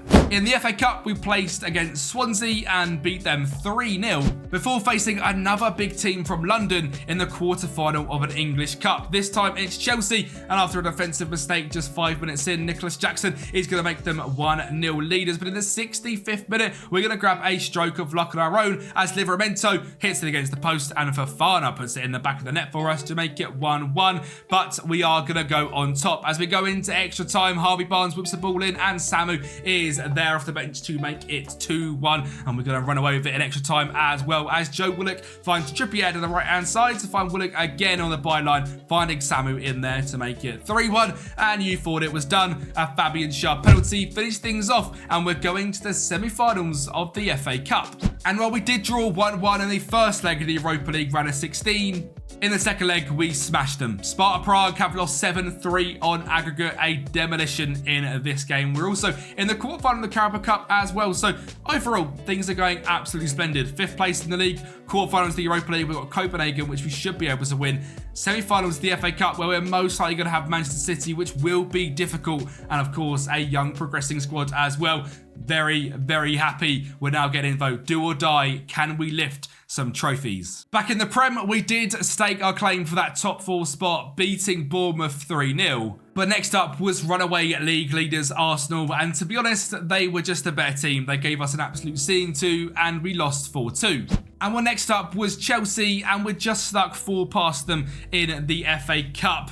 I think we're going to be doing it again here in the league as Livramento finds Gordon in the back stick to make it 1-0 in just 7 minutes. And we really are actually showing a better side than at Chelsea as Hall finds Mbuemo again in that 6-yard box to make it 2-0. The on-rushing players is proving an absolute issue. Mbuemo leaps above Ben Chilwell to make it 3-0 in the first half. And we're going to grab a 4th in the first half as well as Alex Isaac drifts in left and right, finds Joey Willock 4-0. Chelsea, I don't know what happened. You just got absolutely blown away in the first half. And we finished off April as well, beating Ipswich away from home 2-1. And we are now sitting in 4th place, 3 points ahead of Manchester United, and they've got a game in hand. We have got a slightly better goal difference, so it is going to be certainly very, very tight, as it is this 4th place that we are all battling for. But that big victory over Chelsea massively helped. With just 3 games to go, can we secure top 4? Well, that will come in just a minute, because first up is the quarterfinals of the Europa League, where we've absolutely battered Copenhagen 4-0 and drew in the second leg, so we're going straight into the semis, which will be played up against Turkish side Fenerbahce. So May is going to be ridiculously busy with obviously this and also an FA Cup final. Because yes, it was Manchester City that we drew in the FA Cup semi-final, but we are going to go ahead and beat them, even though Kevin De Bruyne grabbed them an early goal in just 12 minutes. We are going to return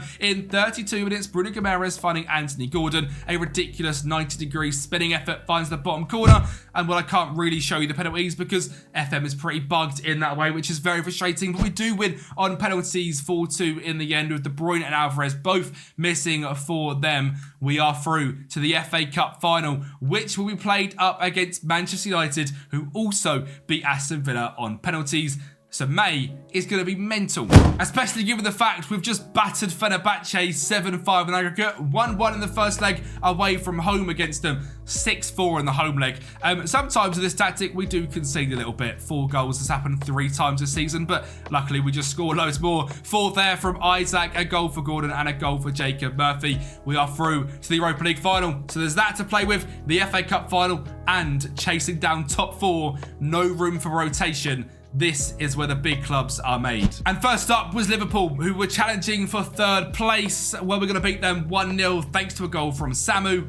We then stormed 3 past Fulham to beat them 3-1 with 28 shots and 62% possession. And destroyed Norwich 5-0 on the final day of the season. Goals from Lloyd Kelly, a brace from Samu again, Harvey Barnes and Isaac on the score sheet. Meaning the Premier League, we are sitting in 4th. 78 points, 18 points better off than Newcastle in the 23-24 season, with just a few signings and a particularly big growth. Very, very happy with how this season has gone. Arsenal winning the league by a point away from City is pretty cool as well. But overall, Newcastle, top 4 football, Champions League is coming back. So Newcastle fans, you need to get your hands on this save file, because the Champions League adventure you can carry on from with also £200 million to spend as well. And you don't have to be realistic like me. You could bring in whoever you want. Can we add some trophies to that as well? First up is the FA Cup final up against Manchester United, who for some reason are actually pretty good, and they're going to try and stick a claim for back-to-back FA Cups as Serhal Grashi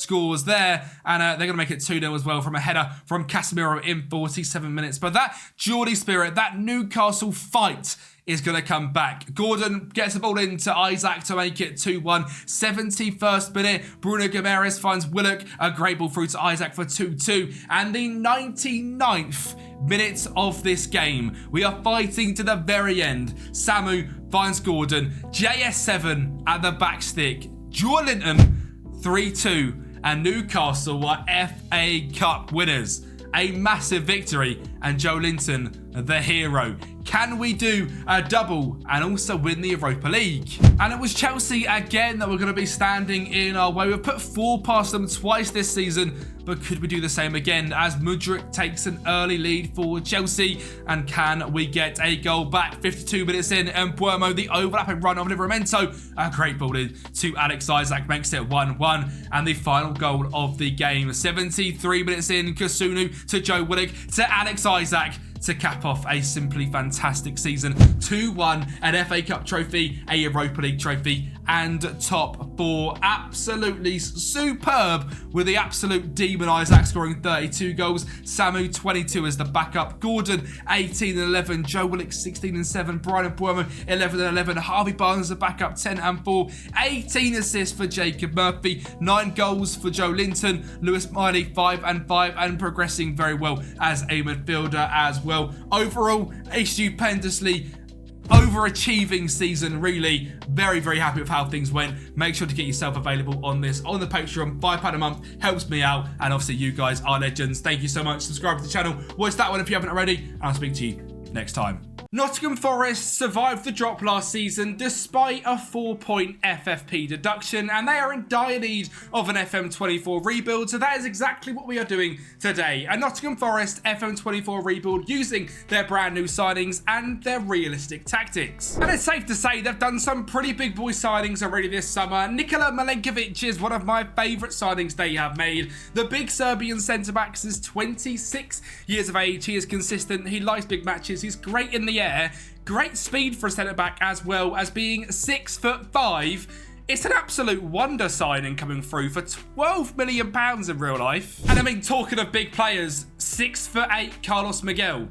6'8", he is officially the tallest player in the Premier League. He's just our backup goalkeeper, but with 20 area reach and 20 jump and reach, he could be quite broken. They've also spent £30 million on Elliot Anderson from Newcastle. The 21-year-old Scottish midfielder has got great potential. On FM, he's fairly decent, not quite got the potential I believe he's got in real life, but we'll see if we can get anything good out of him today. And as of recording this, their final confirmed signing so far is Jota Silva, the 24-year-old Portuguese winger/striker signed from Vitória with great speed, great determination, and decent finishing as well, is surely going to strengthen our attacking options. And when we look at our team itself, there is 3 positions missing. We are looking for a brand new right back, a brand new right winger, and a brand new striker. Goal scoring has been an issue for Nottm Forest in the last couple of seasons. If we look at the Premier League table, a minus 18 goal difference just is not good enough and was the worst team in the league other than the teams that got relegated. So scoring goals is something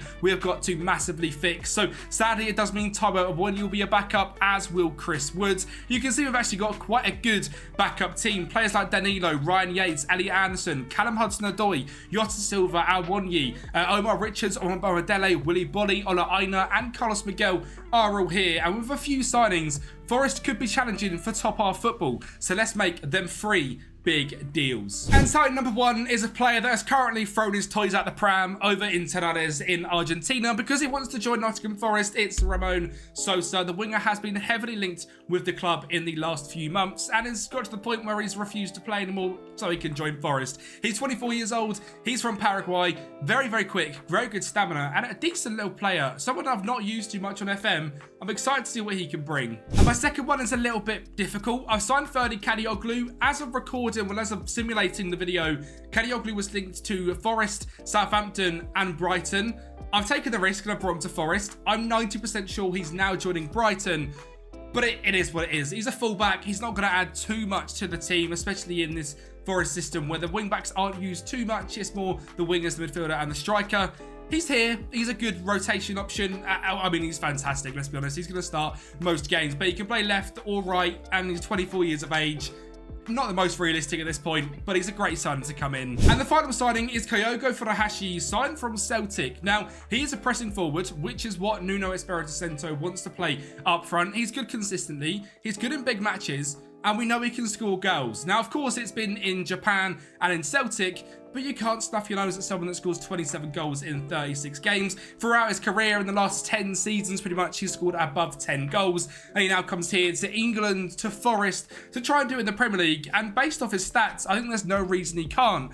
18 determination, 18 with the ball, 17 work rate, 16 anticipation, means he's a great pressing forward. And when he gets from the ball with that 13 finishing, he could find the back of the net as well. And that is the 3 signings we made, and they all come into the first team. So we are looking at Matt Sills, Ferdi Kadioglu, Milenkovic, Murillo, Nico Williams with Sangare, Dominguez, and Gibbs-White in midfield. Sosa, Hudson-Odoi, and Furuhashi leading the line for the club, and some great backups in here as well. I have had to use the in-game editor to get the signings in because, to be honest, they don't want to join Forest, and they're all signings that, I mean, Ferdi Kadioglu and Furuhashi were happy joining, but Milenkovic wasn't on my recent update, and neither was Jota Silva either, and I couldn't agree terms for either of them, so the in-game editor is enabled. Apologies about that. There's not much I can do with it in these realistic rebuilds. In terms of the tactics, we are going to be going through and perfecting this tactic. So far, it's a pretty basic 4-3-3. It's built around the Nuno Espirito Santo system, so we're playing long, quick football, passing it into space. We are playing a high defensive line, a high press system, getting stuck in and countering when we get the ball as well. But don't worry, I'll perfect this tactic and go through it at a later point in the video, and it'll of course be available for you guys on Patreon as well. So we'll get into that in just a little bit, but let's get into the start of this season. And well, before I even get into this first game of the season, let me know down below, get your predictions in. Where are we going to finish this season, and where do you think Forest will finish in real life as well? Get them comments in down below, because we're going to fire ourselves straight in to game number 1 against Brentford. And it's a pretty good start for a brand new signing, Ramon Sosa, who makes it 1-0 in just 8 minutes. But Brentford are going to bounce straight back. Kevin Shade off that right-hand side puts it past Matt Sells to make it 1-1. And it was time for us to retaliate. Murillo on the ball, sends a long ball forward to Gibbs-White, who gets to the end of it and scores a lovely sideways volley to make it 2-1. We then grabbed 2 injuries, but we moved on and got another goal. Kyogo to Sosa.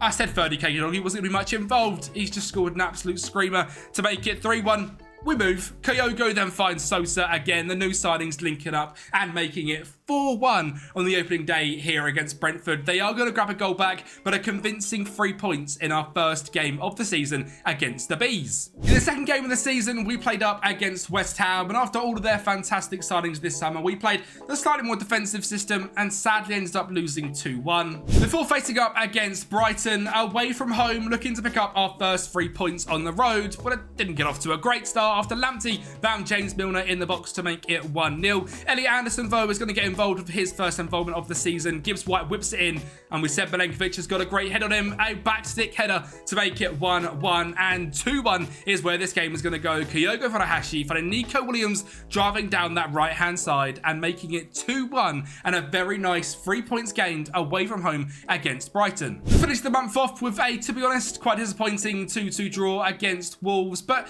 not a bad result. Just one loss with 2 draws and 2 victories, or 2 victories, 1 draw and 1 loss so far in the season. 7th place, 7 points, 4 games in. We are going to go through this season quite quickly. As we know, Forest haven't got any European football, and we're already out of the Carabao Cup, which is a bit disappointing. We lost the penalties to Sheffield United.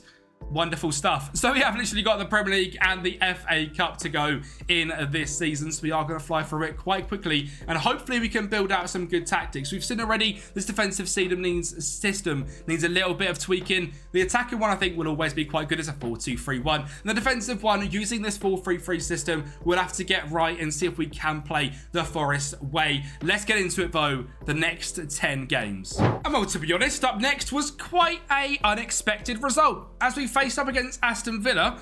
Went 1-0 up early on thanks to a goal from Taiwo Awoniyi, and we're going to grab a second as well. Away from home, Sangare, who's had a great pre-season for Forest, made it 2-0. Aston Villa are going to grab a goal back thanks to Yuri Tillemans finding Kamara to find Watkins, but that was it, and we got 3 points away at Villa. But sadly, our next 3 games were against some of the biggest teams in the Premier League, so we lost 2-0 to Manchester United, 3-0 away from home against Arsenal, and brand new signing Jota Silva grabbed a straight red card. And then finally ending with one I'm quite happy with, to be honest. 10 men after 13 minutes, a 0-0 draw against Liverpool, 0 shots all game. We take the point. And when we took that point, we got ourselves down to Craven Cottage in London, and we absolutely battered Fulham. And brand new signing Ramon Sosa, if this guy is as good as he is in real life as he is on FM, could be a pretty special player.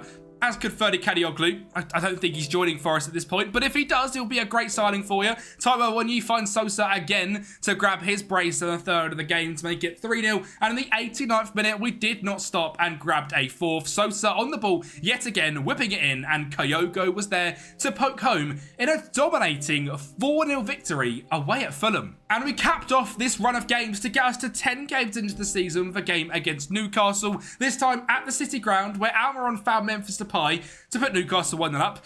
And to be honest, things weren't looking good as Newcastle go 2-0 up after Almiron finds Callum Wilson in the box, and we were 2 goals down and a long road ahead. But this is Forest, we don't give up. Anthony Elanga on a mazy run finds Nico Williams, who cuts it back in to Ramon Sosa to score again to make it 2-1. And just 15 minutes later, Kadioglu to Gibbs White to Sangare, and the anchor pivot finds Danilo, a great cutting ball forward, and Hudson-Odoi pokes home to grab 1 point and a great point at home to the Tsunami. And that leaves us in 10th place with a game in hand. A victory there takes us all the way into 8th place as well, based on goal difference. And it's safe to say I'm quite happy with how things are going.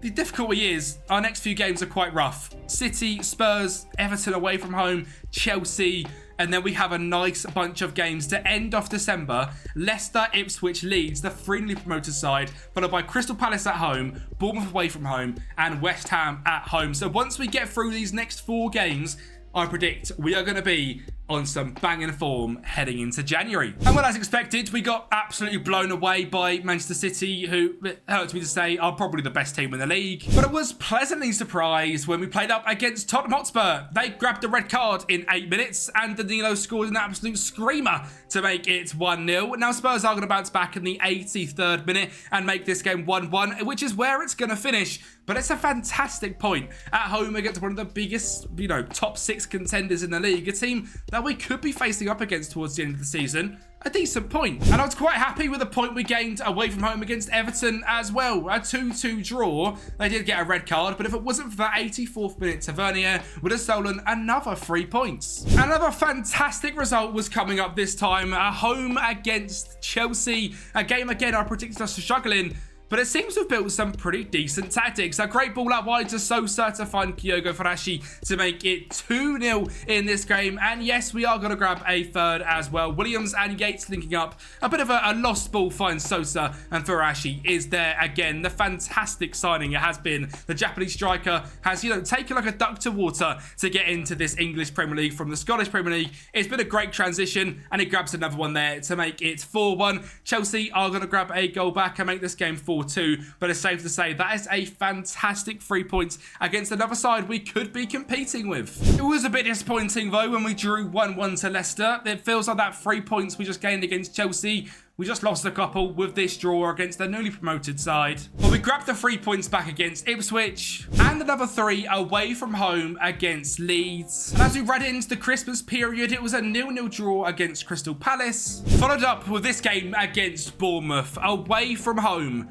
Boxing Day, a battering. Jota Silva makes it 1-0 in 25 minutes before we grab a second. Ryan Yates cuts to the edge of the box and Jota Silva finds Danilo to make it 2-0 with a lofted curler into the top corner. We weren't done quite yet. 91st minute, a nice gift wrap present after a mistake from the Bournemouth defence makes Hudson-Odoi a goal scorer in a 3-0 victory against bottom of the league Bournemouth, which leaves us after 19 games on 31 points and a point away from the top 4. And it's safe to say this Forest team is absolutely cooking. And now I think is the perfect time to show you guys the free tactics, which are all available to download on the Patreon. That link is down below and linked up there. So if you do want to get yourself in the Patreon, help support me out, get access to the rebuild files and the tactics, especially in these difficult months where FM was a little bit quieter, you're looking for a brand new save file to get yourself into. Patreon is the best place where you can do that, and it helps support me out massively as well. We are going to go through the main tactic and the second to the attacking and the defensive variant are exclusive to Patreon, so if you want access to them, link is down below. We're starting off with a sweeper keeper on support in goal with no further instructions, a wing back on support on the right hand side with tackle harder, and a wing back on support on the left hand side also with tackle harder, and 2 ball playing defenders in defense. A pretty standard system with an anchor man in front. Again, no further instructions. Worth remembering, the anchor man already has 4 additional instructions onto him, so keeping it quite simple there. A box midfielder with just roam for a position on, just looking for him to be busy and getting up and down the pitch. With a Metzala on support, your creative outlet, the Gibbs White, the Elliot Anderson role, who'll take more risks, run wide of ball and tackle harder. And he's running wide because you've got an inverted winger who's going to stay wide but tackle harder on his instructions. He's going to get the ball, he's going to drive inside, and hopefully Gibbs White is going to go out there and support out wide. And the winger on attack on the right hand side with tackle harder, keeping the width as we've got Metzala on this side. He keeps the width on the right hand side and finishing it off with an advance forward on attack up front. But I have tweaked it to basically be a pressing forward. We just get a lot better results with an advance forward. We've got close down more, tackle harder and mark tighter is everything that a pressing forward does, but also as an advanced forward as the base title. We are set onto a positive mentality. In possession, I have had to drop the passing directness down to shorter. I made a video the other day on Fulham, and we basically stuck to what, Fulham, Marco Silva plays tactically, and we just didn't do anything. So I have tweaked it to actually be good in the FM match engine. Pass into space, play at defense, short pass directness, slightly higher tempo, whipped crosses, and playing fairly wide. I wish I could make the exact replica of the manager's tactics, but FM, I've got to say, has been a little bit this way with sort of the lower block or the different styles of play. You can really only play a few certain ways, which is one thing that hopefully massively improves in FM25, and I believe they can do it.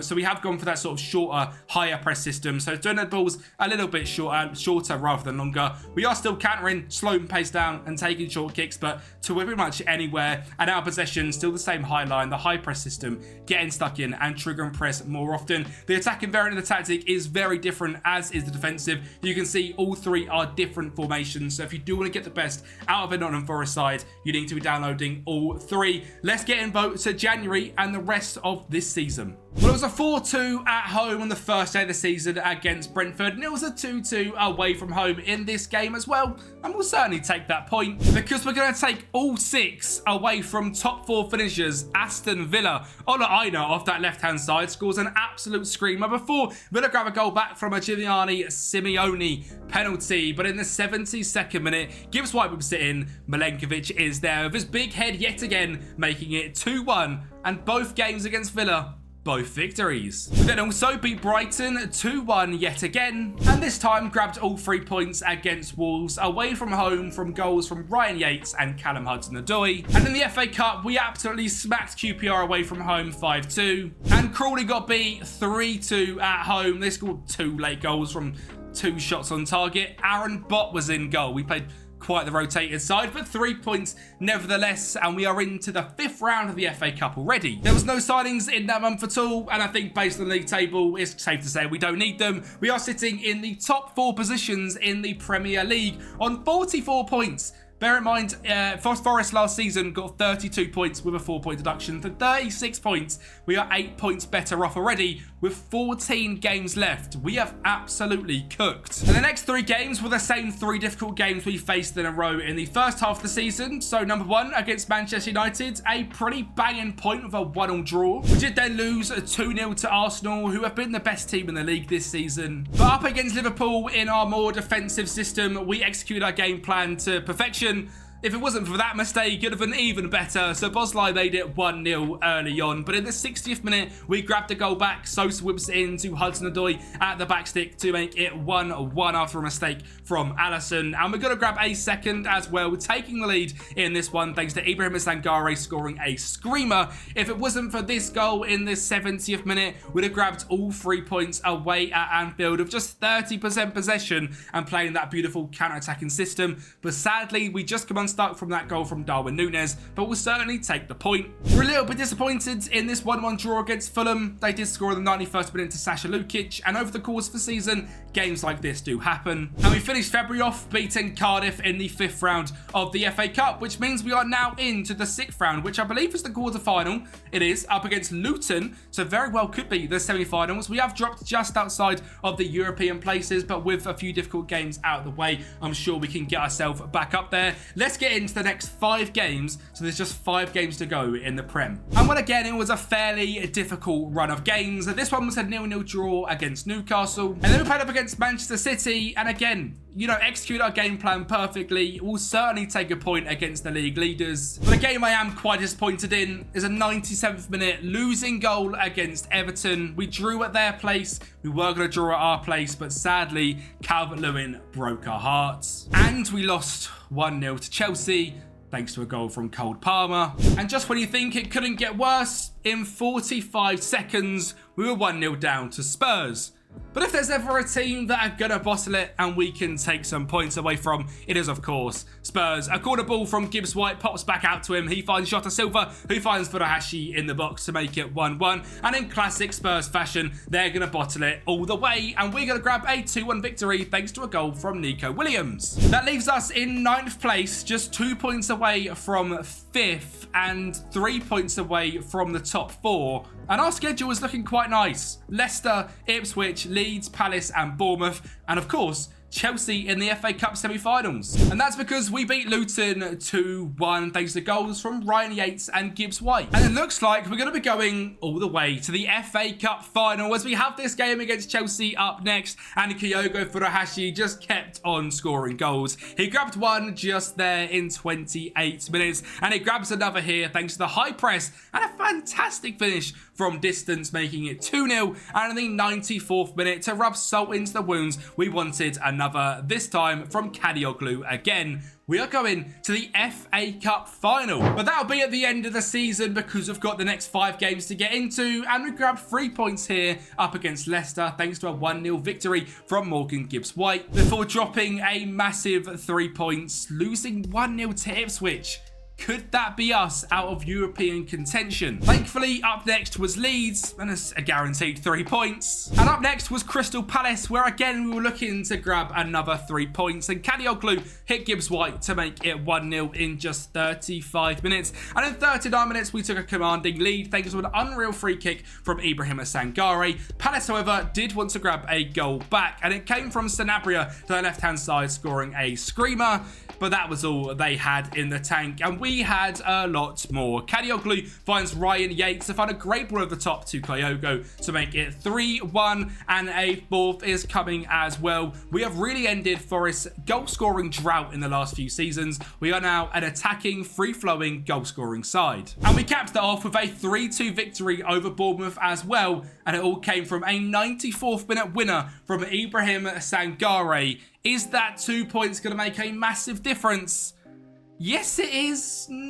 Kind of. I mean, actually, we would have finished 6th regardless. Sadly, it's going to be Europa League. Level on points with Manchester United.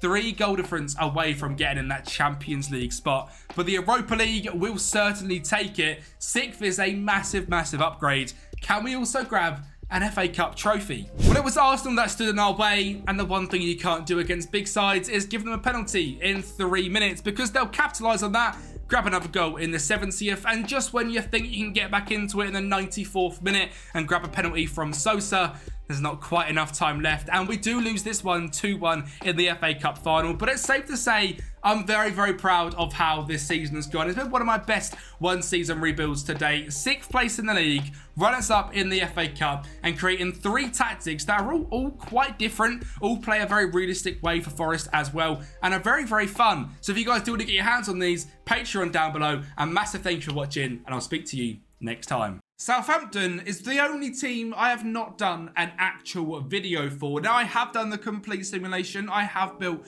3 tactics, but there is no actual rebuild video for Southampton. But I will be showing you guys in this little 5 to 10 minute segment how it went. It went very similar to Leicester and Ipswich, and it's the last one that I've got. I decided not to make a video on it because there's not too much point. To be honest, we come 14th in the Premier League. We had 44 points, a negative 19 goal difference. It was quite a difficult season, as you can imagine, being Southampton. Back in the Premier League, we got absolutely carried by Adam Armstrong, scoring 16 goals and 2 assists. Now, Adam Armstrong is a fantastic striker on FM. His outrageous pace just breaks the game engine. If you're a Southampton fan, use him. He might be 28 years of age. It doesn't matter. Once his pace falls below 15, you can start to look elsewhere. But genuinely, strike and position is one of the last places you need to look at, because you've also got Ben Brereton Diaz, who is a very decent striker on this year's FM. Didn't quite score the amount of goals as Adam Armstrong. He was playing more in this complete forward role as a bit of a link-up striker. I will go through the tactics in just 2 minutes' time, and I'll go through every single tactic as well, rather than making them Patreon exclusive, because at this point, there is no Patreon exclusivity, because this video isn't actually coming out, so you can just see the Southampton tactics. All 3 of them will be available, and I probably will check the file, the actual rebuild file, and them on Patreon for free with the video, so that's absolutely fine. Harwood Bellis was a very good signing as well as the right-sided centre-back. He looks like a quality player in real life, just 23 years of age. I think he's a great signing for Southampton. I've done this database as up-to-date as possible. I think this was done just before the weekend's games. We have the likes of Sugawara, who is a fantastic attacking right-back. We do have Adam Lallana in here. We have Leslie Ugawuchu on the bench. There was another player they had signed at the last minute, a Portuguese midfielder. I've forgotten his name, to be honest. There he is, Mateus Fernandes, who I brought in for £7 million. He didn't play too much this season, just 8 games overall. But for you guys who are picking this save up, he is a fantastic young midfielder, and can develop into an absolute superstar in the Prem as well. So it's certainly someone worth keeping an eye on. Other sort of standout players in the squad, it's difficult because we are in the Premier League with a team that's really not quite good enough. Cole Walker-Peters and Gavin Bazunu in goal was fantastic as well. I am aware Southampton are looking for a brand new goalkeeper in real life, but at the point of recording, I had no idea what was going on. Alex McCarthy was in goal for the first game of the season. Is Gavin injured, or is he just rubbish? Let me know, Southampton fans, because I thought he was a fantastic keeper. Alcaraz off the bench was a decent player to have. Same for Sugawara. Will Smallbone had a good Premier League season for him. 14 starts, 6 of the bench with 2 assists and a goal. Cameron Archer, great backup striker. Very similar to Adam Armstrong because of his outrageous pace. He's just good on Football Manager. So Adam Armstrong and Cameron Archer are absolutely fine as your 2 strikers. Archer backing up Armstrong. I'd probably say bring in another striker to back up Brereton, well, to be a replacement for Brereton Diaz, and he could be the backup because Ross Stewart, not really Premier League quality. Have Diaz as the third option striker to bring off the bench every single game and bring someone else in that can come into this position. Midfield-wise, obviously Lana is getting on a little bit. Leslie Ogawuchu is going back to Chelsea, so you really do need to bring in another central midfielder. And in the defence as well, Jack Stevens, Bednarek and Harwood Bellis is decent, but Jack Stevens probably not quite Premier League quality just yet. And because Harwood Bellis is young, I would say he's just about okay to carry on using, but definitely get someone else in. Roddy Edwards played a few games. Charlie Taylor as well played as a left-sided centre-back for quite a few. He was fairly decent. In terms of our data hub, we just struggled to score goals, to be honest. We did set up in quite a defensive 5-back system for pretty much every game. In the attacking variations, we did move the DM in the central midfield, but nothing too special. And in the defensive, it was very, very defensive, purely based on the counter-attack. But the main tactic we used was a sweeper keeper on defend in goal with no further instructions. A ball-playing defender on the right-hand side, stay wider, and left-hand side, stay wider, and a ball-playing defender in the middle on no further instructions. Walker Peters on the left-hand side, wing-back on attack, stay wide, close down, and tackle harder, and the exact same on the right-hand side. A DLP on defend in the middle DM role with Lallana on the left-hand side with get further forward and tackle harder, and a Metzala on support on the right-hand side with run wide of ball and tackle harder. A complete forward on attack on the left striker position, close down more and tackle harder with the advanced forward on attack, close down more, tackle harder. Russell Martins has played a very aggressive high press system, obviously still being defensively sound in this 5-back and using the wing backs to give them the width. In possession, we are shorter passing directness, slightly higher tempo, player defense left and right, early crosses and fairly wide on the width. Transition, counter press and counter while taking short kicks. And out of possession, I went with the standard defensive line rather than higher, purely because we're in the Premier League now. We can't play that high aggressive line. High press system, get stuck in and trigger the press more often. The attacking variation, I will just click through, so if you guys are interested, you can copy this tactic. To be honest, I very rarely use this tactic because being in the Premier League, there's not many teams we can go out and completely dominate on the attacking side of things. It is very much more a cup thing for playing against League 1 or League 2 opposition, or if we're chasing a game, I would have switched to this tactic. There isn't too many differences between this and the sort of main variant. It's just a very, very slight difference moving the DM pretty much into midfield. And the defensive variant was used quite a few times. And as you can see from the schedule, it was fairly decent against some big sides. We beat Manchester United 1-0. We drew 1-0 to Spurs. It wasn't perfect. We did lose games against the likes of City and Liverpool, but we did also get some fantastic results. Similarly here, away from home against Newcastle. In this one, it's super keeper on defend. And again, I'll just click through and you guys can copy. Very, very minor differences. Wing backs not quite staying as wide. Still getting forward. Anchor in DM rather than the deep line playmaker. And again, this midfield is very, very aggressive and defensive with two strikers just sitting up front, running around like madmen, pressing to the nth degree. Standard tempo, standard directness, time wasting a little bit, fairly wide, out defense, left, right, early crosses, transition, counter, not counter pressing. We're looking to get back into our shape, and when we get the ball, pump it up to the strikers and hope they can work some magic. On the mid block, trigger press more often and get stuck in. That's all we're going to be doing for the Southampton section of the video. Southampton fans, I'm sorry you didn't get your own video, but the season, to be honest, safety is all you're looking for. I wish I did this with Leicester and Ipswich as well, but it is what it is. Thank you so much for watching. Let's get into the next one. Last season, Spurs were one of the main challenges for Arsenal and Manchester City at the start of the season and held the top spot in October. But as what happened with many Premier League teams, they got some massive injuries and ended up dropping off. And they were challenging for a Champions League space all season, but Aston Villa pipped it to them in 4th spot. Now, that is something I have not managed to replicate here on Football Manager. We are going to be in the Champions League, which I suppose is great fun. But other than that, we're doing a full realism, one-season rebuild with Postecoglou tactics, an attacking variant, a defensive variant, and the standard, and making realistic transfers, and to see if we can make Spurs challengers for the Premier League again. And of course, with Spurs, this is a great team. We have the likes of Heung-min Son, James Maddison, Dejan Kulusevski, who is one of my favourite players in the Premier League to watch, a magical player on the ball, a great young midfield with Papi Mateta, who has taken leaps and bounds in the last few years, and Rodrigo Bentancur, a decent backline as well, again, great on the age side of things, Destiny Udogie, Mickey Van Aven, Cristi Romero, and Pedro Porro, with Vicario in goal, who I think surprised a lot of people last season and was actually top notch. Now, in terms of the side, there is a few positions I'm looking to improve on. A brand new left winger, a brand new centre-back to back up Van der Ven and Romero alongside Dragusin, and a brand new right-back to back up Pedro Porro. We are, of course, looking to end the trophy drought here at Spurs as well. So this season, there is a massive sort of part to play in the Carabao Cup and the FA Cup. We are looking to win one of them, and you never know, maybe even a Premier League. I highly doubt a Champions League. If we were in the Europa League, they're giving myself an easier chance at winning it. But as mentioned, we are going to be in the Champions League. It is very hard to simulate England teams doing rubbish in the Europe like they've done in real life, because Spurs were very unlucky to miss out on Champions League football. Now, in terms of transfers, we have got a lot of money to spend, but we're not going to be spending all of it. We're going to be keeping this in full realism. In terms of a few targets I have got shortlisted, we have the likes of Federico Chiesa, Eberechi Eze, and Pedro Neto. On the left wing spot, they are who we're looking at. And at right back, it's Michael Kyoto, the young Fiorentina man, has been linked with Spurs in real life and could be an option to bring in here, as well as one of these three as our left winger. There is something to mention that will happen, and it is completely out of my control.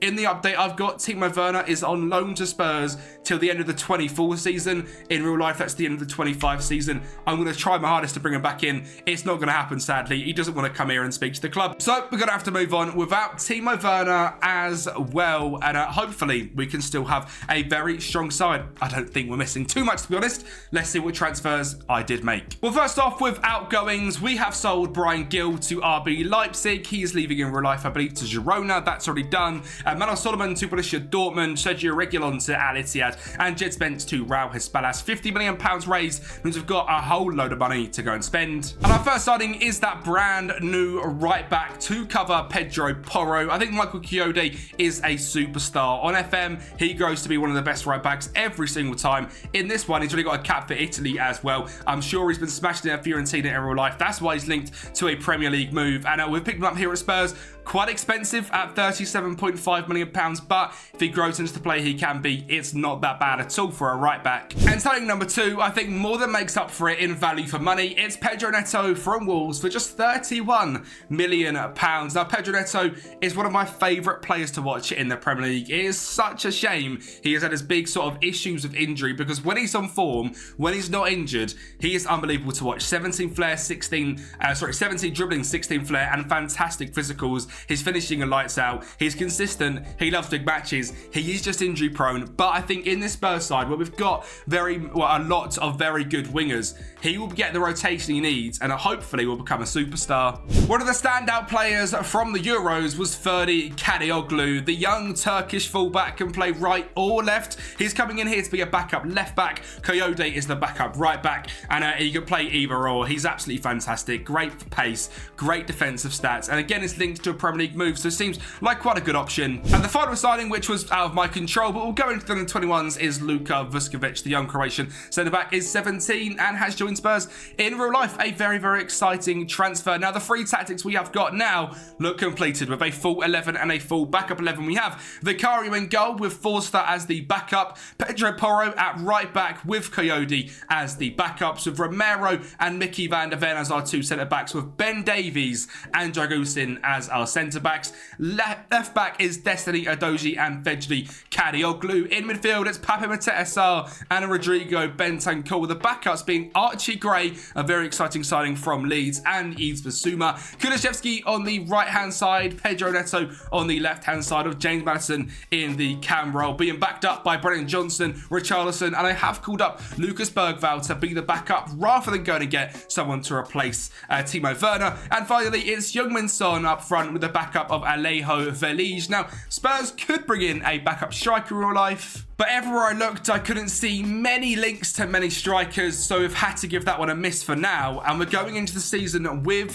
this team. Now, in terms of the season, Carabao Cup, FA Cup, Champions League, and Premier League, we are predicted to come in 6th place. They're predicting Newcastle to have a nice, mighty rise, and Chelsea as well. We are looking to break into that top 4, and to be honest, I'd quite like to battle both Arsenal and City for the Premier League table, and that'd be fantastic. See if we can take it to them. We might even win it it, you never know. These three tactics we have got are at their very foundation stage. We're making these a lot better as we go throughout the video. There is a 4-3-3 and 2 4-2-3 ones. Once we have perfected these, I will show you them normally around the sort of January spot. You can see these tactics and they're available on the Patreon down below. We'll get into that in just a little bit. Let's kick off this season. And as you guys know, with these one season rebuilds, I do play every single game myself. And the first game was up against Chelsea, and I was nervous for this one. I haven't used the tactics yet. Spurs, I know, are a difficult side. Chelsea challenging us for the top 4. 2-0 up in 15 minutes, and before half-time, the high-press Postecoglou system had paid off. It was 3-0 thanks to a screamer from Richarlison. We slowed things down, went to the defensive tactic, but that didn't stop us from grabbing a fourth in the 80th minute thanks to Dejan Kulusevski. Chelsea have been absolutely blown away. In game number 1, they had just 1 shot, 1 on target, with our 12 shots. A dominating display. Game 2 was just as good against Ipswich, who went in our all-out attack formation for this game, and goals from Richarlison and Romero made us 2-0 winners. But we crashed back down to reality after a red card from Mickey van der Ven, which is gutting, and a 1-0 loss to Brentford. Looks like Federico, a 5.9 in this game, didn't have his finest game. And for some reason, we just couldn't beat Wolves. It was a 1-1 game, 23 shots, 9 on target, a 3.49 XG, but Jose Sarr had the game of his life and we drew 1-1. Now in the Premier League table, that puts us, to kick things off, in touch. We are 3 points on the top already, but the likes of Arsenal haven't had the greatest of starts on 6 points, United on 9, Villa, Wolves, Leicester, Southampton having great starts, but really we have just got started. Haaland, 9 goals in 4 matches. We're going to really struggle to win this Premier League title, but let's see what we can do. Let's get into the next couple of months of football. And well, sadly, our inability to score carried on. We lost 1-0 to Everton in the month of September, and it was time to make a few changes to the tactic as we went up next up against City. Now, we were the home team in this game, but I decided to play our defensive 4-3-3 to give it a whirl, and it worked rather well. 1-0 from a James Maddison penalty, and in the 72nd minute, Kulusevski got us off to 2-0 winners, and we absolutely battered them. They had more possession, but that's absolutely fine. We're there to sit back, be hard to beat, counter-attack, and that's exactly what we've done with a 2-0 victory. But in classic Spurs fashion, we beat a big team and then go and lose to Newcastle. Now, Newcastle, again, are challenging for top 4. This was an away leg. We are playing the defensive 4-3-3. Sadly, it just couldn't make that difference. We went 1-0 up thanks to James Maddison, but Fabian Schär and Alexander Isak made the game 2-1 to the tune. And well, entirely embarrassing staying in the northeast. We're out of the Carabao Cup. We lost to Sunderland. I mean, what's happened there? Joe Bellingham has scored and we've lost on penalties. We played a very rotated side, but even the likes of Gray, Bergvall, Velige, I expect to beat Sunderland, and it just didn't quite work out. It was an upset. And already, we're out of the Carabao. Luckily, though, up next was West Ham. And I say luckily, well, they actually got off to a pretty good start. And Lucas Paqueta scored in 13 minutes. We were in disarray. Another penalty from James Maddison, though, just 5 minutes later, made us on level terms. And yet again, late on into the game, the 80th minute, Pedro Porro, a great ball in. And Dejan Kulusevski scores again. I did not realise Kulusevski was going to be so instrumental into our season. I think he's fantastic in real life, but I've never really used him on FM. Safe to say, so far, he's been pretty fantastic. 13 games, 8 goals, 3 assists, 16 dribbling, outrageous physicals. If you've never used Kulusevski and he's not doing great at Spurs and you're safe, or if you are Spurs, use him. He is simply fantastic. And he's going to show that in this one as well. This time we're away from home against Aston Villa. One of the teams, again, we are battling for top 4. A screamer from Rodrigo Bentancur made it 1-0. Aston Villa are going to retaliate, however, in the 58th minute. John McGinn finds Kamara, another screamer, into that goal. It is a magnet for worldies, but in the 88th minute, the man we just spoke about, Dejan Kulusevski, is in the box, waiting for the ball to come in, and there he is to poke home. It's 2-1. We've beat West Ham, we've beat Villa, we are back on good form. And the final game of this little spell is going to be up against Leicester, and at the 89th minute, our Swedish hero came again. Kulusevski wins the game 3-2. A much tighter game this one. We went all-out attack for the whole game, and it didn't quite pay off. The all-out attack is a bit dangerous. We We haven't quite mastered it just yet. It's going to take a little bit of time. But a 3-2 victory. And in terms of the Premier League, again, we are inside of that top 4. Just 4 points away from the league. City not exactly breaking clear. Looks like Haaland a great first 4. But his next 6, just 3 goals. Classic Haaland. Probably scored hat-tricks against relegation sides. Always does. But not doing too bad in the Prem. What about the Champions League? Well, game 1 was away from home against Shakhtar. And we battered them 3-0. Before playing up against Stade Brest, who had qualified. And 5-0, 65% possession. Kulishevsky with a 9 rating and another goal in this game. 5 different goal scorers, an absolute demolition. And finally, a 2-0 victory over Club Brugge as well. So we are top of the league phase in the Champions League. A lot of teams on 9 points, but our goal difference is superior. So maybe we're going to win the Champions League. You never know. But back into the Premier League, we're up against Liverpool at home in a game that if we were to win, we would really stake a claim as title contenders. It was a 1-goal early advantage to us. Liverpool grabbed one from Wataru Endo, and it ended 1-1. I said that game was at home. It was actually away from home at Anfield. Again, though, the defensive 4-3-3 is showing it's actually a very strong formation against the big sides, and maybe we've actually got that cracked. But at home against Manchester United, we fell down to an 83rd minute Mason Mount goal, and that's with United having 10 men as well. Sadly, 3 points dropped, I think. And another 2 points dropped as well after an 83rd minute Willian goal made Fulham 2-2 equalisers. But a victory here over Arsenal could put all disarray into doubt. A great ball in from Destiny Udogie and Pedro Neto scores in the 30th minute. And we were really looking to take a commanding lead, as well as captain Heung-min Son finds Yves Bissouma to make it 2-0 in 50 minutes. We had our lead, but we didn't stop there. Pedro Neto finds Heung-min Son for 3-0 and a 4th as well. We've even got the kids on. Veliz is up top. He finds Pedro Porro in that inverted wing-back role, finding Son 4-0.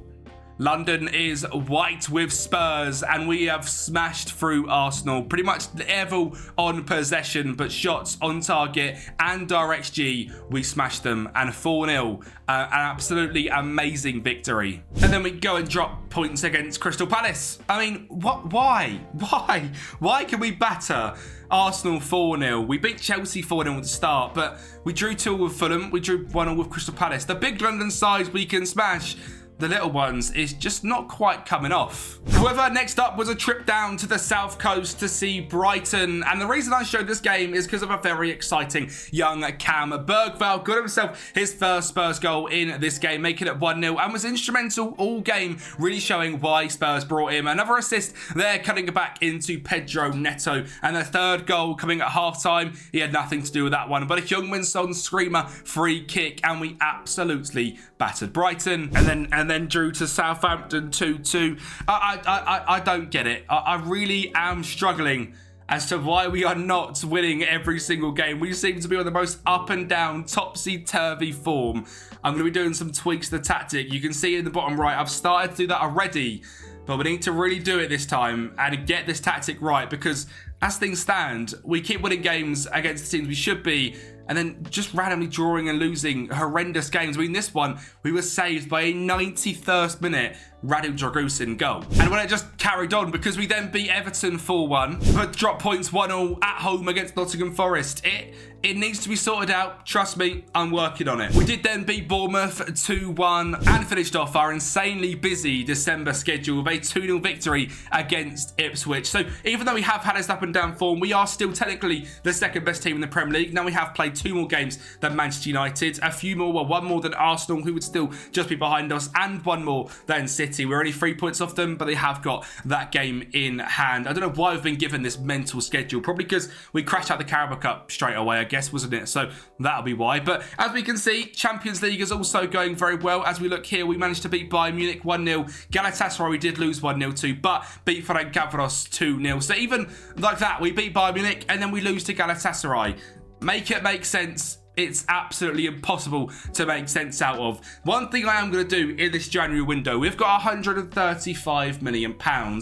and we're struggling to score goals. Data hub wise, it looks okay, but 1.9 just isn't quite enough. And I think we need a brand new striker. And we hadn't quite joined in time for this one against Chelsea. It was a 0-0 draw. We could have really done with a good striker. But he had joined for the next game, and his name is Maximilian Beer. Again, this is a striker that has been linked to a Premier League mood. And I think he suits the Ange Postecoglou Spurs play a hell of a lot. Now, ignore the 2-star current rating, the 3-star potential rating. This guy really can be an absolute superstar in FM. He's got good finishing, great determination, 16 work rate, outrageous physicals, and good stamina. He is consistent. He likes big matches. He has been linked to the Premier League in real life, so I believe Villa and possibly even Spurs. We've got him for just 28 million so far this season in the Bundesliga. He scored 8 in 16. We've not really got a striker that can do that for us. Hopefully, he comes into the Premier League and does exactly that. It will take some time to get involved, but he is being involved pretty much straight away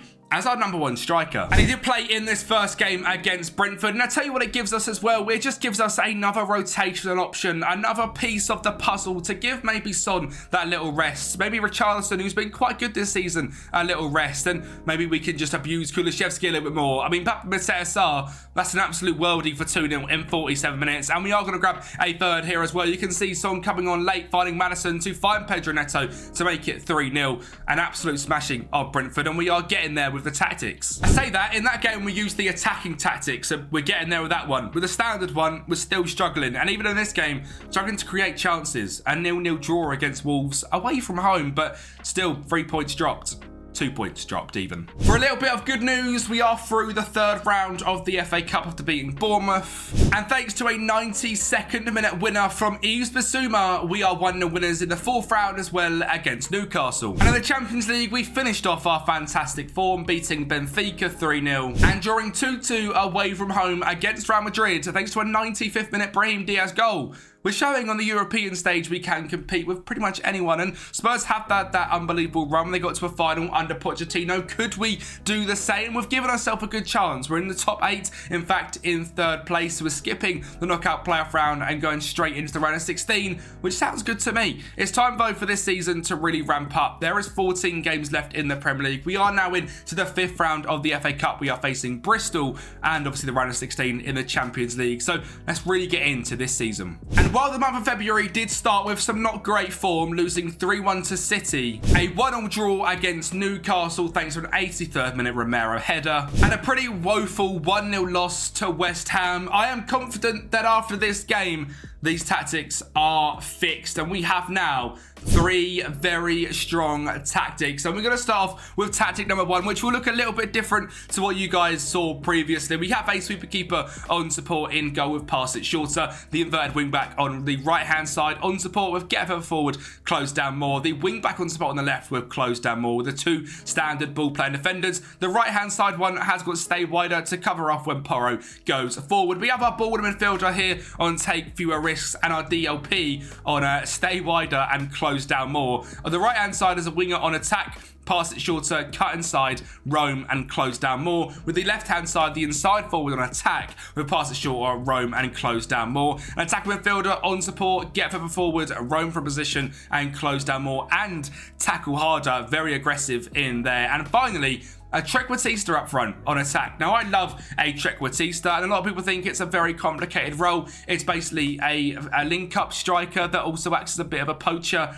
and they score a ridiculous amount of goals. And this really was the piece in the main puzzle which got this formation ticking, and you're going to see some outrageous results from here to the end of the season. We are on a positive mentality. In position, it's standard, play out defence, focus play down the middle and overlap left. 1 tick down on the passing directness and a standard tempo. Pass in space, work the ball into the box, low crosses, be more expressive. In transition, counter press and counter. Distribute to the centre backs, full backs and take short kicks. And out of possession is a high defensive line, a high press system, triggering the press as much as possible and preventing the short goal distribution. You really are trying to press teams to absolute death. There is an attacking variation and a defensive variation that you guys can get your hands on the Patreon down below. They are exclusive over there. A massive thank you to the Patreon members that are running down the screen right now. You are absolute legends. You are helping make my dreams come true of making content. If you want access to these save files, like this Spurs save file, you'll pick up the end of season 1 and these free fantastic tactics. That is all down below. Trust me, if you're doing Spurs save, you need to get your hands on these. And if you like Postecoglou's high press system, well, these are the 3 perfect tactics for you. Link is down below. Let me just show you how good these tactics are going to be. First up was Aston Villa, and our first game with a new trick Batista up front. And you're going to see what this role can do. First off is a Pepe Mateta, an early goal in this one. And again, our high press system playing off again. Heung-min Son coming out the high back of the defender, making it 2-0 in 43 minutes. Richarlison tries a long ball forward, doesn't quite work. It falls back to him on the left-hand side, and now he's an inside forward in attack. He is much more aggressive. He drives to the byline and finishes home for 3-0. He then picks the ball yet again, finds Ferdi Kadioglu overlapping on the left-hand side, finds Richarlison, and Basuma is there for 4-0. Remember, people, this is Aston Villa, a top 4 challenger who we are absolutely dispatching. A great ball there from Madison to find Heung-min Son for 5-0 in 84 minutes. We are not done. James Maddison on the ball yet again, driving at that almost scared Aston Villa defence. An own goal from Matty Cash makes it 6. And finally, Aston Villa are going to get himself on the score sheet. It's John McGinn cutting it back to Kamara. A good ball in. 6-1. Fine by me. We have absolutely shown Villa who the real team challenging for the top 4 is going to be. In this game, we had just 5 shots on target and scored 6 goals. We have created a clinical beast in the front 4. And we saw that even with the rotated side in the FA Cup as well. In the 5th round, a 4-1 victory against Bristol City. Maximilian Bayer, Romero, Madison and Pedro Neto. An absolute smashing. Jamie Vardy has broken Spurs' hearts again, though. A 2-2 draw. A 92nd minute goal. Jamie Vardy, when are you going to leave Spurs alone? They should have won the title when Leicester won it. He's still there and he's still haunting Spurs. Next up though was Liverpool, and I was feeling so confident in this brand new formation that I kept it going for this game as well. We took an early lead thanks to a goal from Romero. Salah did equalise from the spot though to make this one 1-1. Coyote then found Brennan Johnson, who again has been fantastic this season. He whips the ball into Maxi Beer, a great header at the front post to make it 2-1. Liverpool are going to get back on level terms though. Salah to the byline, beats his man, finds Rico Lewis on the edge of the box to make it 2-2. But we were going to grab the last laugh. Basuma driving through the middle, finds Brennan Johnson. The overlapping run through the middle, he doesn't need that. He's going to go alone and score a screamer. 3-2, a Brennan Johnson winner, and we have even gone and beaten Liverpool, who progress again in the FA Cup quarter-final, this time after beating Ipswich 2-1, which means we're into the semis, where we are going to be facing Chelsea, the team who beat 4-0 at the start of the season, with most likely Manchester City awaiting for us in the final if we beat Chelsea. But that is all to come. First of all, a 3-1 victory here against Fulham, thanks to goals from Heung-min Son, Richarlison and James Maddison. Some great form for Spurs, and we are now back challenging, back into that top 4. We obviously dropped off massively thanks to our pretty awful form. Now everyone's back on the same games. We have got 55 points. We are just ahead of Newcastle and Villa. We are now set to chase down Arsenal, United and City. And well, the month of April couldn't really have got off to a better start. We may have conceded early to Gabriel from a Arsenal corner, but that high press of Richarlison, 86th minute, Arsenal falling asleep, makes it 1-1. And you'll never guess what, we're going to grab a winner as well. Bentancur finds Basuma to find Bentancur again. A great ball to Johnson, heads it into Richarlison, and in the 90th minute, Spurs run away from the Emirates with all 3 points. Kulishevsky got himself back on the score sheet after scoring a brace and us beating Palace 2-1. But next up was a Manchester United side challenging for the title with Manchester City, and in the 8th minute, Bruno Fernandes got him off to a great start. But this game is absolutely mental. We didn't score until the 96th minute, where Brennan Johnson found Richarlison to find James Maddison to put it past Andre Onana, and that was 96-26. In the 100th minute, in a normal game, James Maddison scores, and we beat Manchester United away from home, thanks to a goal in the 101st minute. Absolutely mental scenes. And we finished the month off with a 1-1 draw against Brighton, who, by the way, are the next team we are rebuilding for one season. So make sure you're subscribed to the channel to get yourself ready for that Brighton rebuild. We have pulled away from 5th, 6th place, and we have got much closer now to United and Arsenal. After beating them both, they are in touching distance. City, yeah, they've won the league. Haaland scored 37 goals in 34 games so far. We'll leave them to it, but can we grab that second place spot? I certainly think it's doable. But first up, some Champions League action and the round of 16 against AC Milan. Now, this game, I'm very confused to what happened. We drew this game 3-3. We won the first leg 1-0. But for some reason, it went to penalties. Now, I don't quite know if I'm missing something, if I'm completely tripping, but I'm pretty sure away goals aren't a thing. And if they were, we'd won this game 4-3 anyway. And if away goals were there, I mean, away goals doesn't matter. It wasn't a draw. We won this game, but we had to go through penalties. I honestly don't know what's happened in the match engine here, but we're against AC Milan, and we are going to go to penalties. And it's quite good that this happened as well, because I believe if we didn't score again after them scoring in the 100th minute, us scoring here in the 120th, we'd have lost this game. I just don't understand why we've gone to penalties. That was 3-3. And we're now in penalties. I've got absolutely no idea why. I'm not going to show you all the penalties because sadly penalties are bugged on a Football Manager. I wish I could show them, but every single time you do them, you sort of don't really see the last penalty, and it makes no sense to what happened. We won the game. We won the game 4-2 on penalties. But as you can see here, aggregate 1-0 in the first leg, 3-3, but we went on penalties. Absolutely baffled, no idea what's happened. We've beat AC Milan. And next up was Atletico Madrid, a notoriously hard team to beat. And we've scored that goal a few times already this season. That short free kick taken in and Romero pokes home from the header. He grabbed another one there to make it 1-0. But Atletico Madrid had made it 1-1 before an own goal in this one coming off the back of Marcos Llorente, making it 2-1. And Atletico Madrid bouncing back yet again just before half-time. Molina down the right-hand side with the final goal of the game from Antoine Griezmann, which means we are taking it back to the Spurs stadium to see if we could get past Atletico Madrid. And another very unlucky own goal thanks to a shot off the post off the back of Oblak's head, making it a goal lead. Madison scores to make it a 2-goal lead from the spot, and we are going to grab a third as well. Archie Gray, a great ball to Maxi Beer, a first-time volley. The youngsters linking up, a 3-0 win. We're going to the semi-finals. We'll be facing up against Liverpool. And the first leg was away from home against Anfield, which even more grabbed my shock when we took a 1-goal lead thanks to Brennan Johnson. And you can imagine my shock when we took a 2-0 lead as well, thanks to a ball from Bissouma to find Bentancur. Lovely one-touch play before Richarlison puts it past Alisson. A 2-goal lead we couldn't quite heap hold of going back to the Tottenham Hotspur Stadium, but a 2-1 lead, I was confident we could win this tie. But I wasn't quite ready for the most dramatic game we have ever seen. Virgil van Dijk levels up the tie at 2-2 before we take the lead. Brennan Johnson finding Porro to find Heung-min Son to make it 3-2 on aggregate. We are going to go 4-2 ahead. A great ball from Brennan Johnson to find Richarlison, who cuts it back into Brennan Johnson again and eventually falls to Kulusevski to score to make it 4-2. And we are going to see a fifth as well as Romero scores. A 5-2 lead. Surely nothing can go wrong. We're at home, remember? I don't quite know what's going to happen here.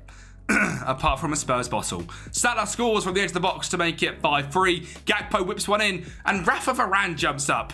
Champions League Varane has left United. I'm livid. 5-4. Endo finds Curtis Jones to find Salah. 5-5.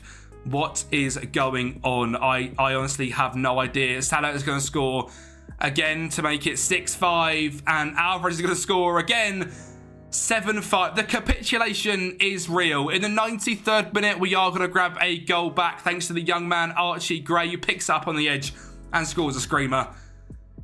It wasn't enough. We've lost 7-6 in aggregate, conceded 4 goals in the second half, and we've well and truly Spursed it. We have bottled a Champions League semi-final, and we aren't going to be in that one for the final either, which is absolutely heartbreaking.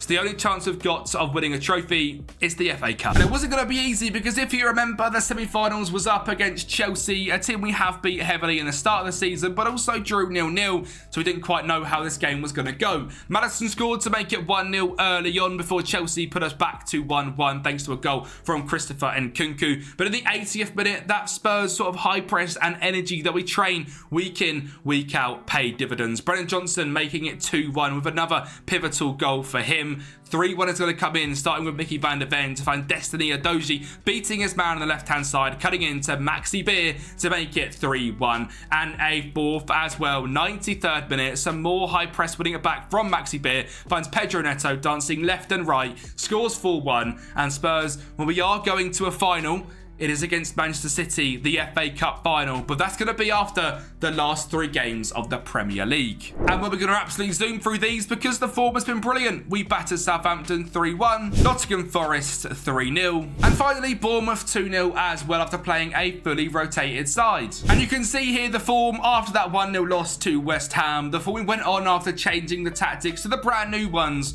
was absolutely mental. I cannot tell you guys enough how much you need to get yourselves a hand on these tactics. They are simply fantastic. Our standout performance this season, 19 goals for Richarlison, 16 for Heung-min Son, 13 and 9 for Kulusevski. Pedro Neto, 22 starts, 20 off the bench, 11 goals, 10 assists. Perfectly managed, no injuries all season. Lovely stuff. Madison, 11 and 8. Beer, 7 and 5 after 17 starts. Pretty good. And Brennan Johnson, 7 and 11 as well. Overall, all 3 tactics are fantastic, of course. If you just want to use the standard one, feel free to copy it off this video. But if you want the attacking variation and the defensive variations to give yourself all 3 tactics, they're available down below on the Patreon. The FA Cup final against City. Well, of course, it was 0-0. Why wouldn't it be 0-0 with a final for us? We scored early on, and so did they. And then we missed thanks to Yves Bissouma hitting the crossbar, and then City missed thanks to Kevin De Bruyne. Now, if I was to let this go on and on and on and show you every single one, would be here for absolutely hours. So I'm going to make these a lot quicker because there's a lot of penalties in this game. Get your comments in down below very quickly. What you reckon the score is going to be? We're going to sit here and talk over it. You can comment down below. There's lots of goals going in. There's so many. For Van der Ven misses, and then they missed one, which it didn't show. Again, the penalty bug is here yet again. More are going in. Vicario scores. Grant scores for them. Maddison scores. Haaland scores. Bissouma scores. It's not going to show the last penalty. It was De Bruyne again missing from the spot. He missed 2 penalties in a penalty shootout. And we win 11-10 on penalties. Spurs are winners of a cup yet again. We are winners of the FA Cup. Away the Spurs. Absolutely massive. Thank you so much for watching. We have made Spurs champions, FA Cup champions. If you want to pick up this save and the reboot file, it's all down below on the Patreon. Thank you so much for watching. Like the video, subscribe to the channel, and I'll speak to you next time. In 2023, West Ham become champions of Europe. Well, kind of. They won the Europa Conference League, which is a massive achievement for them and their biggest trophy since 1980 when they last won the FA Cup. Last season, they qualified into the Europa League, but after failing to finish in a European position and not winning that competition, it is time to rebuild West Ham back into a European side again, and all while using brand new manager Julian Lopetegui's tactics and some of the insane new signings they've made in real life. Now, this is the first time when I've done one of these one-season rebuilds I have had to use the in-game editor to make this squad because West Ham have gone absolutely mental. First of all, signing Nicholas Füllkrug, absolutely unbelievable in Euro 2024, signed from Borussia Dortmund. He's a big, powerful striker, 16 finishing, 16 heading, not too slow either, and got great work rate, bravery, and determination. At right back, it looks like Aaron Wan-Bissaka will be coming in, leaving Manchester United and joining West Ham. He looks like I mean, we know how good he is defensively. It's going forward where the issues are, but hopefully in this West Ham system, he will be okay.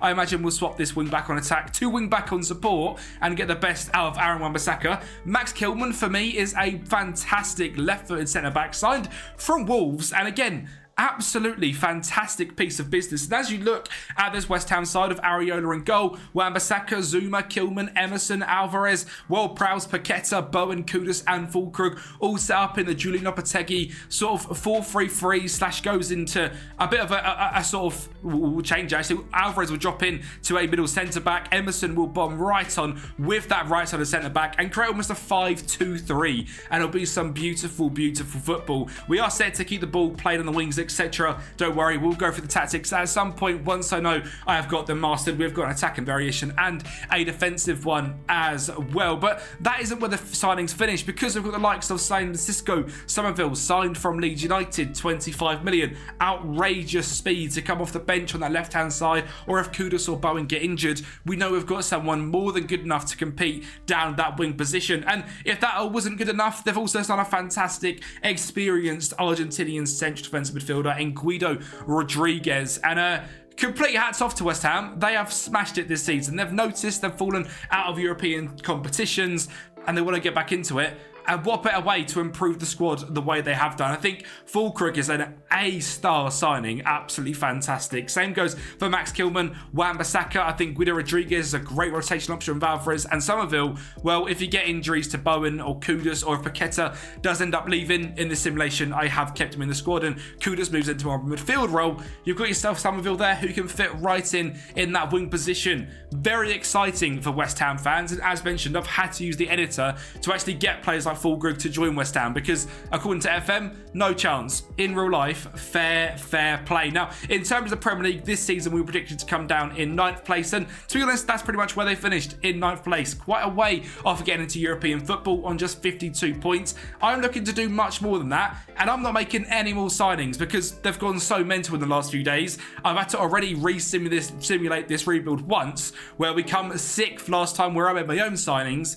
Well, now West Ham have got actual signings that they've made in real life and they're all insane. So let's see how we get on in this simulation. And well, there is going to be absolutely no messing about. We are going to jump straight into the season. Our first game was away from home against newly promoted Southampton, and we absolutely battered them. Goals from Joe Bowen and our brand new striker Niklas Fulkrug made us 2-0 leaders, and in game number 2 was Spurs. This was our first real test of the season, and we sort of bottled it. To kick things off, Zuma gave it straight to Jungmanson to make us 1-0 down in just 4 minutes, but never fear because we are going to play some fantastic football and score some screamers. Emerson scores to make it 1-1 before Spurs peg us back yet again. James Maddison getting down that right hand side, beating Paqueta in the box and finding Basuma to tap home for 2-1. And well, Spurs are a team that I'm looking to compete with this season, so a 2-2 draw seems about fair. A ball whipped in, you can see our big new striker Niklas Fulkrug get on the end of a fantastic cross from Emerson to make this game 2-2. Completely even on shots, they had one more on target, and possession-wise, it just fell to us, and that was the more defensive, more sort of counter-attacking variation we used. And it's safe to say, it worked quite well. It didn't work quite as well away from home against Aston Villa, but as we know, Villa are a squad that are also challenging for top 4 places. We lost 1-0 thanks to an 81st minute Ollie Watkins goal, and I'm sure when we take it back to the London Stadium, we'll get our 3 points of our own. However, to finish off the month of August, we decided to go for it and use our attacking system against Nottm Forest. Now, in this system, we will score lots of goals. We will also concede a fair few goals, but 1-0 down, don't worry, Fulkrug's there with his big head to make it 1-1. He's going to bail us out quite a few times this season, I imagine. A great ball at the top from Hudson-Odoi to find Gibbs White and finds Taiwo Awoniyi. You can see that high line becoming a little bit susceptible there after a long ball over the top. That is something we will look to counteract. Bowen finds Paqueta, a great ball through to find Danny Ings to make it 2-2. And don't worry, the 3 points are staying with West Ham. Danny Ings and Kudus linking up before Ings sets it back in the middle to Kudus to make it 3-2 and get 3 points to the mighty Hammers, which means in the Premier League season so far we have used all 3 tactics and we are sitting in 8th place on 7 points, level with 5th, looking to chase down the top 4 and the mighty Southampton, I suppose, that are sitting in 4th place. They've got their 1 loss, obviously, to us, but it's safe to say a pretty good start to the season, especially as we are also going to the 3rd round of the Carabao Cup after beating newly promoted Ipswich 2-0. And when our first game in September was going to be played up against Bournemouth away from home, and this was our last game where I could actually see us winning, because up next was Manchester City, Arsenal, Liverpool, Manchester United, Chelsea, a ridiculous run of games. So grabbing 3 points here was pivotal, and James Ward-Prowse made it possible with a screamer from the edge of the box, making it 1-1. For Paqueta found a great ball up wide to Emerson. Them attacking wing-backs are superb, makes it 2-1, and it's safe to say a good 3 points gained. And we'll certainly take this point as well. At home against Arsenal, again in our more sort of reserved defensive system, we drew 1-1. Jarrod Bowen scored in the 22nd, Saka in the 8th. We had more shots, more on target. They dominated possession as expected, but when we got the ball, we were fast, we were dangerous, and a great point coming back to West Ham. Before sadly, back-to-back losses against Manchester City, first up in the Carabao Cup 3rd round.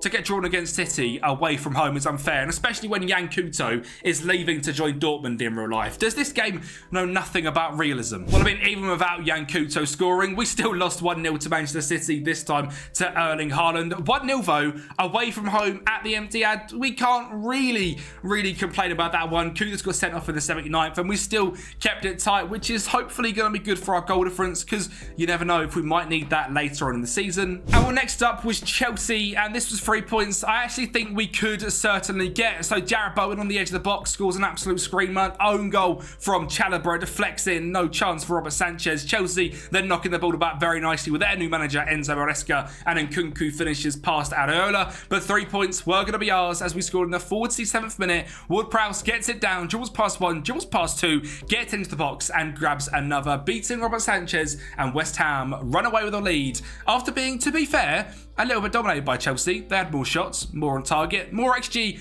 more possession, but the full-time whistle is what matters, and the result was 2-1. And again, we really can't be unhappy at this sort of result. A 1-0 loss to Liverpool away from home at Anfield. Cody Gakpo getting on the score sheet. Certainly looking like we can semi-compete with the bigger sides. And we cemented that as well with another Nicholas Fulkrug header and a 1-0 victory over Manchester United. We've got a pretty good way of scoring goals. Give it to the big guy up top. And when we look through the schedule with that ridiculous run of games, Arsenal, City, Chelsea, Liverpool, Manchester United, to come away with that with 7 points and just 7 dropped. Half the points facing all the big sides and still sitting in touching distance for the Premier League title, really. Just 6 points away, 3 points away from top 4. The league is incredibly close this season, and we are one of the teams that are contending. And we are going to prove exactly that, going on a run of form that can only be described as incredible. A 1-0 victory away from home against Fulham, before facing Everton at home, where yes, they are going to go a goal ahead thanks to that man Jimmy Garner making it 1-0. But Lucas Paqueta, just before the halftime whistle, got us back on level terms, and he made it 2-1 as well, scoring another from the spot before the 92nd minute. Ward-Prowse whips it in, it goes to Kurt Zouma, drops out to Kudus, and 3-1. That is 6 points from 6 in November. Make that 9 from 9 after another 3 secured away against Brentford. And 12 from 12. 4 games, 4 victories in November. All easily done. A 2-0 against Ipswich. And it was showing against the sides we could be beating or potentially should be beating. We were good enough to beat them. And a great month in November. Could we carry it on in December? Well, it started with a 3-1 loss against Palace. And I was worried it was just a good month. But we bounced back with a hard-fought victory. A 1-0 against Newcastle with that man Nicholas Fulkrug yet again getting on the score sheet before beating Leicester 2-1. The exact same away from home against Brighton, who we've rebuilt the other day. So if you want to see a Brighton rebuild, check out the channel and go to there. And while you're there, you might as well subscribe. Before the 19th game of the season, halfway through the Premier League, we faced up against Wolves at home, and we absolutely battered them. Kudus 1-0, Ward-Prowse free kick. That was always going to be 2-0, wasn't it? A screamer in off the crossbar. But don't worry, there is a man who hasn't scored yet who wants to grab a hat-trick. Across from Wan-Bissaka, a header from Nicholas Fulkrug, making it 3-0. Kilman then finds an outrageous ball out wide to Wan-Bissaka, who has been doing very well going forward, especially with his crosses into that man's head. Nicholas Fulkrug making it 2-0. And guess what? How's a hat-trick of headers? Creswell whips it in. He's there again. A 5-0 battering of Wolves. And Nicholas Fulkrug, 19 games in the Premier League. He has got 11 goals, 1 assist, and that 16 heading, that 16 jumping reach. It's absolutely broken. And it's led West Ham all the way to the top of the Premier League table halfway into the season. Now, yes, Liverpool have got a game in hand. I couldn't care less. 41 points in 19 games. We're safe already. We could lose every single game and we are safe. Now, it has helped the fact we haven't got European football in this second half of the season. Will we drop down in form a little bit as the games get a little bit more compact? Very, very possibly. But that is a pretty good start to the season. And after this insane run of form, I mean, 8 wins out of 9 games, I think it's safe to say we have to show you the tactics we have created. Number 1, we're going to go through the standard tactic. The attacking and defensive are available exclusively to Patreon members, so there is lots of different roles. That'll be linked down below. And massive thank you to the legends on screen right now that are subscribed to the Patreon. £5 a month, you get yourself every single rebuild file that goes live. Every single tactic we make is instantly downloadable down there as well. And trust me, you want to get yourself your hands on these West Ham Lopetegui tactics. Tactic number 1, however, we will go through as it is the standard one. It is Areola in goal, sweeper keeper on defend with Wan-Bissaka as a wing back on support. On the right right-hand side of cross more often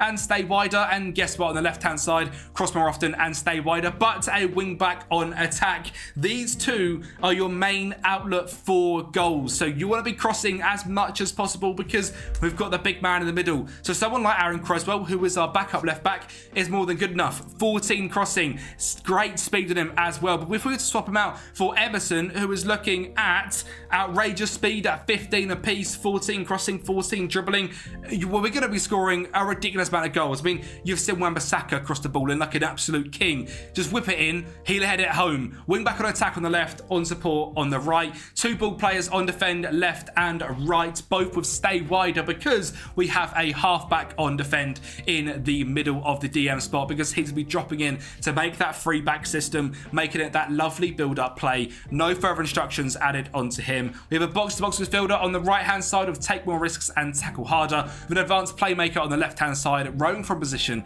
and tackling harder. An inverted winger on support on the left-hand side of cross less often, roam from position and sit narrower, and the right-hand side of sit narrower, tackle harder and shoot more often. You want these two sort of sitting in this middle central role, or the wing-backs bob on forward. I mean, Somerville on cross less often means he's going to set it back to someone like Emerson. Somerville only 11 crossing, Emerson 14. It works an absolute treat with this team, and a target forward on attack up front, being aggressive with close down more and tackle harder. We are set to a positive mentality as well, and in possession we are on the middle, on the width, with player defence overlap left and right again, you know, getting their wing backs going forward and whipping their balls into the box. A shorter passing directness and a slow tempo with whipped crosses on. We aren't looking to, you know, counter attack teams and go absolutely crazy. Looking to keep possession, and when we can, just whip the ball in hard and fast, and Fulkrug will do the business and put it in the back of the net. We're counter pressing, and as mentioned, we are not countering. We are taking short kicks to the centre backs and building out from the back. And our possession is trapping them outside a high defensive line, a high press system. But on the trigger press, something you don't really see too much, we are trigger and press slightly less often. We are looking to keep the base 4-3-3 system and only press when we can. And that'll be Fulkrug in the front on close down more, just running around and being annoying to other teams, getting involved, getting in their faces, and hopefully that will make mistakes. And then when we can see a good trap, we will do it. Very good system in this one. As mentioned, the other two are absolutely influential as well. There are slight tweaks and we use them in loads of different games. As mentioned, I play every single game in these one season rebuilds, and I used all three pretty much evenly, 13, 13 and 12. It was a fantastic season, so let's get straight into the second half of it now. And well, it was certainly going to be hard to keep that top spot in the Premier League, and that was shown here away from home. A 95th minute Rodrigo Bentancur goal, making us 1-0 losers. Incredibly frustrating. 95th minute. That'd have been a great point. But it looks like we saved our goals for the next two games, as this was a 4-2 victory against Southampton. Before we faced up against Aston Villa, a team that beat us 1-0 earlier on in the season, we were looking to get our own back, and Jarrod Bowen, well, he scored a screamer in just 19 minutes to make the game 1-0. But Aston Villa were not going to go down lightly. A defensive mistake from Nottm Forest found Ollie Watkins, and it was 1-1. But luckily, we were a strong side. You can see them overlapping fullbacks with Emerson getting in the box. It falls to Kudus, and he makes it 2-1. How does 3-1 sound? Emerson again driving down the left-hand side, getting to the byline, cutting it back in to Fulkrug, who will always put it into the back of the net. He is an absolute man on a mission this season to become the Premier League top goal scorer. Aaron Ramsey to the left-hand side for Aston Villa cuts it into Coutinho to make it 3-2. But we wanted the last laugh and the last goal, as Cresswell whipped it in, and another header from Kurt Zouma. And went after back-to-back 4-2 victories. Them two goals we conceded again, this time against Nottingham Forest, and actually conceded 5 at home against Bournemouth. Now, they only had 6 shots on target, and Areola just saved one of them and got a 5.9 average rating. So a bit of an odd game in this one. We went in the all-out attacking system. It didn't really work too well. We got a little bit dominated. In the first half, they were 2-0 up, and we tried to go for it and stayed in the attacking formation, and it just ended up not quite working. They scored in the 87th 87th and 91st to get that 4th and 5th goal. Sadly, quite a humbling defeat there. But up next, it's the FA Cup, and a trophy we severely wanted to win this season. And exactly like the Carabao Cup, we were drawn up against a very strong side away from home early on. This time Chelsea, where we actually made the first leg 1-1, which means we go into a second. And at the London Stadium, it was two of our big men that got the goals. Aguirre found Thomas Soucek to make it 1-0 early on in the 20th minute. Before that man, Nicholas Fulkrug, of course, getting on the score sheet yet again. Mo Kudus playing out wide. Somerville, a great ball. Fulkrug beating the defence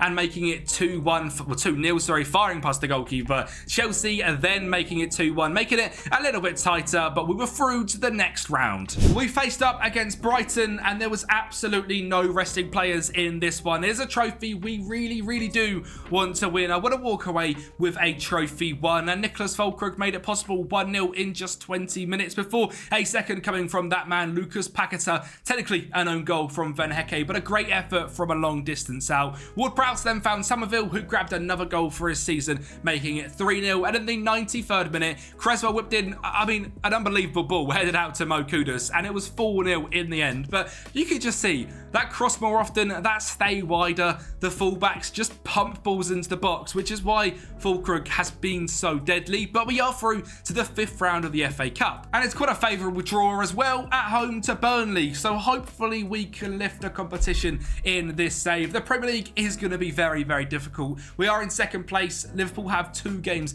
in hand on us. We are on 47 points. Still an unbelievable season so far. Let's see though, as we get into the final 14 games of the season, can we keep up the chase for a Champions League spot? And what up next was our crazy run of form, exactly like we had in the first half of the season. First up, a 0-0 draw away from home against Arsenal with a red card. Again, a pretty good result. And next up was Manchester City, where I was thinking we were going to grab 3 points after losing narrowly 1-0 to them earlier on in the season after a great goal from James Ward-Prowse. But the robot man, Erling Haaland, broke our hearts in the 48th minute, finishing the game off at 1-1. And after that was Chelsea, who I'll go through in a minute. I've got a pretty ridiculous player playing in right wing, but can we get the victory over them first off? Away from home, Mo Kudus makes it 1-0. You might have just seen his name there. Lionel Messi's at Chelsea.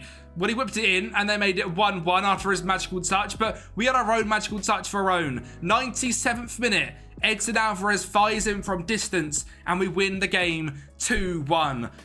What on earth is happening here? Messi, what are you doing? Why are you taunting us in the Premier League? Chelsea currently are a massive rival to get in to the European places. They are just 3 points away from us. We have got a game in hand. But they've got Messi. That can't be fair. Especially as we lost our next game 2-0 to Manchester United. I felt like the pressure of Messi is going to weigh heavy on our shoulders. We have got not many games left in the Premier League season, just 10 to go. And we're going to do a full 10 game run through now. We are just 7 points off the league. We are only in Europe by 2 points. We are away from the Champions League by 3 points. By Nottm Forest, who are having a pretty good season of their own. We have got a lot to do in this last 10 games. Luckily, we have placed pretty much all of the big sides. We've got Fulham, we have got Brentford, Liverpool, Ipswich, Everton, Newcastle, Palace, Leicester, Brighton, Wolves. We are into the quarterfinals of the FA Cup as well after beating Burnley 2-0. You never guess what it was. 2 headers from Kurt Zouma and Nicholas Fulkrug. So we've also got a quarterfinal, which is up against Manchester United, which after losing 2-0 to them there, I'm not the most confident on. And the final 10 games of the Premier League season. Can we get West Ham back under the nice Tuesday, Wednesday nights of Champions League football? And we're going to go through this 5 games at a time. So game 1, a 3-0 victory at home to Fulham, followed up by a convincing 3-1 victory over Brentford. And of course, Fulkrug scored yet again. Up next though was Liverpool, and after a 20th minute red card from James Ward-Prowse, we did fall to 1-0 losers. Before facing Ipswich in a proper ding-dong battle where we managed to get the victory 3-2 thanks to an 87th minute Jarrod Bowen winner. And well, maybe our form was dwindling because we had just beat Ipswich, we had lost to Liverpool, and now we have lost to Everton as well, with Abdoulaye Doucouré scoring in the 3rd minute. We just couldn't get back in to this game. And maybe all these games are catching up. We have just about snuck ourselves back into top 4 football. 33 games played, 61 points, And I mean, you never know, we still might win the league, but really we are looking to secure top 4 football, and Fulkrug is just 4 goals away from Haaland. And well, there isn't really a better way to bounce back after 2 defeats and a narrow victory in the last 3 games, an absolute battering of Crystal Palace, who battered us at the start of the season, and so far this has become the Nottm Forest show. He's grabbed 2 in 35 minutes. He's going to grab a 3rd in this game as well. Everton gets it into Fulkrug though, first up to make it 3-0. Before Crystal Palace do grab a goal back, Almqvist on the ball finds Will Hughes to find Riviera to the left-hand side for Daishi Kamada to make it 3-1. But the hat-trick for Nottm Forest was coming. Kudus whipped it in. The big man at the back stick made it 4-1. And an absolutely fantastic victory. That is the sort of morale booster we needed. Before then losing 3-1 to Newcastle. And another red card. It seems to be getting done by these. This time Mohamed Kudus in the 44th minute. We then drew 1-0 away from home against Leicester. 2-2 against Brighton, who earlier in the season we beat 4-0. Ferguson scored in the 89th minute and Odell Ofia in the 94th. At this point, we are 6th. And if we don't win this last game, there is no chance of us getting Champions League football next year. Well, lucky enough for us, we were facing up against relegated 19th position Wolverhampton Wanderers, and Aguerd got us off to 1-0 winners early on before another corner whipped in from James Ward-Prowse for Kurt Zouma to make it 2-0. Wolves, however, are going to put the pressure on, making it 2-1 after a dancing run from Pedro Neto. Tavernier scores, and the game was down to just 1 goal lead. But we made it 2 again. Paqueta and Fulkrug linking up before Kudus fires home to make it 3-1. Wolves are going to grab another goal back though. Gonçalo Guedes finds Pedro Neto, who scores to make it 3-2 and tried to give Wolves a last day victory. It wasn't meant to be, and we won the game 3-2. And quite nicely, other games went our way as well. Manchester United were the team we needed to beat. Well, they played City on the final day of the season. They lost, we won, and we come 4th on 69 points. And West Ham are qualified for the Champions League. So this rebuild file, if you are a West Ham fan, is going to be great fun. You can pick up with the exact team they have got in real life, and you're in Champions League football. The question is, are you going to be FA Cup winners as well? And when I take you back all the way to April, we are facing up against Manchester United away from home at Old Trafford. And Anthony, actually scores a goal, which, is a surprise for us all, but it was a pretty nice one as well. But we are going to grab a goal back. A great hold-up play there from Nicholas Fulkrug, setting up Lucas Paqueta down at that left-hand side. And we are going to grab another as well to make us 1 goal leaders in this one. Fulkrug again linking up nicely and then fires in from distance before Manchester United attempt to break our hearts. In the 94th minute, Joshua Zirkzee finds Casemiro to Shaw to Jadon Sancho.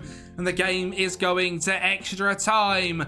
Don't worry, West Ham fans. We are going to grab the victory. It falls to Vladimir Gufau on the right-hand side. He batters it in to the top corner and sets up a semi-final for West Ham United. And who else is it going to be against other than Manchester City? Well, they beat us in the Carabao Cup 3rd round. Could we grab some revenge? A penalty to them, a penalty for us, and straight into extra time. And City being stupid on the ball at the back. I love it. Danny Ings scores to make it 2-1 after a Kudus interception. And I thought it was going to be us being silly at the back, but a long ball forward. Foden flicks it through to Maxi Cornet. He's putting a West Ham shirt there. We make it 3-1, and we have beat Manchester City. We are going to the FA Cup final. And when we saw it was Spurs in the final, well, we knew it was a guaranteed trophy, didn't we? They aren't going to win anything anytime soon. So Mohamed Kudus scores in 16 minutes in the 6-yard box to make it 1-0. For Emerson cuts it back to Aguerd to find Ward-Prowse for a screamer of his own in the 49th minute to make it 2-0. And a third as well as Ward-Prowse hits it against the crossbar. Paqueta leaps up and above a 3-0 victory. West Ham United 4th finishing in the table, FA Cup winners. And what I've got to say here is fair play to West Ham. The signings they've made in real life has got us here. Fulkrug, 19 goals and 4 assists. The signing of Somerville, a great rotation option, 5 and 3. Where is he? The next one, wherever he is. Max Kilman didn't play too much this season, but with 1 assist in around 17 games. Wan-Bissaka, 10 assists from right back was fantastic. Willian Rodriguez in a whole host of starts was brilliant in DM as well. And overall, this West Ham team and these 3 tactics are one of my favourite rebuilds I've actually ever done in just 1 season. we've turned this West Ham team into an absolute force, and it's all been from actual real-life signings as well. So fair play, West Ham. If you want to see more of these one-season rebuilds, there is a whole playlist down below. Thank you so much for watching. Subscribe to the channel, and I'll speak to you next time. And yes, people, welcome to what I believe is the final club of this video. If you have made it to this point, a massive thank you. Smash the like button and subscribe to the channel. Today is Wolves, and this is the club that I've not actually done a full-on rebuild with. If you have seen one of the other videos, which I believe was Brentford, you'd have seen that we didn't actually do a rebuild for them ones. It was one where we left it right to the very end to get the transfers up to date, and we've done a one season with the tactic, just one tactic, and that's what we've done here with Wolves. And the Carabao Cup, we got all the way to the quarterfinals, which is very, very decent. Losing to penalties to Norwich, which is frustrating, but a very decent outing. In the FA Cup, 4th rounded by Middlesbrough, wish we'd done better there. And in the Premier League, 10th place, which is about as good as I can expect to do with this Wolves side, to be honest. I actually tipped Wolves to get relegated in my Premier League predictions. Apologies, Wolves fans. I just think the squad isn't quite there and it isn't quite what it used to be, and losing someone like Pedro Neto, I think, is absolutely massive. 50 points here, -4 goal difference. I think it's quite a good showing for the side we have got. I will go through this tactic in just 2 minutes' time, but we'll go through the goal scorers first of all, and there'll be no surprise. A lot of it come from the big man, Sasha Kalajic. He is a 6'7" absolute demon, and in the match engine he's pretty good as well. 16 goals and 3 assists. Paulo Calabria, 15 goals and 10 assists, was lights out good, as was Mateus Cunha, 9 goals and 8 assists. Hwang Hee-chan was decent, Craig Dawson also, but realistically in terms of goals we had them 3 and that was about it. In terms of average ratings wise, Sarabia was the best, Cunha second, Jose Sarr was third, but the worrying thing is Sarabia at 33, Jose Sarr at 32. Age isn't really on the side of some of the best players at this squad, and with the sort of the money we've got now, because we've had pretty much no expenditure, £66 million in the bank and loads of money in the wage budget. If you are a Wolves fan, it's going to be a pretty good save file to pick up from. It'll be linked in the Patreon down below with the Brentford and with the Southampton one. They will all be down there. The squad is set up to, well, the club itself is set up to go quite high. You can change this team into an absolute stormer, and if you do want to do that, you could also use these realistic Gary O'Neill tactics. We start off with keeper in defend on defend, ball playing defender on the right hand side, stay wider, and the same on the left with a central defender on cover in the middle. Wing back support on the right and the left, both with cross more often, looking for the big man in the middle. DLP on support in DM with more direct passes, and next to him a DM on support on tackle harder. An attack midfielder on attack. This is where Sarabia played and absolutely cook. Dribble more, roam for position and move into channels. He really is looking to disrupt the opposition defence, and it works. An absolute treat. And next to him is Mateus Cunha on a roam from position, a fantastic shadow striker on attack.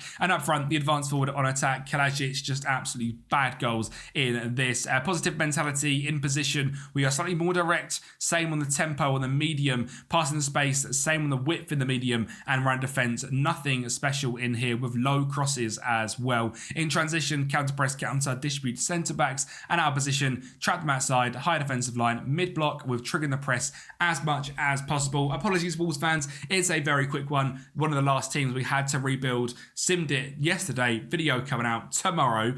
Absolute banger though. Wolves fans, thank you very much. Everyone who's watched this video, you're absolute legends. Thank you so much. If you have watched the full video, leave a comment down below, a cheeky little emoji like a fire emoji, or the Premier League is back. That's the comment I want to see in the comments down below. The Premier League is back. Thank you so much. Like the video, subscribe to the channel, and I'll speak to you next time.